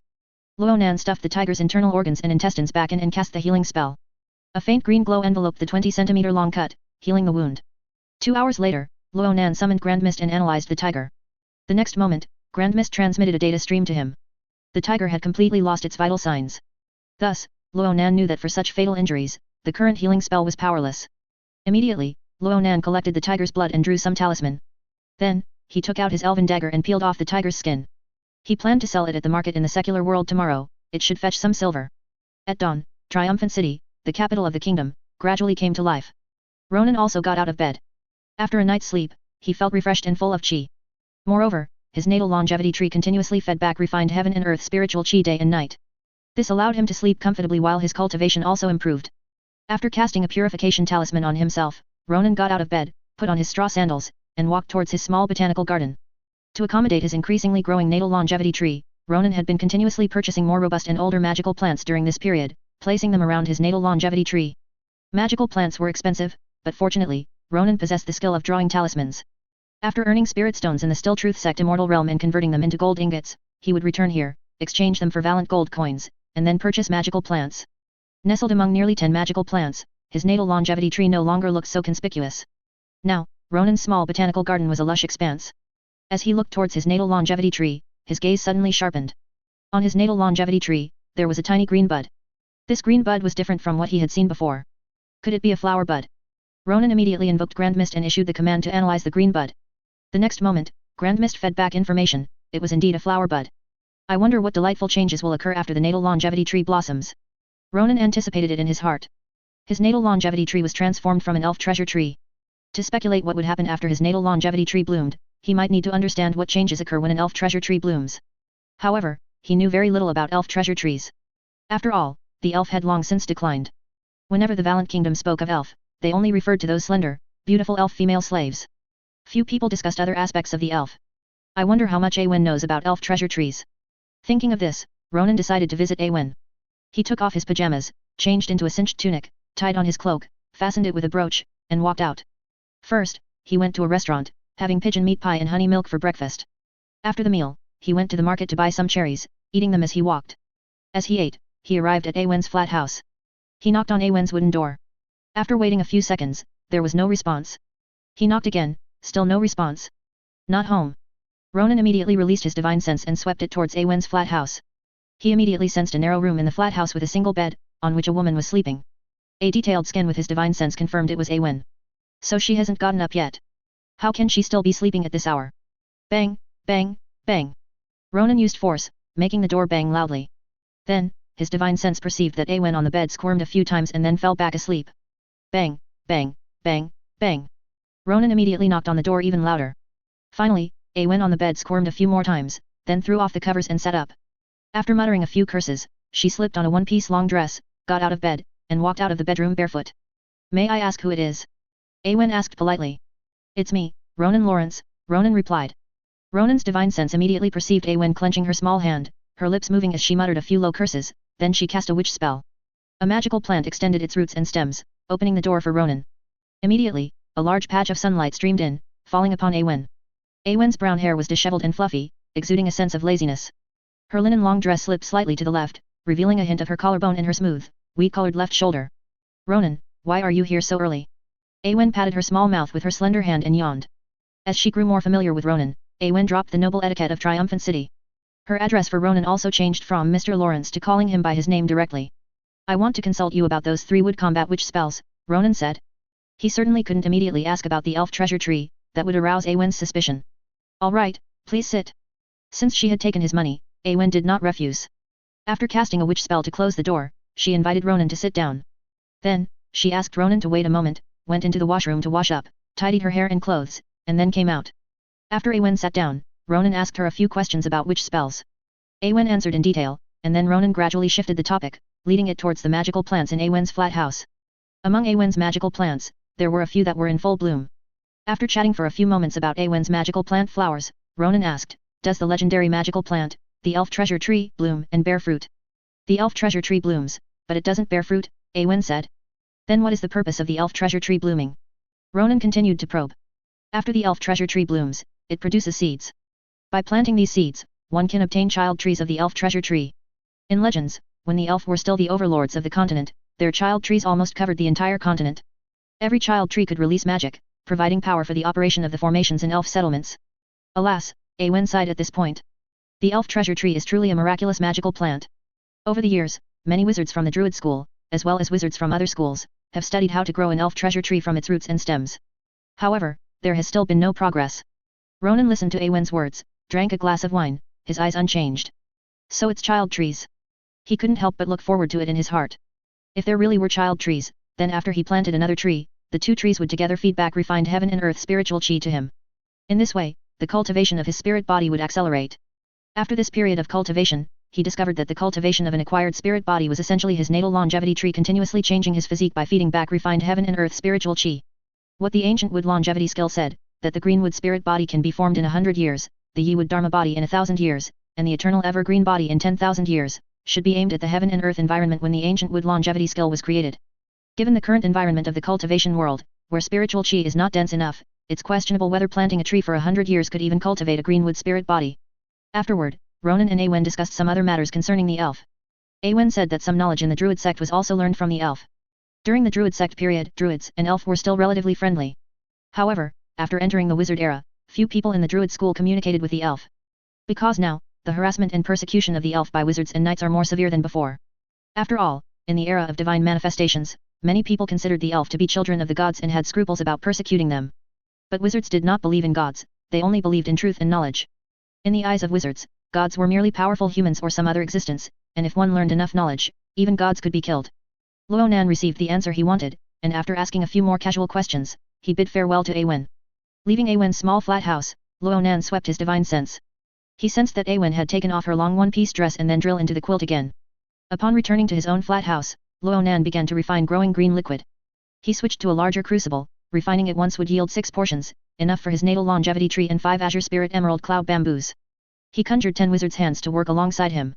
After about an hour, the 6 portions of growing green liquid were refined. Ronan held the crucible, roused grand mist, and poured the portions of growing green liquid onto the natal longevity tree and the 5 azure spirit emerald cloud bamboos.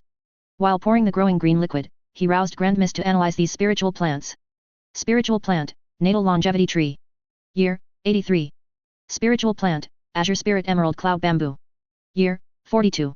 Spiritual plant, azure spirit emerald cloud bamboo. Year, 40. The azure spirit emerald cloud bamboos had already grown taller than a person. He had dug the cellar much deeper, making it cylindrical. Illumination talismans were affixed to the cellar walls, emitting light that illuminated the 5 azure spirit emerald cloud bamboos. The 5 azure spirit emerald cloud bamboos were squeezed into the cellar, tightly pressing against the cellar's ceiling. After watering them with growing green liquid, Ronan left the cellar, covering it with wooden and stone planks. Controlling his wizard's hand, he tidied up the alchemy tools, then returned to the small botanical garden to cast the speed growth technique on his natal longevity tree. Mana was injected into the wizardry model, and a green light beam appeared out of thin air, landing on the natal longevity tree. Ronan used his mental energy to move the magic of the speed growth technique towards the flower bud of the natal longevity tree. He wanted to see if the flower bud would truly produce tree seeds after blooming. Unconsciously, 10 days passed. 3 days ago, the flower bud had bloomed. The flower was white, emitting a faint golden light, with a total of 12 petals, appearing very sacred. Ronan cast the speed growth technique and guided its magic towards the flower. After more than an hour, suddenly, the flower brightened. Immediately, a speck of golden light was seen floating down from the pistil. Ronan immediately stopped casting the wizardry and caught the speck of golden light with his hand. The golden light was a small object, and a warmth emanated from it upon touch. Moreover, Ronan did not need to use his divine sense to feel connected to this object, clearly sensing a vibrant life force within it. Ronan only experienced such a clear feeling when connected to his natal longevity tree. Now, he could easily feel the life force within this object. It seemed this object was the longevity tree seed. Ronan first buried the longevity tree seed in the large pot of the natal longevity tree. Then, he went out, bought a small flower pot, and buried the tree seed in it. Subsequently, he cast the speed growth technique on the tree seed. A green ray of light appeared out of thin air, burrowed into the soil, and struck the tree seed. Ronan felt the life force within the tree seed growing more vigorous. Gradually, the tree seed's radicle broke through, extending into the soil. Ronan roused Grand Mist to analyze it. Spiritual plant, natal longevity tree. Year, 0.1. According to Grand Mist's analysis, the structure of this tree is the same as the natal longevity tree. It seems this tree is a child tree of the natal longevity tree. Although the elf treasure tree's appearance changed significantly from the legendary elf treasure tree after being refined into the natal longevity tree, but the natal longevity tree still retained the characteristics of the elf treasure tree. Ronan pondered for a while, then carefully sensed this child tree of the natal longevity tree. Although it was just an embryo, it was doing its best to continuously absorb and refine heaven and earth spiritual chi. Ronan could sense that a minuscule amount of mana was being generated in his danshan. With two trees refining heaven and earth spiritual chi together, the cultivation of the acquired spirit body would be faster. Ronan was delighted, temporarily stopped casting the speed growth technique, refined a portion of growing green liquid, and poured it onto the child tree. With multiple portions of growing green liquid needing to be refined daily, the proficiency of growing green liquid increased much faster. Growing green liquid, proficiency 56%. The growing green liquid, having reached the proficient level, also had a significantly better urge growth effect on spiritual plants. 5 days later, after Ronan watered the azure spirit emerald cloud bamboo with growing green liquid, he roused Grand Mist to analyze it. Suddenly, a glimmer of light flashed in his eyes. Spiritual plant, azure spirit emerald cloud bamboo. Year, 501. One of the better growing azure spirit emerald bamboos had already exceeded 500 years in age. This meant that he could use this azure spirit emerald cloud bamboo to refine the azure spirit sword from the azure wood swordplay. A 500-year-old azure spirit emerald cloud bamboo was only the minimum threshold for refining the azure spirit sword. The older the azure spirit emerald cloud bamboo, the more powerful the refined azure spirit sword would be. Ronan pondered for a while and then made a decision. Anyway, he currently had 5 azure spirit emerald cloud bamboos. He could use this one first to try refining the azure spirit sword. He could continue to urge the growth of the other azure spirit emerald cloud bamboos and refine them when they were older. This way, firstly, he would be more skilled in refining the azure spirit sword the second time than the first. Secondly, he could compare the power of the azure spirit swords refined from azure spirit emerald cloud bamboos of different ages. Before preparing to refine, Ronan suddenly thought of something. In the wizard world, the Dao of artifact refining was equally developed. When he chatted with Paul, he learned that within the wizard system, there was an alchemy department. Wizards of this department specialized in the refining of zhuoyuki weapons and other artifacts. They pondered how to refine zhuoyuki and weapons to possess greater power. Combining alchemy knowledge and integrating it into the refining method of the azure spirit sword might result in a more powerful azure spirit sword. Upon this thought, Ronan immediately went to find Paul. He first went to the Wild Deer Bar, scanned the interior, didn't find Paul, and then went to Paul's residence.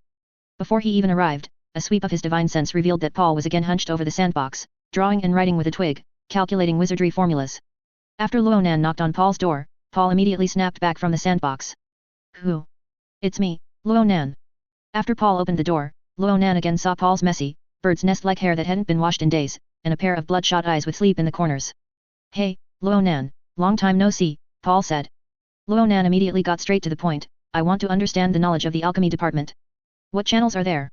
Paul listened, then patted his chest. You've asked the right person for this. You know, I specialize in the fire element and I'm happy to help others, so some wizard apprentices who cultivate the metal element come to me for help. Recently, I've participated in the refining of some zhuoyuki, so I have a good understanding of alchemy knowledge. Ronan immediately asked Paul to explain knowledge of the alchemy system to him, hoping to find a way to strengthen the azure spirit sword within it. After Paul spoke for a while, Ronan understood that there were roughly 2 methods for strengthening weapons and zhuoyuki using alchemy. One method is to integrate demonic ore. Demonic ore is a type of ore in the wizard world that can conduct magic power. For example, the obsidian building material for the wizard tower of the kingdom legendary wizard, Dolifa Augustus, is a type of demonic ore. This type of stone has extremely low resistance to magic power conduction, allowing numerous magic runes to be inscribed and many wizardry formations to be supported. The other method is to carve magic runes. According to Paul, magic runes are similar to talismans in the cultivation world, both capable of carrying extraordinary power between heaven and earth. There are also several major categories of magic runes, some researched by wizards, and some left behind by the elf, which are elf runes. Paul spoke endlessly about these shallow pieces of knowledge, his saliva flying. When Ronan asked him how to operate it specifically, Paul was immediately speechless. He only helped other alchemy apprentices with fire element wizardry by following others' instructions when they were integrating demonic ore. Paul did not know much about how to integrate demonic ore or carve magic runes. He had studied elf runes for a period, but later found that his fire element wizardry progressed faster, so he focused entirely on cultivating fire element wizardry. Ronan had known Paul for more than a day or two. He knew this boy loved to brag. When Paul said he had a deep understanding of alchemy, Ronan had no expectations. Is there any way for me to learn about alchemy? Ronan asked immediately. Paul reached into his bird's nest-like messy hair and scratched an itch. The library in the academy does have books on alchemy, but you can't record them, you can't take them out, and the library doesn't allow outsiders to enter. Alas, those alchemical techniques and magic runes are difficult just to understand. If I were to memorize them, I wouldn't need to study other wizardry. Paul mumbled to Ronan, and suddenly, a gleam of light flashed in his eyes. If you can enter the library, then it's possible. You have a way. Ronan's eyes also lit up. If he could enter the Kingdom Wizard Academy's library, acquiring knowledge would be much easier. I thought of one, but it's not simple to achieve, Paul said. That is to use a transformation potion to change into my appearance, and then use my academy badge to enter the library. Can you get the transformation potion formula? Ronan's eyes gleamed. The transformation potion was a banned drug in the Kingdom of Valant. Because after consuming the transformation potion, the consumer's body and aura would be exactly the same as the person being impersonated. In the history of the Kingdom of Valant, several bloody major cases were committed by heinous black wizards using transformation potions. Therefore, the kingdom issued a decree prohibiting the refining of transformation potions. Furthermore, the royal family sent secret agents to inquire which family or school had collected transformation potion formulas, and if any were found, they would all be confiscated and burned. Currently, transformation potions have almost disappeared in the kingdom. Paul glanced at Ronan and whispered, I do know someone whose family has an elementary metamorphosis potion formula passed down. He recently wants this elementary metamorphosis potion. However, elementary metamorphosis potion is very difficult to refine. Even if he has the formula, he can't refine it himself. He knows I have a wide network, so he wants me to find him a good alchemist to help him refine the elementary metamorphosis potion. I can try to get the formula for you, but if you refine it, you have to give him a copy. Okay. Ronan nodded. So, Paul tidied up, put on his clothes, and went out. After Paul left, Ronan sat down on the sofa in Paul's living room. He poured a glass of wine and pondered while drinking. After he gets the formula, should he really give a copy of the elementary metamorphosis potion he refines to that person? After all, he did not know how that person would use the elementary metamorphosis potion. If that person committed a crime with the elementary metamorphosis potion, it would implicate him. After more than an hour, Paul returned. He took out a piece of parchment and handed it to Ronan. Ronan glanced at it. The parchment had crooked handwriting, recording a magic potion formula, and the ink marks were still very fresh. It should have been copied by that person not long ago. Take a look. If you refine it, give him a copy, Paul said. Ronan took the parchment and asked, do you know what he wants to do with the elementary metamorphosis potion? Paul shook his head after hearing this. Ronan said, even if I refine it, I don't plan to give it to him. If he uses the elementary metamorphosis potion to commit a crime, it will put us in danger. Paul said, but he gave the formula, and if he doesn't get the elementary metamorphosis potion, he might report me to the Wizard Council out of anger. Ronan said, how is his family? Paul said, his family has a level 3 wizard apprentice, considered an upper-class noble in the southwest province. That's good, his family is so big, Ronan said. If the matter of the elementary metamorphosis potion is exposed, he will implicate his family, and his own loss will be greater. Remind him of this point, as long as he is rational, he will not report it to the Wizard Council. How about this? Ronan pondered for a moment, then said again. Just tell him that the person you found cannot refine the elementary metamorphosis potion for a while. However, there is progress every day, and I believe that the elementary metamorphosis potion will be refined very soon. Just keep him hanging like that. When he really threatens you with reporting, then you explain the pros and cons to him. Okay, Paul agreed. In terms of closeness, Ronan was closer to him, so he naturally favored Ronan. Subsequently, Ronan left Paul's residence to collect the materials for refining the elementary metamorphosis potion. Although he had only glanced at it a few times just now. But with the assistance of AI Grand Mist, all the information on the parchment was already imprinted in his mind. The elementary metamorphosis potion was not only difficult to refine, but the materials required for its refining were also quite stringent. He summoned Grand Mist and called up the main materials for refining the elementary metamorphosis potion. Male and female lace wings. Killer leeches. Flowing liquid grass picked on a moonlight night. Two-eared grass picked at dawn. Powdered horn of a bicorn. Fragments of human-faced tree snake skin. Lacewings and killer leeches were forest creatures, he had heard Awen mention them. Lacewings are usually found in the magic beast forest. Killer leeches can be found in the forest near Triumphant City's seaside. He had to collect both of these. The other four materials were not cheap. Of course, for him, being wealthy, the latter four materials were actually the easiest to obtain. The next afternoon, Ronan returned to his flat house. He sat down in a chair by the dining table, slumped down, poured himself a glass of wine, and gulped it down. It took him most of the day, but he finally collected all the main materials for refining the elementary metamorphosis potion. He personally caught the lacewing larvae and killer leeches in the gourd forest and the coastal forest outside Triumphant City. His mental energy was impressive, he activated his divine sense, patted on a light body talisman, and quickly found both creatures. He caught many of them, put them in wooden tubes, and brought them back. After returning to Triumphant City, he went to Tom's potion shop and the meat shop that sold demonic beast materials. He bought the flowing fluid grass picked on moonlight night, the two-eared grass picked at dawn, the horns of a two-horned beast, and the snakeskin of a human-faced tree snake. It cost him 7,000 gold coins in total. The price was almost comparable to a storage ring.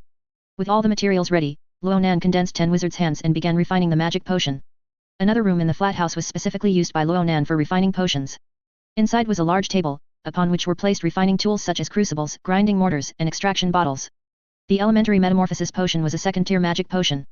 Ronan had never refined a second-tier magic potion before. The refining of second-tier magic potions was extremely difficult for wizard apprentices. Firstly, because wizard apprentices found it difficult to understand the magical formulas involved in second-tier magic potions. Secondly, because wizard apprentices also found it difficult to control the refining temperature and timing for second-tier magic potions.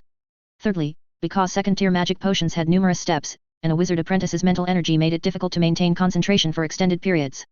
But for Ronan, none of these were issues.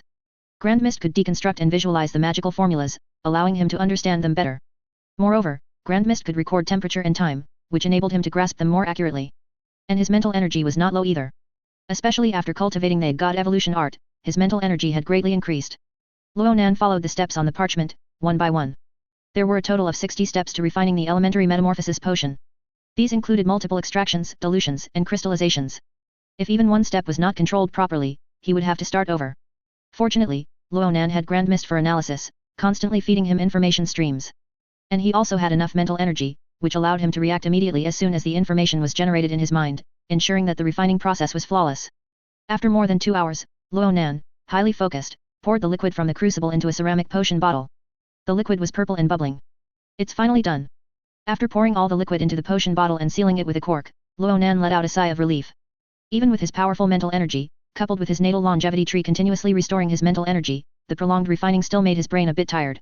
After all, during those 2 hours, Grand Mist was analyzing everything in the refining process, and the information flow was like a bursting river, surging into his mind. What he refined was only the main material liquid. According to the magic potion recipe, by drinking the liquid refined from the main material and then casting a spell, one could change their physical body and bones for 2 hours. However, the aura and magic power fluctuations would not change.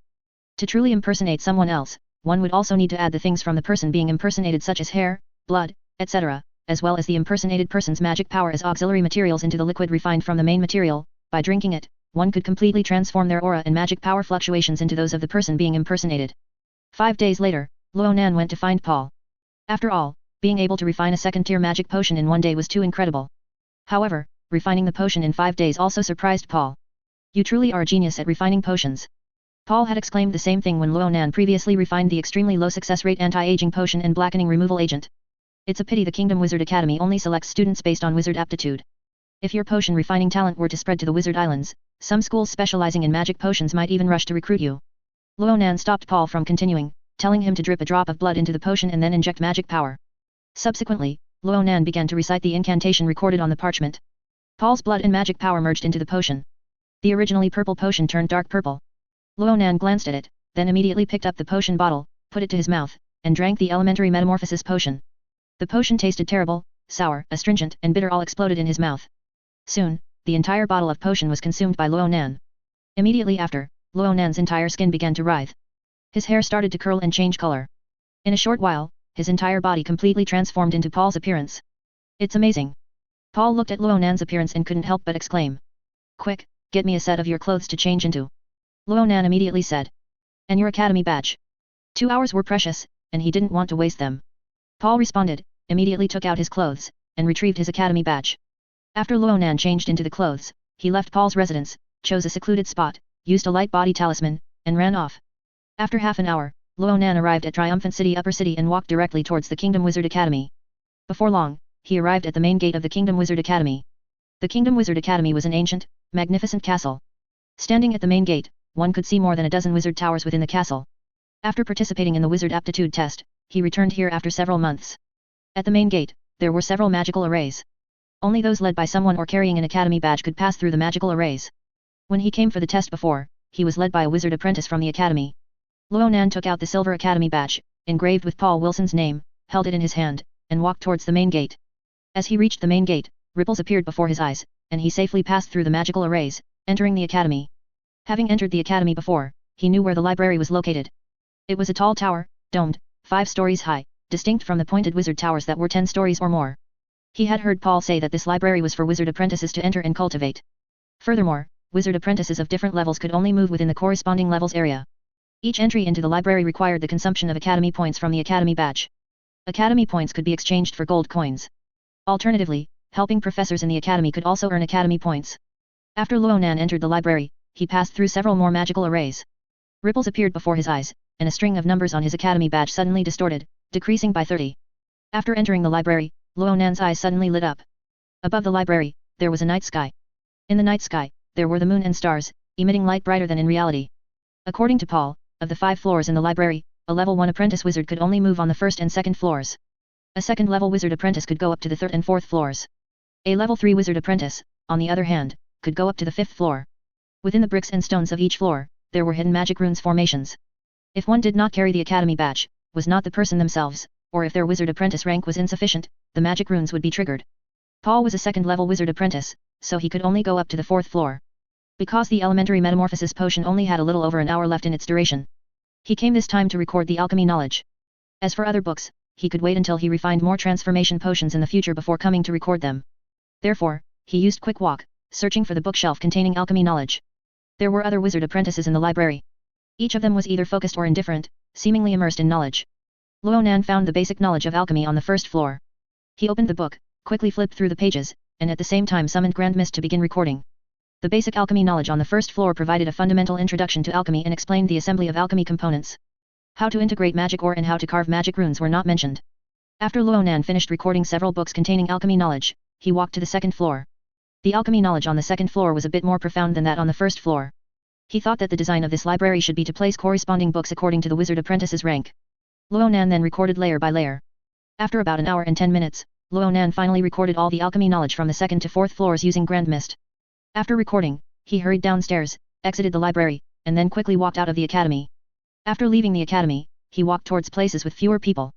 When he reached an uninhabited alley, the muscles of his face began to wriggle. Gradually, his face, hair, and figure returned to their original appearance. He immediately used Wizard's hand to take off Paul's wizard potion and put on his own clothes. Afterward, he left the upper city and returned to his flat house in the middle city. Sitting by the dining table, Ronan poured a glass of wine, moistening his throat while summoning Grand Mist to display the alchemy knowledge. Currently, he knew the specific operational steps for integrating magic ore and carving magic runes, which were the alchemy methods a second-level wizard apprentice could learn. In alchemy, before integrating magic ore and carving magic runes, the materials of the Zhuoyuki to be refined needed to be softened using the hot melt method. If an alchemy wizard wanted to complete the artifact refining of a Zhuoyuki by himself, he would need to cultivate fire element magic runes. He guessed that the reason Paul's friend asked Paul for help was that he did not want to be distracted by cultivating fire element magic runes. However, the azure wood swordplay contains a treasure refining spell. As long as the spell is cast, one can borrow the power of heaven and earth spiritual chi to soften the materials. When a wizard refines an artifact, he needs to integrate magic ore. And in the azure wood swordplay, there is also a method for integrating metal into the refining of the azure spirit sword. Using only azure spirit emerald cloud bamboo, one can refine the azure spirit sword. However, adding some rare metals can make the azure spirit sword even more powerful. Ronan then wanted to try adding metals from the wizard world into it. In the alchemy books, he learned about more than 20 kinds of magic conducting metals. Magic conducting metals are metals that can carry and conduct magic power. Among them, the most precious were mithril and adamantite. Ronan heard that both metals were in the hands of the 7 great wizard family of the kingdom, and very little flowed out. They were things that Valiant Gold Coin could not buy. Ronan planned to first use other advanced metals to strengthen the azure spirit sword. Later, he would slowly plan for mithril and adamantite. The most content in the alchemy knowledge he recorded was about magic runes. Carving magic runes on a Zhuoyuki can increase its power. He recorded more than a dozen magic runes from the 4 floors of the library. Sharpness magic rune, armor breaking magic rune, law breaking magic rune, paralysis magic rune, Frost Magic Rune, Blazing Magic Rune. The alchemy book stated that although magic runes can enhance the power of a Zhuwuki, one cannot casually carve several types of magic runes onto a single Zhuwuki. For example, if Frost Magic Rune and Blazing Magic Rune were carved on a Zhuwuki at the same time, the two magic runes would cancel each other out. Among the more than a dozen magic runes, Ronan chose 4 non-mutually exclusive ones: Sharpness Magic Rune, Armor Breaking Magic Rune, Law Breaking Magic Rune, and Paralysis Magic Rune, intending to add them when refining the Azure Spirit Sword. Having considered this, Ronan stood up. He went to the potion refining room, took out the materials for refining Elementary Metamorphosis Potion, and placed them on the experimental table. He had previously learned from Paul where to privately sell magic conducting metals. He had to change his appearance first before going to purchase them. Ronan used mental energy to condense 10 Wizard's Hand and began refining. After about 2 hours, 3 portions of Elementary Metamorphosis Potion were refined. Elementary Metamorphosis Potion, Proficiency 2%. The Elementary Metamorphosis Potion had also reached the Proficient rank. As long as he continued to refine it, the refining speed would be faster in the future. The quality of the potion would improve, and the duration of the potion's effect would be longer. Ronan drank a bottle of Transformation Potion. Immediately, the magic power from the potion rose from his abdomen and spread throughout his body. His muscles and skin began to wriggle, and his bones felt slightly itchy. Ronan circulated his mental energy, controlling his skin, muscles, and bones. Soon, he transformed into a thin-lipped young man with golden curly hair. Because he did not add anything from another person or their magic power to the potion, his aura and magic power fluctuations did not change. However, the ancient wood longevity skill that Ronan cultivated was close to nature, his aura was very peaceful, and his magic power fluctuations were almost non-existent. Although he did not have other people's items and magic power, his disguise was only slightly less effective. Ronan put on his cloak, left the house, and walked towards Gusan's smithy. Gusan's smithy was the smithy Paul told him about, which privately sold magic ore and magic conducting metals. Gusan's smithy was a shop that forged armor for knights. The magic ore and magic conducting metals in the shop were originally used to forge armor for knights.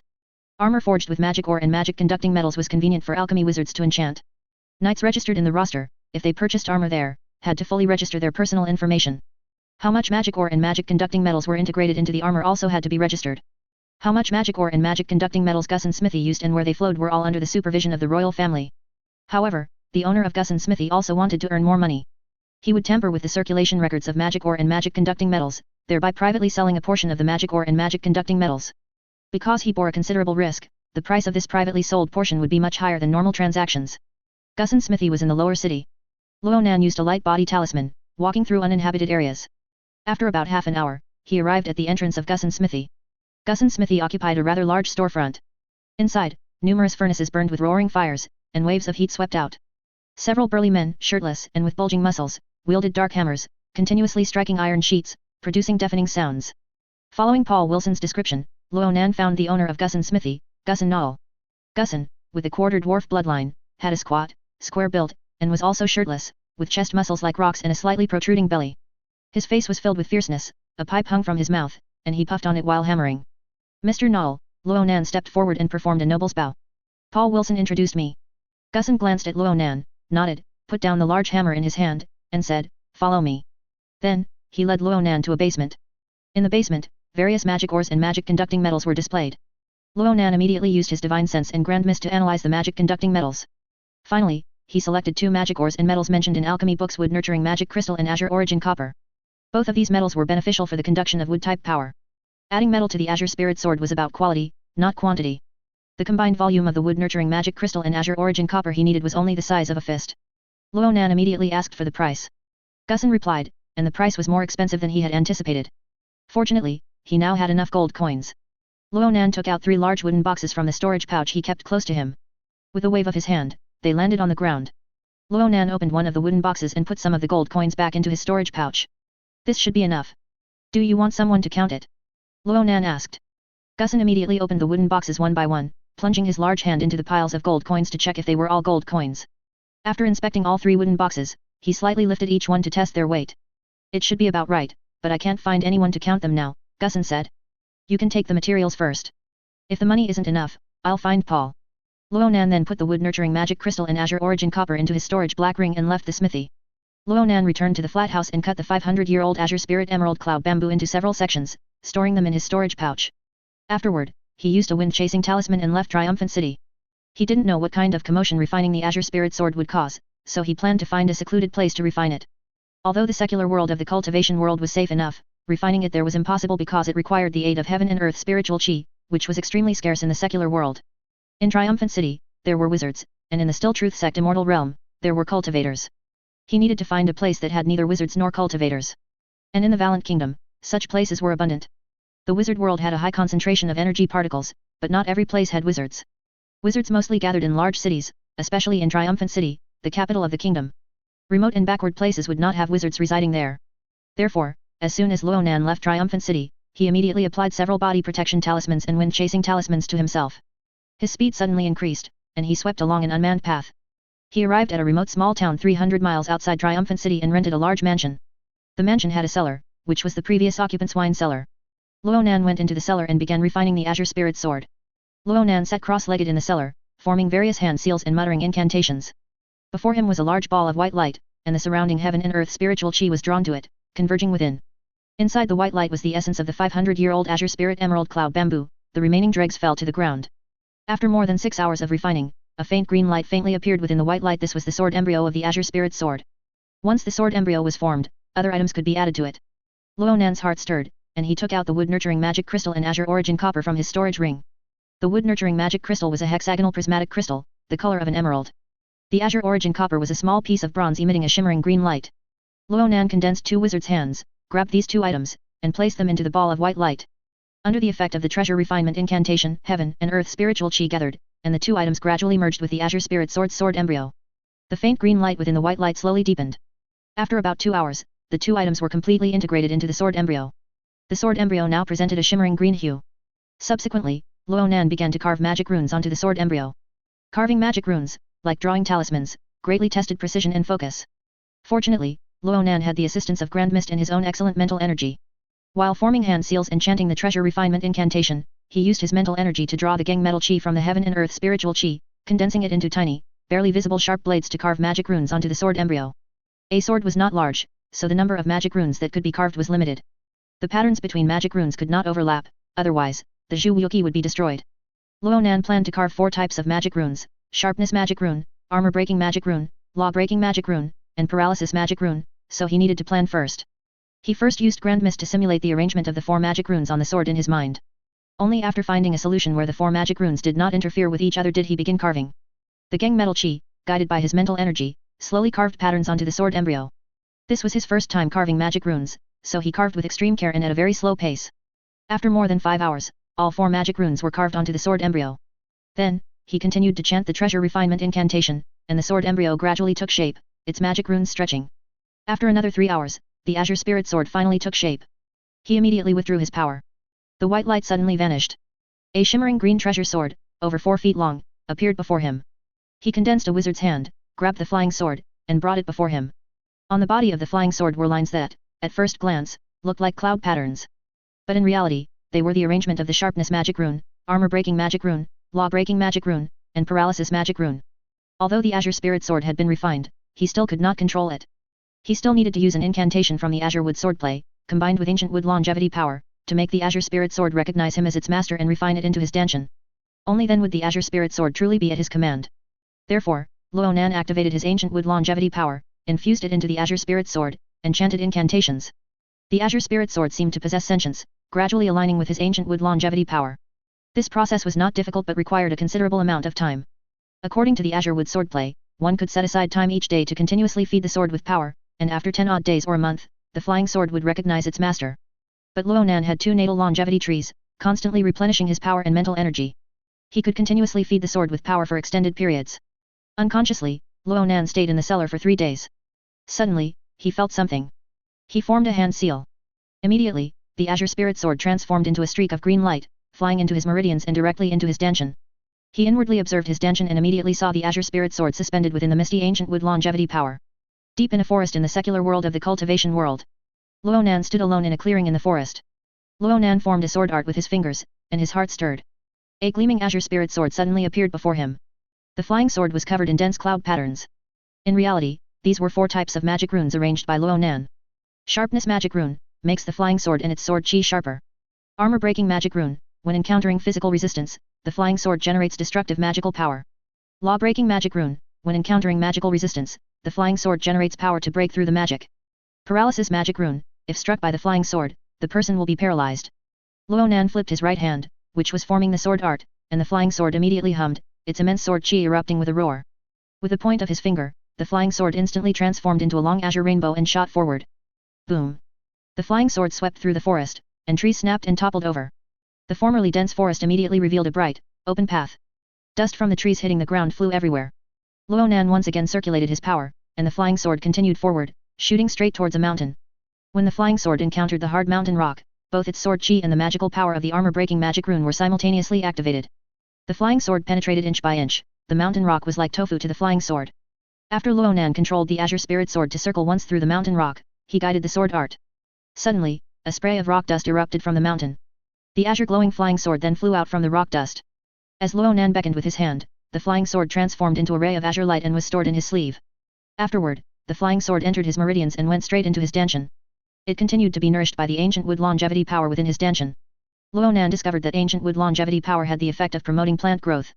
The azure spirit sword, refined from a 500-year-old azure spirit emerald cloud bamboo, when immersed in his ancient wood longevity power, the age of the azure spirit emerald cloud bamboo actually continued to increase. Alright, I have an extra magic treasure to protect the Dao. He could store the azure spirit sword in his dantian, meaning this azure spirit sword was no different from the magic treasures described by cultivators in the cultivation world. During these days he was out, he constantly paid attention to the safety of his two natal longevity trees.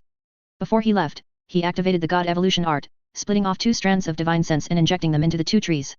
He could sense everything within a 300-meter radius centered on the 2 natal longevity trees. These days, nothing had happened around his flat house. I'll go back and continue cultivating the longevity skill and nurturing the longevity trees. With this thought, Ronan's heart stirred, and he vanished from the forest.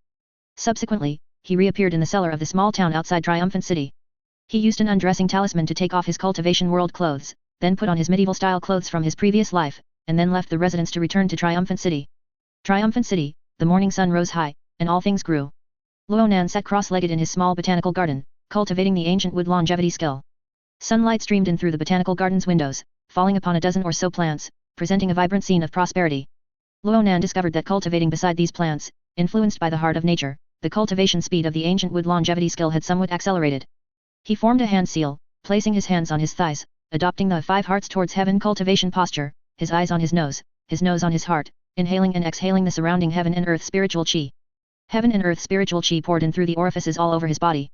Guided by his will, it followed the circulation route of the ancient wood longevity skill, moving along his meridians, circulating once through his body, and then was refined into power, returning to his dantian.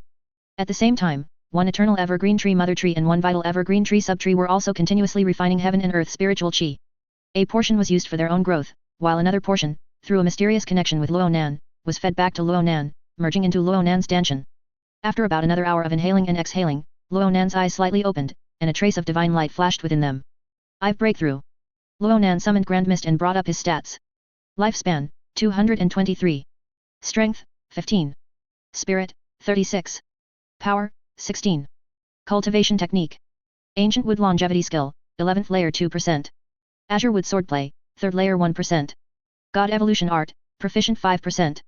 Talisman. Flying sword talisman, Grand Master 81%. Golden armor talisman, Great Master 35%. Wind chasing talisman, Great Master 31%. Expand. Wizardry. Entangling spell, Mastery 63%. Wood armor spell, Mastery 2%. Healing spell, Mastery 6%. Speed growth technique, Great Master 2%. Expand. Knowledge. Demon plant studies, Great Master 23%. Pharmacology, Mastery 68%. Potion. Growing green liquid, Proficient 36%. Elementary metamorphosis potion, Proficient 2%. Expand. Magic runes. Sharpness magic rune, Proficient 5%. Armor breaking magic rune, Proficient 3%. Law breaking magic rune, Proficient 6%. Paralysis magic rune, Proficient 2%. Cultivation realm, Chi refining 7th layer. Wizard rank, level 3 wizard apprentice. Spiritual plant, natal longevity tree. Age, 85. After his cultivation realm reached Chi refining 8th layer, his power value increased, and the power in his dantian was further compressed. The verdant, misty power became even more concentrated. Although the cultivation of ancient wood longevity skill provided some benefits to the physical body, it was not a body refining cultivation technique, so the physical body gain was not significant.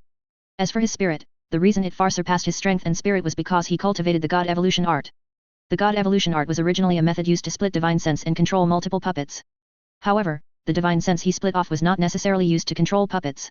1 strand of his divine sense was respectively lodged in the eternal evergreen tree mother tree and the child tree. The split divine sense also allowed him to control multiple wizards' hands simultaneously. In Awen's flat house, he had once summoned Grand Mist and secretly analyzed the female druid's body stats. He found that the female druid's strength was higher than his. He understood that in the wizard world, only by tempering the body with energy particles would the physical body's strength increase. Generally speaking, only after advancing to a formal wizard would one temper their body with energy particles. Because at that time, their physical quality would have improved, and their control over energy particles would have strengthened, so there would be no danger when tempering the body. During the wizard apprentice stage, although one could also temper the body with energy particles, there was inevitably a risk of damaging the physical body.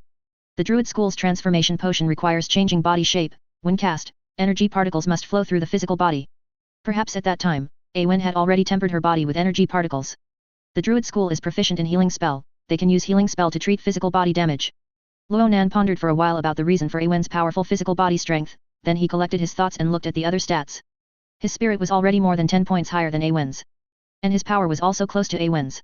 Awen was a level 3 wizard apprentice at the peak, close to becoming a formal wizard, so in that case, his spirit should have reached the standard of a formal wizard, only his power, which is the magical power in the wizard world, was slightly insufficient. However, although his power was less, its recovery speed was fast because he had 2 natal longevity trees constantly injecting power into his dantian. Dear readers, Awen has been changed from a formal wizard to a level 3 wizard apprentice peak, in order to stabilize the plot and prices. Triumphant City, Ronan's flat house. Ronan condensed 20 wizards' hands, refining the elementary metamorphosis potion. Condensing 20 ordinary-sized wizards' hands was his limit. If he wanted, he could also condense a wizard's hand the size of a person and unleash a palm strike from the sky. Elementary metamorphosis potion, mastery 2%. After several days of refining, the proficiency of the elementary metamorphosis potion increased from proficient to mastery. This allowed him to refine faster and increase the potion's efficacy. Although he had been in the wizard world for several months, his mental energy and magic power had reached the rank of level 3 wizard apprentice. However, his understanding of wizard cultivate was much worse than that of wizard apprentices of the same rank.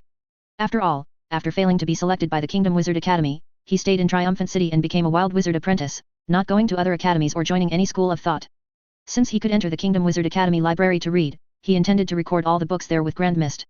In order to stay in the library for a longer time, he planned to prepare several transformation potions that could turn him into Paul. Then, if the potion's effect was about to wear off, he could continue to drink it. After filling his storage black ring with 20 bottles of elementary metamorphosis potion containing only the main materials, Ronan went out to find Paul.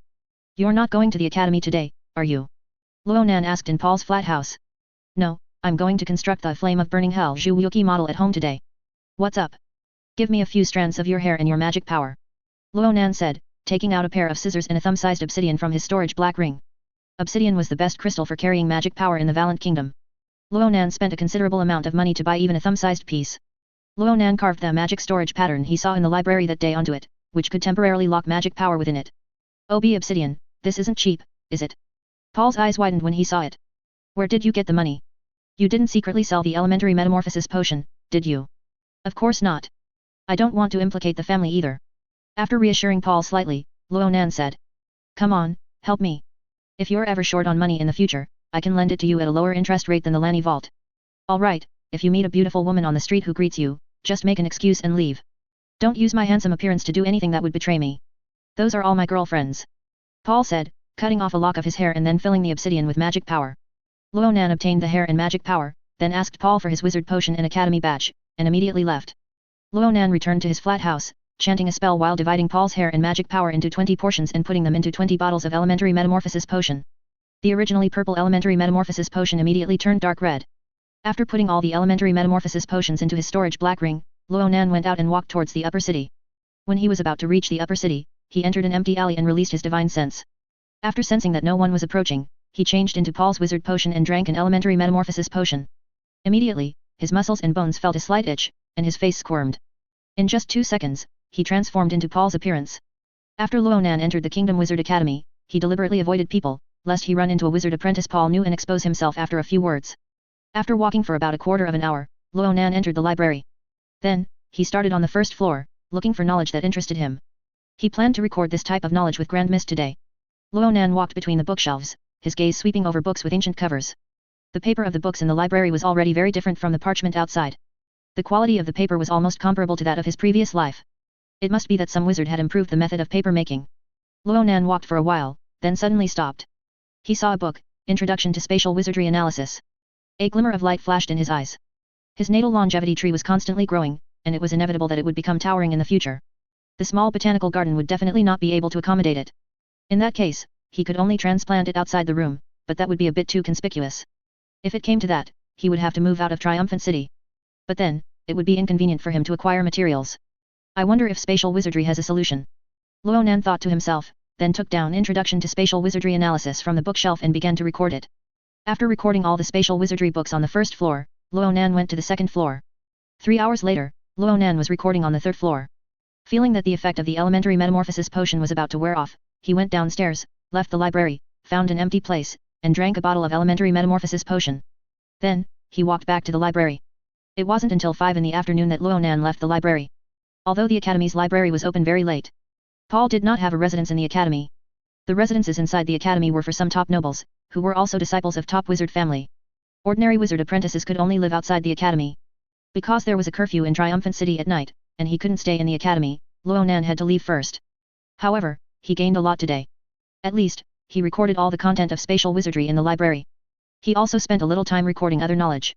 After Ronan left the library, he returned to his flat house and began to recall the relevant content of spatial wizardry. In the book Introduction to Spatial Wizardry Analysis, he learned that spatial wizardry is mainly divided into two major categories, creating space and transmigration space. Creating space refers to wizardry such as making storage Zhuwuki and extending space. Wizardry for transmigration space includes teleportation, instant movement, spatial confinement, spatial exile, and other wizardry. In the book Anecdotes of Spatial Wizardry, he learned that not many wizards research spatial wizardry. This is because the royal family restricted the spread of most spatial transmigration wizardry knowledge. Researching spatial transmigration could potentially open other planes, which could bring danger to the kingdom. Therefore, most wizard apprentices could only research spatial creation wizardry. However, this type of wizardry has little attack power, so not many people research it. The spatial wizardry Ronan saw in the library was all about how to create space. Spatial transmigration wizardry was not involved. However, this is enough for me right now. Ronan thought. He was going to use this spatial creation wizardry to expand his botanical garden. When he had the opportunity in the future, he would then acquire spatial transmigration wizardry. In the books on space wizardry in the library, Ronan found a method to extend space, by drawing or carving extend magic runes on the object that needed to be extended. Extend magic runes were very complex, but Ronan had grand mist, so every stroke, every turn, and the proportional distance between the patterns were all imprinted in his mind. As long as he focused his mental energy when carving the magic runes, ensured stable spell input, and was patient enough, there would be no problems. But now, the problem he faced was that the bricks of this flat house were not magic stones and could not bear magic power at all. He had to purchase magic stones separately, carve extend magic runes on them, and then embed them into the bricks of the room where the botanical garden was located. Magic stones were expensive, so it was impossible to embed a magic stone into every single brick. He had to use a wizardry formation to arrange the magic stones carved with extend magic runes. Only then could he extend his small botanical garden. Grand Mist, begin simulating the formation. Thinking of this, Ronan immediately gave Grand Mist the command. He had to plan the wizardry formation first, and then purchase the corresponding magic stones according to the formation. Ronan stood in his small botanical garden, looking around. In his eyes, circles of blue light dense nets swept across the four walls of the small botanical garden. Soon, a proportionally scaled small botanical garden formed in his mind. Then, with the assistance of Grand Mist, he continuously constructed the wizardry formation in his mind. After more than 2 hours, a stable wizardry formation was finally constructed. This wizardry formation was a polyhedron with 10 vertices. The 10 vertices were distributed on the 4 walls of the room. Time to buy magic stones. Thinking of this, Ronan began to make elementary metamorphosis potion. He had to change his appearance before going to buy magic stones. He quickly finished refining a dose of elementary metamorphosis potion. Taking the potion, he went out, walked all the way to Lower City, found an uninhabited corner, changed his clothes, then drank the transformation potion, and transformed into the appearance he had when he bought the wood nurturing magic crystal and azure origin copper that day. Afterward, he walked towards the Gusan smithy. Gusan, the owner of the smithy, had a quarter dwarf bloodline. He heard from Paul that most of the magic stones in that smithy were actually secretly transported by Gusan's dwarf relatives after they collected them. Before the Wizard World era arrived on the Dong continent, dwarves had already been living a life of displacement. Nowadays, most dwarves are scattered throughout the entire Wizard World, making a living by treasure hunting. Only a few dwarves, relying on their dwarven forging talent, mixed into the cities of the kingdom, doing blacksmithing for people and living a stable life. Ronan bought 10 pigeon egg-sized wood nurturing magic crystals at the smithy. He had used these magic crystals before, and the effect was good.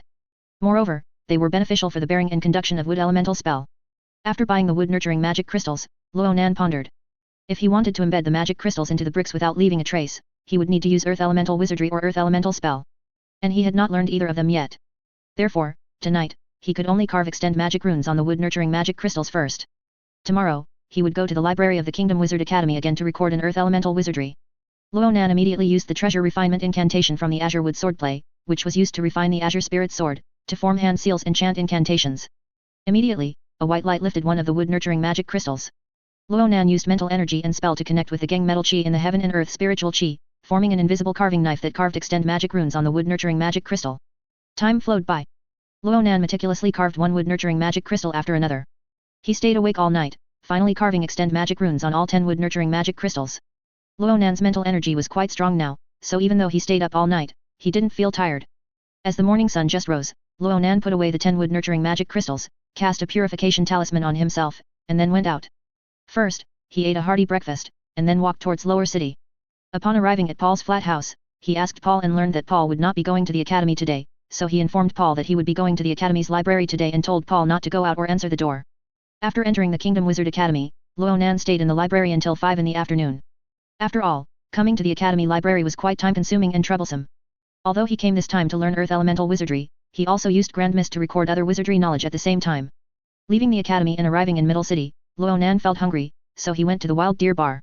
He ordered 2 servings of steak with sauce, accompanied by 2 pieces of bread, as his dinner, and finally, a glass of honey wine. After eating and drinking his fill, he returned to the flat house and began to cultivate Earth Elemental Wizardry. The wizardry he used to embed the crystals into the bricks was called Elementary Earth Manipulation, a first-order intermediate wizardry. He used Wizard's Hand to pick up a wood-nurturing magic crystal and pressed it onto a brick. Then, he channeled his spell, chanted incantations, and cast the spell. The incantation echoed in the room, and ripples immediately appeared on the surface of the brick. The brick gradually softened. The wood-nurturing magic crystal, like sinking into a swamp, slowly sank into the brick. Elementary Earth Manipulation, Beginner 1%, Elementary Earth Manipulation, Beginner 2%. The proficiency of Elementary Earth Manipulation was increasing rapidly. When he successfully integrated 2 wood-nurturing magic crystals, each carved with extend magic runes, into the bricks, Elementary Earth Manipulation also reached the proficient level. At this level, he could construct a wizardry model. With multiple experiences in constructing wizardry models, plus his considerable mental energy, Ronan could now skillfully construct a wizardry model for a first-order intermediate wizardry even without Grand Mist. But with the assistance of Grand Mist, the speed of constructing the wizardry model was even faster. He used mental energy and spell to rapidly form lines and construct the model in his mind. In less than half an hour, the wizardry model for Elementary Earth Manipulation was constructed. Then, Ronan channeled his spell, injected it into the wizardry model of Elementary Earth Manipulation, and continued to cast the spell. After more than an hour, Ronan had only one last wood-nurturing magic crystal left to be melted into the brick. Now, all 4 walls of the botanical garden had magic crystals, and with just one more, a wizardry formation could be formed. When Ronan integrated the last magic crystal into the brick, suddenly, ripples appeared in the space before his eyes. In just an instant, the space abruptly expanded. Ronan swept his gaze across the entire room. The ceiling and the 4 walls had all expanded outwards by more than 2 meters. Ronan walked out of the room and looked in from outside the door, only to see that the space inside had not changed at all. When he walked back into the room, the scene before his eyes suddenly expanded, and he returned to the expanded space. This is the magic power of extend magic runes, Ronan exclaimed in his heart. Ronan looked at the ceiling, which was over 5 meters high, and pondered in his heart. There's no need to transplant this natal longevity tree for now, it can continue to grow in the room for some time. Currently, the natal longevity tree is 85 years old, and its height has reached his nose. In the future, the natal longevity tree will inevitably grow taller, and it would not be surprising if it broke through the ceiling. After all, his natal longevity tree was transformed by the elf treasure tree. And the elf treasure tree is a magical plant that can become a world tree. What is a world tree? It is a tree whose roots and child trees can spread throughout the entire world once it truly matures. Residents of the world, no matter where they are, can see this tree. To the people of the world it resides in, the world tree is like the sun. Not to mention the world tree, even now, any wizard and knight who infiltrates the elf kingdom can see a large tree emitting a holy radiance, no matter where they are in the elf kingdom. He estimated that even if he maxed out the proficiency of extend magic pattern to perfection, extending this small room to the size of the triumphant city central would be impossible. Extend magic pattern can only extend space quite limitedly, and cannot create a giant space. Perhaps, in the wizard world, there are wizards who can truly create space. But he doesn't know yet. The knowledge of spatial wizardry in the library is also far from the level of creating another large space. What is recorded in the books only teaches readers how to create a small space within a Zhuwuki. Using extend magic pattern to extend space is only a temporary measure. I still need to find more powerful spatial wizardry, or other methods, to accommodate the increasingly robust natal longevity tree. I wonder what secret techniques the cultivation world will have. In the past, in the cultivation world, did the powerful cultivators who practiced ancient wood longevity skill also plant their natal longevity tree outside? With this thought, Ronan decided to explore the cultivation world. He immediately had a thought and transmigrated to the forest of the cultivation world. He released his divine sense, confirmed that there was no one nearby, and then used an undressing talisman on himself. His wizard world clothes immediately slid down, leaving nothing. He immediately put away his clothes and took out the clothes from the cultivation world, quickly changing into them with wizard's hand, tying up his hair into a bun, and inserting the ebony hairpin. Afterward, he slapped a wind-chasing talisman on himself and flew towards the Still Truth Sect Immortal Realm. Ronan held the Yu family ancestors' jade pendant, passed through the misty array, and entered the Still Truth Sect Immortal Realm. It had been a while since he last came. He looked at the blue sky and green mountains of the Still Truth Sect Immortal Realm, as well as the fields and shantytown districts extending under the peaks. He suddenly felt as if he had been working in the city for a long time in his previous life and was now relaxing in the countryside. He walked into the Slum East District, first heading towards the Yi Character Number Market, which was closest to this entrance and exit. After wandering around the Yi Character Number Market, he did not find any spells or talismans involving space. Moreover, he found that the price of talismans was a bit more expensive than before. Could it be that something else has happened in the cultivation world? Ronan thought, continuing to browse the market. After wandering around for a long time, he did not find any spells related to space, so he left and headed towards the G Character Number Market. After successively visiting the G Character Number and District C Market, Ronan still did not see any books on spatial spells. Could it be that this type of spell is too high level and won't be sold in the markets of the Shantytown district? Ronan speculated in his heart. In the Still Truth Sect Immortal Realm, cultivators who reached Foundation establishment could enter the Still Truth Sect and enjoy the rich spiritual chi brought by the spiritual vein spring eyes. Loose cultivators of chi refining in the Still Truth Sect Immortal Realm were distributed in the Tavern District and Shantytown District. The Shantytown District was mostly inhabited by loose cultivators below chi refining 7th layer. After reaching chi refining 7th layer, one could become an elder of a cultivation family in the Tavern District. The former Yu family elder, now Song family elder Lin Shan, was at chi refining 7th layer. Cultivators above chi refining 7th layer, if they lived in the Shantytown District, were basically influential figures in the Shantytown District, belonging to the type of people with status. The Grand Master Zone he killed was a talisman master at chi refining 7th layer, who could have lived in the Tavern District but chose to lord over the Shantytown District. The Tavern District, on the other hand, was mostly the home of cultivators from chi refining 7th layer to chi refining 12th layer. Perhaps the Tavern District has books on spatial spells. Ronan thought, then walked towards the Tavern District. He had heard other cultivators chatting that the Tavern District, like the Shantytown District, was also divided into 4 districts, East, West, South, and North. The strongest cultivation family in each Tavern District managed the adjacent Shantytown District. Between the Tavern District and the Shantytown District, there was a low wall and an invisible restriction. If one did not have an identity plate for the Tavern District, entering the Tavern District required payment. Ronan arrived at the city gate of the low wall and paid 1 low-grade spirit stone as an entry fee. Upon entering the middle city, he immediately saw that although the architecture of the Tavern District was not much different from a normal city in the secular world, it was a world apart compared to the Shantytown District. It had wide streets where 4 carriages could run simultaneously. The streets were paved with blue stone slabs, appearing very clean. Its appearance was incomparable to the muddy paths of the Shantytown District. The residences on the street were basically all with black tiles and white walls. In comparison, the crude wooden houses in the Shantytown District appeared even more shabby. Ronan used Grand Mist to analyze the pedestrians on the street.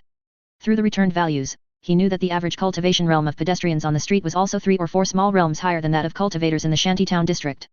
Ronan found a kind-faced cultivator on the street, who looked about 40 years old and was at chi refining 7th layer. Fellow deist, I have a question I'd like to ask for advice on, Ronan said, cupping his hands.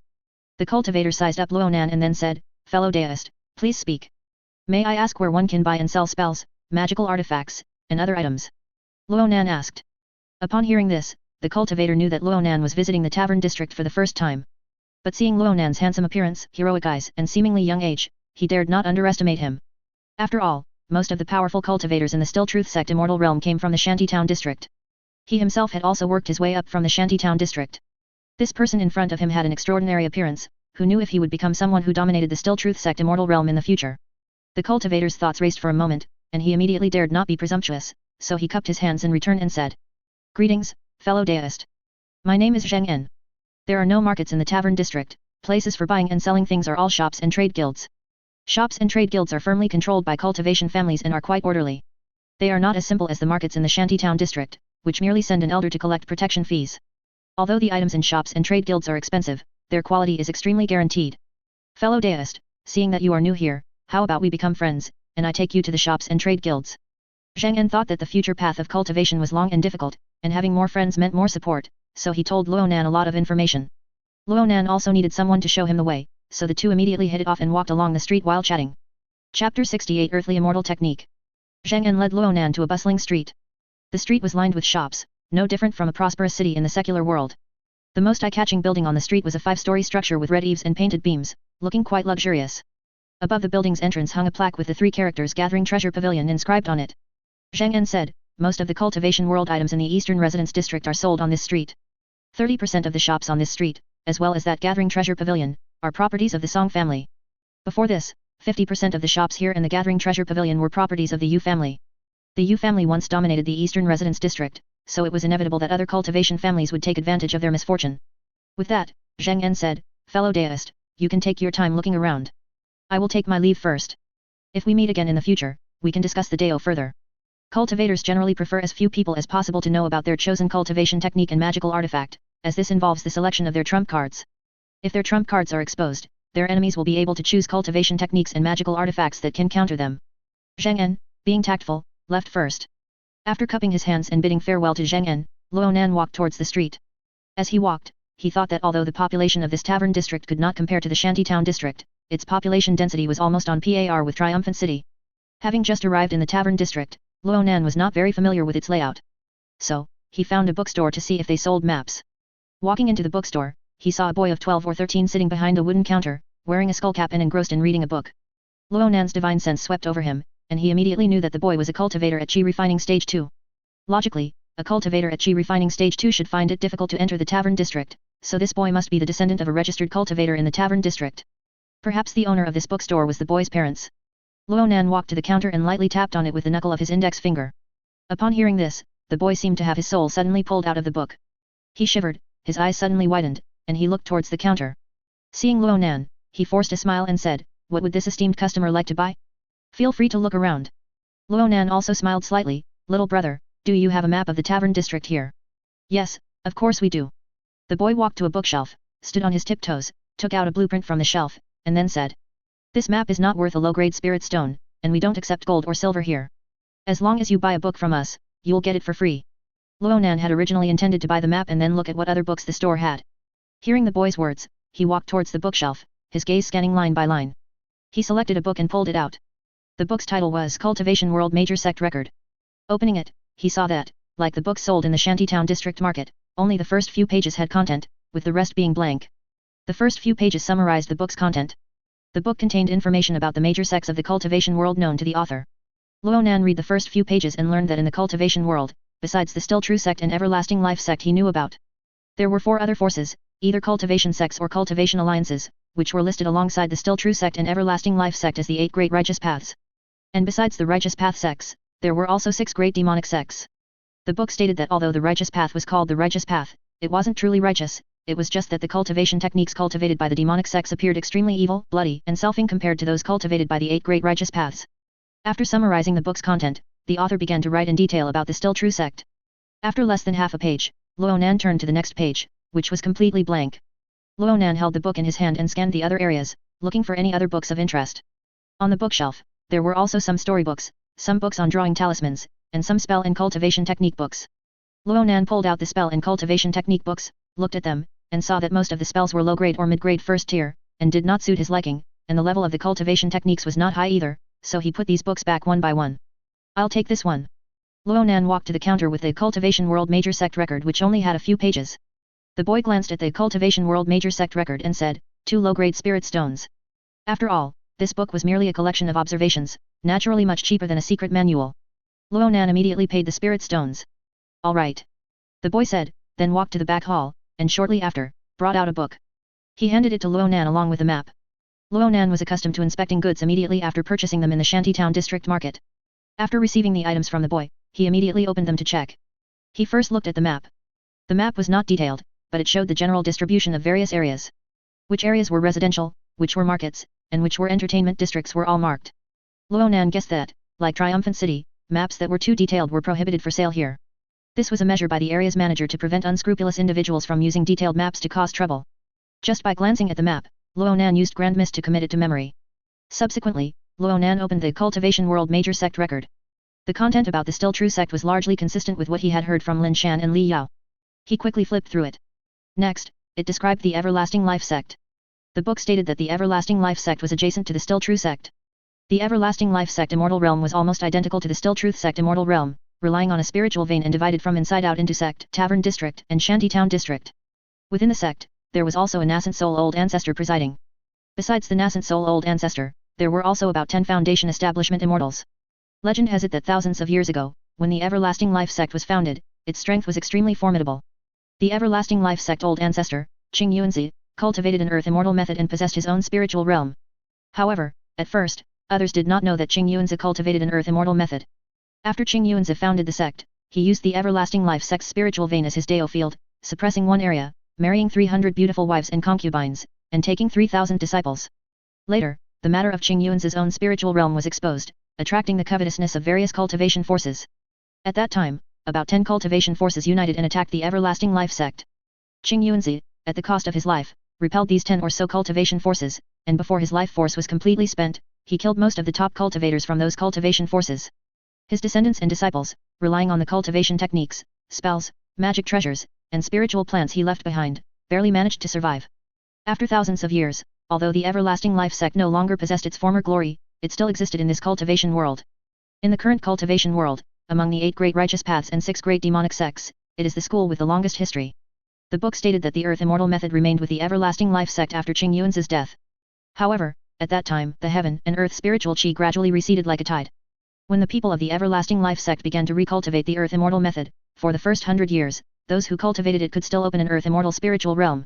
However, as spiritual qi became scarcer later on, the spiritual realm became difficult to form on a large scale, completely incomparable to Qing Yuanzi's spiritual realm of the past. Eventually, when the spiritual qi became thin to a certain extent, those who cultivated the Earth Immortal method could not even open a spiritual realm anymore. I wonder if the Earth Immortal realm can accommodate my natal longevity tree. Ronan thought to himself, looking at the book. According to the book, due to the decline of spiritual qi in the cultivation world, this Earth Immortal method, which couldn't establish an Earth Immortal realm, was basically a useless technique. However, the wizard world was different, it possessed extremely dense energy particles. If one were to cultivate this method in the wizard world, it should be possible to establish an Earth Immortal realm. This Earth Immortal method should still be with the Everlasting Life sect, right? Ronan's thoughts raced, considering how to obtain this Earth Immortal method. The Everlasting Life sect's structure was similar to the Still True sect. If he reached foundation establishment, he should be able to enter the sect. First, achieve foundation establishment, then enter the Everlasting Life sect Immortal realm, and find a way to obtain this Earth Immortal method. Since this Earth Immortal method is currently difficult to achieve, it stands to reason that the Everlasting Life sect shouldn't place much importance on it. While pondering, Ronan put the map and the cultivation world major sect record into his storage pouch and walked out. Please come again, honored guest. Our bookstore often has new books. When you pass by next time, feel free to come in and take a look. The Guapai Mao, melon rind hat, enthusiastically bid fellow Daist Luo farewell. When Ronan walked out of the bookstore, his gaze once again fell upon the gathering treasure pavilion. Upon seeing it, his eyes slightly paused. He saw a familiar shadow, a plump middle-aged man with 2 wisps of beard. It was precisely Lin Shan, the Song family's steward. When Lin Shan walked out of the gathering treasure pavilion, his gaze swept across the street and he also saw Ronan. Lin Shan first waved, then stepped forward, cupping his hands in a salute. Fellow Daist Luo, long time no see. Has fellow Daist come here also to purchase items for battle at the gathering treasure pavilion? Ronan heard Lin Shan's words, and recalling the earlier price increase of talismans in the market, he became even more certain that a major event was about to occur. Yes, just looking for something suitable, Ronan said, not asking about any major event. Fellow Daist, may we speak privately for a moment? Lin Shan asked. Ronan nodded and immediately followed Lin Shan to a less crowded side of the street. Lin Shan whispered, fellow Daist, are you also going to attack the Everlasting Life sect? Ronan's heart stirred upon hearing this. He didn't answer directly, but instead said, are you going to attack? Lin Shan sighed, I didn't want to attack, but this time the sect received news that the Everlasting Life sect's nascent soul old ancestors' feigned death ambush wasn't entirely feigned. The Everlasting Life sect's nascent soul old ancestors' lifespan is truly nearing its end, which is why he resorted to the feigned death tactic, aiming to weaken the Still True sect's power before his death. This time, the Still True sect is determined to win, so they are conscripting all major cultivation families within the Still Truth sect Immortal realm to attack the Everlasting Life sect.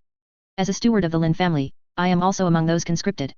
I'm afraid that after I die, my wife and daughter will have no one to care for them, so I spent most of my family wealth at the Gathering Treasure Pavilion to buy many life-preserving items.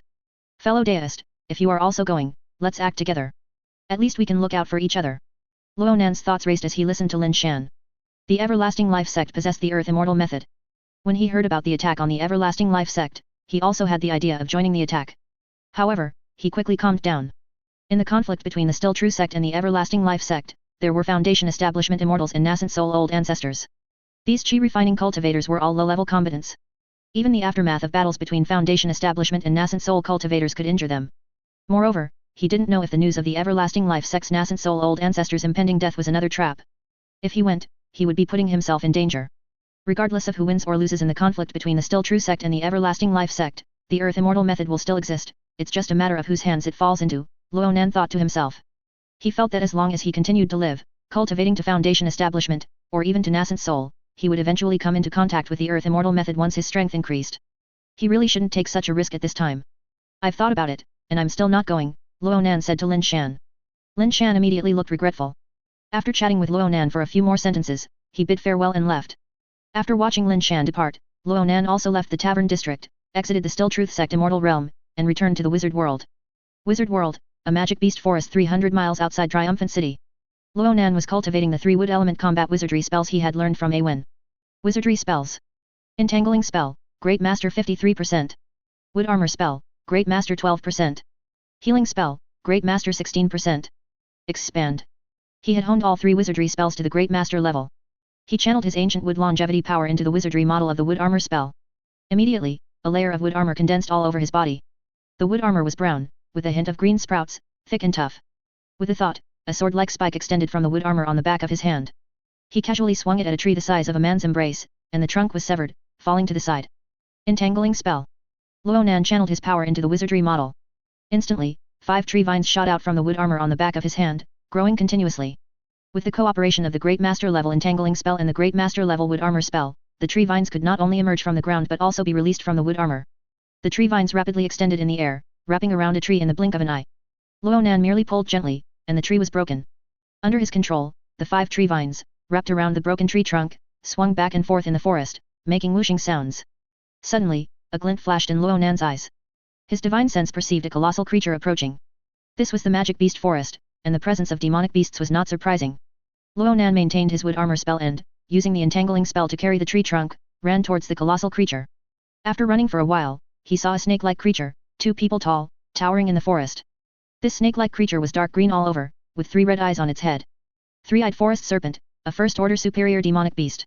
Ronan had read the demonic beast illustrated guide in the library and had seen this demonic beast before. Every part of this demonic beast, whether its eyes, snake scales, fangs, or bloodline, could be used as wizardry materials. Ronan intended to test his wood element combat wizardry spells on this demonic beast. He swung his hand, and the tree trunk, entangled by the vines, cut through the air and whistled towards the 3-eyed forest serpent. Splat!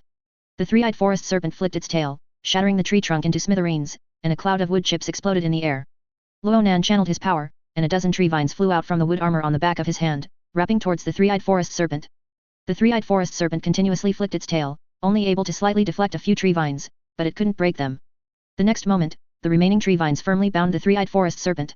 The 3-eyed forest serpent's body thrashed violently, struggling relentlessly, but it couldn't break free in the slightest. Ronan pushed off with his foot, simultaneously manipulating the tree vines to continuously contract, and using the power of the tree vines, he swiftly glided towards the forest serpent.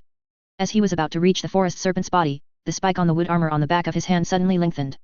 Immediately after, he pushed off with his foot again, leaping high into the air towards the forest serpent. As he reached it, he fiercely plunged the sharp spike down. The spike instantly pierced through the 3-eyed forest serpent's hard snake scales, entered its body, and emerged from the other side. The 3-eyed forest serpent's body was pierced by Ronan, and it hissed miserably, its voice sharp and piercing. Emerald green blood spurted from the 3-eyed forest serpent's wound. It splashed all over Ronan's wooden armor. Ronan exerted a little force with his right hand, pulling the wooden armor's sharp spike downwards. The 3-eyed forest serpent's wound immediately widened, emerald green blood poured out, and the serpent's internal organs followed. Ronan's heart stirred, and the wooden armor's sharp spike immediately transformed into a brown mist and dispersed.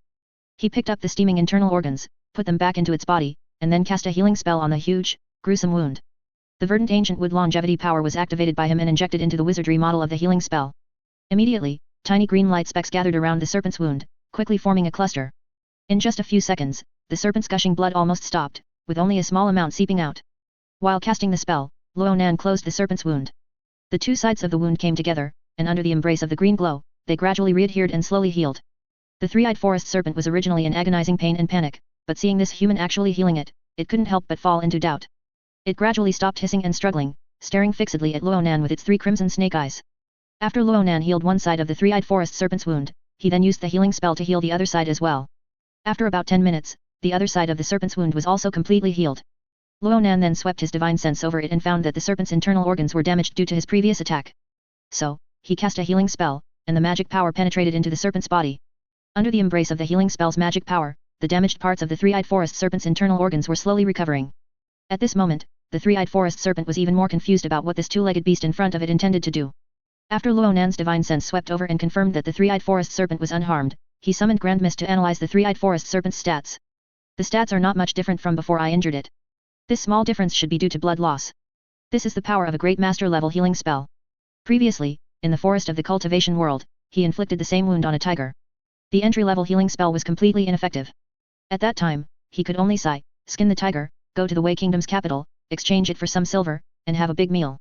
But I wonder what the limit of a great master-level healing spell is. Luonan stood still in one spot, lost in thought. The three-eyed forest serpent, seeing the two-legged beast in front of it lost in thought and completely defenseless, its three crimson eyes immediately shone brightly. It opened its blood-red maw extremely quickly, snake venom splattering, and its crimson snake tongue shot out like an arrow, coiling towards Luonan. Luonan merely raised his right hand slightly, connecting his spirit to the azure spirit sword in his dantian. Immediately, a green long rainbow shot up, cutting off the three-eyed forest serpent's entire snake head. Luonan waved his hand again, and the azure spirit sword transformed into a tiny green light, which he stored in his dantian. The three-eyed forest serpent's huge snake head rolled a few times on the ground before coming to a stop. The crimson snake tongue was still sticking out of its mouth, unable to retract. The three snake eyes still seemed to have life in them, staring at Luonan. The snake's body still retained life, constantly twitching. Luonan stepped forward, picked up the three-eyed forest serpent's snake head, and placed it back on the snake's body. He summoned Grand Mist and aligned the position of the snake head with the cut surface of the snake's body. Then, he injected ancient wood longevity power into the wizardry model of the healing spell. Tiny green glows then emerged again at the junction of the snake head and the cut surface, gradually forming a cluster, healing this wound. Time passed bit by bit. Luonan's Grand Mist had been analyzing the three-eyed forest serpent, constantly feeding him back the demonic beast's vital signs. He exerted his full effort to cast the healing spell, but the vital signs were still declining at a relatively fast rate. It can't be saved, Luonan said in his heart and stopped casting the healing spell. Then, he dug out the three-eyed forest serpent's eyes, pulled out its sharp teeth, peeled off its snake skin, collected its fresh blood, extracted its essence. As for the venom sac, since he didn't have the corresponding container, he could only give up on it. Luonan quickly put away all the demonic beast materials. Although he didn't need these demonic beast materials for now, he had plenty of storage space, so he kept them for the time being. After all, the price at which these demonic beast materials would sell wouldn't be very high. Black markets that trade demonic beast materials usually buy them at low prices and sell them at high prices. Privately selling demonic beast materials is a violation of the kingdom's laws, and the price difference is the high profit that black market sellers obtain by risking being discovered. Kingdom Wizard Academy, Library. Above the starry sky of the library, moonlight and starlight shone down. Luonan, having drunk the transformation potion, was flipping through books under the light of the stars and moon. The Grand Mist in his mind was recording the contents of the books. These days, Luonan could be said to be like a sponge, absorbing various knowledge from the wizard system. He generally understood the wizard system, knowing that the common division of wizard cultivation within the wizard system was into three branches: elemental, bloodline, and mysterious. Elemental wizards are those who primarily specialize in the five elements: metal, wood, water, fire, and earth. This type of wizard accounts for the largest proportion within the kingdom. Bloodline wizards, on the other hand, use demonic beast bloodlines to transform themselves, thereby gaining powerful physical bodies and demonic beast abilities. This type of wizard, within the kingdom, is usually dedicated to night physical body transformation. The famous bloodline great wizard Sophie Oren is one such wizard. However, because his experiments were too inhumane, and the transformed subjects possessed powerful strength that threatened the kingdom's safety, he was not tolerated by the royal family. Mysterious wizards are those who delve into fate, practicing divination, astrology, and other arts. This type of wizard is also known as a prophet. But there are not many such wizards, because if one wholeheartedly delves into the knowledge of the mysterious branch, they often won't have much combat power. However, the royal family will hire prophets as consultants to make predictions for them. But the prophets can only capture fragments of fate and cannot see the whole picture. Therefore, their predictions are always sometimes accurate and sometimes not. In addition to these three branches, there are also alchemy, spiritual, life, necromancy, and so on.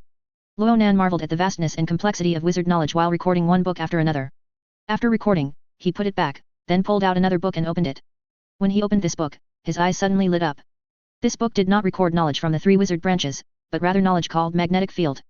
The wizardry cultivated by specializing in the magnetic field branch is called magnetic field wizardry. Luonan was interested because he saw one of the functions of magnetic field wizardry. It allows the practitioner to release magnetic field power, thereby levitating and achieving flight. After Luonan saw the book on magnetic field wizardry, he immediately began reading it layer by layer. He memorized all the knowledge about magnetic field wizardry that a second-grade wizard apprentice could learn in the library.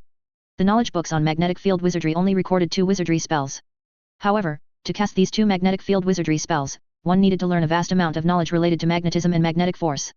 Most of the books in the library concerning magnetic field wizardry were about magnetism and magnetic force.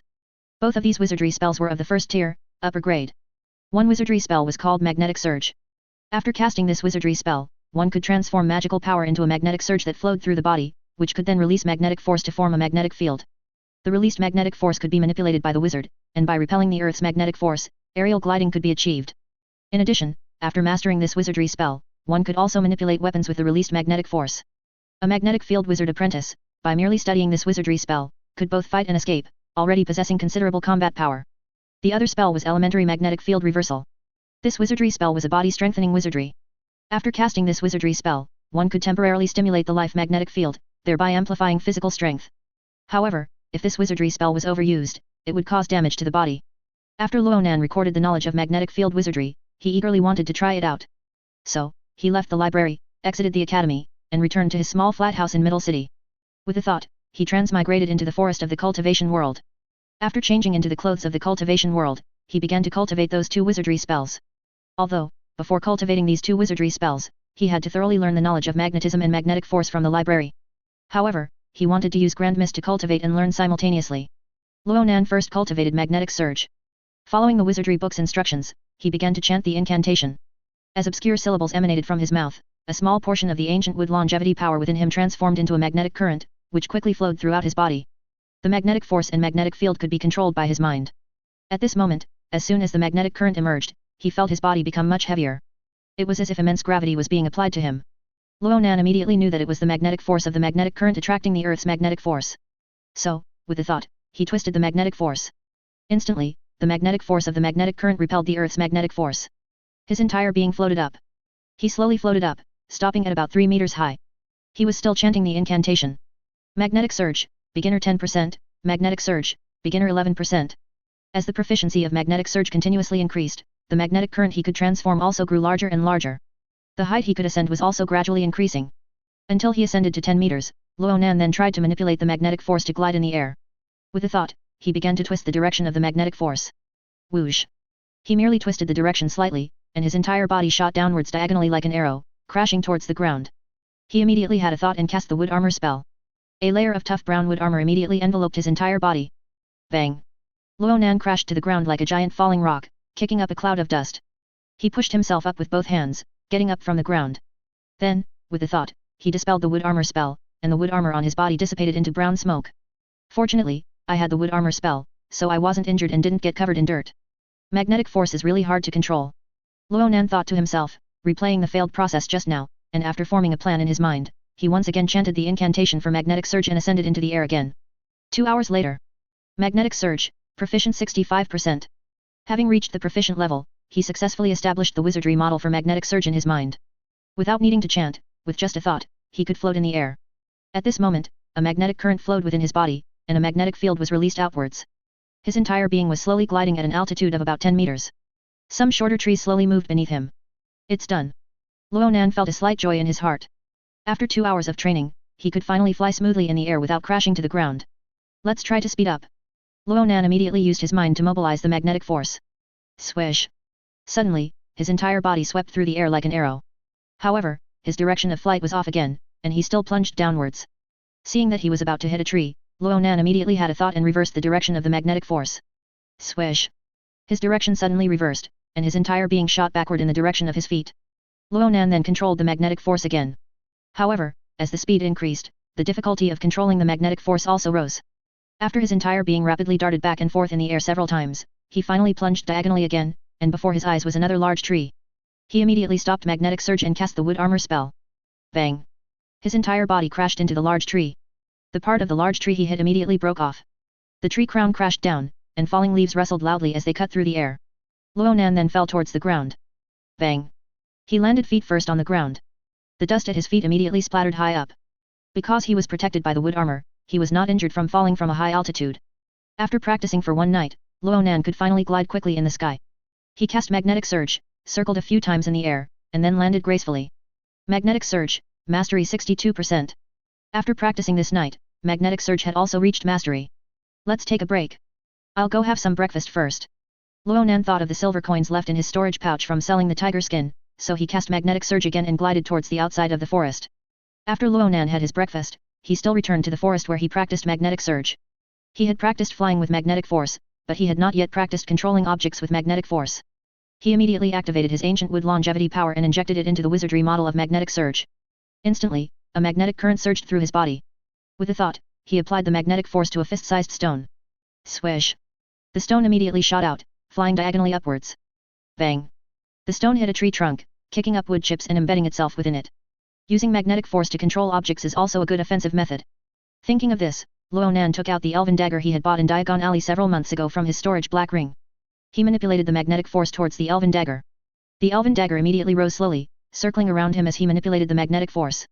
Then, with a thought, he abruptly pushed the elven dagger with magnetic force. Instantly, the elven dagger shot out, drawing a silver streak through the air. With a thud, it plunged into a tree trunk, sinking in all the way to the hilt. In the early morning, Ronan got up from his bed, threw off the covers, got out of bed, put on a pair of straw sandals, and walked towards his botanical garden. Upon entering the botanical garden, the scene immediately expanded, revealing a room about 60 square meters in front of him. The room was filled with lush plants. Ronan had originally planned to go to the Kingdom Wizard Academy library again today to record wizard knowledge. But after he mentioned this to Paul last night, Paul became a little emotional. Paul had already completed the construction of the Flame of Burning Hell wizardry model 2 days prior. After constructing the wizardry model, Paul was naturally happy and eager to go out and indulge himself. After all, he was naturally active, and being cooped up for many days deducing had really stifled him. However, 2 days ago, he heard that Ronan was going to the library, and fearing that the transformation potion matter would be exposed, he could only obediently stay at home. He had endured for 2 days and was almost going crazy. Ronan didn't want Paul to go out while he was disguised as Paul, leading to both of them being exposed, so he could only let Paul leave. Ronan collected his thoughts and directed his gaze towards the eternal evergreen tree mother tree of his natal longevity tree. The mother tree was now over 2 meters tall. Its branches and leaves were becoming increasingly luxuriant, and its canopy subtly showed signs of overshadowing other spirit plants. Ronan injected ancient wood longevity power into the wizardry model of speed growth technique. A thick, verdant beam of light fell upon the eternal evergreen tree mother tree. The walls of the botanical garden and his face were both bathed in a green glow. Under the effect of the speed growth technique magic, Ronan felt a surge of vitality within the eternal evergreen tree mother tree. He summoned Grand Mist to analyze the longevity tree. Spirit plant, natal longevity tree. Age, 94. It's almost 100 years old. Ronan's heart was stirred when he saw the age. Once the 100-year mark was reached, the greenwood spirit body would be complete. Ronan poured all of his ancient wood longevity power into the wizardry model, fully unleashing the speed growth technique. The ancient wood longevity power in his dantian continuously transformed into the magic of speed growth technique, acting upon the eternal evergreen tree mother tree. After half an hour, Ronan's power was completely exhausted. Under the feedback from himself and the 2 natal longevity trees, the power in his dantian was recovering at a fairly rapid pace. While his power recovered, Ronan left the botanical garden to refine growing green liquid. Growing green liquid, proficiency 12%. Ronan refined several portions of growing green liquid, then held them with his wizard's hand and headed to the botanical garden. He first poured one portion of the growing green liquid onto the mother tree of the natal longevity tree. The sensation of surging vitality within the mother tree once again emerged in his heart. Then, he poured another portion of growing green liquid onto the vital evergreen tree subtree of the natal longevity tree. As he poured, he summoned Grand Mist to analyze the tree. A fine blue light swept across the child tree. Subsequently, a stream of information emerged in his mind. Spirit plant, natal longevity tree. Age, 16. This child tree was now just a small tree no taller than his knees. It was refining heaven and earth spiritual chi and feeding a portion of it back to Ronan. I wonder when it will produce tree seeds again. Ronan thought to himself. If his vital evergreen tree subtree became a vast forest, the heaven and earth spiritual chi would be absorbed by this vast forest, converging like a torrent, and after refinement, it would flow into his dantian. What a magnificent sight that would be! After pouring out another portion of growing green liquid, Ronan descended into the cellar where the azure spirit emerald cloud bamboo was planted. Upon entering the cellar, the space before him expanded again. The cellar was originally narrow, he had used the extend magic rune to enlarge its space. After all, the azure spirit emerald cloud bamboo grew taller and taller, and he couldn't keep digging the cellar deeper. Before him, there were a total of 7 azure spirit emerald bamboo plants. The extra ones were from small sections he had cut from other azure spirit emerald cloud bamboo, buried in the soil, and made to root using the speed growth technique. As he watered with growing green liquid, he summoned Grand Mist for analysis. Suddenly, a glimmer of light flashed in his eyes. Spirit plant, azure spirit emerald cloud bamboo. Age, 1000. Finally, one azure spirit emerald cloud bamboo had reached 1000 years of age. Thus, he could now have an additional azure spirit sword, refined from a millennial azure spirit jade bamboo. The other azure spirit emerald cloud bamboo plants, planted at the same time, were also nearing 1000 years old. He planned to let the other azure spirit emerald cloud bamboo continue to grow, and when one reached 2000 years, he would refine it into an azure spirit sword.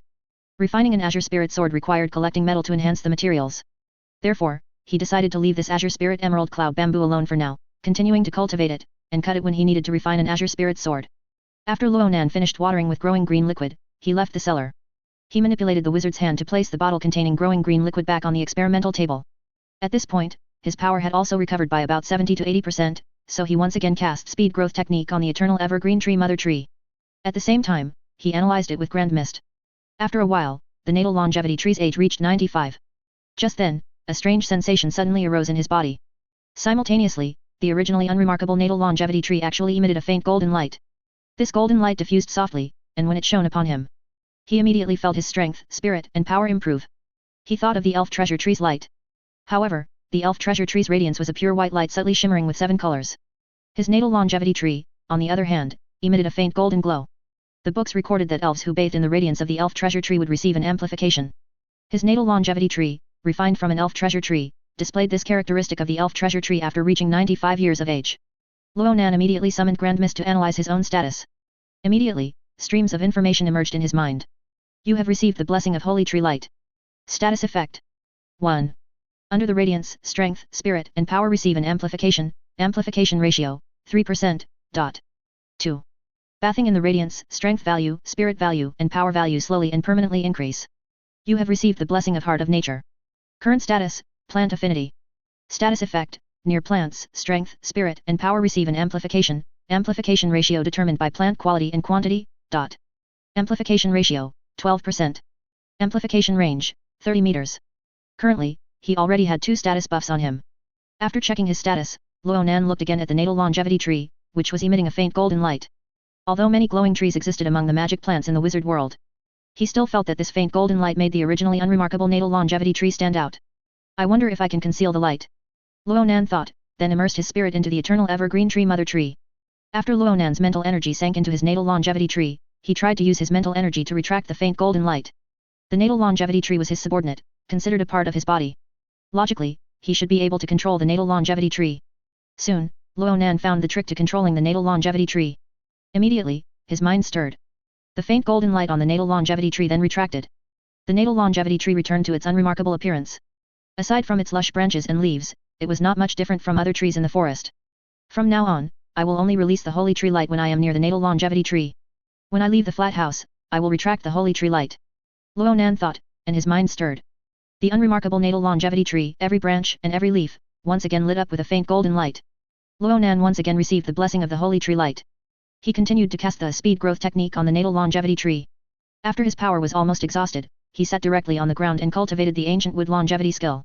10 days later, in the botanical garden, the natal longevity tree emitted a faint golden light. Ronan sat cross-legged under the natal longevity tree, cultivating. He formed a swordplay, and immediately 2 azure rays appeared in front of him. The next moment, the azure rays retracted, revealing 2 azure spirit swords. The day after he successfully cultivated the millennial azure spirit jade bamboo, Ronan purchased wood nurturing magic crystals and azure origin copper. Then, he cut down the millennial azure spirit jade bamboo and refined it into another azure spirit sword. For the next 10 plus days, he frequently cultivated the azure wood swordplay. He slowly breathed in and out, circulating his profound power according to the azure wood swordplay. The ancient wood longevity power originated from his denshin, first circulating through his body according to the azure wood swordplay's circulation route, and then injecting into the 2 azure spirit swords. Then, under his control, after the power circulated through the 2 azure spirit swords, it returned to his body. Thus, the ancient wood longevity power circulated endlessly between his body and the 2 swords. His connection with the 2 swords gradually deepened. He called upon Grand Mist and brought up his cultivation progress. Azure wood swordplay, rank 599%. I'm about to break through. If he break through to the 6th rank, he would be able to master the Sword Shadow Light Division sword move. Ronan immediately focused his mind and continued to cultivate. Perhaps it was because the azure wood swordplay was a wood attribute swordplay. Under the blessings of the Heart of Nature and the Holy Tree Light, the cultivation speed of the azure wood swordplay was faster than he had estimated. After about a quarter of an hour, Ronan's clothes suddenly fluttered. The 2 azure spirit swords flashed with a green light. I've breakthrough. Ronan called upon Grand Mist and brought up his cultivation progress. Azure wood swordplay, rank 61%. He circulated the ancient wood longevity skill according to the azure wood swordplay and then formed a swordplay. Immediately, one of the azure spirit swords flashed with light, splitting into 2 sword shadows shining with azure light. He circulated his power and his mind stirred again. The other azure spirit sword also split into 2 sword shadows. At this moment, there were 6 swords suspended in front of him. Piercing sword chi emanated from the 6 swords. Ronan circulated his mental energy, and these 6 swords moved like swimming fish, circling around his body. His mind stirred, and the 2 main swords immediately flew back, caught in his hands. Then, his figure disappeared, taking the 2 azure spirit swords, and transmigrated to the cultivation world. Luonan's figure appeared in a forest in the cultivation world. Upon appearing, he immediately threw the 2 main swords in his hands.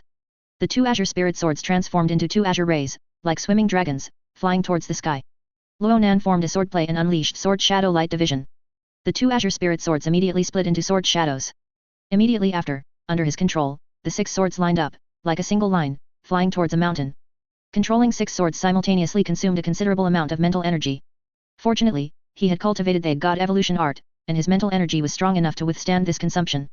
If it were other Chi refining rank 8 cultivators, it would be unlikely for them to control 6 magical artifacts at the same time. The 6 swords were aligned, emitting a powerful sword chi.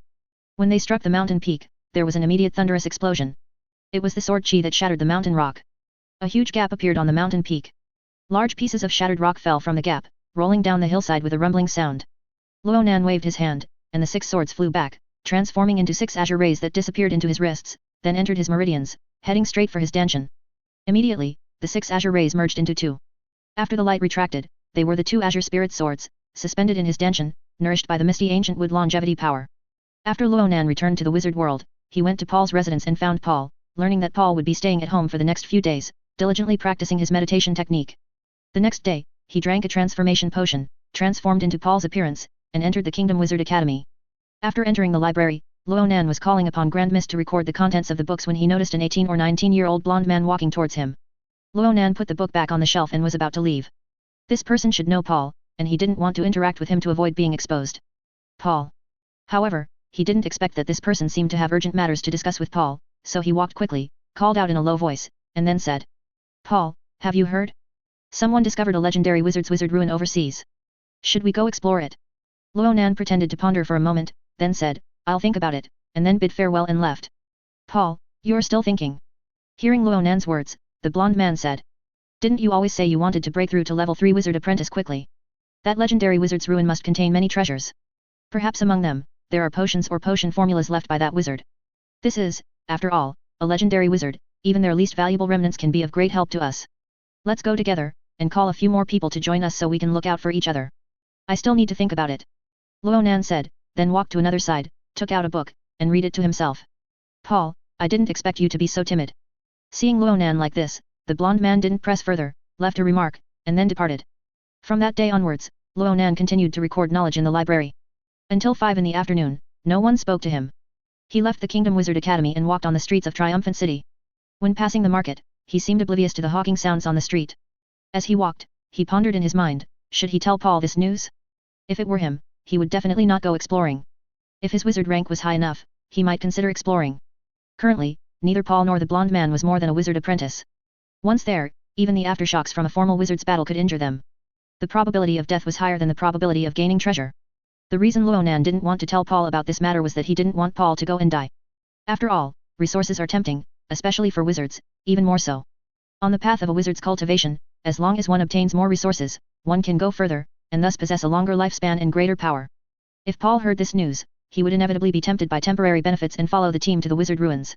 But Luonan thought that if Paul met that blonde man again later, and knew nothing, it would inevitably arouse suspicion. Therefore, he still had to tell Paul this news. Paul's flat house in Triumphant City's lower city. Luonan relayed the blonde man's words to Paul. When Paul heard it, his eyes immediately widened, his brows furrowed, and his heart seemed to be in a struggle. Obviously, Paul was tempted. The ruins of a legendary wizard, even if they could just wander around the periphery, if they were lucky enough to obtain a legendary wizard's relic, it would be of great help to them. Paul sat on the chair, his hands sweating as he gripped the armrests, tightening and loosening his hold. "So, have you made a decision?" Luonan sat by the dining table, holding a bronze goblet, swirling the deep purple wine within it as he asked.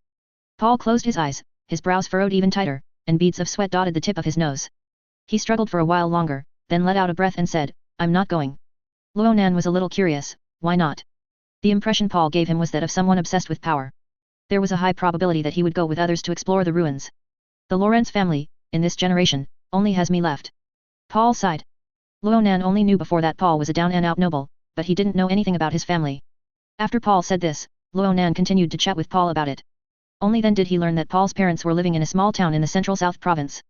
Paul's father was once a second-level wizard apprentice. Soon after Paul was born, something happened to the Lorentz family, and his father's wizard cultivation also went awry. He was injured by energy particles and could no longer continue wizard cultivation. Paul's wizard aptitude was discovered by his father, who then gave Paul some money, telling him to follow a caravan to Triumphant City to see if he could enter the kingdom's best wizard academy to study. Later, Paul indeed got his wish. Since the news of the legendary wizard spread, ships at the dock outside Triumphant City have set sail one after another. Many wizards in Triumphant City, whether wizard apprentices or formal wizards, were flocking overseas. They hoped to obtain Zhuwuki, magic potions, manuscripts, or other items left behind by the legendary wizard. Ronan, using Paul's face, entered the Kingdom Wizard Academy and found that the academy's corridors were much emptier than before. Listening to the conversations of some passing wizard apprentices, he learned that some wizard apprentices had followed their mentors to the ruins. There were also some wizard apprentices who followed their family wizards to explore the ruins. Wizard apprentices are at the bottom of the wizarding world, their power is weak, and if they go alone, the danger is extremely high. But as long as a formal wizard leads them, the safety greatly increases. Ronan stepped onto a path paved with white gravel, past a few apple trees, walked past a hot spring with exquisite statues, and arrived at the entrance of the library. After entering the library, he continued to record wizardry knowledge. After spending 2 more days, Ronan finally recorded all the knowledge that a second-level wizard apprentice could obtain in the library using Grand Mist. He only needed to summon Grand Mist to access every paragraph of every book in his mind. In the library, there was also wood element wizardry knowledge. However, it was not entirely the same as what Awen taught him. After all, in the kingdom, druids were not the only school that studied wood element wizardry.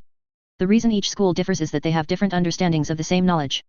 Ronan also learned the wood element knowledge recorded in the library's books, cross-referencing and complementing it with what Awen taught him. The library's books recorded 3 wood element wizardry spells. 2 first-tier intermediate wizardry spells. 1 was lethal poison powder, which could release flowers that spray poison powder. 1 was paralyzing tree seed, which could release a cluster of seeds in the air. As long as an enemy touched the seeds, they would be paralyzed. 1 first-tier advanced wizardry spell, light recovery. As long as this wizardry spell was cast under sunlight, it could heal wounds and restore physical strength and mental energy. This wizardry spell, and healing spell, each had their own advantages and disadvantages. Healing spell could be cast on oneself and others, but it only had the healing effect. Whereas light recovery could only be used by oneself and had the limitation of requiring sunlight.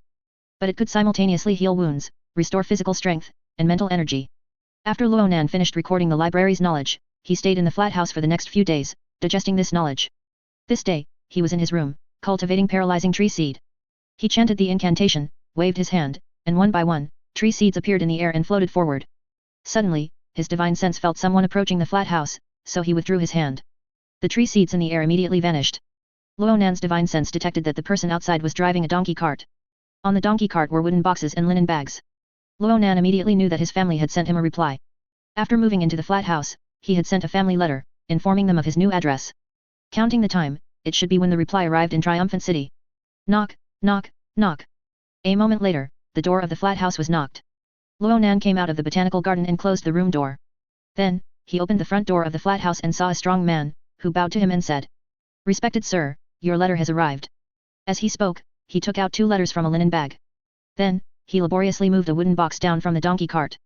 After the messenger left, Ronan pulled the wooden box into the flat house. He had just swept it with his divine sense and knew that the wooden box contained over 200 valent gold coins.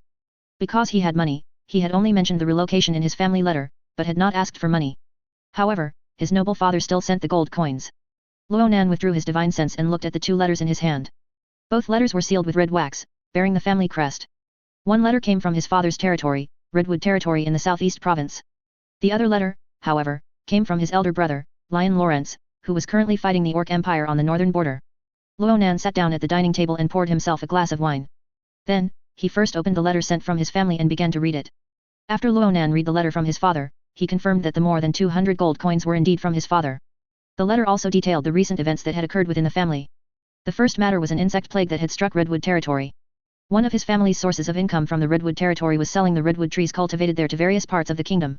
With the insect plague, the redwood trees were being termite, and the losses would only grow larger. Fearing excessive losses, his father, after careful consideration, spent a large sum to invite a second-level wizard apprentice who specialized in wood element wizardry. This second-level wizard apprentice then summoned several wood elemental guardians in their family's redwood forest to protect the trees from pests. This measure successfully curbed the losses in their redwood territory. The second matter was that his younger brother, now 14 years old, had already advanced to a silver knight. Having advanced to a silver knight, he was not far from a golden knight. After reaching the golden knight peak, a knight's further advancement requires either physical body modification or wearing enchanted equipment. His younger brother had sought out a wizard apprentice and attempted to cultivate a meditation technique, but he discovered he had no wizard talent whatsoever, thus making it impossible for him to modify his physical body through wizard means on his own. Future physical body modifications would require assistance from others. Therefore, his younger brother wished to use the family letter to inquire about the wizardry for physical body modification in advance. Ronan himself did not approve of his younger brother undergoing physical body modification. He currently knew of two methods for physical body modification. One was bloodline implantation. This involved implanting various demonic beast bloodlines into a knight to increase their muscle strength and reaction speed. This method not only carried potential life-threatening risks but sometimes also caused the modified individual to lose their original nature. The other method was energy particle amplification.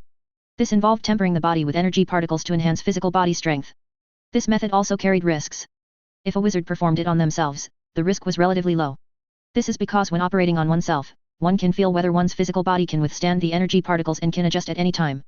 However, if performed on others, one has no idea how the other person feels, and by the time the other person feels discomfort and adjustments are made, it is already too late. At that point, the energy particles would have already caused damage to the body. If only a small amount of energy particles were used to temper the body, it would not achieve the desired tempering effect.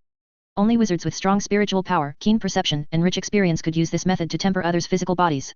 Ronan had heard from Paul that most knights serving the kingdom still used the bloodline implantation method to enhance muscle strength.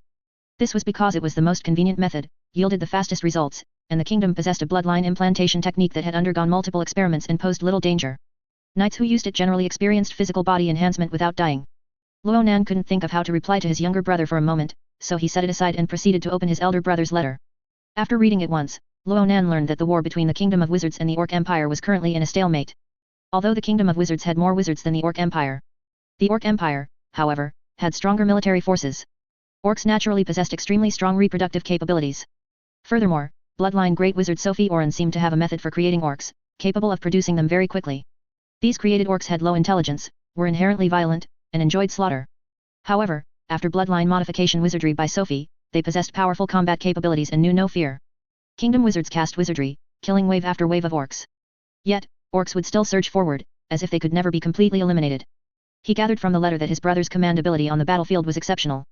After several battles, the Redwood Territory soldiers he led had the lowest casualty rate among all soldier teams. In fact, even the royal family had merged the remaining soldiers from other territories under his command. The army he could command grew larger and larger. He could even command the army to cooperate with wizards to kill some orc teams with formidable combat power. His brother also mentioned that in one battle, he had seen the legendary grafted knight. This knight had an orc's face, a bloated body, and various arms attached to him, each holding a different weapon, a saber, a flail, a shield. Moreover, these weapons were enchanted. Even a formal wizard's several attacks would be blocked by the shield. The grafted knight also possessed an extremely strong physical body and vitality. After a formal wizard shattered the shield, they still needed to cast several more spells to completely kill the grafted knight. At the end of the letter, his brother wished him a smooth cultivation journey on his wizard path, and his brother had also written a family letter and entrusted someone to send it to Redwood Territory, so he didn't need to rewrite a family letter to relay the news. After Ronan read both letters, he put them into his storage black ring. Then, he went out, rented a carriage, and transported the wooden box to the Lanny Vault to deposit the gold coins into his registered account. In these past few days, Ronan had utilized Grand Mist to go through almost all the knowledge in the library. He felt that there wasn't much knowledge in the library. The majority of it consisted of elemental wizard knowledge. Knowledge from other systems, such as alchemy and potion making and mechanical alchemy, as well as spatial knowledge, was extremely scarce. Ronan discussed this with Paul and learned that the library primarily contained superficial knowledge of certain domains. The main purpose of establishing the library was to provide a foundation for wizard apprentices. To delve deeper, one had to spend gold coins or academy points to study with professors at the academy. Of course, knowledge simply acquired with academy points and gold coins was not particularly valuable. Knowledge that a formal wizard was willing to exchange for gold coins was certainly not something he had painstakingly researched and was proud of. Paul said that truly valuable knowledge was what a professor taught after recognizing a wizard apprentice and taking them on as their student. This knowledge contained a formal wizard's deep understanding of a particular domain of knowledge. Ronan originally wanted to use Paul's identity to attend classes at the Kingdom Wizard Academy to learn deeper wizardry knowledge. Especially to cultivate a deeper level of spatial wizardry. This was related to his further expansion of the botanical gardens space. However, after thinking about it, he gave up. Attending classes required spending academy points and gold coins. If one repeatedly spent academy points and gold coins to attend the same professor's class, it indicated that the person attending the class gained something from it. If he appeared in various classrooms with Paul's face, but Paul, when encountering others, was found to know almost nothing, only fire wizardry. This would increase their risk of exposure. Ronan pondered for a moment and decided that transforming himself to enroll in the academy was still not stable enough. So, he said to Paul, "Do all the professors in the academy have students?" The students of formal wizards in the academy are all wizard apprentices. Since those students have learned the knowledge of formal wizards, he could find a way to obtain knowledge from these students. As a wizard apprentice, it would be extremely difficult for them to discover that he had drunk a transformation potion. After all, in the kingdom, only a very few wizards had the means to see through transformations made with transformation potions. Otherwise, the royal family would not have issued decrees strictly prohibiting transformation potions. And the several major cases committed by black wizards using transformations in the kingdom's history would not have happened. Most of them do. What do you want to learn? Paul asked. I'm more interested in spatial wizardry and pharmacology knowledge, Ronan replied. Continuing to delve into spatial wizardry would allow him to extend a larger space, thus accommodating his increasingly lush natal longevity tree. And pharmacology knowledge would enable him to refine more potent growth-accelerating potions. He had long since stopped attending that mysterious professor's pharmacology class, because all the knowledge taught by that professor had already been mastered by him. However, the professor would not teach more in-depth knowledge in external classes. Because once in-depth knowledge is taught, it is very easy to expose one's deeply researched pharmacology domain. And then, expose one's identity. There is a formal wizard in the academy who specializes in spatial wizardry, Void Realm Walker Milan Quinton, and he has 2 students. After hearing Ronan's question, Paul replied. Wizards who study spatial wizardry have always been rare, and those 2 students usually keep to themselves. I've only seen them a few times. If you want to learn spatial wizardry, I can try to approach them. There are quite a few great masters of pharmacology in the academy. As far as I know, 3 of them have taken students. One of these pharmacology great masters, named Guman Pierre, is proficient in pharmacology, but his combat power is mediocre. His formal wizard rank was achieved by consuming potions. Moreover, he advanced to formal wizard only to be able to cast alchemy spells, not to improve his combat power. He has taken 3 students, and I have met one of them a few times. However, these students, having become disciples of formal wizards, have boundless prospects. Private teaching is against kingdom law, and privately teaching their teachers knowledge would further offend their teachers. Even if you find them and make a request, they may not be willing to teach you. Ronan listened and nodded. First, help me inquire about them. See where they go after leaving the academy. First, find a way to approach them. As for whether they are willing to teach, we'll see. He felt that the wizard knowledge in their hands always had a price at which it could be exchanged. As long as the price was high enough, they would sell it, even at the risk of violating the law and offending their teachers. What he needed to do first was to understand what these formal wizard students and disciples truly wanted. Paul nodded and agreed. 5 days passed in a blink of an eye. Since meeting Paul that day, Ronan had secluded himself in his flat house. These days, he refined growing green liquid daily and performed the speed growth technique to accelerate the growth of his natal longevity tree. By the experimental bench, he manipulated a dozen wizards' hands, busily refining growing green liquid. On the experimental bench, there were 2 crucibles. One crucible could only refine 5 portions of growing green liquid. Since he had 8 spirit plants that needed to be watered with growing green liquid daily, he used 2 crucibles to refine simultaneously.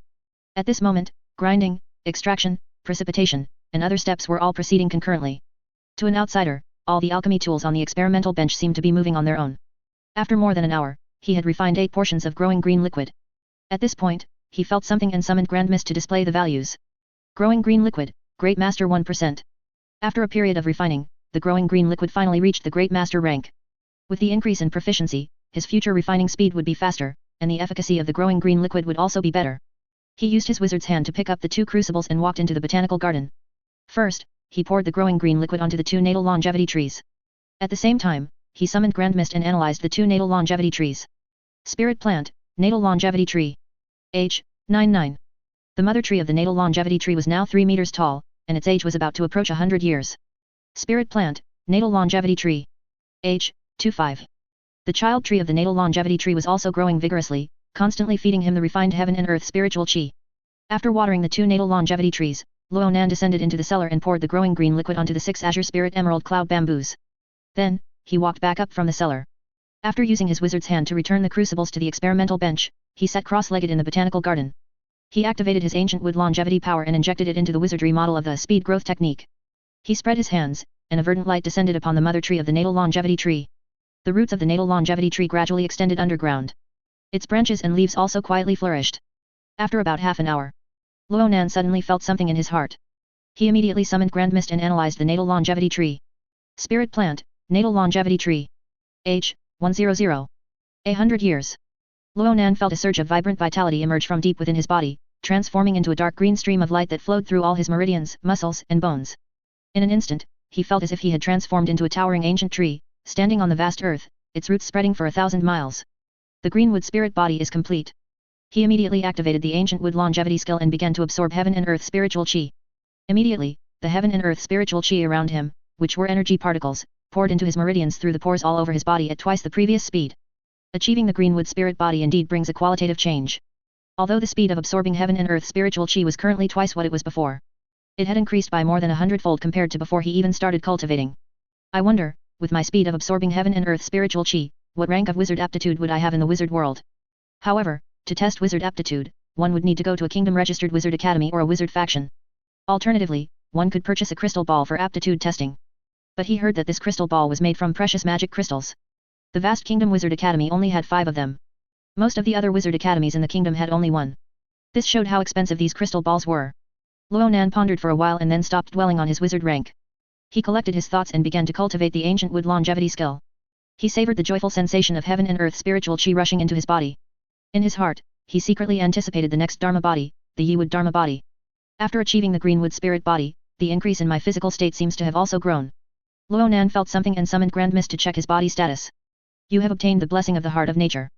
Current status, plant affinity. Status effect, when near plants, strength, spirit, and magic power receive a boost.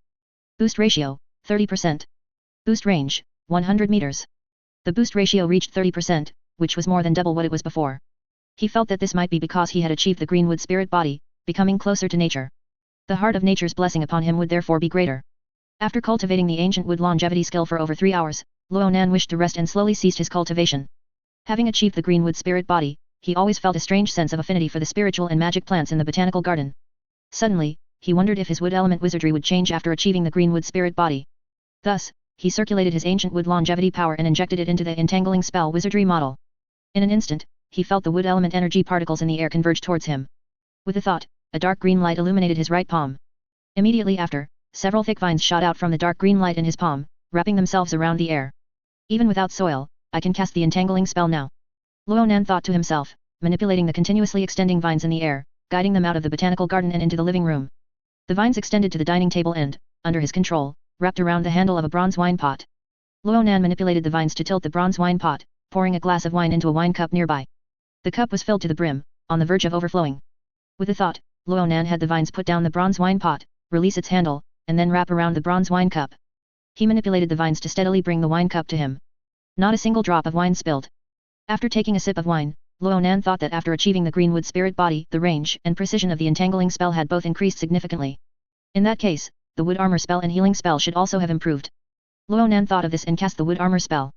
With a single thought, a dark green stream of light flashed over his body, and in the blink of an eye, his body was covered in wood armor. His divine sense swept over it, and he knew the wood armor was much thicker than before, containing a richer vitality. He withdrew his magic power, and the wood armor immediately dissipated.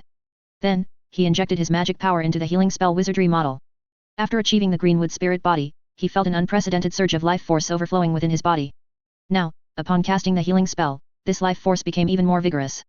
It seems this life force is a recovery ability. If I get injured, I will heal much faster than before.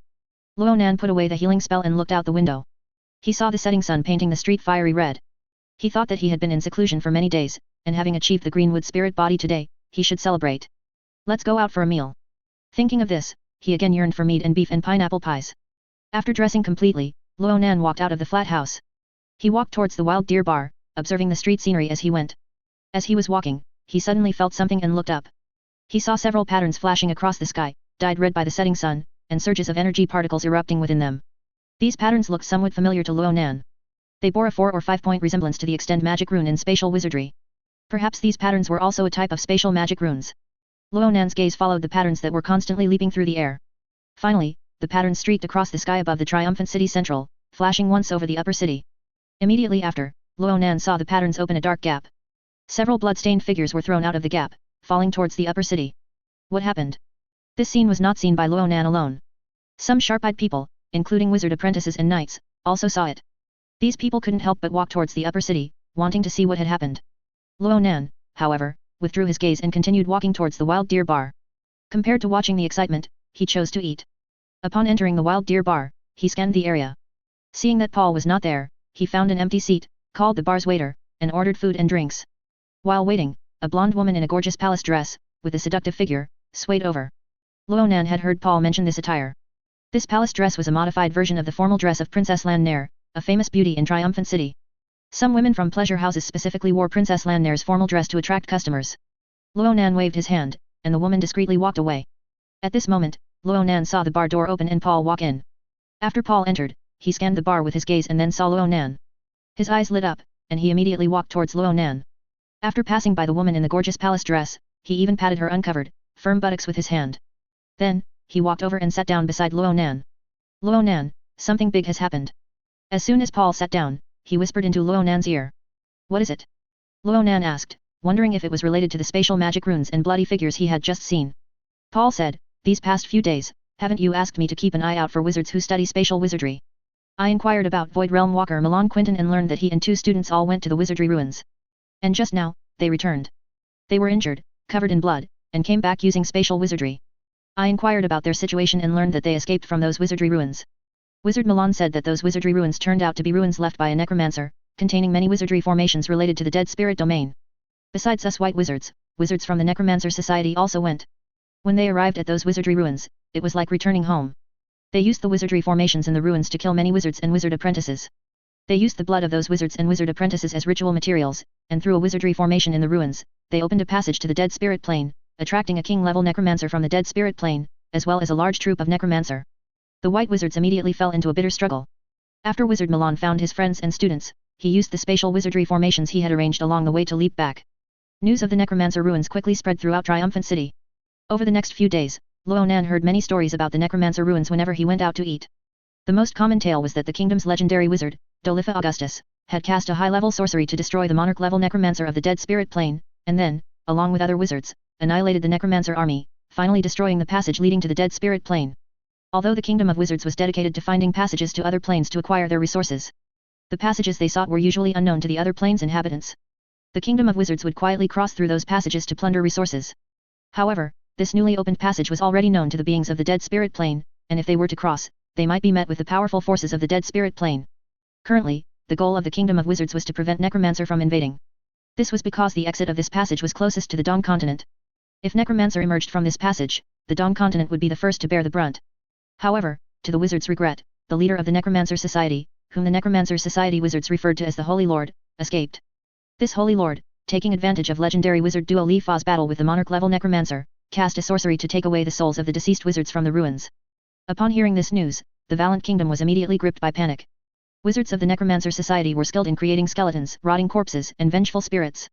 Furthermore, the strength of these 3 types of necromancer was related to their power in life. Previously, the Necromancer Society mostly collected the corpses and souls of ordinary people to create these 3 types of necromancer. As a result, the necromancer they created were not particularly formidable.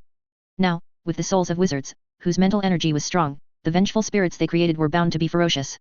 The people of the Valiant Kingdom feared being harmed by vengeful spirits. After Ronan heard this news, he thought of the exorcism talisman. I wonder if the exorcism talisman is effective against beings from the dead spirit plane. Ronan decided to test it. He immediately went to the market and bought several chickens and several stacks of parchment. After returning to his flat house, he cut the parchment into talisman paper size. Then, he slaughtered the chickens and drained their blood. He took out all his talisman drawing tools, first mixing cinnabar with chicken blood to make talisman ink. Then, he picked up a wolf hair brush, dipped it fully in talisman ink, and began to draw the talisman. The exorcism talisman was a first-order medium-grade talisman, and for him, drawing it was no longer difficult. Ronan moved the brush, full of talisman ink, across the parchment with fluid strokes like a dragon. Energy particles converged towards the tip of the brush. The talisman head, talisman core, and talisman foot were completed in one go. Soon, a spiritual light flashed at the end of the talisman foot. Ronan summoned Grand Mist and called up the values. Exorcism talisman, entry level 56%. Just by drawing the first one, the entry level progress reached 56%. This must be a case of learning by analogy. Ronan thought for a moment, then composed himself and continued drawing talismans. The next day, Ronan transmigrated to the cultivation world and arrived in an uninhabited forest, recalling the method for summoning necromancer. Previously, after he killed a wizard apprentice from the Necromancer Society in the wizard world, he obtained a dead spirit plane bestiary from the apprentice, which contained the summoning magic runes for skeletons and rotting corpses. According to the bestiary, a skeleton's combat power was equivalent to a level 1 apprentice wizard. A rotting corpse's combat power was equivalent to a second-level wizard apprentice.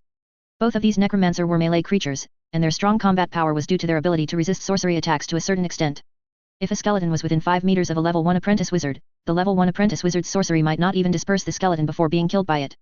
Besides the bestiary, he also obtained a sorcery book from that Necromancer Society wizard apprentice, which contained the Whitebone meditation technique. The sorcery book stated that cultivating the Whitebone meditation technique would enhance one's perception of the dead spirit plane and grant affinity with the dead spirit plane. Firstly, summoning necromancer would consume less magic power. Secondly, due to the affinity with the dead spirit plane, the summoned necromancer would not choose the summoning wizard as their primary target, but would instead attack other humans. Thirdly, it would be easier to sign contracts with beings from the dead spirit plane. Ronan summoned necromancer only to test the power of the exorcism talisman, not to attack others. As for the significant consumption of ancient wood longevity power for summoning, he wasn't worried. After all, he wasn't summoning frequently. Moreover, he had 2 natal longevity tree and had achieved the greenwood spirit body, absorbing heaven and earth spiritual chi much faster, and his power recovery speed also increased accordingly. Ronan thought, then immediately activated his ancient wood longevity power, chanting obscure words. Immediately, his power was released, slowly constructing a sorcery formation in the air. This sorcery formation had hints of space magic runes. This sorcery for summoning necromancer was both necromancy and space sorcery. As Ronan chanted, he felt that his ancient wood longevity power was not depleting quickly. Ronan couldn't help but feel puzzled. After pondering for a while, he concluded that because the ancient wood longevity skill was a wood cultivation technique, containing the profound truth of plant growth, it encompassed the Dao of prosperity and decay. Prosperity meant life, decay meant death, perhaps it was the power of decay within the ancient wood longevity power that perfectly aligned with necromancy. Since it was his first time casting, Ronan's casting speed was not fast. It took him 3 minutes to construct the sorcery formation. A formation resembling a hexagram, densely covered with magic runes, formed 5 meters in front of Ronan. Immediately after, a ball of white light rose from this formation. Then, the white light receded, revealing a skeleton holding a bone-white blade. This skeleton was quite tall, at least 2 meters. In the skeleton's empty eye sockets, 2 wisps of eerie blue flame burned. As soon as it arrived in this world, it turned its head to look at Ronan. Instantly, the eerie blue flames in its empty eye sockets intensified. Like a hungry beast that had found its prey, it took off, bone blade in hand, and charged towards Ronan. Ronan immediately took out an exorcism talisman, holding it between his right index and middle fingers. With a flick of his arm, he threw the exorcism talisman. Ronan had already grinned the proficiency of the exorcism talisman to mastery. As soon as the skeleton saw the exorcism talisman, its tall body slightly recoiled, seemingly very wary of the exorcism talisman's power. It continued to charge forward, but slightly bent its body, trying to dodge the exorcism talisman. But Ronan continuously circulated his mental energy, pointing his finger, and the exorcism talisman suddenly folded in midair, still shooting towards the skeleton. The skeleton couldn't dodge in time, and the exorcism talisman stuck to its head. Crack! The moment the exorcism talisman adhered to the skeleton's head, a powerful force erupted deep within the skeleton's body. With a soft sound, the skeleton's entire skeletal structure instantly exploded, its skull, ribs, leg bones, scattering in all directions. Ronan applied several body protection talismans to himself and picked up the skull on the ground. The skull's empty eye sockets stared eerily at him. The flames within them had already extinguished. After Ronan confirmed that the exorcism talisman had destroyed the skull, he used several fire talismans to burn all the remaining bones of the skull. After applying several purification talismans to himself, he left the forest. Knowing that the exorcism talisman was indeed effective against necromancer, Ronan drank an elementary metamorphosis potion and went to Guan Forest, a magic beast forest outside Triumphant City, to begin hunting demonic beast. He intended to use the demonic beast's fur and blood to make talisman brushes, talisman skin, and talisman ink. Exorcism talismans drawn this way would be even more powerful. He summoned 2 azure spirit swords and performed sword shadow light division. 6 azure flying swords surrounded him, emitting sharp sword chi. He used magnetic surge, generating a magnetic field around his body that repelled the Earth's magnetic field, causing him to float slightly off the ground. Then, he flew through the outskirts of Guan Forest, searching for demonic beast. With his current strength, facing a tier 1 demonic beast was as easy as raising his hand to kill it. He released his divine sense, a spiritual fluctuation centered on him that spread out in all directions, covering an area of about 300 meters. He used his divine sense to search for demonic beast while also keeping an eye out for other people nearby. After more than 2 hours, Ronan avoided 2 teams of wizard apprentice and knights hunting demonic beast, then hunted 3 demonic beast. After collecting the demonic beast materials and cleaning up the traces with a purification talisman, he left Guan Forest. Ronan set the location for processing demonic beast materials in a small town residence in the Wei Kingdom of the cultivation world's secular world. In a room of this residence, shelves were set up, on which pieces of processed beast hide were drying. The beast hide was deep yellow, slightly translucent, and smooth to the touch. The talisman brushes and talisman ink had also been prepared by him. Once the beast hide was completely air-dried, he would be able to draw talismans. While the beast hide was drying, Ronan returned to the wizard world to continue cultivating exorcism talismans. 3 days later, through his continuous talisman drawing, he cultivated the exorcism talisman to the level of a great master. During this period, he continuously heard many news from the wizard world. Firstly, wizard family were quietly undergoing a reshuffle. Some wizard family suffered heavy losses while exploring necromancer ruins. The backbone of the family died within the ruins. As a result, other wizard family plundered a portion of their resources, and the declining family dared not resist. Most of the houses in Middle City were actually residences for wizard family disciples. They mostly came from wizard family in other places outside Triumphant City, coming here for wizard cultivate and seeking development. After all, Triumphant City had the most wizard organization and the richest variety of cultivate resources. These days, he saw most of the wizard family disciples sadly moving out of Middle City. Presumably, their family had undergone changes and could no longer stay in Triumphant City. In addition, the reshuffling of wizard organization was largely similar to that of wizard family. Walking on the street, Ronan saw several wizard organization strongholds closed, appearing desolate. It was estimated that the backbone of the wizard organization either died or was severely injured during the ruin exploration, leading to a significant reduction in the wizard organization's strength, forcing them to withdraw from Triumphant City. Ronan thought that Triumphant City, where wizards from all over the kingdom gathered, was probably a microcosm of the entire Valiant Kingdom. Perhaps, wizard organization and wizard family in various parts of the kingdom were also undergoing reshuffling. Glory Fortress, Valiant Imperial Palace, Council Side Hall. This side hall was located not far from Augustus V's bedroom. It was where Augustus V held small meetings with several other core royal ministers. Augustus V was also a wizard, but at the elite wizard level. Formal wizard were divided into several levels. Ordinary formal wizard were level 1, while elite wizard were level 2. Augustus V's great uncle, the kingdom's legendary wizard Dolifa Augustus, was a level 5 formal wizard. However, an elite level formal wizard could also have a lifespan of 150 years. Augustus V was only about 80 years old this year, with plenty of time left.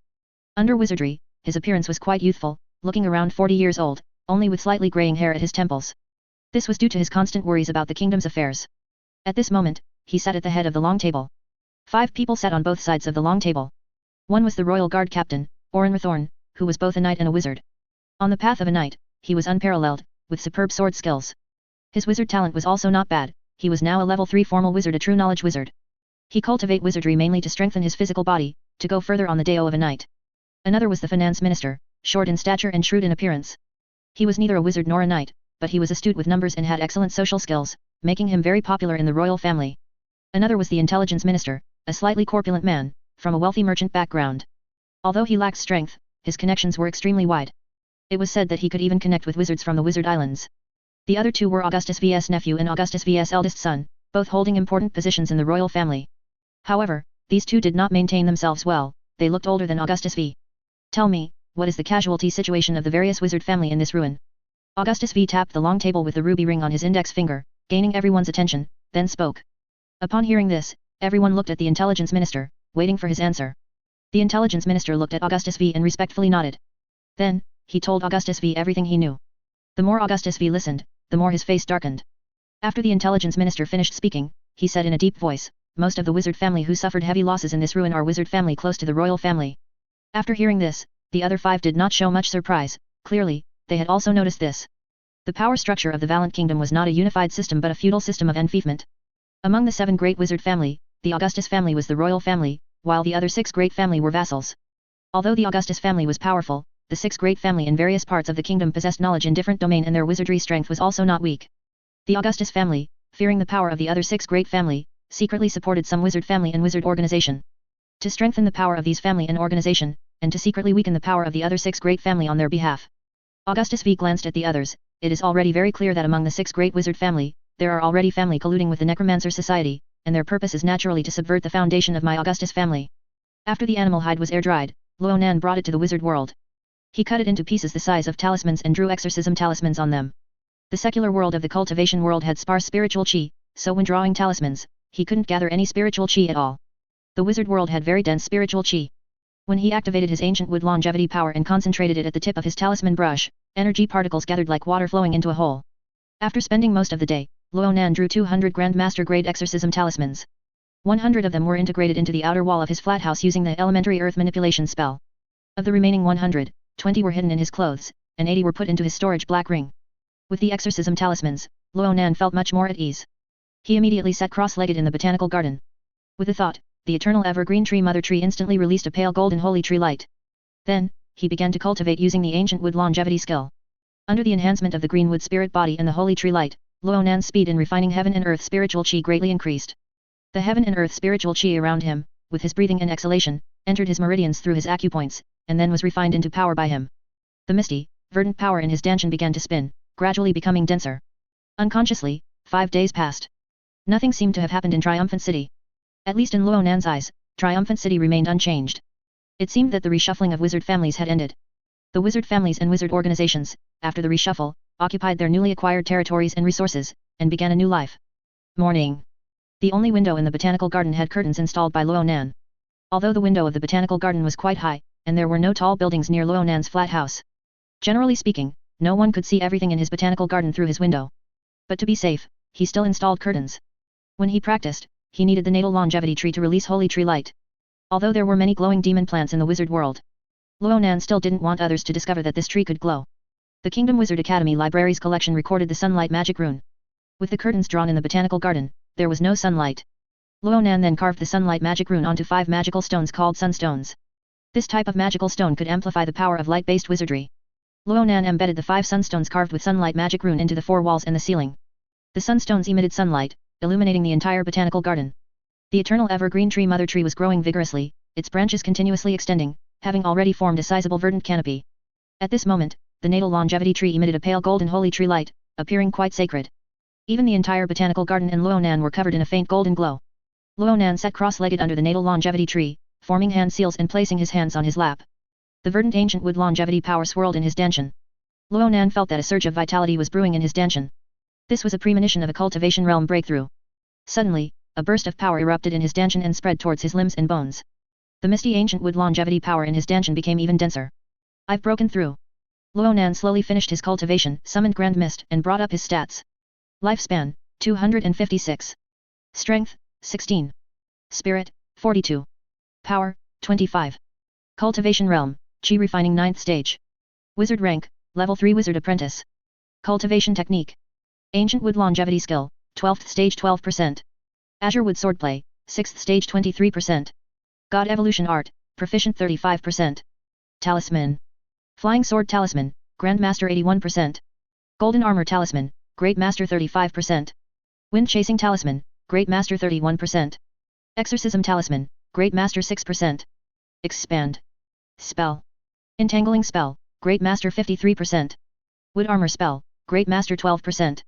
Healing Spell, Great Master 16%. Speed Growth Technique, Great Master 2%. Magnetic Surge, Mastery 68%. Light Recovery, Proficient 2%.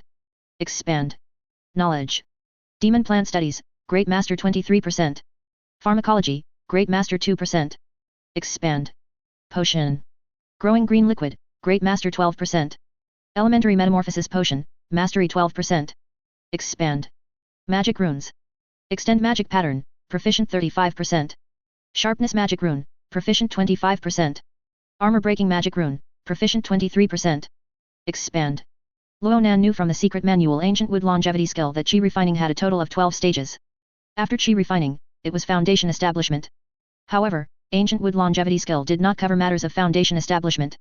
Ronan thought that he had only taken nearly a year to cultivate to the Chi Refining 9th stage. Reaching the peak of the Chi Refining stage should also be soon. He had to prepare for Foundation Establishment and understand how to achieve Foundation Establishment. With this thought, Ronan used his spirit to retract the holy tree light of the natal longevity tree. Then, with the thought, he transmigrated to the cultivation world. Ronan's figure appeared in a small town's tavern district in the Wei Kingdom of the secular world. After changing into cultivation world attire, he headed towards the Still Truth Sect Immortal Realm. After passing through the Misty Array and entering the Still Truth Sect Immortal Realm, Ronan browsed the market in the Shantytown district. Perhaps he could find books about Foundation Establishment just in the market. After all, Foundation Establishment was not some secret matter. Upon entering the market, he saw that it was still a chaotic but bustling scene. Various stalls lined both sides of the muddy path. The stall owners either sat on small stools or simply spread a cloth on the ground. Shouts and haggling intertwined in the market. Hey! Come take a look. A rank 1 high-grade magical artifact, the purple Luo blade, can kill a late-stage Chi refining cultivator in one strike. Come, look here. Everlasting Life Sect Cultivation Technique Clearance Sale. Everlasting Life Sect Cultivation Technique. Ronan's eyes lit up when he heard this. The last time he came to the Still Truth Sect Immortal Realm, he knew that the disciples of the Still True Sect had received news that the Everlasting Life Sect Nascent Soul Old Ancestors' lifespan was nearing its end, and they had forcibly recruited many cultivators from the cultivation families in the Tavern District, determined to conquer the Everlasting Life Sect. He wondered what the outcome of that attack was. Ronan immediately cupped his fists to a passing cultivator beside him and said, "Fellow deist, I have something to ask." The cultivator was a man who looked about 40, dressed in scholarly robes. Seeing Ronan cup his fists, he returned the gesture. "I wouldn't dare to be taught, it's more like mutual guidance, fellow deist. Please speak freely." Ronan then asked, "May I ask what was the outcome of the Still True Sect's previous attack on the Everlasting Life Sect?" The scholarly robed cultivator smiled slightly, "Fellow deist, have you been in the secular world for some time? This matter spread throughout the Still Truth Sect Immortal Realm 5 days ago. It is said that during the attack, the Everlasting Life Sect Nascent Soul Old Ancestor fell, and the Everlasting Life Sect was no longer able to resist the Still True Sect's offensive. The Everlasting Life Sect's spiritual vein and the Everlasting Life Sect Immortal Realm have been occupied by the Still True Sect. The Everlasting Life Sect, the school with the longest history, is finally gone. Thank you." Ronan cupped his fists towards the cultivator. The scholarly robed cultivator also cupped his fists, then walked away. Luonan's thoughts raced. The everlasting life sect is destroyed, so who obtained the legendary earth immortal method that the everlasting life sect old ancestor cultivated? As he thought, he walked towards the stall that was shouting about selling everlasting life sect cultivation techniques. Fellow deists, come and see. All these cultivation techniques of mine were collected from friends who participated in the attack on the everlasting life sect, they are absolutely genuine. The stall owner sat on his stool, shouting vigorously. This gimmick attracted many people. Many people squatted down, flipping through the scrolls laid out on a piece of burlap. Fellow deist, this is not very honest of you. A cultivator flipped through a scroll and then said. Look, these thick earth art, evergreen skill, purple chi guiding art, aren't these just ordinary chi refining stage cultivation techniques? What everlasting life sect cultivation technique is this? It's clearly a cultivation technique obtained by loose cultivators who plundered the everlasting life sect immortal realm, right? Yes, fellow deist, it's not good to do business like this. Some cultivators who had also looked at the secret manuals said one after another. Hee. The stall owner was criticized by the cultivators, but there was no hint of embarrassment on his face. But the cultivation techniques here are complete with all 5 elements. If any fellow deists have descendants, the cultivation techniques you cultivate may not be suitable for them, so you can choose one here. That's true. Some cultivators felt it made sense and squatted down again to choose secret manuals. The stall owner added, besides, the cultivation techniques here are not just from the loose cultivators of the everlasting life sect immortal realm. Look at those few books, I heard from a friend that they were taken from the corpses of everlasting life sect chi refining cultivators. The stall owner pointed, and the cultivator's attention went to those few secret manuals. Some cultivators flipped through these books, and just by looking at the first few pages, they said. It seems these chi refining methods are also quite ordinary. The stall owner said, to be honest, fellow deists, anything that can be sold here definitely won't be some excellent cultivation technique. Excellent cultivation techniques would have long been taken by cultivation families and the still true sect. However, these cultivation techniques are after all school cultivation techniques. Although ordinary, they do have follow-up cultivation techniques. Everyone, if you cultivate these school cultivation techniques, after reaching foundation establishment, if you enter a cultivation family or the still true sect, you can search for the follow-up foundation establishment stage cultivation techniques for these methods. If you only cultivate your own cultivation techniques, and if there are no follow-up cultivation techniques, you will have to switch to other cultivation techniques after reaching the foundation establishment stage. That's also true. Some cultivators again felt that the stall owner made sense, and continued to pick with great interest. Luonan listened to everyone's conversation while pushing his way forward. He reached the stall, squatted down, and looked through the cultivation techniques on it. Besides cultivation techniques, there were also a few spells at the stall. However, they were all rank 1 medium grade or lower 5 elements minor spells, which Luonan no longer found appealing. Luonan wandered around this market for a while, and seeing nothing he liked, he headed to other markets. After browsing 2 more markets, he finally found a book titled On Foundation Establishment at a street stall. The cover was worn, and who knew how many times it had been flipped through by others. Luonan picked it up and found that it only had a cover, even the content of the first page was blank. Fellow deist, why does this book not even have a preview? Luonan asked the stall owner. The stall owner scratched his face, the cover of this book clearly states that it's about foundation establishment. If fellow deist is interested, I'll give it to you for 1 low-grade spirit stone. As Luonan expected, foundation establishment common knowledge was not a secret. Therefore, this book could only sell for 1 low-grade spirit stone at most. 1 low-grade spirit stone was considered the lowest price among cultivation secret manuals. Luonan immediately gave the stall owner a low-grade spirit stone. Then, the stall owner took out an old book from a satchel behind him and handed it to Luonan. Luonan took it and saw the 4 characters on foundation establishment written on the cover of the book. The book was not thick, only about 40 pages. Opening the first page, he knew that the entire book was a cultivator's view on foundation establishment. This cultivator, calling himself Empty Illusion Deist in the book, claimed to have reached the peak chi refinement stage. The author, Empty Illusion Deist, first discussed the age limit for cultivation. He stated that foundation establishment was best done before the age of 80. Although cultivators who reached the peak chi refinement stage could generally live for about 120 years. But according to his inquiries and many years of observation, cultivators who achieved foundation establishment before the age of 80 had a much higher success rate than those who did so after 80. The author also stated in the book that while there were cultivators who achieved foundation establishment after 80, they were extremely few. Foundation establishment required many resources, and some cultivators over 80, in their pursuit of foundation establishment, ended up dying prematurely while competing for resources, unable to live to the 120-year lifespan limit of the peak chi refinement stage. The author advised in the book that if one had not achieved foundation establishment after 80, they should not worry about it. Instead, they should use their last few decades to become a national preceptor in a secular dynasty and enjoy themselves thoroughly.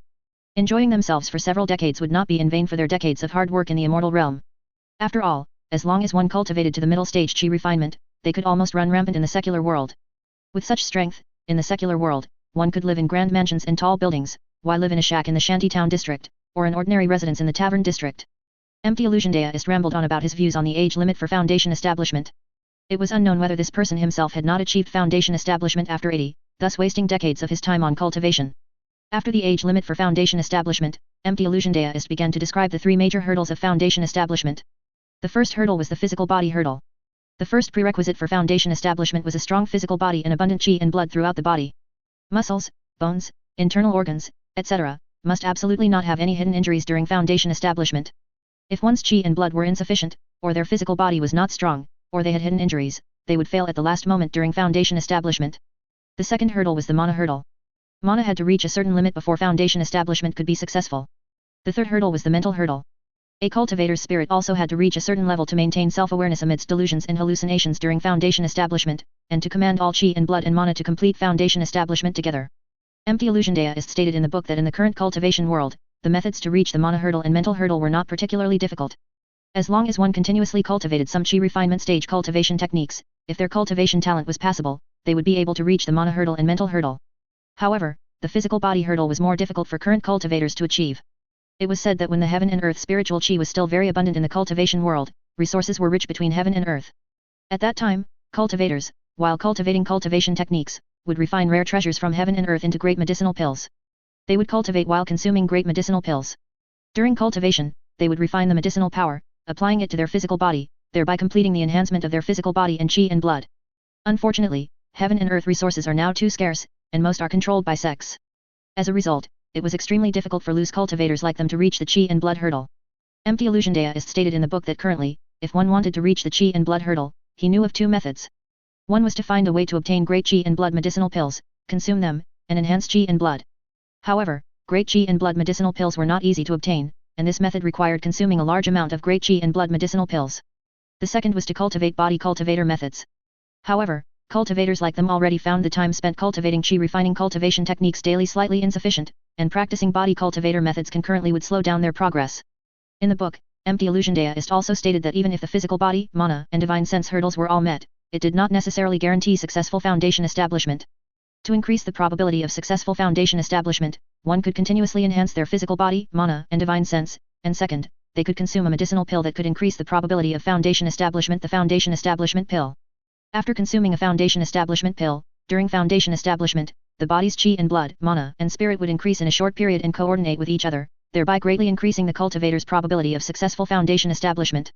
However, obtaining foundation establishment pills was extremely difficult. Firstly, the pill formulas for foundation establishment pills were firmly controlled by cultivation families and sects. Secondly, the medicinal ingredients for refining foundation establishment pills were also extremely difficult to obtain. These medicinal ingredients were almost all cultivated on the spiritual veins of sects. Finally, even if an ordinary loose cultivator expended great effort and used great means to obtain the pill formula for the foundation establishment pill and the medicinal ingredients for refining the medicinal pill, they would face the problem of being unable to refine the medicinal pill. The steps for refining foundation establishment pills were complicated, and the control requirements for furnace temperature, time, etc., were extremely high. Therefore, the success rate of refining foundation establishment pills was also extremely low. Perhaps, if a loose cultivator painstakingly obtained the pill formula and medicinal ingredients, and refined it themselves or asked an alchemist to refine it, if it failed, all these efforts would be in vain. Empty illusion deist also said that obtaining foundation establishment pills sometimes depended on opportunity. Sects and cultivation families possessed foundation establishment pills. When sects and cultivation families fell, foundation establishment pills would flow out. Perhaps a peak qi refinement cultivator with opportunity might obtain one. Ronan stood in front of the stall and finished reading the book on the spot. Seeing that the book was indeed authentic, he turned and left. As he walked, he pondered the matter of foundation establishment. He cultivated the ancient wood longevity skill. Although his strength increased, it was not by much, but his spirit and mana increased significantly. And to successfully establish foundation, he still needed to train his strength to break through the physical body hurdle. Immediately, several methods to enhance physical body strength came to his mind. The night breathing method, bloodline modification, energy particle amplification, and so on from the wizard world, could all modify the physical body. However, the night breathing method should not be quick to take effect, similar to the internal skill in the secular world of the cultivation world. Otherwise, the knights of the Valiant Kingdom who cultivated the night breathing method would not have later accepted bloodline modification and energy particles body tempering. Bloodline modification not only carried risks, but could also change a person's heart nature. This was also not within his consideration. As for energy particle amplification, he learned from books in the library that if a wizard apprentice performed energy particle amplification, it might cause harm to their body. And the key to the foundation establishment physical body hurdle was that the body must not have hidden injuries. If he used energy particles to amplify himself, although it would strengthen his physical body, if it left hidden injuries, it would also be a failure at the last moment. But I have healing spell and light illumination recovery, maybe they can heal hidden injuries. Ronan pondered for a while longer, then made a decision. He had to first try to find body cultivator methods, great chi and blood medicinal pills, and foundation establishment pills. At the same time, he would try to see if energy particle amplification was feasible. He didn't see body cultivator methods, great chi and blood medicinal pills, or foundation establishment pills in the market. So, he walked towards the tavern district. Ronan paid the money and entered the eastern residence district. Then, he walked towards the gathering treasure pavilion. Behind the gathering treasure pavilion was the Lin family, the first cultivation family in the eastern residence district. It was a place for buying and selling cultivation items, and the items inside, guaranteed by the Lin family, were basically not fake. However, the prices were not cheap either. After Ronan walked in, a shop assistant immediately greeted him. Ronan's divine sense swept across, and he knew that this shop assistant was at the third layer of chi refining. This level of cultivation was considered middle tier in the shantytown district. But in the tavern district, it was bottom tier. Esteemed customer, what do you need? Ronan immediately spoke directly without beating around the bush. May I ask if Gathering Treasure Pavilion has body cultivator methods, great chi and blood medicinal pills, or anything related to foundation establishment pills for sale?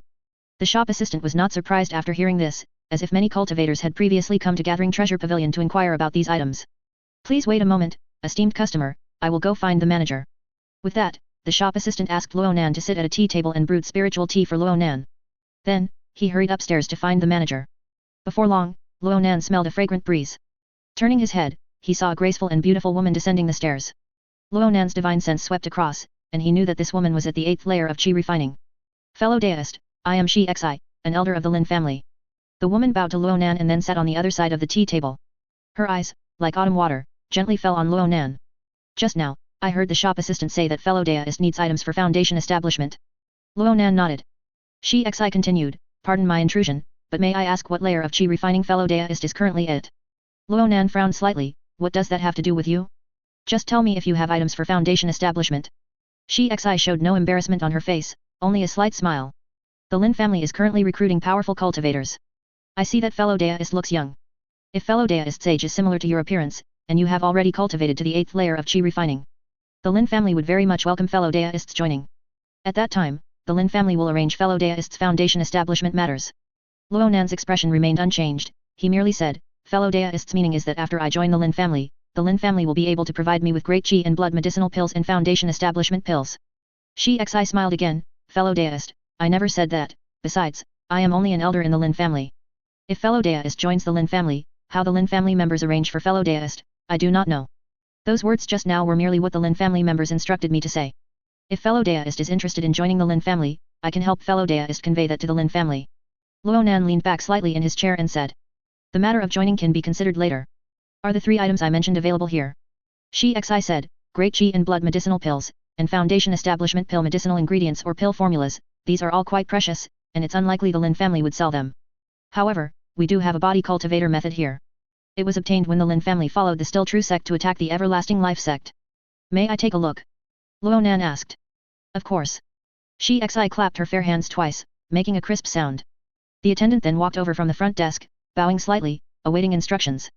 Xi Xi said, bring the azure lotus white lotus art for this fellow deist to examine. The attendant replied, yes, and went upstairs. Before long, he brought down a small wooden box made of sandalwood and handed it to Xi Xi.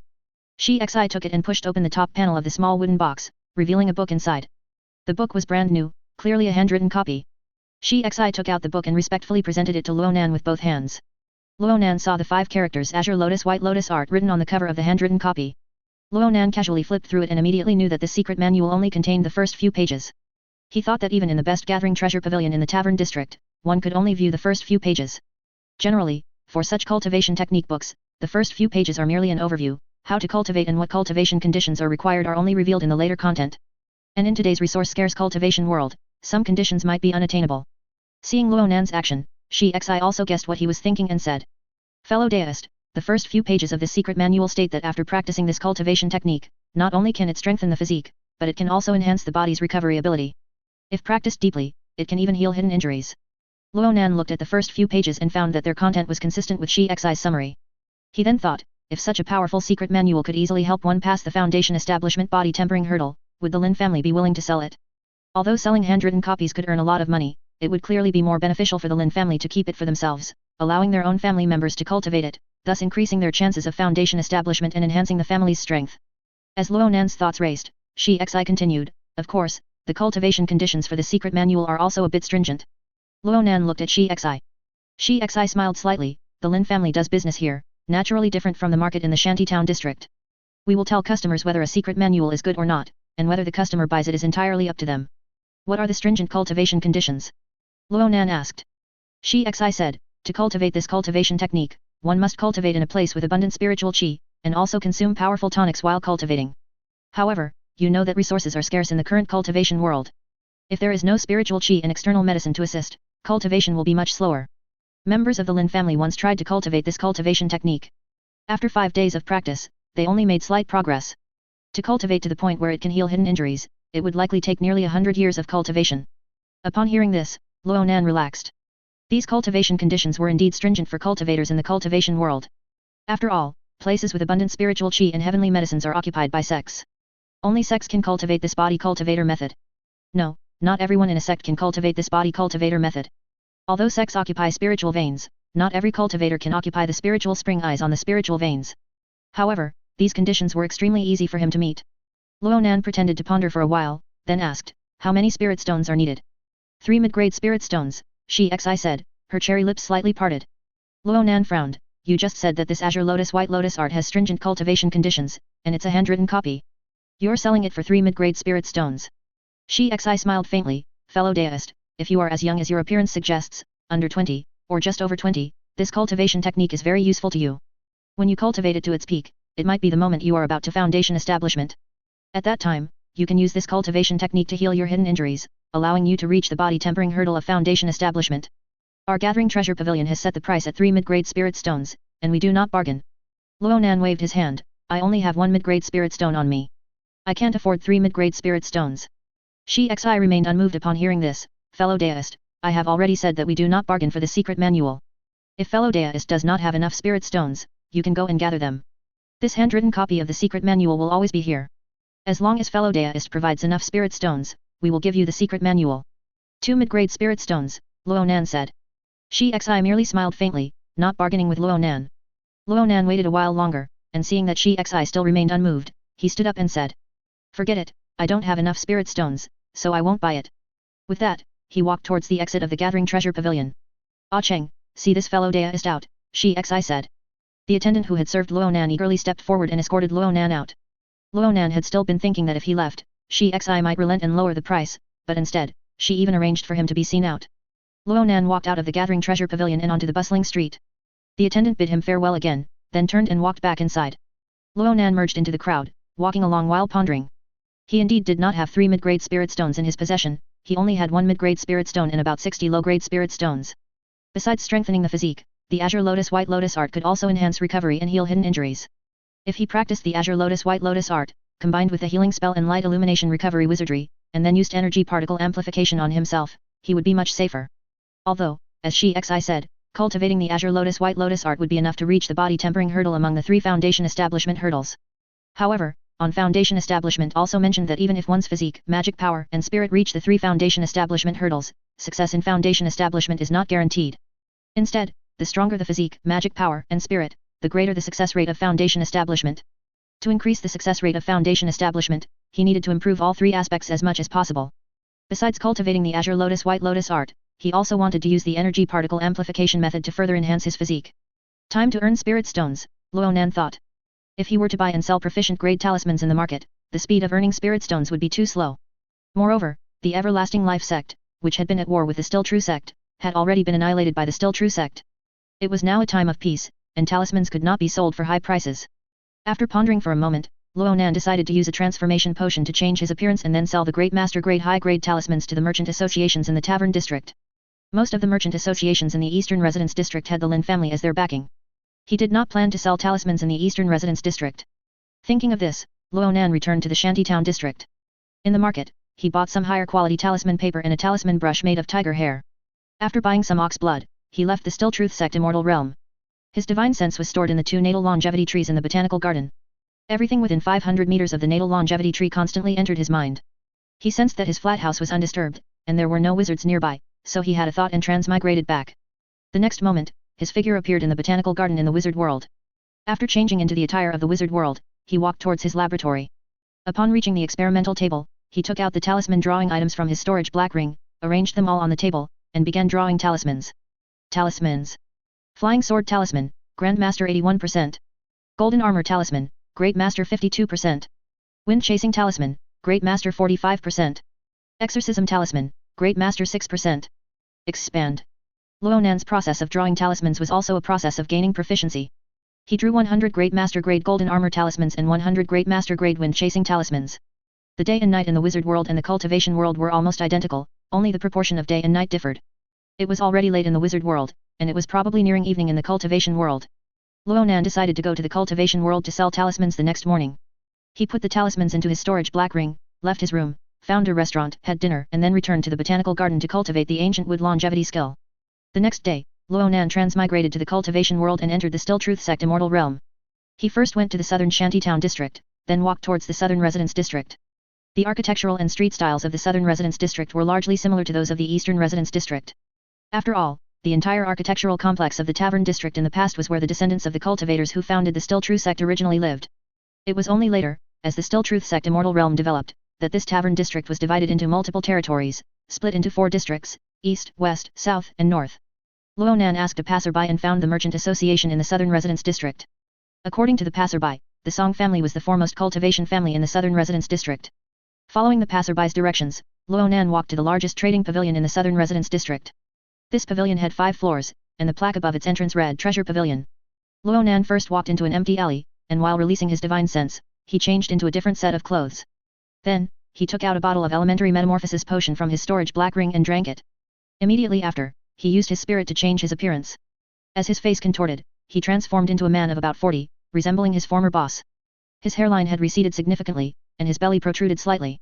After completing the transformation, Ronan smoothed the clothes over his belly, then walked out of the empty alley and swaggered into the treasure pavilion. After the time it takes for an incense stick to burn, Ronan obtained 2 mid-grade spirit stones and 10 low-grade spirit stones. He refused the offer to become a talisman master for the Song family, and with his portly figure swaying, he walked out of the treasure pavilion and headed towards the eastern residence district. The eastern residence district and the southern residence district, unlike the tavern district and the shantytown district, were not separated by city walls. Residents within them could move freely, but their household registration would still be in the district where they resided. As for which area was the eastern residence district and which was the southern residence district, it entirely depended on which cultivation family in the 2 districts was stronger and could occupy more territory. Upon reaching the eastern residence district, Ronan went directly to the gathering treasure pavilion. He used 3 mid-grade spirit stones to buy the handwritten copy of the Azure Lotus White Lotus art. Taking the handwritten copy, he left the Still Truth Sect Immortal realm and returned to the wizard world. Ronan's figure appeared in the botanical garden.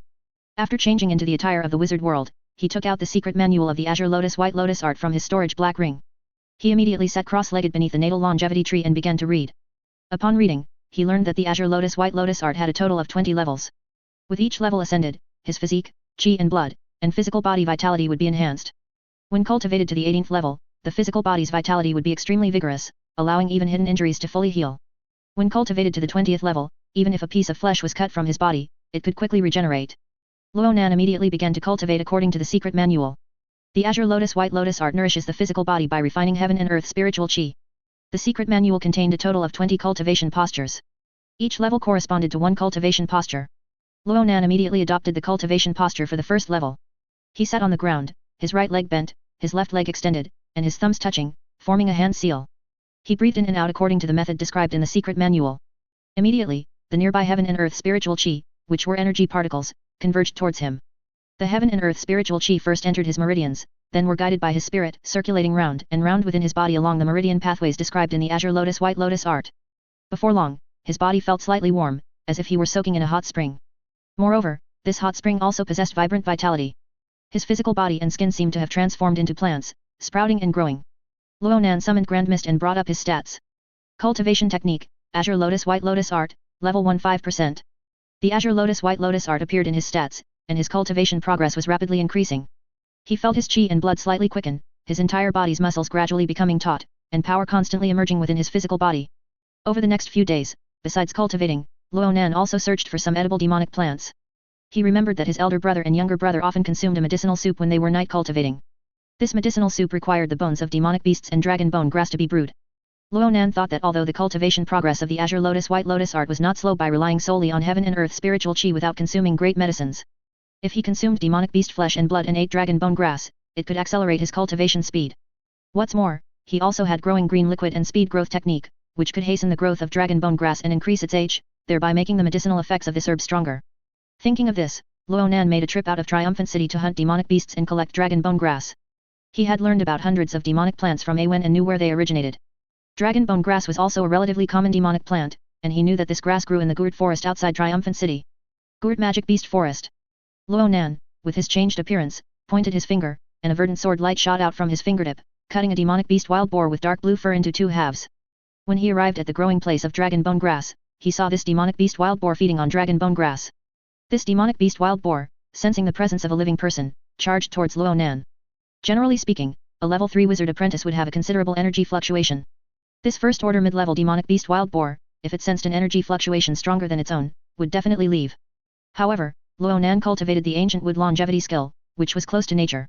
After achieving the greenwood spirit body, he had even somewhat returned to simplicity. In the eyes of this demonic beast wild boar, Ronan was just an ordinary person. It hadn't eaten blood meat for many days, so it was naturally excited upon seeing Ronan. And for Ronan, he also needed to collect demonic beast flesh and blood, so he immediately released a streak of azure wood swordplay and finished off this wild boar. This wild boar was weak in strength, he didn't even need to summon his azure spirit sword. Ronan processed the demonic beast wild boar's carcass, collected the edible parts, and left the rest there to serve as fertilizer for the dragon bone grass. He harvested 70% of the dragon bone grass in this area and then left, heading to other parts of the forest to continue collecting demonic beast flesh and blood and dragon bone grass. After collecting a good amount of demonic beast flesh and blood and dragon bone grass, Ronan returned to his flat house and entered the botanical garden. He took out the elven dagger and pried open 3 floor tiles in the botanical garden. Then, he condensed 30 wizard's hands and planted the dragon bone grass stalks into the soil one by one. When he picked the dragon bone grass, he had not pulled out the roots. Therefore, he needed to use the speed growth technique to help the dragon bone grass take root. The wizard's hands moved swiftly, and before long, the pale blue dragon bone grass densely filled the area of the 3 floor tiles. Ronan's heart stirred. The eternal evergreen tree mother tree immediately emitted a faint golden light. Under the blessing of the holy tree light, the power of his wizardry would be enhanced. Subsequently, he injected ancient wood longevity power into the speed growth technique wizardry model and began to hasten the growth of the dragon bone grass. While accelerating its growth, he summoned Grand Mist to analyze it. Demonic plant, dragon bone grass. Age, 0.6. Demonic plant, dragon bone grass. Age, 1.1. These were, after all, wild dragon bone grass, unprotected, and would be picked by humans or eaten by demonic beasts. The dragon bone grass his brother and younger brother used to brew medicinal soup were at least 30 years old. Demonic plants with age were basically cultivated. Except for the possibility of older dragon bone grass deep within the magic beast forest, wild dragon bone grass in other places was generally of this age. Ronan performed the speed growth technique, spreading his hands, and a large expanse of green light shone upon these dragon bone grass plants. When he used the speed growth technique on the natal longevity tree, it was a beam of light that struck it. All the magic power of the speed growth technique would act upon the natal longevity tree. At this time, with this large expanse of light shining down, the magic power of the speed growth technique was distributed among each dragon bone grass. After all, dragon bone grass was not a highly advanced spiritual plant like the natal longevity tree, so it grew visibly under Ronan's speed growth technique. Its lower end sprouted tender roots, continuously spreading into the soil. Its height also continuously increased. Demonic plant, dragon bone grass. Age, 3.2. Demonic plant, dragon bone grass. Age, 4.1. The age of the dragon bone grass was increasing extremely rapidly. After the magic power used for the speed growth technique was exhausted, Ronan made growing green liquid and watered it. Once watered with growing green liquid, the dragon bone grass grew even more vigorously. 3 days passed. Ronan sat cross-legged in the botanical garden, cultivating the azure lotus white lotus art. Azure lotus white lotus art, level 3 3%. The initial cultivation speed of a cultivation technique is always very fast. It basically improved by 1 level per day.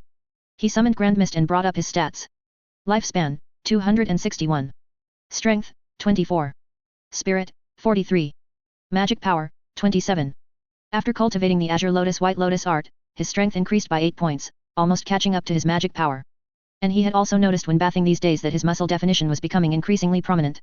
He had analyzed the city guards patrolling in Middle City and found that their strength was generally around 30. He estimated that after cultivating the azure lotus white lotus art for a few more days, he could fight evenly with those city guards using only his physical body strength.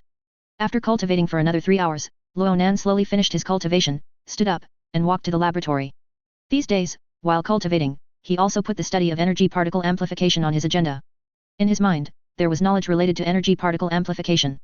All of it had been recorded by Grand Mist in the library. The books in the library described a method for physical body amplification using energy particles. It involved carving energy-gathering magic runes onto conductive ore. Then, these conductive ore would be arranged into a specific wizardry formation. Under the wizardry formation, the conductive ore with energy-gathering magic runes carved on them would guide energy particles to flow in a specific path within this wizardry formation. And the person being amplified would stand at the center of the wizardry formation, and as the energy particles flowed through their body, it would amplify their physical body. At the same time, this wizardry formation could also use incantations to control the flow rate and volume of energy particles, thereby controlling the intensity of the energy particle tempering of the physical body. Ronan took out some conductive ore from his storage black ring. These ore were bought by him from Diagon Alley.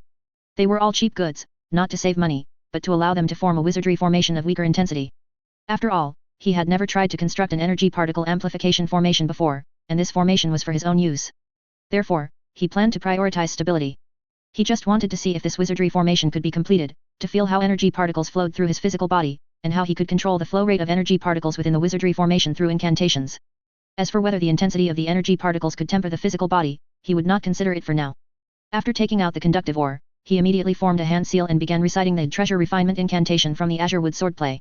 The gang metal chi from the heaven and earth spiritual chi gathered towards that conductive ore. He summoned Grand Mist and brought up energy-gathering magic runes. With the assistance of Grand Mist, he carved energy-gathering magic runes onto the conductive ore. Because it was his first time carving, he was not yet skilled, so he carved very slowly. Almost all of his spirit was focused on that conductive ore. The gang metal chi, condensed into a tiny carving knife, slowly moved across the conductive ore. Stone dust fell little by little from the conductive ore, dropping onto the tabletop. After half an hour, the energy-gathering magic runes were carved onto the conductive ore. Subsequently, he performed the treasure refinement incantation again, condensing gang metal chi to carve energy-gathering magic runes onto another conductive ore. By evening, he had carved energy-gathering magic runes onto all 13 conductive ore. Next, he needed to set up the wizardry formation. This wizardry formation was a polyhedron with 13 vertices. His flat house had 3 rooms. One was used as a bedroom, one as a laboratory, and the other was the botanical garden, which already had a wizardry formation for extended space. After pondering for a moment, he had a sudden idea and decided to use 13 wizards' hands to hold the conductive ore and construct the wizardry formation. In the laboratory, Ronan conjured 13 wizards' hands, each holding a piece of grayish-brown magic conducting ore. On the ore were mysterious and artistic magic runes, precisely the focus magic runes. The 13 wizards' hands, under Ronan's manipulation, slowly moved and adjusted. Suddenly, when the 13 wizards' hands were arranged in a specific position, Ronan's divine sense immediately perceived it. An invisible field was generated between the 13 wizards' hands, and energy particles began to flow within it. Because the quality of these 13 magic conducting ores was not high, and Ronan had intentionally carved the focus magic runes incompletely, the flow of energy particles within the field was not fast. Ronan stepped into the formation. He immediately felt the energy particles converging towards his physical body, permeating his physical body through every pore, and flowing between his muscles and blood. A slight tingling and warming sensation arose in his muscles. Inspecting himself, he found that his blood flowed faster, and his muscle fibers vibrated and stretched slightly under the action of the energy particles. Then, he slowly chanted a spell, and the energy particles in the formation immediately accelerated their flow. Ronan constantly paid attention to whether the energy particles would cause him harm. After observing for about an hour, he found no harm from the energy particles. He stepped out of the energy particle amplification formation, feeling his blood flow quicken and a sense of tightness in his muscles. Feeling the subtle power emerging in his muscles, Ronan felt that energy particle amplification was indeed feasible. Next, it would be cultivating Azure Lotus White Lotus art and healing spell. If energy particle amplification caused damage, he could immediately perform treatment. Ronan pondered for a moment, then put away the 13 magic conducting ores. He walked to the botanical garden to continue cultivating Azure Lotus White Lotus art. In the cultivation world's secular world, in a small town in the Wei Kingdom, Ronan set up a large pot in the spacious courtyard, boiling the bones and meat of a demonic beast, as well as dragon bone grass that had been cultivated for 50 years. The firewood under the large pot burned fiercely. The strange smell of demonic beast bones and meat and dragon bone grass drifted upwards with the smoke. Ronan saw that the medicinal soup was ready, let it cool for a while, and when it had cooled a bit, he picked up the large pot and drank it. A wild flavor of demonic beast and the bitterness of herbs flowed between his lips and teeth. After a while, Ronan finished drinking the entire pot of medicinal soup and felt his body heating up. This was the medicinal power beginning to take effect on his physical body. Thus, Ronan's heart stirred, and he transmigrated back to the botanical garden, sat cross-legged under his natal longevity tree, and began to cultivate Azure Lotus White Lotus art. Azure Lotus White Lotus art, level 10 2%. After more than half a month, his Azure Lotus White Lotus art reached level 10. Not only did his blood flow like a river, but his muscles also became very firm. Most importantly, his muscles contained a vibrant power. Moreover, perhaps because the greenwood spirit body was beneficial to the cultivation of Azure Lotus White Lotus art, this power, as soon as it appeared, immediately strengthened. He felt that if he were to cut his arm with a knife, it would heal very quickly. Lifespan, 271. Strength, 36. Spirit, 46. Mana, 32. His strength had greatly increased, even more than his mana. His ancient wood longevity skill originally provided benefits to his physical body.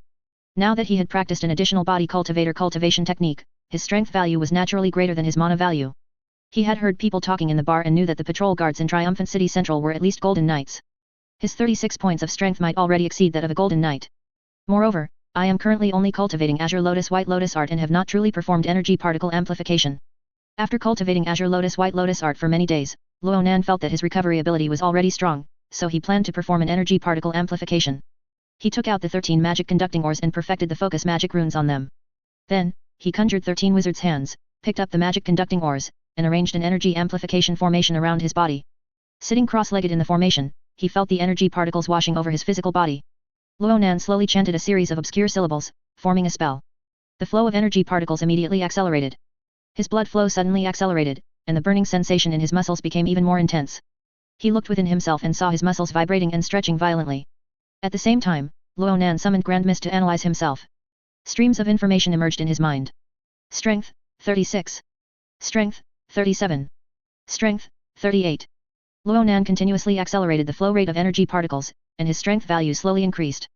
At this point, his forehead was covered in sweat, and the clothes on his back were soaked. Then, he took off his clothes, revealing a very well-defined muscular physique.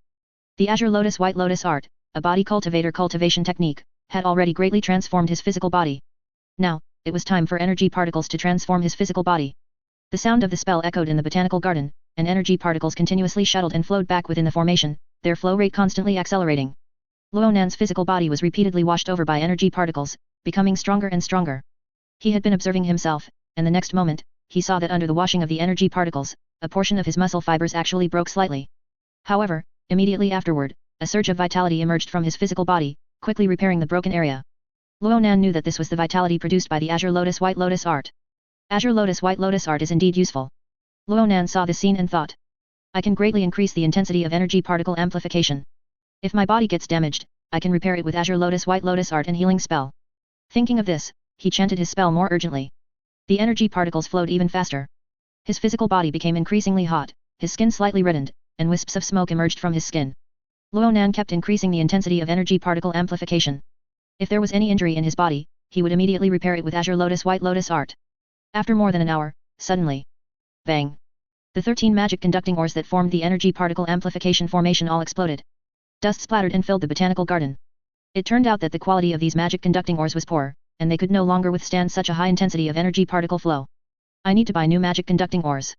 Ronan thought to himself, fanning the dust from his face. He summoned Grand Mist and called up his stats. Strength, 41.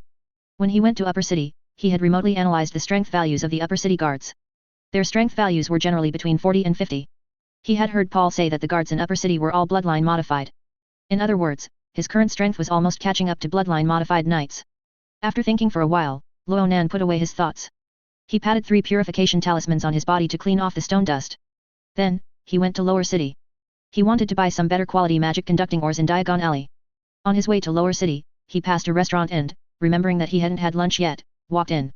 He ordered half a roasted wild boar, a serving of cheese noodles, and a pot of fruit wine. He had seen the chef personally make this kind of roasted wild boar in Redwood territory. After killing the wild boar, the chef would hang it up and stuff it with spices like garlic, cloves, and rosemary to remove the gamey smell. After removing the gamey smell, he would skewer it on an iron fork and roast it. Once completed, it would be served hot, accompanied by seasonings such as fruit juice syrup, rose vinegar, pepper, cinnamon, cloves, and gravy, then it could be eaten. Ronan ordered his food, and after a short wait, half a wild boar was served. The wild boar was fragrant and was as good as, if not better than, what he had eaten in Redwood territory. Then, he picked up his knife and fork and began to cut off the roasted red meat of the wild boar, putting it into his mouth and savoring the deliciousness that burst on his taste buds. As he ate, he listened to the people in the restaurant discussing things. A wandering knight with a scar on his face, while drinking directly from a wine flask, said to the person beside him, "Do you know that the Necromancer Society has started causing trouble?" The person next to him was slightly startled upon hearing this. "I heard before that the Necromancer Society gained great benefits in the Wizard's Ruins a while ago, but I haven't heard about them causing trouble. When did this happen? I'm probably one of the first people to know about it." The wandering knight took a sip of wine. "You know, I had to transport that batch of goods from the southern province to here. Along the way, I saw many traces of the Necromancer Society causing trouble. Throughout this journey, I constantly prayed to the gods, hoping not to encounter people from the Necromancer Society, and in the end, I safely arrived at Triumphant City. Ronan listened from the side and thought of Paul saying that the Necromancer Society leader, the Holy Lord, had collected many dead souls of wizards and wizard apprentices in the wizard's ruins. These dead souls were very likely to be transformed into powerful undead armies. If the Necromancer Society caused trouble in various places, then in some places without wizards, or even wizard apprentices, people would fall into danger. Thinking of this, Ronan walked over and performed a noble etiquette to the wandering knight. Sir, I would like to ask you something, would you be able to answer? The wandering knight saw that Ronan was dressed as a noble and performed noble etiquette, so he did not dare to neglect him and returned a bow. Sir, ask whatever you wish. Ronan said, I wonder if you have passed through the southeast province, what is the situation of the Necromancer Society's troubles there? The wandering knight replied, of course, I passed through there. On the way, I heard that the family behind the province governor, which is the Fleming family, one of the 7 great wizard families of the kingdom, has dispatched wizard apprentices and wizards from their family to various territories in the province that do not have wizards, to help them resist the Necromancer Society. Along this route, the southeast province was one of the provinces where I saw the least impact from the Necromancer Society's troubles. As he spoke, he took another sip of wine, then let out a burp. Thanks, Ronan said, and asked the waiter to send a pot of fine wine to the wandering knight. He himself returned to his seat, eating roasted boar and pondering. He had heard of the Fleming wizard family and knew that the people of this family were proficient in weather wizardry. It was said that with a raise of their hand, they could summon hurricanes and thunderstorms. Ronan's father was only a mid-level noble. In terms of strength, he had barely reached the Golden Knight level. These past few years, as he grew older, his strength as a Golden Knight had also declined. In the original owner's memory, his father also had the idea of undergoing bloodline modification. However, his father was already married at the time, and undergoing bloodline modification, besides the risk of death, also carried the risk of bloodline mutation and giving birth to a monstrosity. For the sake of his descendants, his father gave up the idea of advancing further on the path of a knight. The Fleming family, as one of the 7 great wizard families of the kingdom, being high and mighty, helping their mid-level family was quite beyond his expectation. That wandering knight was just hearsay, I don't know if it's true or false. Thinking of this, Ronan stopped eating the roasted wild boar. First, he went to Diagon Alley and bought dozens of conductive ore. Then, he engraved the patterns of the exorcism talisman, mixed with other patterns, onto the conductive ore. Talismans are characters that draw upon the power of heaven and earth, and are not limited to being drawn on talisman paper. Soon, he finished engraving the patterns of the exorcism talisman. He wanted to send these conductive ore back along with the family letter. Although the exorcism talisman was not knowledge from this world, its ability to draw upon the power of heaven and earth was extremely similar to the magic runes of the wizard world. If, in the southeast province, someone were to inquire about these exorcism patterns, he could simply say that he had researched them as magic runes to restrain necromancers. And in the wizard world, facing the bloody and terrifying necromancy, there were indeed wizards who had researched wizardry and magic runes to restrain necromancy. It's just that the books in the library, which are only for level 2 wizard apprentice to read, haven't covered it yet. In his family letter, he inquired about the family's situation and explained the usage of these conductive ore. Upon reaching the pigeon loft, he divided the dozens of ore into about 10 portions, rented about 10 of the best carrier pigeons, and had them sent to the Baron's mansion in Redwood territory. Afterward, he walked back to the flat house. When he bought the conductive ore in Diagon Alley, he bought 13 extra pieces. These 13 conductive ore were to be used to set up a more powerful energy particle amplification array. The next morning, Ronan was refining growing green liquid in the laboratory. Although he had spent a lot of time strengthening his physique during this period, he still cultivated his natal longevity tree and practiced ancient wood longevity skill daily. With the assistance of Wizard's Hand, he quickly refined several portions of growing green liquid. Suddenly, he felt something. He immediately summoned Grand Mist and called up the values. Growing green liquid, Grandmaster 1%. Growing green liquid had finally reached Grandmaster. After refining the growing green liquid, he poured it onto each spiritual plant. While pouring, he analyzed the spiritual plants. Spiritual plant, natal longevity tree. Age, 109. Spiritual plant, natal longevity tree. Age, 43. Magic plant, dragon bone grass. Age, 81. Magic plant, dragon bone grass. Age, 75. Spiritual plant, azure spirit emerald cloud bamboo. Age, 1236. Spiritual plant, azure spirit emerald cloud bamboo. Age, 1302. Once the growing green liquid reached Grandmaster, it would be perfection after a period of intense effort. By then, he would need to switch to better growth promoting potions. I wonder if Paul has gotten in touch with the students of the potion professor. I'll ask him. I hope to get a new formula before my growing green liquid reaches perfection. Ronan thought, then went out and walked towards the lower city. Upon reaching Paul's flat house, he swept it with his divine sense, saw Paul was home, and knocked on the door. Who is it? Paul shouted from inside. It's me. After hearing Ronan's voice, Paul immediately came to open the door. Hey, Ronan. Paul greeted Ronan while letting him in. After Ronan entered, he didn't say much else to Paul and went straight to the point.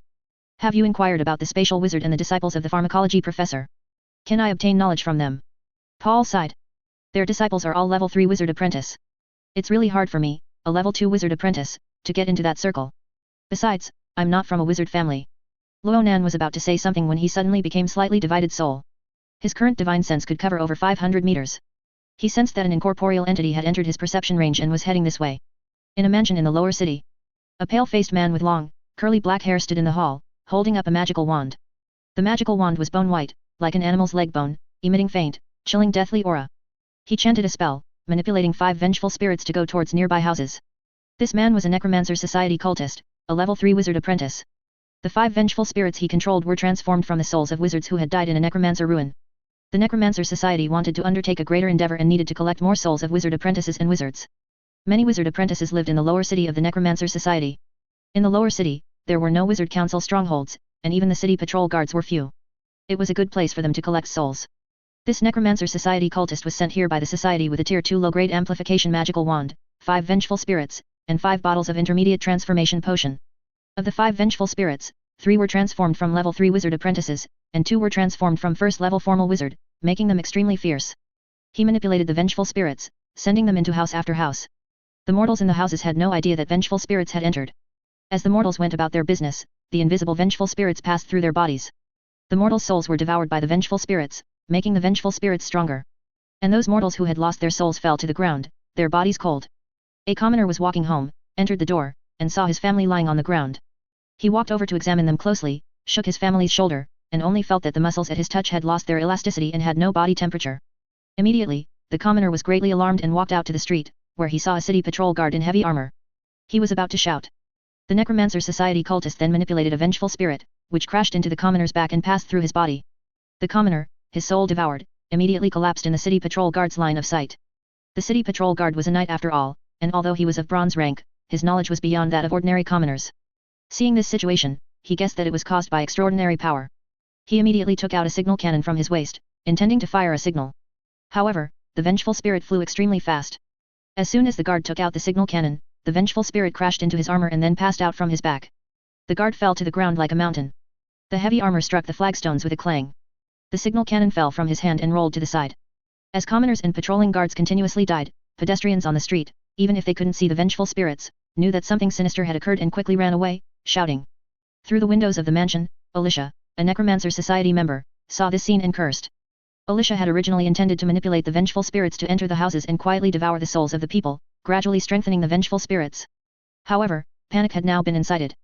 If other patrolling guards became aware and sent signals to the middle city and upper city, once a formal wizard arrived, he would no longer be able to continue manipulating the vengeful spirits to devour souls. Alicia gritted his teeth and did not stop, continuing to manipulate the vengeful spirits, hoping to devour as many souls as possible before the formal wizard of the Wizard Council arrived. His eyes constantly looked up at the sky, and his ears listened intently. As soon as someone in the lower city fired a signal flare or blew a horn, he would immediately recall the vengeful spirits. He possessed an intermediate transformation potion, drinking it would allow him to transform into another person's appearance and hide within the lower city. The higher UPS of the Necromancer Society had told him that the intermediate transformation potion was much more potent than the elementary metamorphosis potion. Unless a level 3 formal wizard arrived, it would be unlikely for him to be discovered having consumed the intermediate transformation potion. Moreover, this great wizard would have to be highly proficient in observation-type wizardry. Thinking of this, Alicia felt that the possibility of him being discovered was low, so he walked out of the mansion. These 5 vengeful spirits had a certain control range. Only within 200 meters could they be controlled by him. If the vengeful spirits went too far, he would have to move to keep up. Alicia walked on the street, holding his pale white magical wand. Wisps of death chi swirled around him. He chanted a spell while walking slowly. He manipulated the 5 vengeful spirits, pushing them forward. On one street, there was a wizard apprentice who, hearing the commotion, turned around and immediately saw the rapidly approaching vengeful spirits. When wizard apprentices undergo wizardry cultivation, they generally learn a first-level wizardry called Wizard's Hand. This wizardry allows wizards to see non-physical existences such as spirits. This wizard apprentice was a second-level wizard apprentice, cultivating water element wizardry. He saw the vengeful spirits approaching very quickly and, unable to evade in time, cast water bullet spell, attacking the vengeful spirits. However, these vengeful spirits were transformed from the soul of a first-level formal wizard, emitting immense energy. This wizard apprentice was of a low rank, and the water bullets he released contained too little magic power. As soon as the 5 water bullets collided with the vengeful spirits, the magic power sustaining the water bullets immediately burst. The water, devoid of magic power, passed through the vengeful spirits and splashed onto the ground. And the vengeful spirits passed directly through the body of this wizard apprentice. The wizard apprentice's body went limp, and he immediately fell to the ground. Suddenly, bang! A flare shot up into the sky and exploded at a high altitude. Alicia saw the flare, cursed again, then chanted a spell, recalling the 5 vengeful spirits. He rushed into a small alley, drank the intermediate transformation potion, transformed into another person, changed his clothes, and then leisurely walked in another direction. In Paul's flat house. When Ronan heard the sound of the flare, his divine sense perceived that the non-physical existence that had entered his perception range immediately flew back. He felt that this non-physical existence was similar to a demonic beast's essence, and it also had a chilling sensation. Could it be a vengeful spirit? Ronan thought to himself. Paul, who heard the flare but didn't know what had happened, opened the door and walked out. Ronan also followed him out. What happened? This is a warning flare. Paul looked at the flare symbol in the sky and said. However, there was no response from behind him. He turned his head to look, and Ronan was nowhere to be seen. Ronan thought that this matter was related to the Necromancer Society, so he decided to follow. He wanted to learn about his family's situation from the Necromancer Society member. He didn't know if the Southeast Province was truly protected by the Fleming family, as the mercenary had said, and thus almost unaffected by the Necromancer Society's disturbances. So, he first cast several body protection talismans on himself, then activated magnetic surge, using the repulsive force of the magnetic field to slightly lift his feet off the ground, allowing his body to glide. At the same time, he drank a bottle of elementary metamorphosis potion, changing his appearance. And he took out a cloak from his storage black ring, completely covering himself. He glided extremely fast in the direction the non-physical existence had departed. His divine sense was released, and everything within about 500 meters nearby was reflected in his mind. He avoided any place where there were people. Soon, he sensed the cold corpses on several streets. Immediately after, his divine sense perceived 5 non-physical existences being absorbed by a person holding a magical wand into a gem at the tip of the magical wand. Then, that person drank a bottle of potion, changed his appearance, and leisurely walked in one direction. Ronan quietly followed, and after seeing the person's back, he immediately summoned Grand Mist and began to analyze. After discovering that this person was only a level 3 wizard apprentice, Ronan immediately used his divine sense to reconfirm that there was no one around, and then his heart stirred. The magnetic surge on his body suddenly intensified, and his body turned into a black shadow, his black cloak flapping, as he flew towards the Necromancer Society member. When he was only about 50 meters away from the Necromancer Society member, Ronan injected magic power into the wizard's hand wizardry model. Magic power and spirit mixed, condensing a wizard's hand in the air. Then, under Ronan's control, the wizard's hand clenched into a fist and slammed towards the back of the Necromancer Society member's head. Bang! The back of the Necromancer Society member's head was struck, and his eyes immediately went black, his entire body stumbling forward. At this moment, Ronan had already flown up, touching the Necromancer Society member with his hand. His heart stirred. He and the Necromancer Society member both vanished from the street. Ronan had only tried transmigration with live chickens before, but he had never tried transmigration with a person. Upon trying it now, it was successful. The unconscious Necromancer Society member and his figure both appeared in a mansion in the Wei Kingdom. Ronan dropped the member, his heart stirred, and he transmigrated back again. After returning, he released his divine sense, sensing his surroundings while using a purification talisman to clean up the traces. He mainly cleaned up the traces of the Necromancer Society member. He had used magnetic surge, gliding through the air, and would not leave many traces to begin with. Moreover, having used a body protection talisman, he had a protective shield on him and would not leave any scent. After cleaning up the traces, Ronan once again activated magnetic surge, glided to an empty alley in the distance, changed his clothes, then walked out of the alley, restored his appearance, and merged into the flow of commoners in the lower city. Taking advantage of the fact that the warning flare had just been fired, and the Wizard Council had not yet investigated what had happened, and the lower city had not yet been sealed, he followed the crowd and entered the middle city.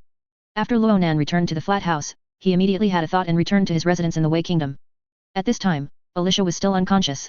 Ronan had deliberately struck him hard. Alicia's head was severely injured and he would not wake up without treatment. Ronan put Alicia into a sack, cast the wizardry magnetic surge, ascended to a high altitude, and glided away. He carried the sack to an uninhabited forest. After letting Alicia out, he first searched Alicia's body and found a storage ring on him. His divine sense entered the storage ring, and he discovered books, a magical wand, and some bottles and jars inside. The book was the Necromancer Society's bone meditation technique. Immediately, Ronan confirmed that this wizard apprentice was indeed a member of the Necromancer Society. Ronan searched his body again, and seeing no other items, he injected ancient wood longevity power into the wizardry model of entangling spell. He extended his right hand towards Alicia. A dark green light appeared in the palm of his right hand. Streams of vines shot out from the dark green light, quickly coiling around Alicia's body. Before long, Alicia's body was firmly bound by the vines. Subsequently, Ronan cast healing spell to treat Alicia's head injury. Soon, Alicia's head injury improved significantly, and he slowly regained consciousness. As soon as Alicia woke up, he found himself in an unfamiliar environment. The person before him was a complete stranger. Startled, he immediately channeled his magic into the wizardry model of Bone Spear. Wizardry is cast by using one's own magic to manipulate energy particles. If there are no energy particles nearby, one can only cast with magic. This is the secular world of the cultivation world, where spiritual chi is scarce. As soon as Alicia cast Bone Spear, the energy particles in the air gathered, forming only a white spike as thin as a toothpick. As soon as this white spike formed, Ronan pinched it and inserted it into the muscle of Alicia's arm. This immediately caused Alicia to let out a scream. Don't try to resist. Answer whatever I ask. Ronan said coldly. Who are you? Alicia asked. Slap. Ronan slapped Alicia, drawing blood from the corner of his mouth and making him dizzy. Tell me your identity. Don't try to lie to me. Alicia said, I am Ordain, a level 3 wizard apprentice from Jester Wizard Academy. Liar. Ronan took out the elven dagger and sliced Alicia's arm. A piece of flesh was cut from Alicia's arm, revealing the stark white bone. Alicia screamed again. Answer my question. Ronan said in a deep voice, his eyes fixed on Alicia. I really didn't lie. Alicia shouted. Ah. Ronan swung his knife again, cutting off another piece of Alicia's flesh. I'll tell the truth. Under the intense pain, Alicia lost all reason to think about what to answer and immediately shouted. I am Alicia Daver, a wizard apprentice of the Necromancer Society. Has your Necromancer Society been causing trouble in the Southeast Province? After Ronan asked this, Alicia hesitated for a moment. But the next moment, Ronan swung his knife again, cutting off a piece of flesh from his thigh. Answer me. Ronan said coldly, his eyes still fixed on Alicia, exuding immense pressure. Alicia wailed, his body, bound by vines, struggling continuously. Please don't hurt me anymore, I'll tell you. Alicia said with a cry in his voice. The Necromancer Society has not been causing trouble in the Southeast Province. Ronan listened, recalling what the mercenary had said, that the Necromancer Society had already caused trouble in the Southeast Province, but due to the resistance of the Fleming family, the impact on the Southeast Province was not significant.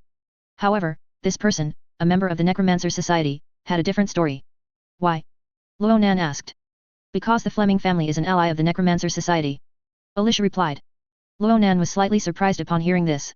It turned out that the Necromancer Society had little impact on the Southeast Province because they did not act in their allies' territory. The hearsay from the mercenary was likely intentionally spread by the Fleming family. Does the Fleming family want to overthrow the Augustus royal family? If the Fleming family goes to war with the Augustus royal family, wouldn't they conscript my family? Upon hearing this news, Ronan's thoughts raced, considering solutions. Write to his father, telling him to take the family and slip away early? No, his father was, after all, a mid-level noble in the Southeast Province. His movements might be closely watched by the Fleming family. After much thought, Ronan felt that as long as the Fleming family started a war, his father would have to participate. If he didn't participate, the Lorentz family might be destroyed by the Fleming family first. If he participated, and if luck was good and the Fleming family won, his father should be safe, and might even enjoy the fruits of victory. If the Fleming family lost, and the Augustus royal family was merciful, his father could continue to be a lord. If luck was bad, and the Fleming family lost, his father might be purged as a rebel. After pondering for a while longer, Ronan felt that reporting the matter to the royal family might be the best solution. This way, perhaps the royal family could act preemptively, destroy the Fleming family, and prevent the war from breaking out. With this in mind, Ronan knocked Alicia unconscious again. Then, he used healing spell to stop the bleeding from Alicia's wounds, so he wouldn't die from excessive blood loss. Because he hadn't thoroughly examined the items in Alicia's storage ring yet, and if he encountered something he didn't understand, he would still need to ask this person. Therefore, he did not kill him, but instead planned to imprison him. Ronan put Alicia into a sack and brought him back to the residence. After changing into wizard world attire, he had a thought and transmigrated back to the wizard world. In the flat house, Ronan's figure appeared. Immediately, he left the house, walked to a deserted alley, drank a transformation potion, and changed his appearance. Then, he went to the market and bought parchment, a quill pen, ink, and an envelope. Using Wizard's hand, he wrote down the news that the Fleming family intended to overthrow the royal family. He wanted to send the letter to the Wizard Council. To avoid causing the Wizard Council to make connections, he did not write about the Fleming family colluding with the Necromancer Society. After writing the letter, he walked to a Wizard Council stronghold. Sir, your letter. Ronan handed the letter directly to a level 3 wizard apprentice. While the level 3 wizard apprentice was looking bewildered, Ronan walked out of the Wizard Council stronghold and sensed everything within the stronghold with his divine sense. He sensed that after the level 3 wizard apprentice was stunned for a moment, he immediately opened the envelope, and upon reading the letter, his body trembled. Then, he called over the other wizard apprentices to read the letter together. After the wizard apprentices finished passing the letter around and discussing it, one of them took the letter, used an acceleration wizardry, and hurried towards the upper city. Ronan returned to his residence in Wei Kingdom. At this moment, Alicia, a Necromancer Society cultist, was unconscious. Ronan extended his mental energy into Alicia's storage ring, which he kept close to him. He then saw books, a magical wand, and bottles inside the ring. There were 2 books, besides White Bone Meditation Technique, there was also a book called Travelogue of the Dead Spirit Plane. Ronan took it out and flipped through it. It described the experiences of a necromancer after entering the Dead Spirit Plane. The book stated that the Dead Spirit Plane was extremely vast, mostly consisting of barren lands. There was no sun in the sky, it was perpetually dim and grey. When powerful necromancers appeared, their immense death chi would obscure the sky, plunging it into darkness. The author wrote that necromancers were sparsely distributed across the dead spirit plane. The strongest among them, who also commanded most of the necromancers, were monarch-level necromancers, also referred to by wizards as the monarchs of the dead spirit plane. Because the dead spirit plane was vast and necromancers were scattered, there were several monarchs. Necromancers had not yet fully explored the dead spirit plane, and the maximum strength of the monarch-level necromancers within it remained unknown. According to what the author currently knew, the monarchs in the dead spirit plane all possessed at least the strength of a level 3 formal wizard. Some monarchs of the dead spirit plane even reached the strength of a level 5 formal wizard. The book stated that the necromancers of the dead spirit plane had no interest in magical minerals, magical plants, creatures, and other resources valued by wizards from other planes. They were only interested in souls. Only souls were the resources for their evolution and becoming stronger. The necromancers of the dead spirit plane were accustomed to living in the dead spirit plane, where death chi was abundant. They had no desire to set foot in other worlds. Of course, if other worlds contained high-quality souls, they might step out of the plane cracks to hunt for them. Perhaps, the necromancer society back then used the souls of many wizards, as well as the legendary wizard duo Li Fa Augustus of the kingdom, to lure out a monarch of the dead spirit plane. Ronan thought as he read the book. Soon, he finished reading the book. After putting the book back into the storage ring, he extended his mental energy towards the other items. With a thought, he took out the magical wand. This magical wand was a bone staff, eerily white. It was unknown which demonic beast's bones it was made from. The bone staff, when stood upright on the ground, reached the height of his chest. At the top of the bone staff was a deep purple gem. Those 5 vengeful spirits were inside this gem. Ronan extended his divine sense towards the gem. Immediately, a chillingly bloody sensation rushed into his mind. Subsequently, his divine sense could not penetrate deeper. To understand how to use this magical wand, Ronan cast a healing spell, healing 70% of Alicia's head injury. Soon, Alicia slowly woke up. Upon seeing Ronan, Alicia's body trembled, and his eyes showed fear. "Sir, I have answered your questions. When can you let me go?" Alicia said tremblingly. "Tell me the information about these items, and I will let you go," Ronan said. With that, Ronan asked Alicia about the origin of the bone staff. This bone staff, it is said, was taken from a bone dragon in the dead spirit plane. It is a tier 2 high-grade Zhuwuki, Alicia said. It can provide a 10% increase to necromancy. And what is this stone? Ronan shook the gem on the bone staff. Alicia heard Ronan call it a stone, and a subtle, almost imperceptible look of disdain flashed in his eyes. This is a soul-imprisoning magic crystal. Combined with a spell, it can seal powerful vengeful spirits. What is the spell? Ronan asked. How do I control the vengeful spirits? Upon hearing Ronan ask this, Alicia's heart swelled with wild joy. When he saw Ronan take out the bone staff, he had an urge to recite the spell and release the vengeful spirits to kill his enemy. However, Ronan was too close to him, and he feared that if Ronan discovered him before he finished the spell, he would directly interrupt his chanting. "Sir, the spell is quite complex, but it becomes very simple after practicing it a few times." Alicia suppressed his wild joy, trying to keep his tone as calm as possible. "This spell is..." A string of obscure words, accompanied by intonate syllables, slowly emerged from his mouth. Immediately, the soul-imprisoning magic crystal at the top of the bone staff flickered slightly with a gleam of light. Accompanied by 5 grey rays of light, 5 vengeful spirits flew out from the magic crystal. Under Alicia's manipulation, they lunged towards Ronan. However, these 5 vengeful spirits stopped immediately upon reaching Ronan. They seemed to fear something and dared not advance. Alicia continuously urged his mental energy, but the 5 vengeful spirits still could not move forward. He didn't understand why and widened his eyes slightly. Ronan's lips curved slightly upward. Inside his clothes, there were 40 master-grade exorcism talismans drawn on demonic beast hides. These 5 vengeful spirits, unlike ordinary souls, were transformed from the souls of wizard apprentices and wizards, possessing a certain degree of intelligence. Feeling this immensely threatening power, they dared not advance. Alicia was already struggling to control the 5 vengeful spirits. Now, with the 5 vengeful spirits unwilling to advance, no matter how much mental energy he expended, he could not make them move forward even an inch. Bang! Ronan inverted the magical wand and struck Alicia hard across the face. With Alicia's scream, several of his teeth flew out of his mouth. This was Ronan's punishment for Alicia's murderous intent. "Continue, how to control vengeful spirits," Ronan said calmly.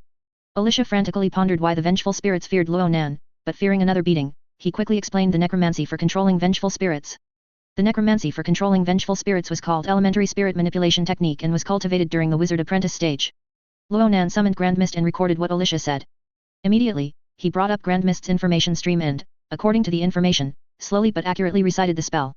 Instantly, the 5 vengeful spirits were absorbed into the soul-imprisoning magic crystal. Alicia's eyelids couldn't help but twitch. Although his wizard talent, tested at the academy, was Class B superior, he had a high affinity for the dead spirit plane. His talent in necromancy was considered to be among the best in the necromancer society. This allowed him to become a level 3 wizard apprentice at the age of 17 by relying on the white bone meditation technique. Now at 22, he was about to reach the middle stage of a level 3 wizard apprentice. He estimated that he could become a formal wizard in his 30s. This was considered excellent talent within the kingdom. However, it took him more than half a day to accurately recite this spell. Yet, the person in front of him succeeded on the first try. As Alicia was surprised, Ronan dragged Alicia out of the house and threw him a branch. Transcribe the magical model formula for the elementary spirit manipulation technique for me. Ronan cast the entangling spell, slightly loosening Alicia's restraints, allowing his right hand to move freely. Alicia, fearing Ronan, could only obey him. He picked up a branch and, on the muddy ground, silently wrote out the wizardry model formula for elementary spirit manipulation technique. At present, he had not yet constructed the wizardry model for elementary spirit manipulation technique. However, he had completely memorized the formula. With a rustling sound, strings of densely packed symbols were written out by Alicia. Ronan looked at these strings of symbols, invoked Grand Mist, and had it convert them into equations. Upon receiving the equations, Grand Mist immediately constructed a three-dimensional coordinate system. As the equations were input, a three-dimensional wizardry model gradually formed. After Alicia had silently written out all the symbols, Ronan also understood this wizardry model. Having obtained the elementary spirit manipulation technique wizardry, Ronan then focused his attention on the other items in the storage ring. Aside from the books and the bone dragon magical wand, the remaining items in the storage ring were just some medicine bottles. Ronan took out all those medicine bottles. These medicine bottles were all made of brass, narrow at the top and wide at the bottom. Their openings were sealed with wooden stoppers. Ronan had previously sensed with his divine sense that Alicia had changed his appearance after drinking a bottle of potion. At this moment, Alicia's appearance had not yet reverted. He guessed that Alicia had drunk a transformation potion. He opened a medicine bottle and found a liquid emitting a faint white light. He had learned about this potion in his private pharmacology lessons. It was an elementary spirit recovery potion. Drinking this potion could restore mental energy. Wizards mobilizing magic power and guiding energy particles all required the use of mental energy. This elementary spirit recovery potion was a very common type of potion. Ronan reinserted the wooden stopper and then opened the other bottles and jars. He found that 3 bottles were all this elementary spirit recovery potion. After opening another bottle, it contained a light blue liquid. Ronan also recognized this potion. It was an elementary mana recovery potion. It was mainly used by wizard apprentices to restore their magic power and was also a very common potion. Subsequently, Ronan continued to open the medicine bottles. Finally, in one medicine bottle, he found a purplish-black liquid. He immediately knew that this was not an elementary metamorphosis potion. Because elementary metamorphosis potion was deep purple, not this color. Could it be an intermediate transformation potion? Thinking of this, Ronan asked Alicia, and received confirmation from him. Seeing that Ronan had finally asked about all the items in the storage ring, Alicia tremblingly said, "Sir, can you let me go now?" Ronan glanced at Alicia and then withdrew his gaze. He had originally intended to kill this Necromancer Society cultist after questioning him. However, he had the idea of cultivating a test subject. He was quite interested in wizardry that enhanced physique. Moreover, enhancing physique could also increase the probability of successful foundation establishment. The books in the Kingdom Wizard Academy library roughly introduced many methods for enhancing physique. Besides the most common bloodline wizardry in the Valiant Kingdom, and the second most common energy particle amplification. After that, there were also less common physique-enhancing wizardry, such as magnetic field amplification, epidemic body refining, and so on. If these wizardry were to be used safely, it would be best to have a test subject. However, in the Valiant Kingdom, anyone who forced others to be test subjects without their consent was considered a black wizard. Except for those who voluntarily served as test subjects and signed contracts with wizards. But many people were still unwilling to be test subjects. Therefore, many wizard apprentices and wizards in the kingdom, including Ronan, served as their own test subjects. He had read in the books in the library that using animals for these physical body modification experiments was of little significance. After all, there were considerable differences in the body structures of animals and humans. Sometimes, physical body modifications that succeeded on animals would completely change when performed on humans. Some black wizards would also imprison wizard apprentices or wizards as test subjects. However, imprisoning wizard apprentices or wizards as test subjects was more difficult. Because wizards possessed wizardry, if they were to be imprisoned, a magic-suppressing wizardry formation would be needed. And magic-suppressing wizardry formations were among the most precious wizardry formations, not so easy to obtain. However, the secular world is the best magic-suppressing domain. Ronan thought to himself, a slight smile playing on his lips. He thought of Alicia's awkward appearance when he originally intended to condense a spear of white bone but ended up condensing a skewer of white bone. Given Alicia's rank, in this environment with extremely low energy particles concentration, he simply couldn't cast wizardry with strong destructive power. Moreover, in this environment, even if Alicia wanted to cultivate meditation technique, he wouldn't be able to continue cultivating. If it were him, not cultivating for a long time would not lead to regression. But if Alicia didn't cultivate for a long time, his strength would regress. After a while, he probably wouldn't even be able to condense a skewer of white bone. After pondering for a while, Ronan cast the entangling spell. Under Alicia's astonished gaze, he was once again tightly bound by tree vines. "You said you'd let me go, you umph." Before Alicia could utter a curse, Ronan channeled his magic power and made a grabbing motion with his hand. The tree vines grew wildly, stuffing Alicia's mouth. Subsequently, he went to a large city in the Wei Kingdom and bought a pair of shackles made of refined steel. Upon returning to the small town residence, he used a earth-moving talisman to excavate a cellar 6 meters deep into the ground. After using the earth-melting spell to fix the shackles to the wall, he locked Alicia's limbs. Then, casting the entangling spell, tree vines flew out from the dark green light in his palm, forming a hood over Alicia's head, and the tree vines once again stuffed Alicia's mouth. This was to prevent Alicia's shouts from attracting the mortals in the town. Alicia struggled violently, the shackles clanking continuously. Humming sounds came from his nostrils, muffled and passing through the tree vine hood. Ronan, however, paid no further attention, left the cellar, and covered the stone slab, blocking the entrance. After everything was done, with a thought, he returned to the flat house in Triumphant City Central. Then, he took out a bottle of intermediate transformation potion from the storage ring. He wondered if he could, with his knowledge of pharmacology and demon plant studies, and with the assistance of Grand Mist, deduce its formula from the intermediate transformation potion. Thinking of this, he took a crucible from the experimental table and used a purification talisman on it. The dust on the crucible immediately vanished. Then, Ronan opened the wooden stopper of the intermediate transformation potion and poured a little into it. Looking at the purplish-black potion liquid in the crucible, he issued an instruction. Grand Mist, begin analysis. Immediately, in his vision, a fine blue light pattern flickered in the potion liquid.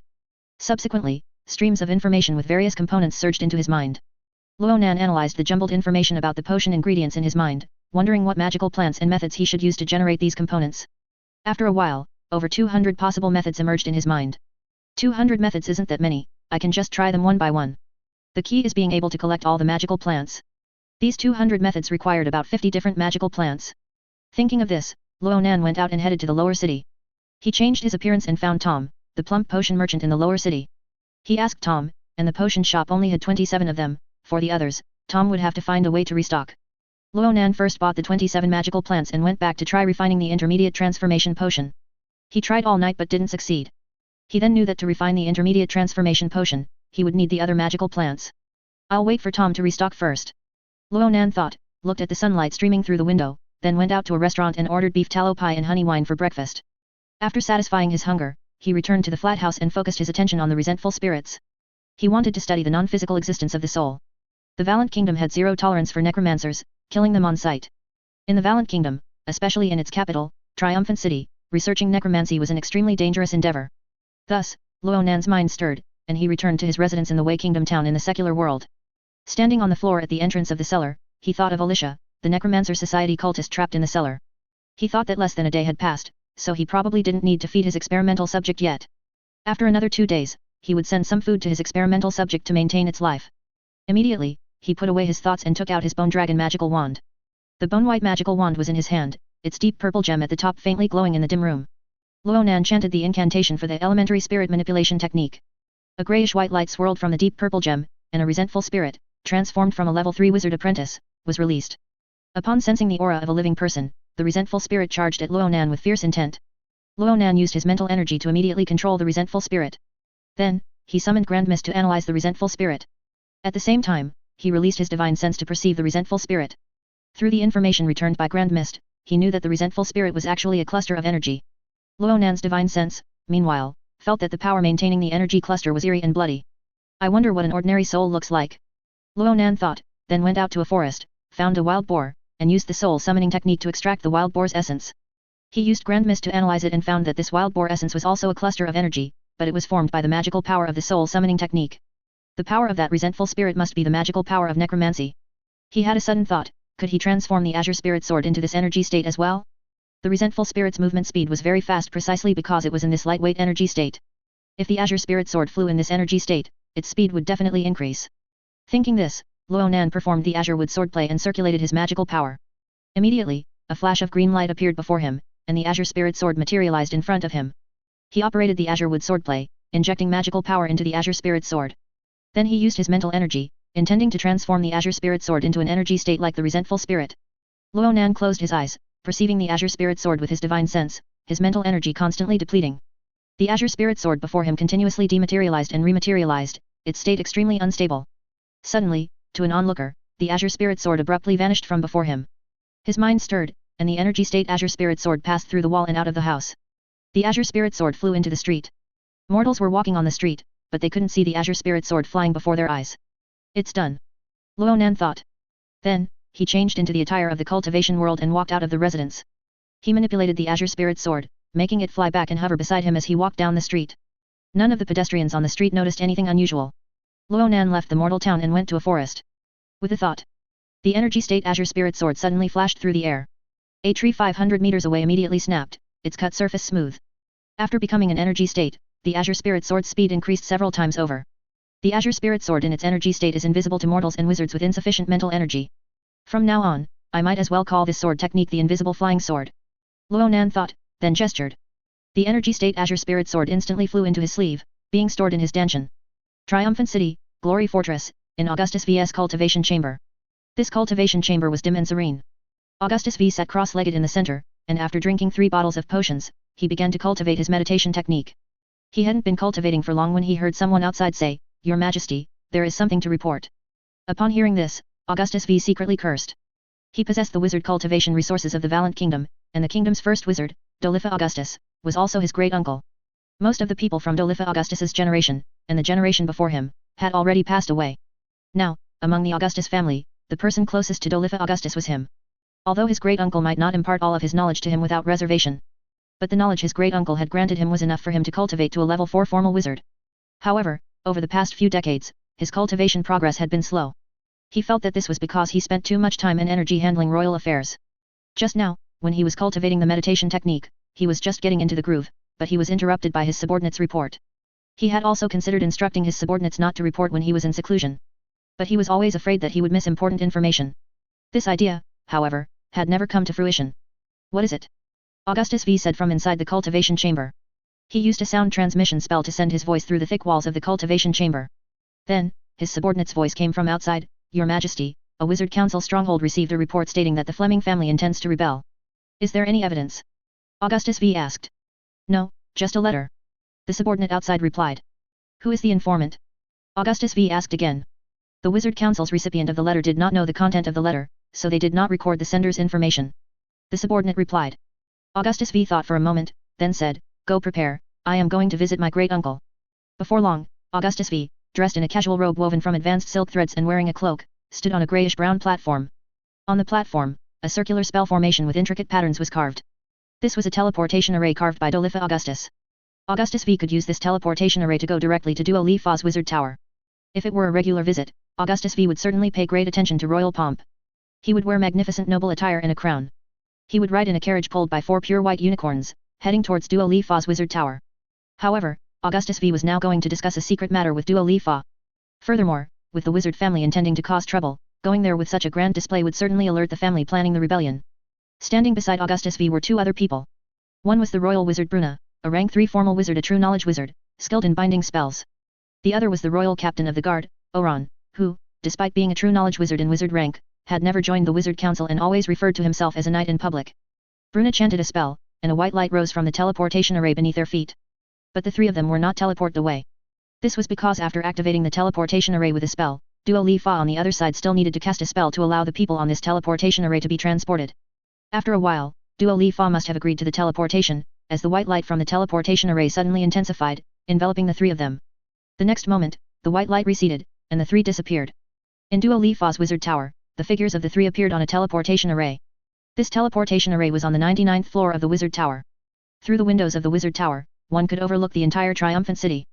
From the upper city with its luxurious buildings, to the middle city with its orderly and clean streets, to the lower city with its dense and slightly chaotic buildings, and then to the villages, markets, and the boundless sea outside triumphant city, everything was visible. On the 99th floor, apart from the teleportation array they had used to arrive, there was almost nothing else. There was only a spiral staircase leading upwards. But the area above was pitch black, and it was impossible to know what was there. However, Augustus V, Ronan, and Bruna all knew that walking up the stairs led to Duo Li Fa's cultivation room. However, Ronan and Bruna had always only seen Augustus V go up, but they had never been up there themselves. In fact, as trusted confidants of Augustus V, they rarely saw Duo Li Fa, the kingdom legendary wizard. The few times they had seen him, they had been so overwhelmed by the energy fluctuations emanating from Duo Li Fa that they could barely breathe. Even if they were to meet Duo Li Fa, they would not want to. After Augustus V nodded to Ronan and Bruna, he walked up the spiral staircase and disappeared into the darkness. The next moment, Augustus V appeared in a spacious room. The room was as bright as day, though the source of light was unknown. Its walls were entirely bookshelves, lined with elegantly bound books. An old man, dressed in a light brown robe, with slightly curly white hair and a long beard hanging down his chest, sat in the center of the room, using his mental energy to flip through a thick ancient book. Great uncle, Augustus V saluted. Sit. The old man, who was also the kingdom legendary wizard Dolifa Augustus, spoke. Augustus V then came before Duo Li Fa and sat on the floor. What else has happened outside? Dolifa Augustus said indifferently. Augustus V said, a good portion of the wizards who died during the exploration of the necromancer ruins came from the wizard family that I secretly supported. It seems that among the other 6 great wizard family, there are family with rebellious intentions, colluding with the necromancer society. However, I haven't yet identified which family it is during this time. Today, I received news that the Fleming family intends to rebel. Landon Fleming, the elder of the Fleming family, has been a great wizard for over 50 years, and his strength is estimated to have greatly increased. If he unites with other family or wizard organization, he indeed has the confidence to rebel. The Evans family and the Stephen family also have great wizard presiding over them. If these 3 wizard family unite, plus the necromancer society, it is highly likely to threaten our royal family. Great uncle, why don't we strike first and inflict a blow on these 3 family? We need them, Duo Li Fa said indifferently after listening. If it's just one family, I can take action and eliminate them, but eliminating 3 wizard family with great wizard at the same time would greatly weaken the strength of our valiant kingdom. Do you know why we allow other wizard family to exist, even though we know they might threaten the Augustus family? Augustus V shook his head. Duo Li Fa said, this is because it is highly probable that there are wizards in the wizard islands who want to occupy our continent, just like our ancestor Augustus I. And we need the other 6 great wizard family to maintain the power of the valiant kingdom. Although we wizard family might engage in internal strife within the valiant kingdom, if there are foreign wizards invading the continent, we will most likely unite against them. If we kill 3 wizard family with true knowledge wizard, and 2 legendary wizard from the wizard islands come to occupy this continent, we will have no means to resist. But if these 3 wizard family truly unite, our Augustus family will be in great danger, Augustus V said. Dolifa Augustus paused, then sighed. Moreover, with my current strength, I can no longer swiftly destroy any one of these 3 family before the other family react. Saying this, he pulled up the sleeve of his right hand.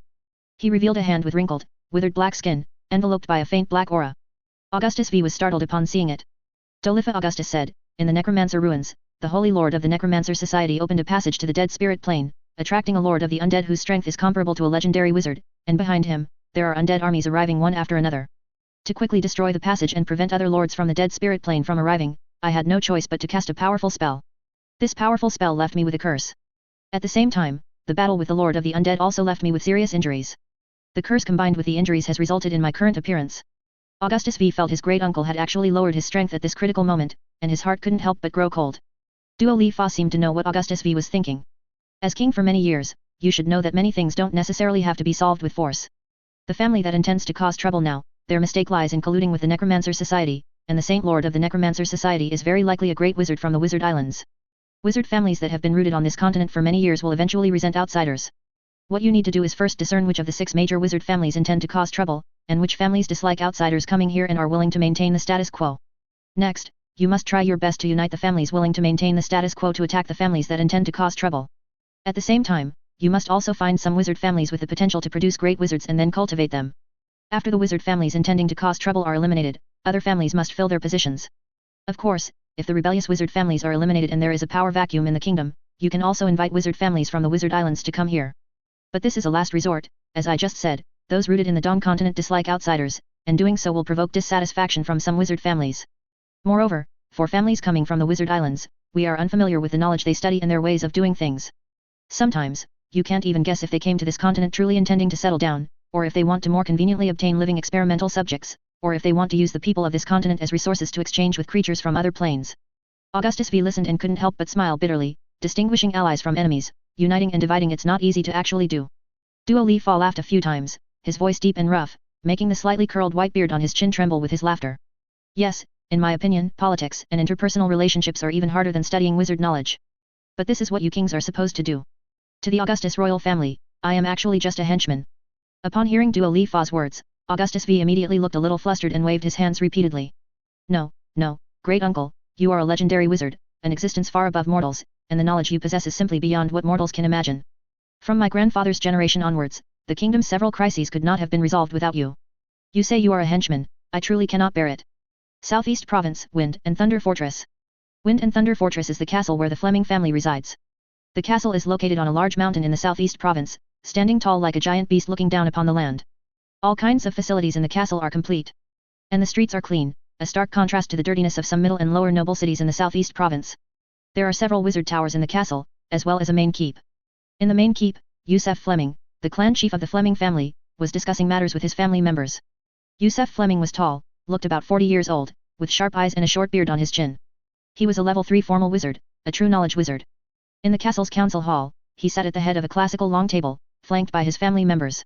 Having developed to this point, the Fleming family was quite large, with 5 branch families in addition to the main lineage. At this moment, he was inventorying the strength of other families in the southeast province with his family members. He needed to integrate the other nobles of the southeast province into an army, so he needed to know the strength of each noble. He held a long parchment scroll, which contained information on all the families in the southeast province. The Barak family, the clan chief is a level 1 apprentice wizard, but his second and third sons are second-level wizard apprentices. The Parnell family has a level 3 wizard apprentice in their family. Yusef read line by line, from the nobles ranked at the top down to those ranked lower. The Lawrence family, clan chief Leighton Lawrence, a golden knight. The eldest son, Lion Lawrence, a late-stage silver knight. I have heard of this person. The second son, Ronan Lawrence, a wizard apprentice at the Kingdom Wizard Academy. The third son, Bran Lawrence, a 14-year-old silver knight. Yusef muttered as he read. Reading to this point, a family member sitting below said, Uncle Yusef, there is one piece of information that needs to be corrected. Leighton's second son, Ronan, was once rumored to have excellent wizard aptitude and entered the Kingdom Wizard Academy to study. But I had someone in Triumphant City investigate and found that this person's wizard aptitude is not good. He was eliminated in the aptitude test at the Kingdom Wizard Academy. After being eliminated, this person has remained in Triumphant City. This person must have deceived the family, saying he entered the Kingdom Wizard Academy, and then, with the family's funding, he gambled, hoarded, and drank in the kingdom's capital. Yusef nodded. What a pity. If it were true, it would be great. His family is under my control. If he truly had good wizard aptitude, he could be used by me. However, this family still has some good prospects. Lion Lawrence previously led an army composed of militiamen and, with a small force, defeated a rebellion. His talent for war is as valuable as wizard aptitude. And Leighton's third son, a 14-year-old silver knight, is a good prospect for a modified knight. Once he reaches Golden Knight Peak, we will recruit him into the family's service and find a bloodline wizard to arrange bloodline modification for him. This family can be noted. If this family obeys my orders in the future, I can promote this family from a middle-ranking noble in the province to a high-ranking noble, which would be a class leap for this family. Patiently waiting for Yusef to finish speaking, another family member sitting below then said, Your Excellency, Count, I have something to report. Because this family member's kinship with Yusef was very distant, far less close than the previous family members, his tone was much more respectful. I followed your instructions to intercept and check mail going to and from the province. One day, a wizard apprentice's hawk caught several carrier pigeons. These carrier pigeons had all been modified by wizardry and flew extremely fast. They came from a very distant place. Upon opening and inspecting the letters from the carrier pigeons, it was discovered that they were family letters and items sent by the second son of Baron Leighton Lawrence of Redwood Territory. In the family letter, he asked if the family was safe amidst the Necromancer Society's rebellion and divided several letters, placing dozens of magic stones said to be able to restrain necromancy. When Yusef heard that there was a stone that could restrain necromancy, his eyes sharpened even more, and he asked, Have you checked if it's real? Although he had allied with the Necromancer Society, he only wanted to use the Necromancer Society's power to ascend to the throne. But he knew very well what kind of wizard the Saint of the Church of the Undead was. This wizard from the Wizard Islands had extreme thoughts, wishing he could sacrifice the lives of the entire continent to exchange for knowledge and resources of necromancy with powerful creatures from the dead spirit plane. He would only cooperate with these black wizards temporarily. Once he truly became king, he would definitely mobilize the power of the entire nation to kill every single wizard of the Necromancer Society. Therefore, during this period, he had been secretly sending people to collect wizardry and Zhuwuki that could restrain necromancy, just waiting for the day to strike. His clansmen said, that magic stone truly has the power to restrain necromancer. We cast necromancy, summoned a low-level skeleton from the dead spirit plane, and found that this skeleton was quite afraid of the magic stone. We found a formal wizard skilled in wizardry scroll manufacturing and replicated the magic runes on the magic stone onto a wizardry scroll. However, the wizardry scroll was useless against that skeleton. It seems Leighton's second son has had a fortuitous encounter in Triumphant City. Upon hearing this, Yusef said, I must obtain the method for drawing these magic runes. You have 2 tasks. First, send people to Triumphant City to approach Leighton's second son and see if Ronan Lawrence obtained this magic stone from someone else or carved it himself, and if it can be obtained. Second, send people to Redwood Territory to tell Leighton Lawrence directly about this matter, and have him write to his son to inquire about the method of obtaining the magic stone or carving the magic runes. Yes, Your Excellency the Earl. His clansman immediately responded, then left his seat to arrange for people to handle it. Afterward, Yusef continued to scroll the long parchment upwards with both hands, looking at the family information. Triumphant City, Ronan's flat house. In the laboratory, Ronan was refining growing green liquid. About 20 wizards' hands were busy at work. On the experiment table, a pestle floated in the air, pounding into the grinding mortar repeatedly. Glass test tubes and other alchemy tools moved in the air, systematically performing steps like dilution and extraction. In less than an hour, nearly 10 portions of growing green liquid were refined by Ronan. Suddenly, he felt something and summoned Grand Mist, bringing up the values. Growing green liquid, perfection. The proficiency of this growth accelerating potion has finally been maxed out. Ronan thought. I need to prioritize finding a better formula. In the druid school, there must also be wizards researching growth accelerating potions. But Awen was only skilled in magic plants and wizardry, and very unfamiliar with potions. He couldn't get a better formula from Awen. I still need to focus on the students of the Kingdom Wizard Academy who are formal wizards. While thinking, he manipulated a wizard's hand, picked up the growing green liquid, and walked towards the botanical garden. Upon entering the botanical garden, the space before him immediately expanded. What looked like only a 10 square meter room from the outside instantly transformed into a 100 square meter space upon entering. Before him was a 7 meter tall tree, its canopy spreading like an umbrella. This was his eternal evergreen tree mother tree, which grew taller and taller with increasing age. The mother tree was planted directly in the ground of this flat house, its roots extending deep underground. Because of the growth of the natal longevity tree, Ronan had studied spatial magic runes for several days. He also bought better magic stones and carved spatial magic runes onto them. Then, he rearranged a wizardry array, encompassing the entire room and the underground part. He had modified this flat house a lot. The walls incorporated magic stones, the floor tiles were removed by him, and there was also a cellar extending nearly 10 meters underground. If the landlord were to suddenly inspect the flat house, it would be difficult to revert it in a short time. For this reason, he went to a middleman, spent money, and bought this flat house. Although this flat house was simple and small, it was located in Triumphant City Central, making its price truly expensive. In the cultivation world, Ronan spent several days in the eastern, western, southern, and northern tavern districts, finding several businesses belonging to different cultivation families, selling many talismans, only then accumulating enough spirit stone to exchange for gold coins to buy this flat house. Beside the eternal evergreen tree mother tree was the vital evergreen tree subtree, which was already head high at this time. Because its age was still low, it was not particularly noticeable. In the botanical garden, besides the two natal longevity trees, there were other magic plants, all bought by Ronan to attract attention. These magic plants, like the natal longevity tree, also absorbed energy particles to grow themselves. Most were expensive and peculiar in appearance. There was a vibrant carnivorous plant dripping with saliva. A one-person tall illusory demon wood emitting a faint green glow, its leaves could be used to make potions helpful for wizard meditation. A pot of mushrooms emitting a purple glow, which could be used to create pleasant potions. Strange magic plants almost filled the entire botanical garden. Ronan poured the growing green liquid onto the roots of the eternal evergreen tree mother tree. While pouring, he summoned Grand Mist to analyze the eternal evergreen tree mother tree. Spiritual plant, natal longevity tree. Age, 131. As soon as the growing green liquid seeped into the soil, it was absorbed by the roots of the eternal evergreen tree mother tree. Ronan felt connected to the natal longevity tree, and a vibrant sense of vitality immediately arose in his heart. After watering one portion of growing green liquid, he went to water the vital evergreen tree subtree.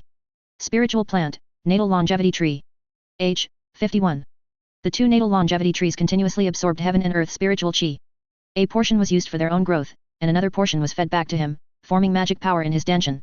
After watering the two natal longevity trees, Ronan went down to the cellar to water the azure spirit emerald cloud bamboo. Spiritual plant, azure spirit emerald cloud bamboo. Age, 1561. Spiritual plant, azure spirit emerald cloud bamboo. Age, 1493. The quality of the azure spirit emerald cloud bamboo was not entirely the same. Even if each azure spirit emerald cloud bamboo was watered once with growing green liquid every day, the growth age varied daily, accumulating over time to a difference of several decades. After watering, Ronan cast the wizardry magnetic surge. An anti-geomagnetic field force emerged from his body, lifting him towards the cellar entrance. After placing the crucible, he came under the mother tree of the natal longevity tree and began to cast speed growth technique. Speed growth technique, Grandmaster 3%. With prolonged acceleration, the speed growth technique had made considerable progress. Under the speed growth technique, the roots of the natal longevity tree were gradually extending. Its age was also gradually increasing. After his magic power was completely exhausted, Ronan sat cross-legged under the natal longevity tree and cultivated ancient wood longevity skill. Heaven and earth spiritual chi entered his body, and the misty longevity magic power in his danshan began to rotate again. A faint golden light was released from the natal longevity tree, shining on Ronan. This further increased Ronan's cultivation speed. While cultivating, Ronan called out Grand Mist in his mind and brought up his stats. Lifespan, 312. Strength, 43. Spirit, 51. Magic power, 38. Cultivation realm, Chi refining 9th layer. Wizard rank, level 3 wizard apprentice. Cultivation technique. Ancient wood longevity skill, 15th layer 12%. Azure wood swordplay, 6th layer 23%. God evolution art, proficient 85%. Azure lotus white lotus art, 10th layer 22%. After a long period of cultivating, the ancient wood longevity skill had reached the 15th layer, not far from the 20th layer perfection. The improvement of the ancient wood longevity skill significantly increased his speed of absorbing heaven and earth spiritual chi. 3 days later, Terrace Fleming rode a fast horse modified by wizardry, casting an acceleration spell, and arrived at Triumphant City. He came from one of the 5 major collateral branches of the Fleming family. He received a family order to come here, find a person named Ronan Lawrence, and obtain the magic runes that restrain necromancy from him. The reason he was sent was because he had spent some time in Triumphant City before. 10 years ago, when he was 17, he also participated in the wizard aptitude test of the Kingdom Wizard Academy. After being eliminated, he deceived his family, used the money sponsored by the family to have fun in Triumphant City for a period, and spent an unforgettable time. Therefore, he was quite familiar with Triumphant City. He was even more familiar with the entertainment venues frequented by noble youths. This time, the Fleming family sent him, also with the idea that like understands like. Now, 10 years later, he was already a level 3 wizard apprentice. According to the information gathered by the Fleming family, Ronan's wizard aptitude was not good, and it was estimated that after a year, he would not have made much progress on the path of a wizard. Sending a level 3 wizard apprentice was already considered a waste of manpower.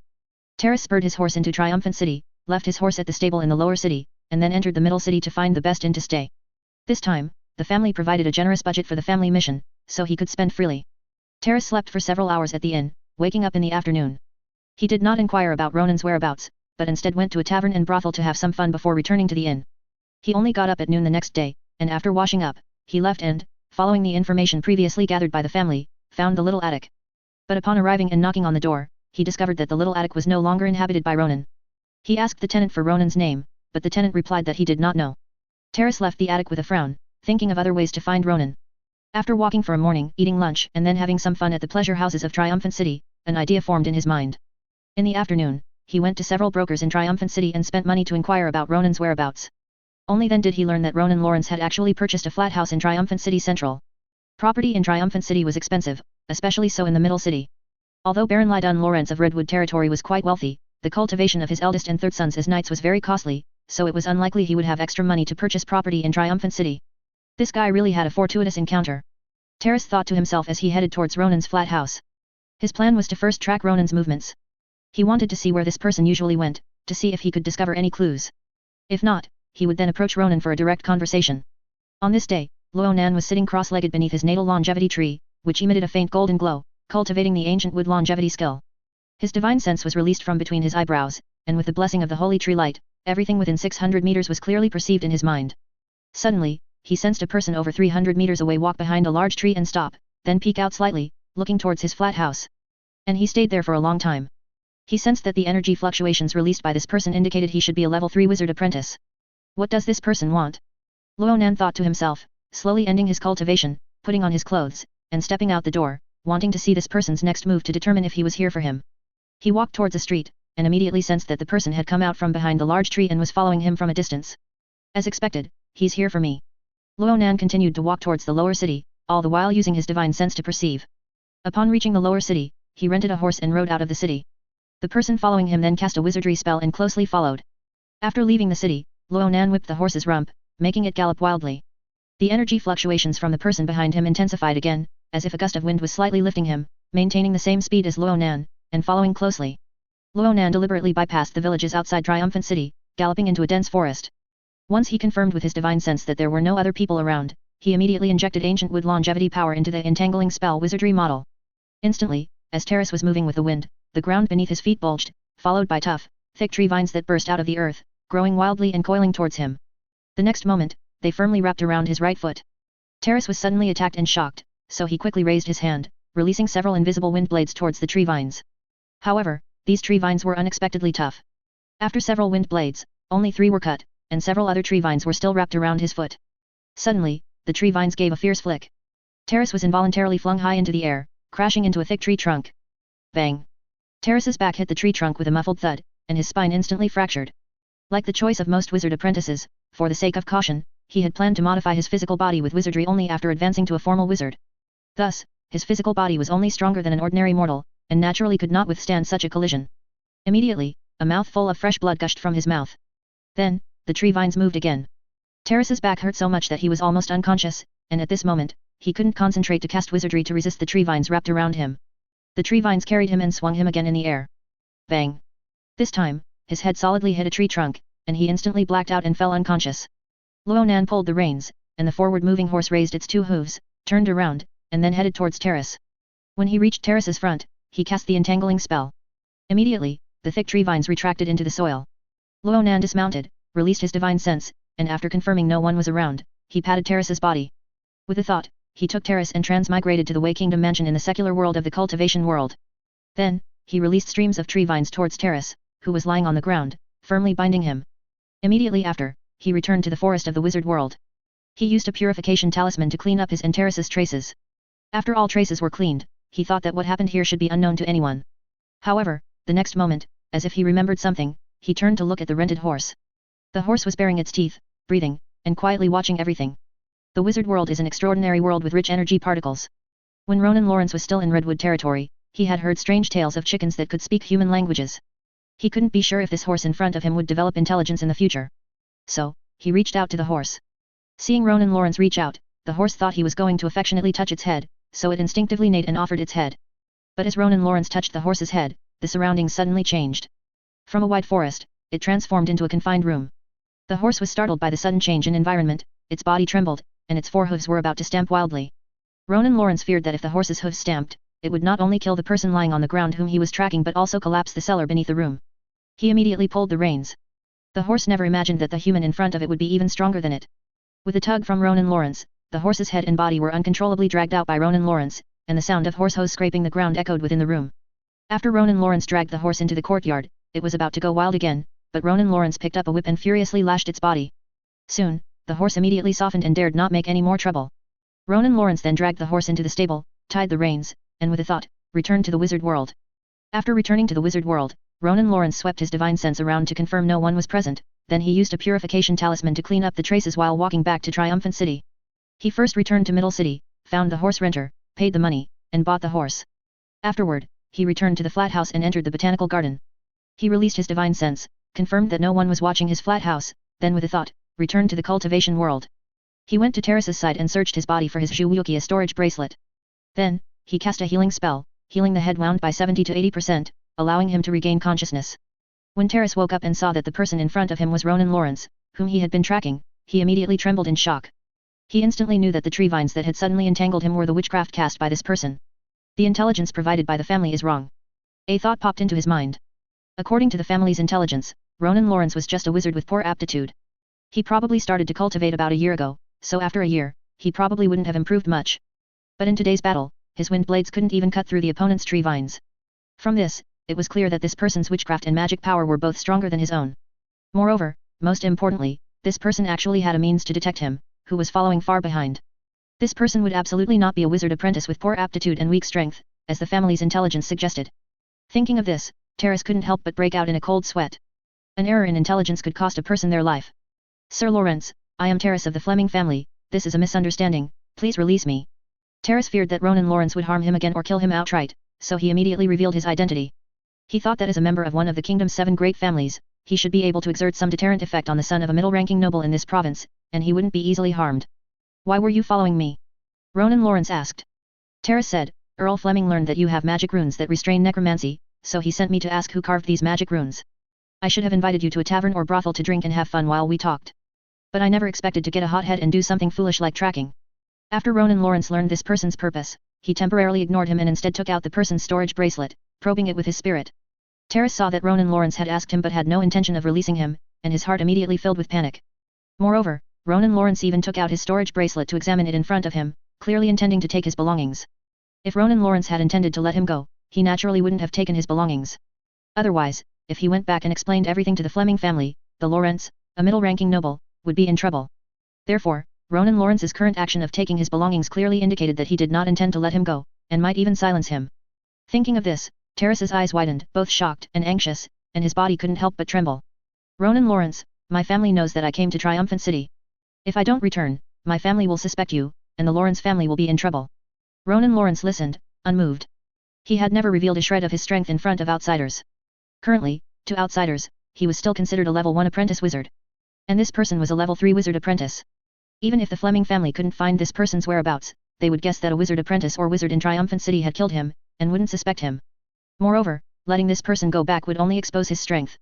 As Ronan Lawrence thought, his spirit had already swept through the storage bracelet.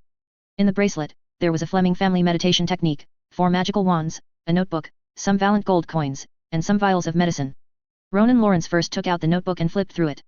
The notebook recorded Terrace's thoughts on practicing the meditation technique, as well as the 2 witchcrafts he cultivated. One was a first-order intermediate witchcraft, early stage wind manipulation. The other was a first-order advanced witchcraft, early stage lightning storm. The notebook contained the derivation formulas for the two witchcrafts. Looking at the notebook, Ronan Lawrence knew that Terrace's wind acceleration and wind blades were both cast using early stage wind manipulation. Moreover, judging by the speed at which Terrace cast the wind blades, it was clear that Terrace had already constructed the witchcraft model. Following early stage wind manipulation was early stage lightning storm. Ronan Lawrence looked at Terrace's manuscript and knew that mastering early stage lightning storm was more difficult than early stage wind manipulation. Furthermore, in the manuscript, Terrace's earlier derivations were fine, but later on, some logical and arithmetic errors appeared in the derivations. It seemed that Terrace had not yet fully mastered the early stage lightning storm witchcraft. Ronan Lawrence flipped through it and quickly memorized the incantations of the two witchcrafts. Then, with the help of Grand Mist, he converted the formula symbols in the manuscript into the formula symbols he was familiar with. After inputting them into Grand Mist, the witchcraft models for the two witchcrafts were generated in a three-dimensional Cartesian coordinate system. Ronan Lawrence first stored the formulas and witchcraft models in Grand Mist. He would practice these two witchcrafts when he had time. Afterward, Ronan Lawrence put away the notebook and focused his attention on the four magical wands. Among the four magical wands, one was thicker and had a different style from the other three. The other three were thinner and identical in style. Ronan Lawrence took out the four magical wands. With a sweep of his divine sense, he discovered that the thicker one was clearly made of wood that was conducive to magic power conduction and should be an amplification magical wand. And among the three identical ones, there were magic runes inside, containing a violent power. Ronan had also seen relevant descriptions of magical wands containing magic runes in the books of the Kingdom Wizard Academy. This type of magical wand was called an instant cast magical wand. It had a wizardry scroll sealed within it, which could be activated by simply injecting mental energy. However, this magical wand was a one-time use item. After casting the wizardry scroll, the magical wand would be destroyed. What wizardry scroll is sealed in these three magical wands? Ronan gripped the magical wand and asked Terrace. Terrace was still full of indignation, his eyes fixed on Ronan. If you don't let me go, you and your family will pay a heavy price. Ah! Before Terrace could finish speaking, Ronan took out the dark elf's dagger and slashed it fiercely, splattering several drops of blood. Terrace screamed, and his thigh immediately became bloody. It was his thigh. Ronan had cut off a small piece of flesh. Even though it was a small piece, Terrace, who had been pampered all his life, had never suffered such injuries and immediately screamed and cried. If you don't answer my question, I'll cut off another piece. Ronan said calmly. You Fleming family cooperated with the Necromancer Society. Have you seen any necromancer? Although my knowledge of anatomy is relatively shallow, it's enough to cut you into a necromancer without killing you. Listening to Ronan's words, Terrace immediately imagined his miserable state, and under immense pressure, he cried even harder. If I tell you, will you let me go? Of course. Ronan said, as long as you tell me, and you promise me not to tell anyone else about what happened here, I'll let you go. Okay. I'll tell you. Terrace's face was covered in sweat from the pain, a film of sweat forming on his face, shining under the faint light. The three magical wands in your hand are elementary lightning magical wands, and they contain the power of lightning. So, the magic runes inside are lightning magic runes. Ronan immediately used his divine sense to delve into the magical wand, and with the help of Grand Mist, he recorded the magic runes. He had read about the method for creating instant cast magical wands in the books of the Kingdom Wizard Academy library. It required learning both sealing knowledge and magic runes knowledge simultaneously and combining the two. There was also a prerequisite for creating an instant cast magical wand, which was to obtain wood capable of sealing power. Wood capable of sealing power was extremely expensive. Ordinary wood could not withstand the power and would explode during the manufacturing process. Thinking of this, Ronan couldn't help but think of three items that were very similar in use. Wizardry scroll, instant cast magical wand, and talisman. The paper for wizardry scroll also needed to be made from precious wood. If magic runes were drawn on ordinary paper, they would not work at all. However, wizardry scroll rarely had an instant cast effect. Releasing a wizardry scroll often required mental energy to be transmitted through the paper to the magic runes to trigger the wizardry scroll. Thus, the release speed would certainly not be as fast as transmitting mental energy to a wizardry scroll model. The advantage of wizardry scroll was that it was cheaper than an instant cast magical wand, and the mental energy consumed was less than that of a wizardry scroll model. Additionally, wizardry scroll had another advantage: it could record extremely powerful wizardry scrolls. Generally speaking, a complete scroll containing extremely powerful wizardry scrolls was very long and required a long period of chanting to cast the wizardry scroll. Some wizards would often cast a protective wizardry scroll on themselves and then begin chanting to cast the grand wizardry scroll on the wizardry scroll. Compared to wizardry scroll, while instant cast magical wands could not seal some extremely powerful wizardry scrolls, the magical wand's speed in transmitting mental energy was fast enough to achieve instant casting. However, the amount of wood required to create an instant cast magical wand was more than that for wizardry scroll. Moreover, the sealing knowledge required to create an instant cast magical wand was much more profound than that for creating wizardry scroll. Therefore, instant cast magical wands were usually rarer and more expensive than wizardry scroll. Generally speaking, individual wizards would buy instant cast magical wands for their own use. In some large-scale wizard wars, wizard armies would typically use wizardry scroll. With the cooperation of their comrades, they had enough time to chant. Furthermore, in war, wizardry scrolls were cast at an extremely high frequency, one after another. If all wizards used instant cast magical wands, they would not be able to sustain such consumption. Similar to wizardry scroll and instant cast magical wands, in the cultivation world, the equivalent item would be the talisman. However, the cost of producing talisman was much lower than that of wizardry scroll and instant cast magical wands. Through the structure and incantations of the talisman, even a piece of parchment could carry the power of the talisman. Moreover, its power was no less than these two wizardry scroll items. After Ronan's thoughts raced for a while, he put away the magical wand and then took out the medicine bottles from his storage bracelet. He checked these medicine bottles, there was nothing new. They were nothing more than potions for healing wounds, restoring mental energy, and aiding meditation, all standard for wizards. Ronan put away the potions and tucked the storage bracelet into the pocket of his undershirt. Then, he asked Terrace about other things he knew regarding himself and his family. When he learned that the Fleming family was looking for a formal wizard to replicate his exorcism talisman, he thought to himself. Although talisman and magic runes were both symbols that leveraged the power of heaven and earth. However, the steps and details for drawing these two things were quite different. Relatively speaking, the strokes of talisman were simpler than magic runes. However, drawing talisman had specific requirements for preparing the paper, grinding the ink, and wielding the brush, and its procedures were so complex and its methods so cumbersome that magic runes could not compare. Even with Ronan's talisman drawing skill, when he first learned a type of talisman, he had to follow the rituals of drawing talisman, such as bathing, calming his mind, and chanting spells. Only after becoming proficient in drawing a talisman could some steps be omitted. But before drawing the talisman, one still had to breathe and calm one's mind, and while drawing the talisman, one still had to silently chant the spell in one's heart. Moreover, when drawing the talisman, how to turn each stroke and how to control the time ratio were all very particular. Simply copying a talisman would not produce any effect. The talisman in talisman books were copied talisman, they could only show the appearance of the talisman to the practitioner but could not be used at all. Magic runes, solely based on their patterns, were much more complex than talisman. However, as long as one understood how to draw the patterns of magic runes, such as the proportions between the patterns and other data, the magic runes could be completely replicated. The wizards of the wizard world had formed a fixed mindset, believing that all symbols capable of leveraging the power of heaven and earth were contained within their structure. Therefore, Ronan felt that the formal wizard who attempted to replicate his talisman would most likely not think of controlling the drawing time, or the rituals of bathing, calming the mind, and chanting spells for drawing talisman. If there really was a high-rank formal wizard who came to study his exorcism talisman, he estimated that it would probably take a long time to figure out the deo within it. Moreover, his exorcism talisman was only a rank 1 talisman in the cultivation world, not some advanced item. In the wizard world, there were also other wizardry scrolls and Zhuoyuki that countered necromancer. Furthermore, some powerful wizardry scrolls could also eliminate necromancer. High-rank formal wizards had precious time, and no one would truly spend time researching this talisman. In addition, Ronan asked Terrace about other matters concerning the Fleming family. However, Terrace's position in the family was not high, and he didn't know much. "You'll let me go, won't you?" Terrace asked when he saw Ronan had no other questions. Then, seeing no intention of letting him go on Ronan's face, he became alarmed again. "I won't tell anyone about today's events. How about you give me a memory loss potion to erase my memories?" Ronan's eyes lit up upon hearing this. "Can you get a memory loss potion, or the magic potion formula for it?" Ronan had heard of memory loss potions before, they were quite advanced potions. If he obtained this potion, it might be of great use for his future actions. However, when he asked this question, Terrace was speechless. Ronan then realized that Terrace, a wizard apprentice, couldn't obtain the potion or its formula. So, he said no more, intending to imprison Terrace as his second experimental subject. Immediately, Ronan conjured a wizard's hand and struck Terrace forcefully on the back of his head. Afterward, Ronan began planning a place to imprison his experimental subjects. He wanted to build a basement beneath this mansion. However, building a basement is different from digging a cellar, a basement requires higher standards for load-bearing and other aspects.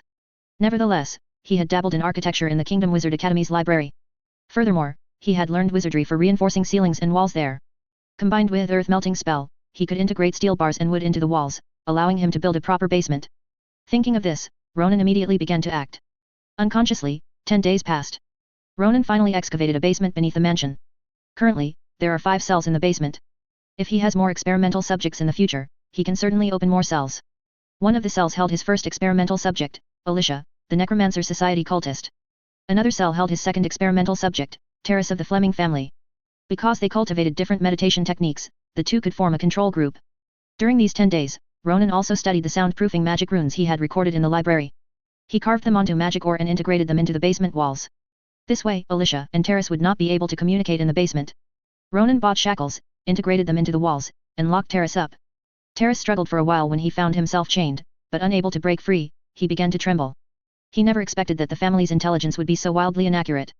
This Ronan Lawrence was not only not weak, but also a black wizard. Thinking that his body would be subjected to inhumane experiments, he felt a sudden sense of despair. Lord Lawrence, please, don't use me for experiments. I can give you anything. I can serve as your informant. Terrace said to Ronan, tears streaming down his face. Ronan ignored him, opened the iron cell door, then closed it and left the area. Ronan came to a forest outside the town to try out the two wizardry spells, early stage wind manipulation and early stage lightning storm. The first he cast was early stage wind manipulation. He chanted the incantation, and as several obscure syllables emerged from his mouth, the ancient wood longevity power in his dantian was activated, transforming into the magic power for early stage wind manipulation. In the wizard world, wizards all use their own magic power to leverage energy particles, which then convert into the magic power for wizardry. Of course, wizards can also convert their own magic power directly into the magic power for wizardry. It's just that casting wizardry this way consumes a lot of magic power. The wizard world is rich in energy particles, and wizards are accustomed to drawing on energy particles for combat. However, in the cultivation world, spiritual chi is not as abundant as energy particles in the wizard world. Therefore, cultivators are accustomed to using their own magic power to cast spells. And in the secular world, this level of spiritual chi concentration cannot be borrowed at all. Thus, Ronan almost entirely used his own magic power to cast the early stage wind manipulation wizardry. As soon as early stage wind manipulation was cast, he felt the power of wind elements surrounding him, able to be driven with just a thought from his mental energy. Immediately, he used his mental energy to control the power of wind elements. Suddenly, wind blew from beneath his feet, lifting him up. Ronan chanted while increasing the output of his magic power. His entire being slowly floated upwards. He stopped when he reached about 2 meters. Ronan manipulated the power of wind elements, propelling himself to fly at a low altitude. After flying for a while, he felt that while flying with the power of wind elements was simpler to control, it was not as smooth and seamless as flying with the anti-geomagnetic force of magnetic field wizardry. Ronan continued to chant, extending his hand, and an invisible, sharp wind blade formed in the air. He pressed his hand into the void realm, and the wind blade shot forward. Whoosh! The tree trunk was cut by the wind blade, wood chips flew, and a large cut mark immediately appeared. Because early stage wind manipulation was still in its introductory stage, its power was not strong, so the wind blade lacked sufficient magic power and could not cut down the entire tree. Subsequently, Ronan manipulated his mental energy to control the power of wind elements, making them collide left and right. Immediately, dust flew in front of him, following gusts of wind, sometimes to the left, sometimes to the right. Through Terrace's notes, Ronan knew that if early stage wind manipulation was cultivated to a deeper level, he would be able to suddenly conjure wind from flat ground, blowing enemies away by surprise. After testing early stage wind manipulation, Ronan switched to the incantation for early stage lightning storm and began to chant it. The incantation for early stage lightning storm was also longer than early stage wind manipulation, and its pronunciation was more difficult and obscure. As each syllable was uttered, the magic power in Ronan's dantian slowly depleted. He extended his hand forward, releasing the magic power of early stage lightning storm. Immediately, a violent force slowly formed in the air. Ronan thought that the initial casting speed of early stage lightning storm was also slower than early stage wind manipulation. Initially, it could only play a role in team combat. If combat partners helped to hold off the enemy, early stage lightning storm could still be used for attack. If it was a one-on-one fight, by the time this attack formed, the enemy would have already released several attacks. After 5 seconds, the power that had been brewing in the air finally erupted. Suddenly, a clap of thunder. A small, winding yellow lightning bolt suddenly struck down from the air. It struck directly onto a tree, and that tree immediately lit up with a spark. Immediately after, the tree split into 2 halves, falling to the left and right respectively. Upon hitting the ground, they raised a cloud of dust. Ronan looked through the dust at the 2 halves of the split tree trunk. He saw a spark on each of the 2 cut surfaces, glowing red and still burning. After trying 2 wizard potions, Ronan returned to the flat house in the town. The 2 natal longevity trees in the wizard world could share divine sense with him. Every moment, all movements within 600 meters of the flat house would be taken into his mind.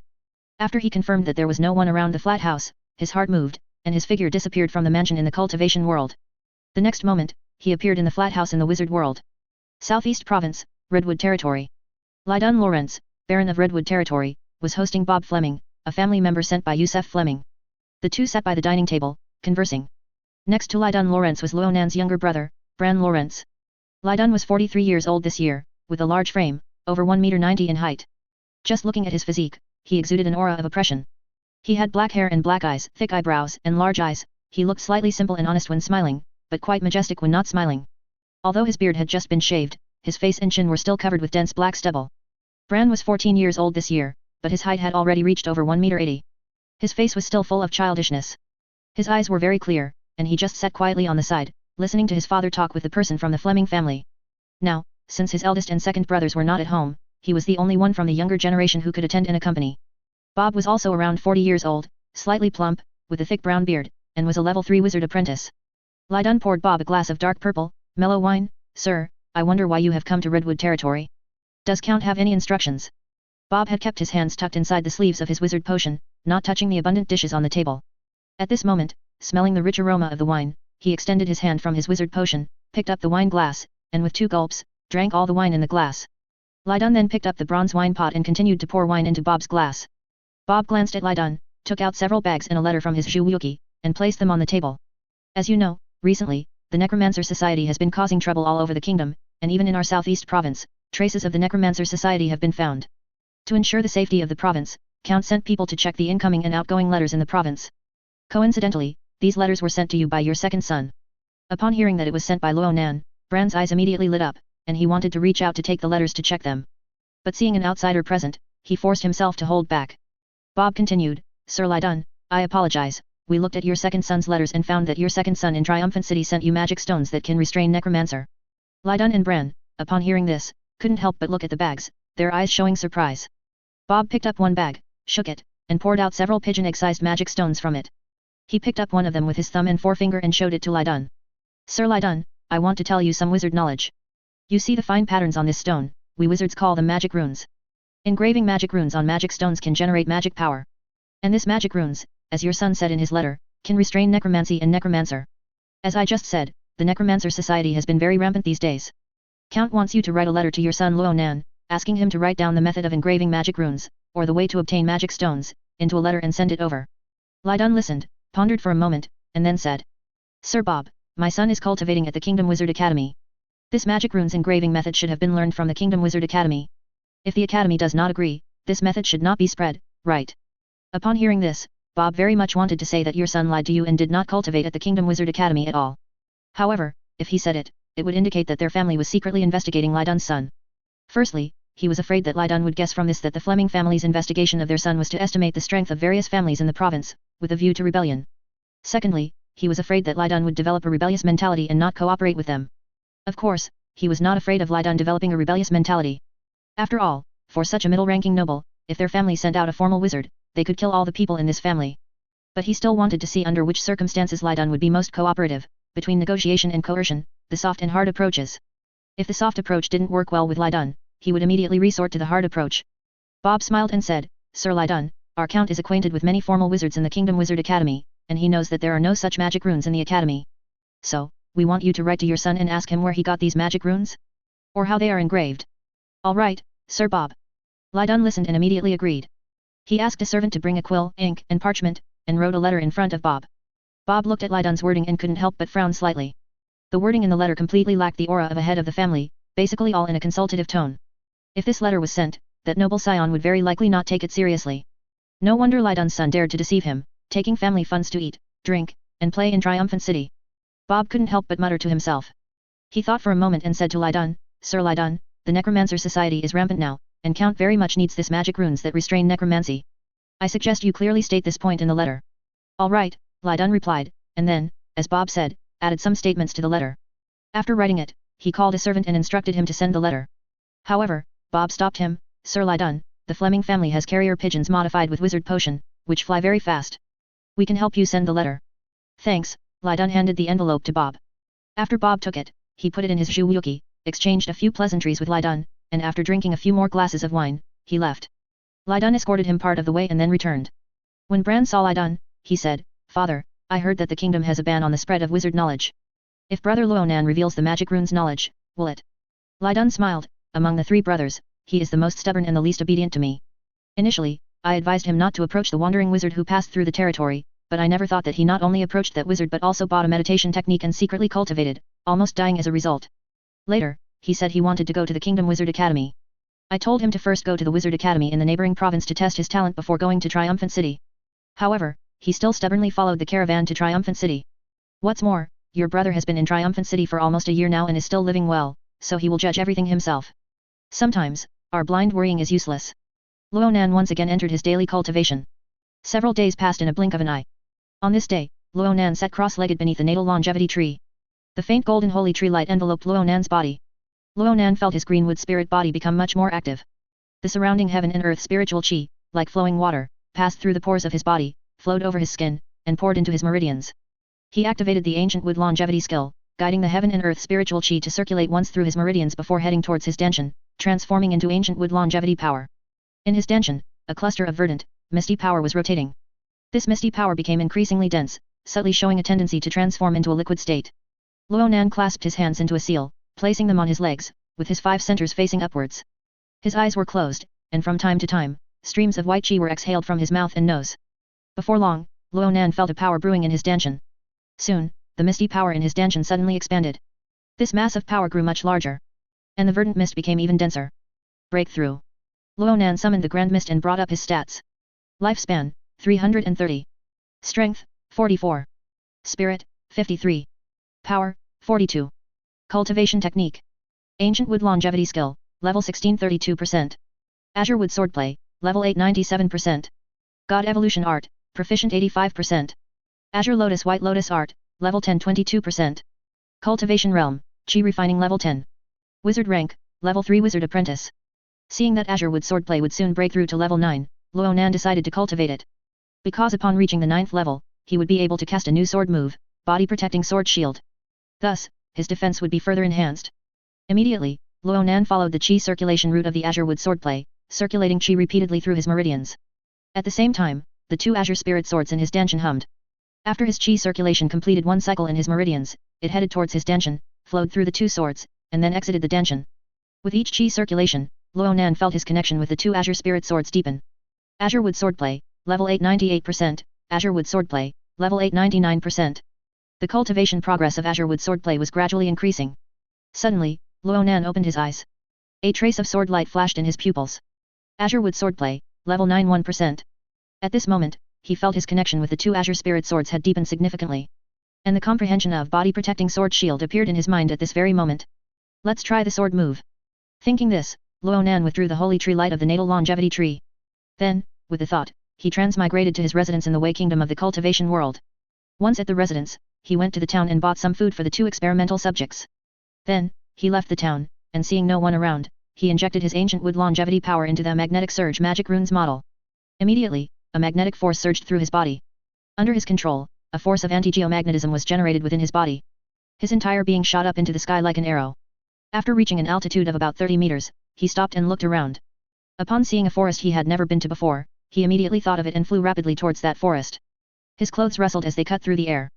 Before long, he flew above the forest. Then, with the thought, the magnetic force on his body immediately attracted the Earth's magnetic force.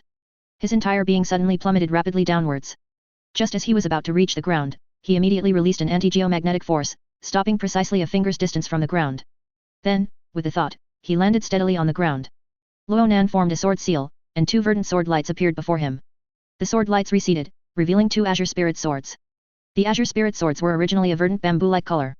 However, Ronan had carved magic runes on them and infused them with magic conducting metal. Therefore, now that the sword lights receded, these Azure spirit swords looked like 2 ancient, heavy, and faintly glowing bronze treasure swords. Ronan subtly cast a sword seal. Immediately, the 2 swords hummed. Sword lights emerged from them, and powerful sword qi erupted. The tree trunks were shattered by the sword qi, revealing streaks of sword marks. Ronan then formed another sword seal and cast sword shadow light division. The 2 sword light shining Azure spirit swords immediately divided into 3. 6 Azure spirit swords then appeared before him. Subsequently, Ronan changed his sword seal again and cast the newly mastered sword move, body protecting sword shield. Suddenly, the 6 Azure spirit swords released a faint blue power, and each sword subtly formed a sword shield. Under Ronan's control, the 6 swords vertically circled around Ronan's body, forming a verdant light screen. Ronan's divine sense perceived a blocking force generated as the 6 swords rotated. If there were spell or magic runes attacks, they could be blocked by this force. Ronan cast magnetic surge and floated upwards. When he reached an altitude of over 3 meters, he controlled the 6 swords to swim around his entire body. Immediately, the 6 swords flew around Ronan's body like 6 rapidly swimming fish. Furthermore, the 6 swords did not interfere with each other, subtly forming a spherical shell that enveloped his entire body. This is the true body protecting sword shield. Ronan thought. At this moment, he felt that his Azure spirit swords were still too few. If he had enough swords, moving together, his defense would be even more impenetrable. Ronan flew towards a tree. At the same time, he was casting body protecting sword shield. The 6 swords circled around his entire body. As soon as the sword shield formed by the 6 swords touched the tree in front, immediately, the sword shield instantly erupted with sword qi, instantly shattering the tree into a sky full of wood chips. Ronan continued to fly towards a mountain. After the sword shield touched the mountain, sword qi immediately erupted. The mountain wall was shattered by the sword qi, and streaks of dirt splashed up from the mountain wall. As Ronan went deeper, the body protecting sword shield carved a tunnel through the mountain. Moreover, the sword chi also blocked all the flying debris and dirt. It seems that this body-protecting sword shield not only has a protective effect but also an offensive effect. Thinking this, Luonan's heart stirred, and the magnetic force on his body suddenly increased. His entire being shot out of the tunnel. Then, he waved his hand. The 6 flying swords, which had been circling around his entire body, immediately flew upwards. They transformed into 6 streams of azure light and were collected into his sleeve. After the 6 streams of azure light entered his meridians, they merged into 2 streams of azure light and entered his dantian. After the azure lights floated vertically in his dantian, their glow receded, revealing the original appearance of the azure spirit swords. The misty ancient wood longevity power submerged the azure spirit swords, nourishing them. As dusk approached, the setting sun lingered on the horizon. Triumphant City gradually darkened, and candles were lit in every household. In the Wild Deer Bar in the middle city, candlesticks lined the walls. Each candlestick held about a dozen white candles. The candles burned, and wax tears dripped all over the candlesticks. The Wild Deer Bar was as bright as day. The firelight reflected on the faces of some drunkards, making their already flushed faces even redder. Luonan and Paul sat at a bar counter, drinking mead. They also had dinner there. This time, Paul had invited Luonan out. He said that the matter Luonan had entrusted him with had found a lead. It was a wizard apprentice from the Kingdom Wizard Academy who was willing to sell a Tier 2 low-grade growth potion formula. Luonan asked about the price, which was acceptable, but Paul said that the wizard apprentice had one condition. She wants you to tell her the secret to concocting the anti-aging potion, Paul said. Did you tell her my identity? Luonan asked first, not thinking about the condition. Of course not, Paul replied. Luonan nodded and said, but I have no secret to concocting the anti-aging potion, it's all based on talent. There must be a way to increase the success rate, right? Paul asked. Luonan shook his head. He concocted it entirely according to the formula. His high success rate was due to his extremely precise temperature and time control abilities. This ability, apart from him and some alchemy prodigies, only high-level formal wizards possessed. Does she have any other conditions? Luonan asked again. I don't know, Paul shook his head. I'll ask her again tomorrow. The next day, Luonan and Paul met again at the Wild Deer Bar. How is it? Luonan asked immediately. Paul said, her condition is that she wants to personally watch you concoct the anti-aging potion once. Upon hearing this, a thought formed in Luonan's mind. So, he said, that's fine, but we can't meet. You can only use an image-retaining magic stone to record my concoction process, and she'll pay for the image-retaining magic stone. I'll go ask her again tomorrow. After Paul replied, he called the bartender and ordered mead and a lavish meal. Then, he turned his head and said to Luonan. I've been working hard for you these past few days, so this meal is on you. Another day passed, and Luonan and Paul met again at the Wild Deer Bar. Paul brought him a definite answer. The wizard apprentice had agreed to the proposal. I need to go to the Lani vault. Paul took out a voucher from his Zhuwuki. Take out the gold coins she gave me to buy the image-retaining magic stone. Luonan glanced at the voucher, seeing a family crest and a series of signatures on it. Afterward, Luonan and Paul went to the Lani vault, then bought an image-retaining magic stone at a wizard shop. An image-retaining magic stone is a magic stone formed by engraving image-retaining magic runes onto a mirror stone. After Paul bought the image-retaining magic stone, Luonan took it and examined it carefully. Soon, he had recorded all the image-retaining magic runes on it. Then, he and Paul found a hotel in the lower city and booked a room. He drank a bottle of elementary metamorphosis potion and transformed into a woman with a prominent bust and buttocks. Currently, his elementary metamorphosis potion had reached Grandmaster level. After drinking it, and with the aid of his spiritual power, it was not difficult to cause significant changes to his body. However, transforming into a woman required a lot of magic power, so the potion's effect could only last for about half an hour. But he only needed to concoct one anti-aging potion, and half an hour was sufficient. After transforming into a woman, Luonan then covered himself completely with a cloak and a mask. In this appearance, he was certain that even if his father saw the image in the image-retaining magic stone, he wouldn't recognize him. When Paul saw that Luonan could actually transform into a woman, his eyes lit up, and he quickly said, Lo! Luonan, your elementary metamorphosis potion has reached such a level? Can you give me a few portions? Help me get the Tier 2 growth potion, and I'll give them to you. Luonan made a promise. He actually didn't want to give it to Paul, fearing that Paul would use the elementary metamorphosis potion to transform into a woman and commit misdeeds. After all, if the elementary metamorphosis potion wasn't concocted with someone else's essence, drinking it would only change one's appearance. Although Paul would have the appearance of a woman, his chi and energy fluctuations would remain unchanged, making him easily discoverable. Especially for Paul, a wizard apprentice who practiced fire element wizardry, his energy fluctuations were even stronger than those of wizard apprentices of the same rank, making him even more easily discovered. If Paul were discovered, it would implicate him. All right. Paul walked to the side, picked up the image-retaining magic stone, and was ready to record at any moment. Luonan then took out his alchemy tools from his Zhuwuki and placed them on the table in the room. Then, he told Paul to start recording. Paul nodded and injected magic power into the image-retaining magic stone. Immediately, an image reflecting Luonan appeared in the center of the image-retaining magic stone. Luonan, with his shapely figure and completely covered, began to concoct the anti-aging potion. About 20 minutes later, one portion of anti-aging potion was concocted by Ronan. Seeing Ronan pour the anti-aging potion into a medicine bottle and stopper it with a cork, Paul controlled his magic power to rewind the image retaining magic stone until Ronan's alchemy image was completely solidified within the magic stone. Outside the magic stone, Ronan's image from just now could be seen looping in the core of the magic stone. By injecting magic power, one could control the image's forward and backward movement. I will definitely keep the image retaining magic stone safe and hand over the image. Paul promised, then said. I wonder if you can now reward me with the elementary metamorphosis potion with that kind of efficacy. At this time, the potion's effect on Ronan was gradually dissipating. His height gradually increased, and what was protruding in front and back was gradually shrinking back. While his body was recovering, he said. I only made one bottle of elementary metamorphosis potion with this kind of efficacy, which was the one I just drank.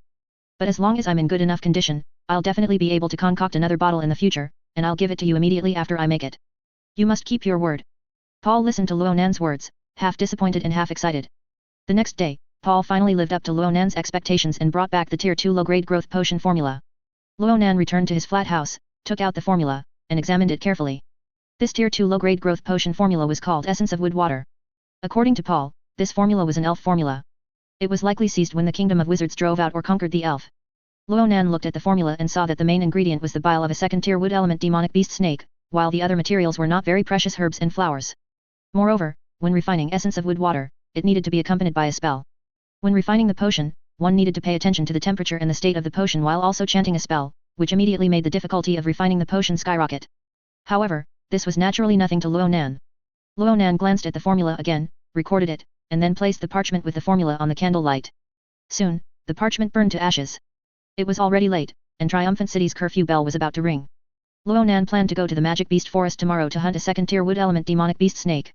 The next day, Ronan left home early. After eating a hearty breakfast at a restaurant, he headed out of the city. He chose a deserted spot and drank a bottle of elementary metamorphosis potion. This time, he only roughly changed his appearance and height. He didn't make a big change like he did yesterday. After all, he was going to hunt demonic beasts, which required combat and large movements, so he was not accustomed to transforming into yesterday's appearance. After his appearance and height were fixed, Ronan cast Magnetic Surge, and his speed suddenly increased as he ran through the alley. Before long, he was out of the lower city and outside Triumphant City, where he intensified Magnetic Surge and swept towards Guard Forest. He had read a Demonic Beast illustrated guide at the Kingdom Wizard Academy. He knew that in Guard Forest, there was a type of second-tier low-grade demonic snake called an oak python. It could disguise itself as an oak tree on a daily basis, possessing extreme deceptiveness. But to him, with his powerful divine sense, it had no deceptiveness whatsoever. Generally speaking, the outer areas of the Magic Beast Forest mostly contained first-tier demonic beasts. To hunt second-tier demonic beasts, one had to go a little deeper. After Ronan swept in, his divine sense scanned the surroundings.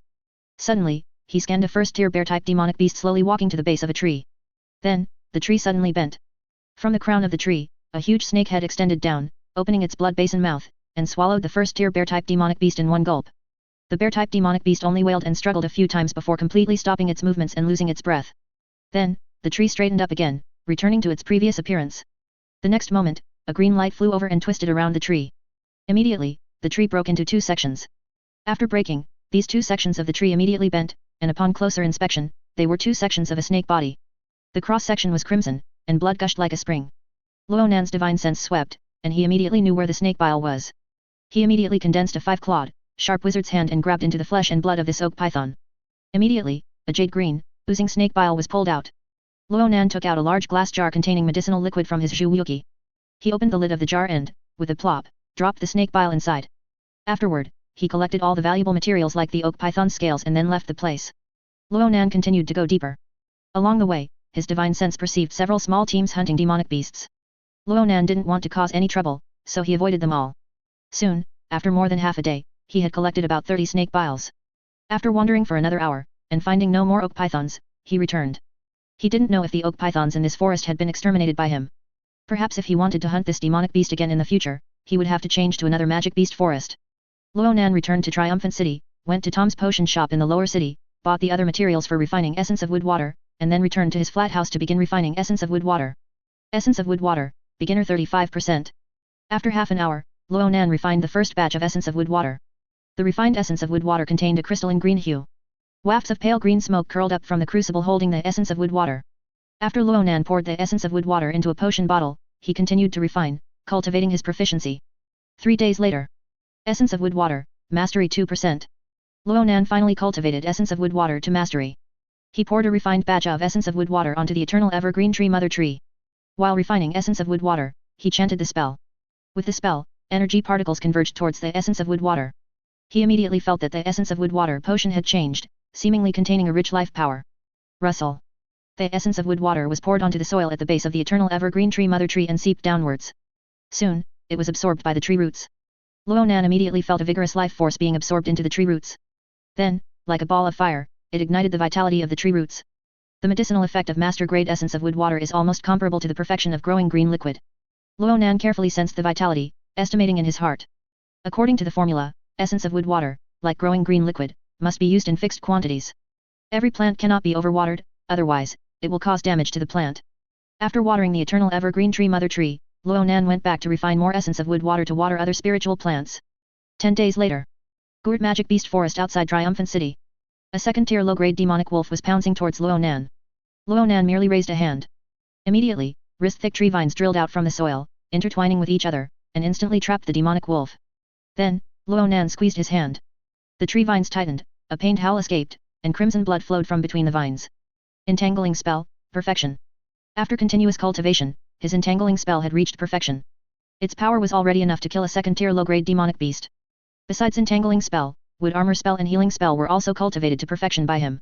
He poured ancient wood longevity power into the wood armor spell's wizardry model. Immediately, energy particles converged, and a thick layer of wood armor enveloped him. From the outside, he looked like a treant over 2 meters tall. Immediately, his heart stirred, and he compressed the wood armor. His height returned to that of a normal person, and the compressed wood armor became even tougher and thicker. He covered his body with the wood armor and punched a tree trunk. With a crack, the tree trunk immediately fell in response. His divine sense swept around, and seeing no one, he took out a first-tier medium-grade talisman, the Fire Talisman, from his Zhuwuki. He had cultivated this Fire Talisman to the Great Master level. After injecting power into the Fire Talisman, he threw it at himself. Immediately, a flame struck towards his chest. Ronan did not block it, directly meeting it with his chest. He only felt a burst of heat erupt from his chest. The flame burned on the wood armor of his chest for a while before extinguishing. It did not burn through the wood armor on his chest, only leaving a black, shallow pit. And due to the effect of ancient wood longevity power, this black shallow pit was self-repairing at a visible speed.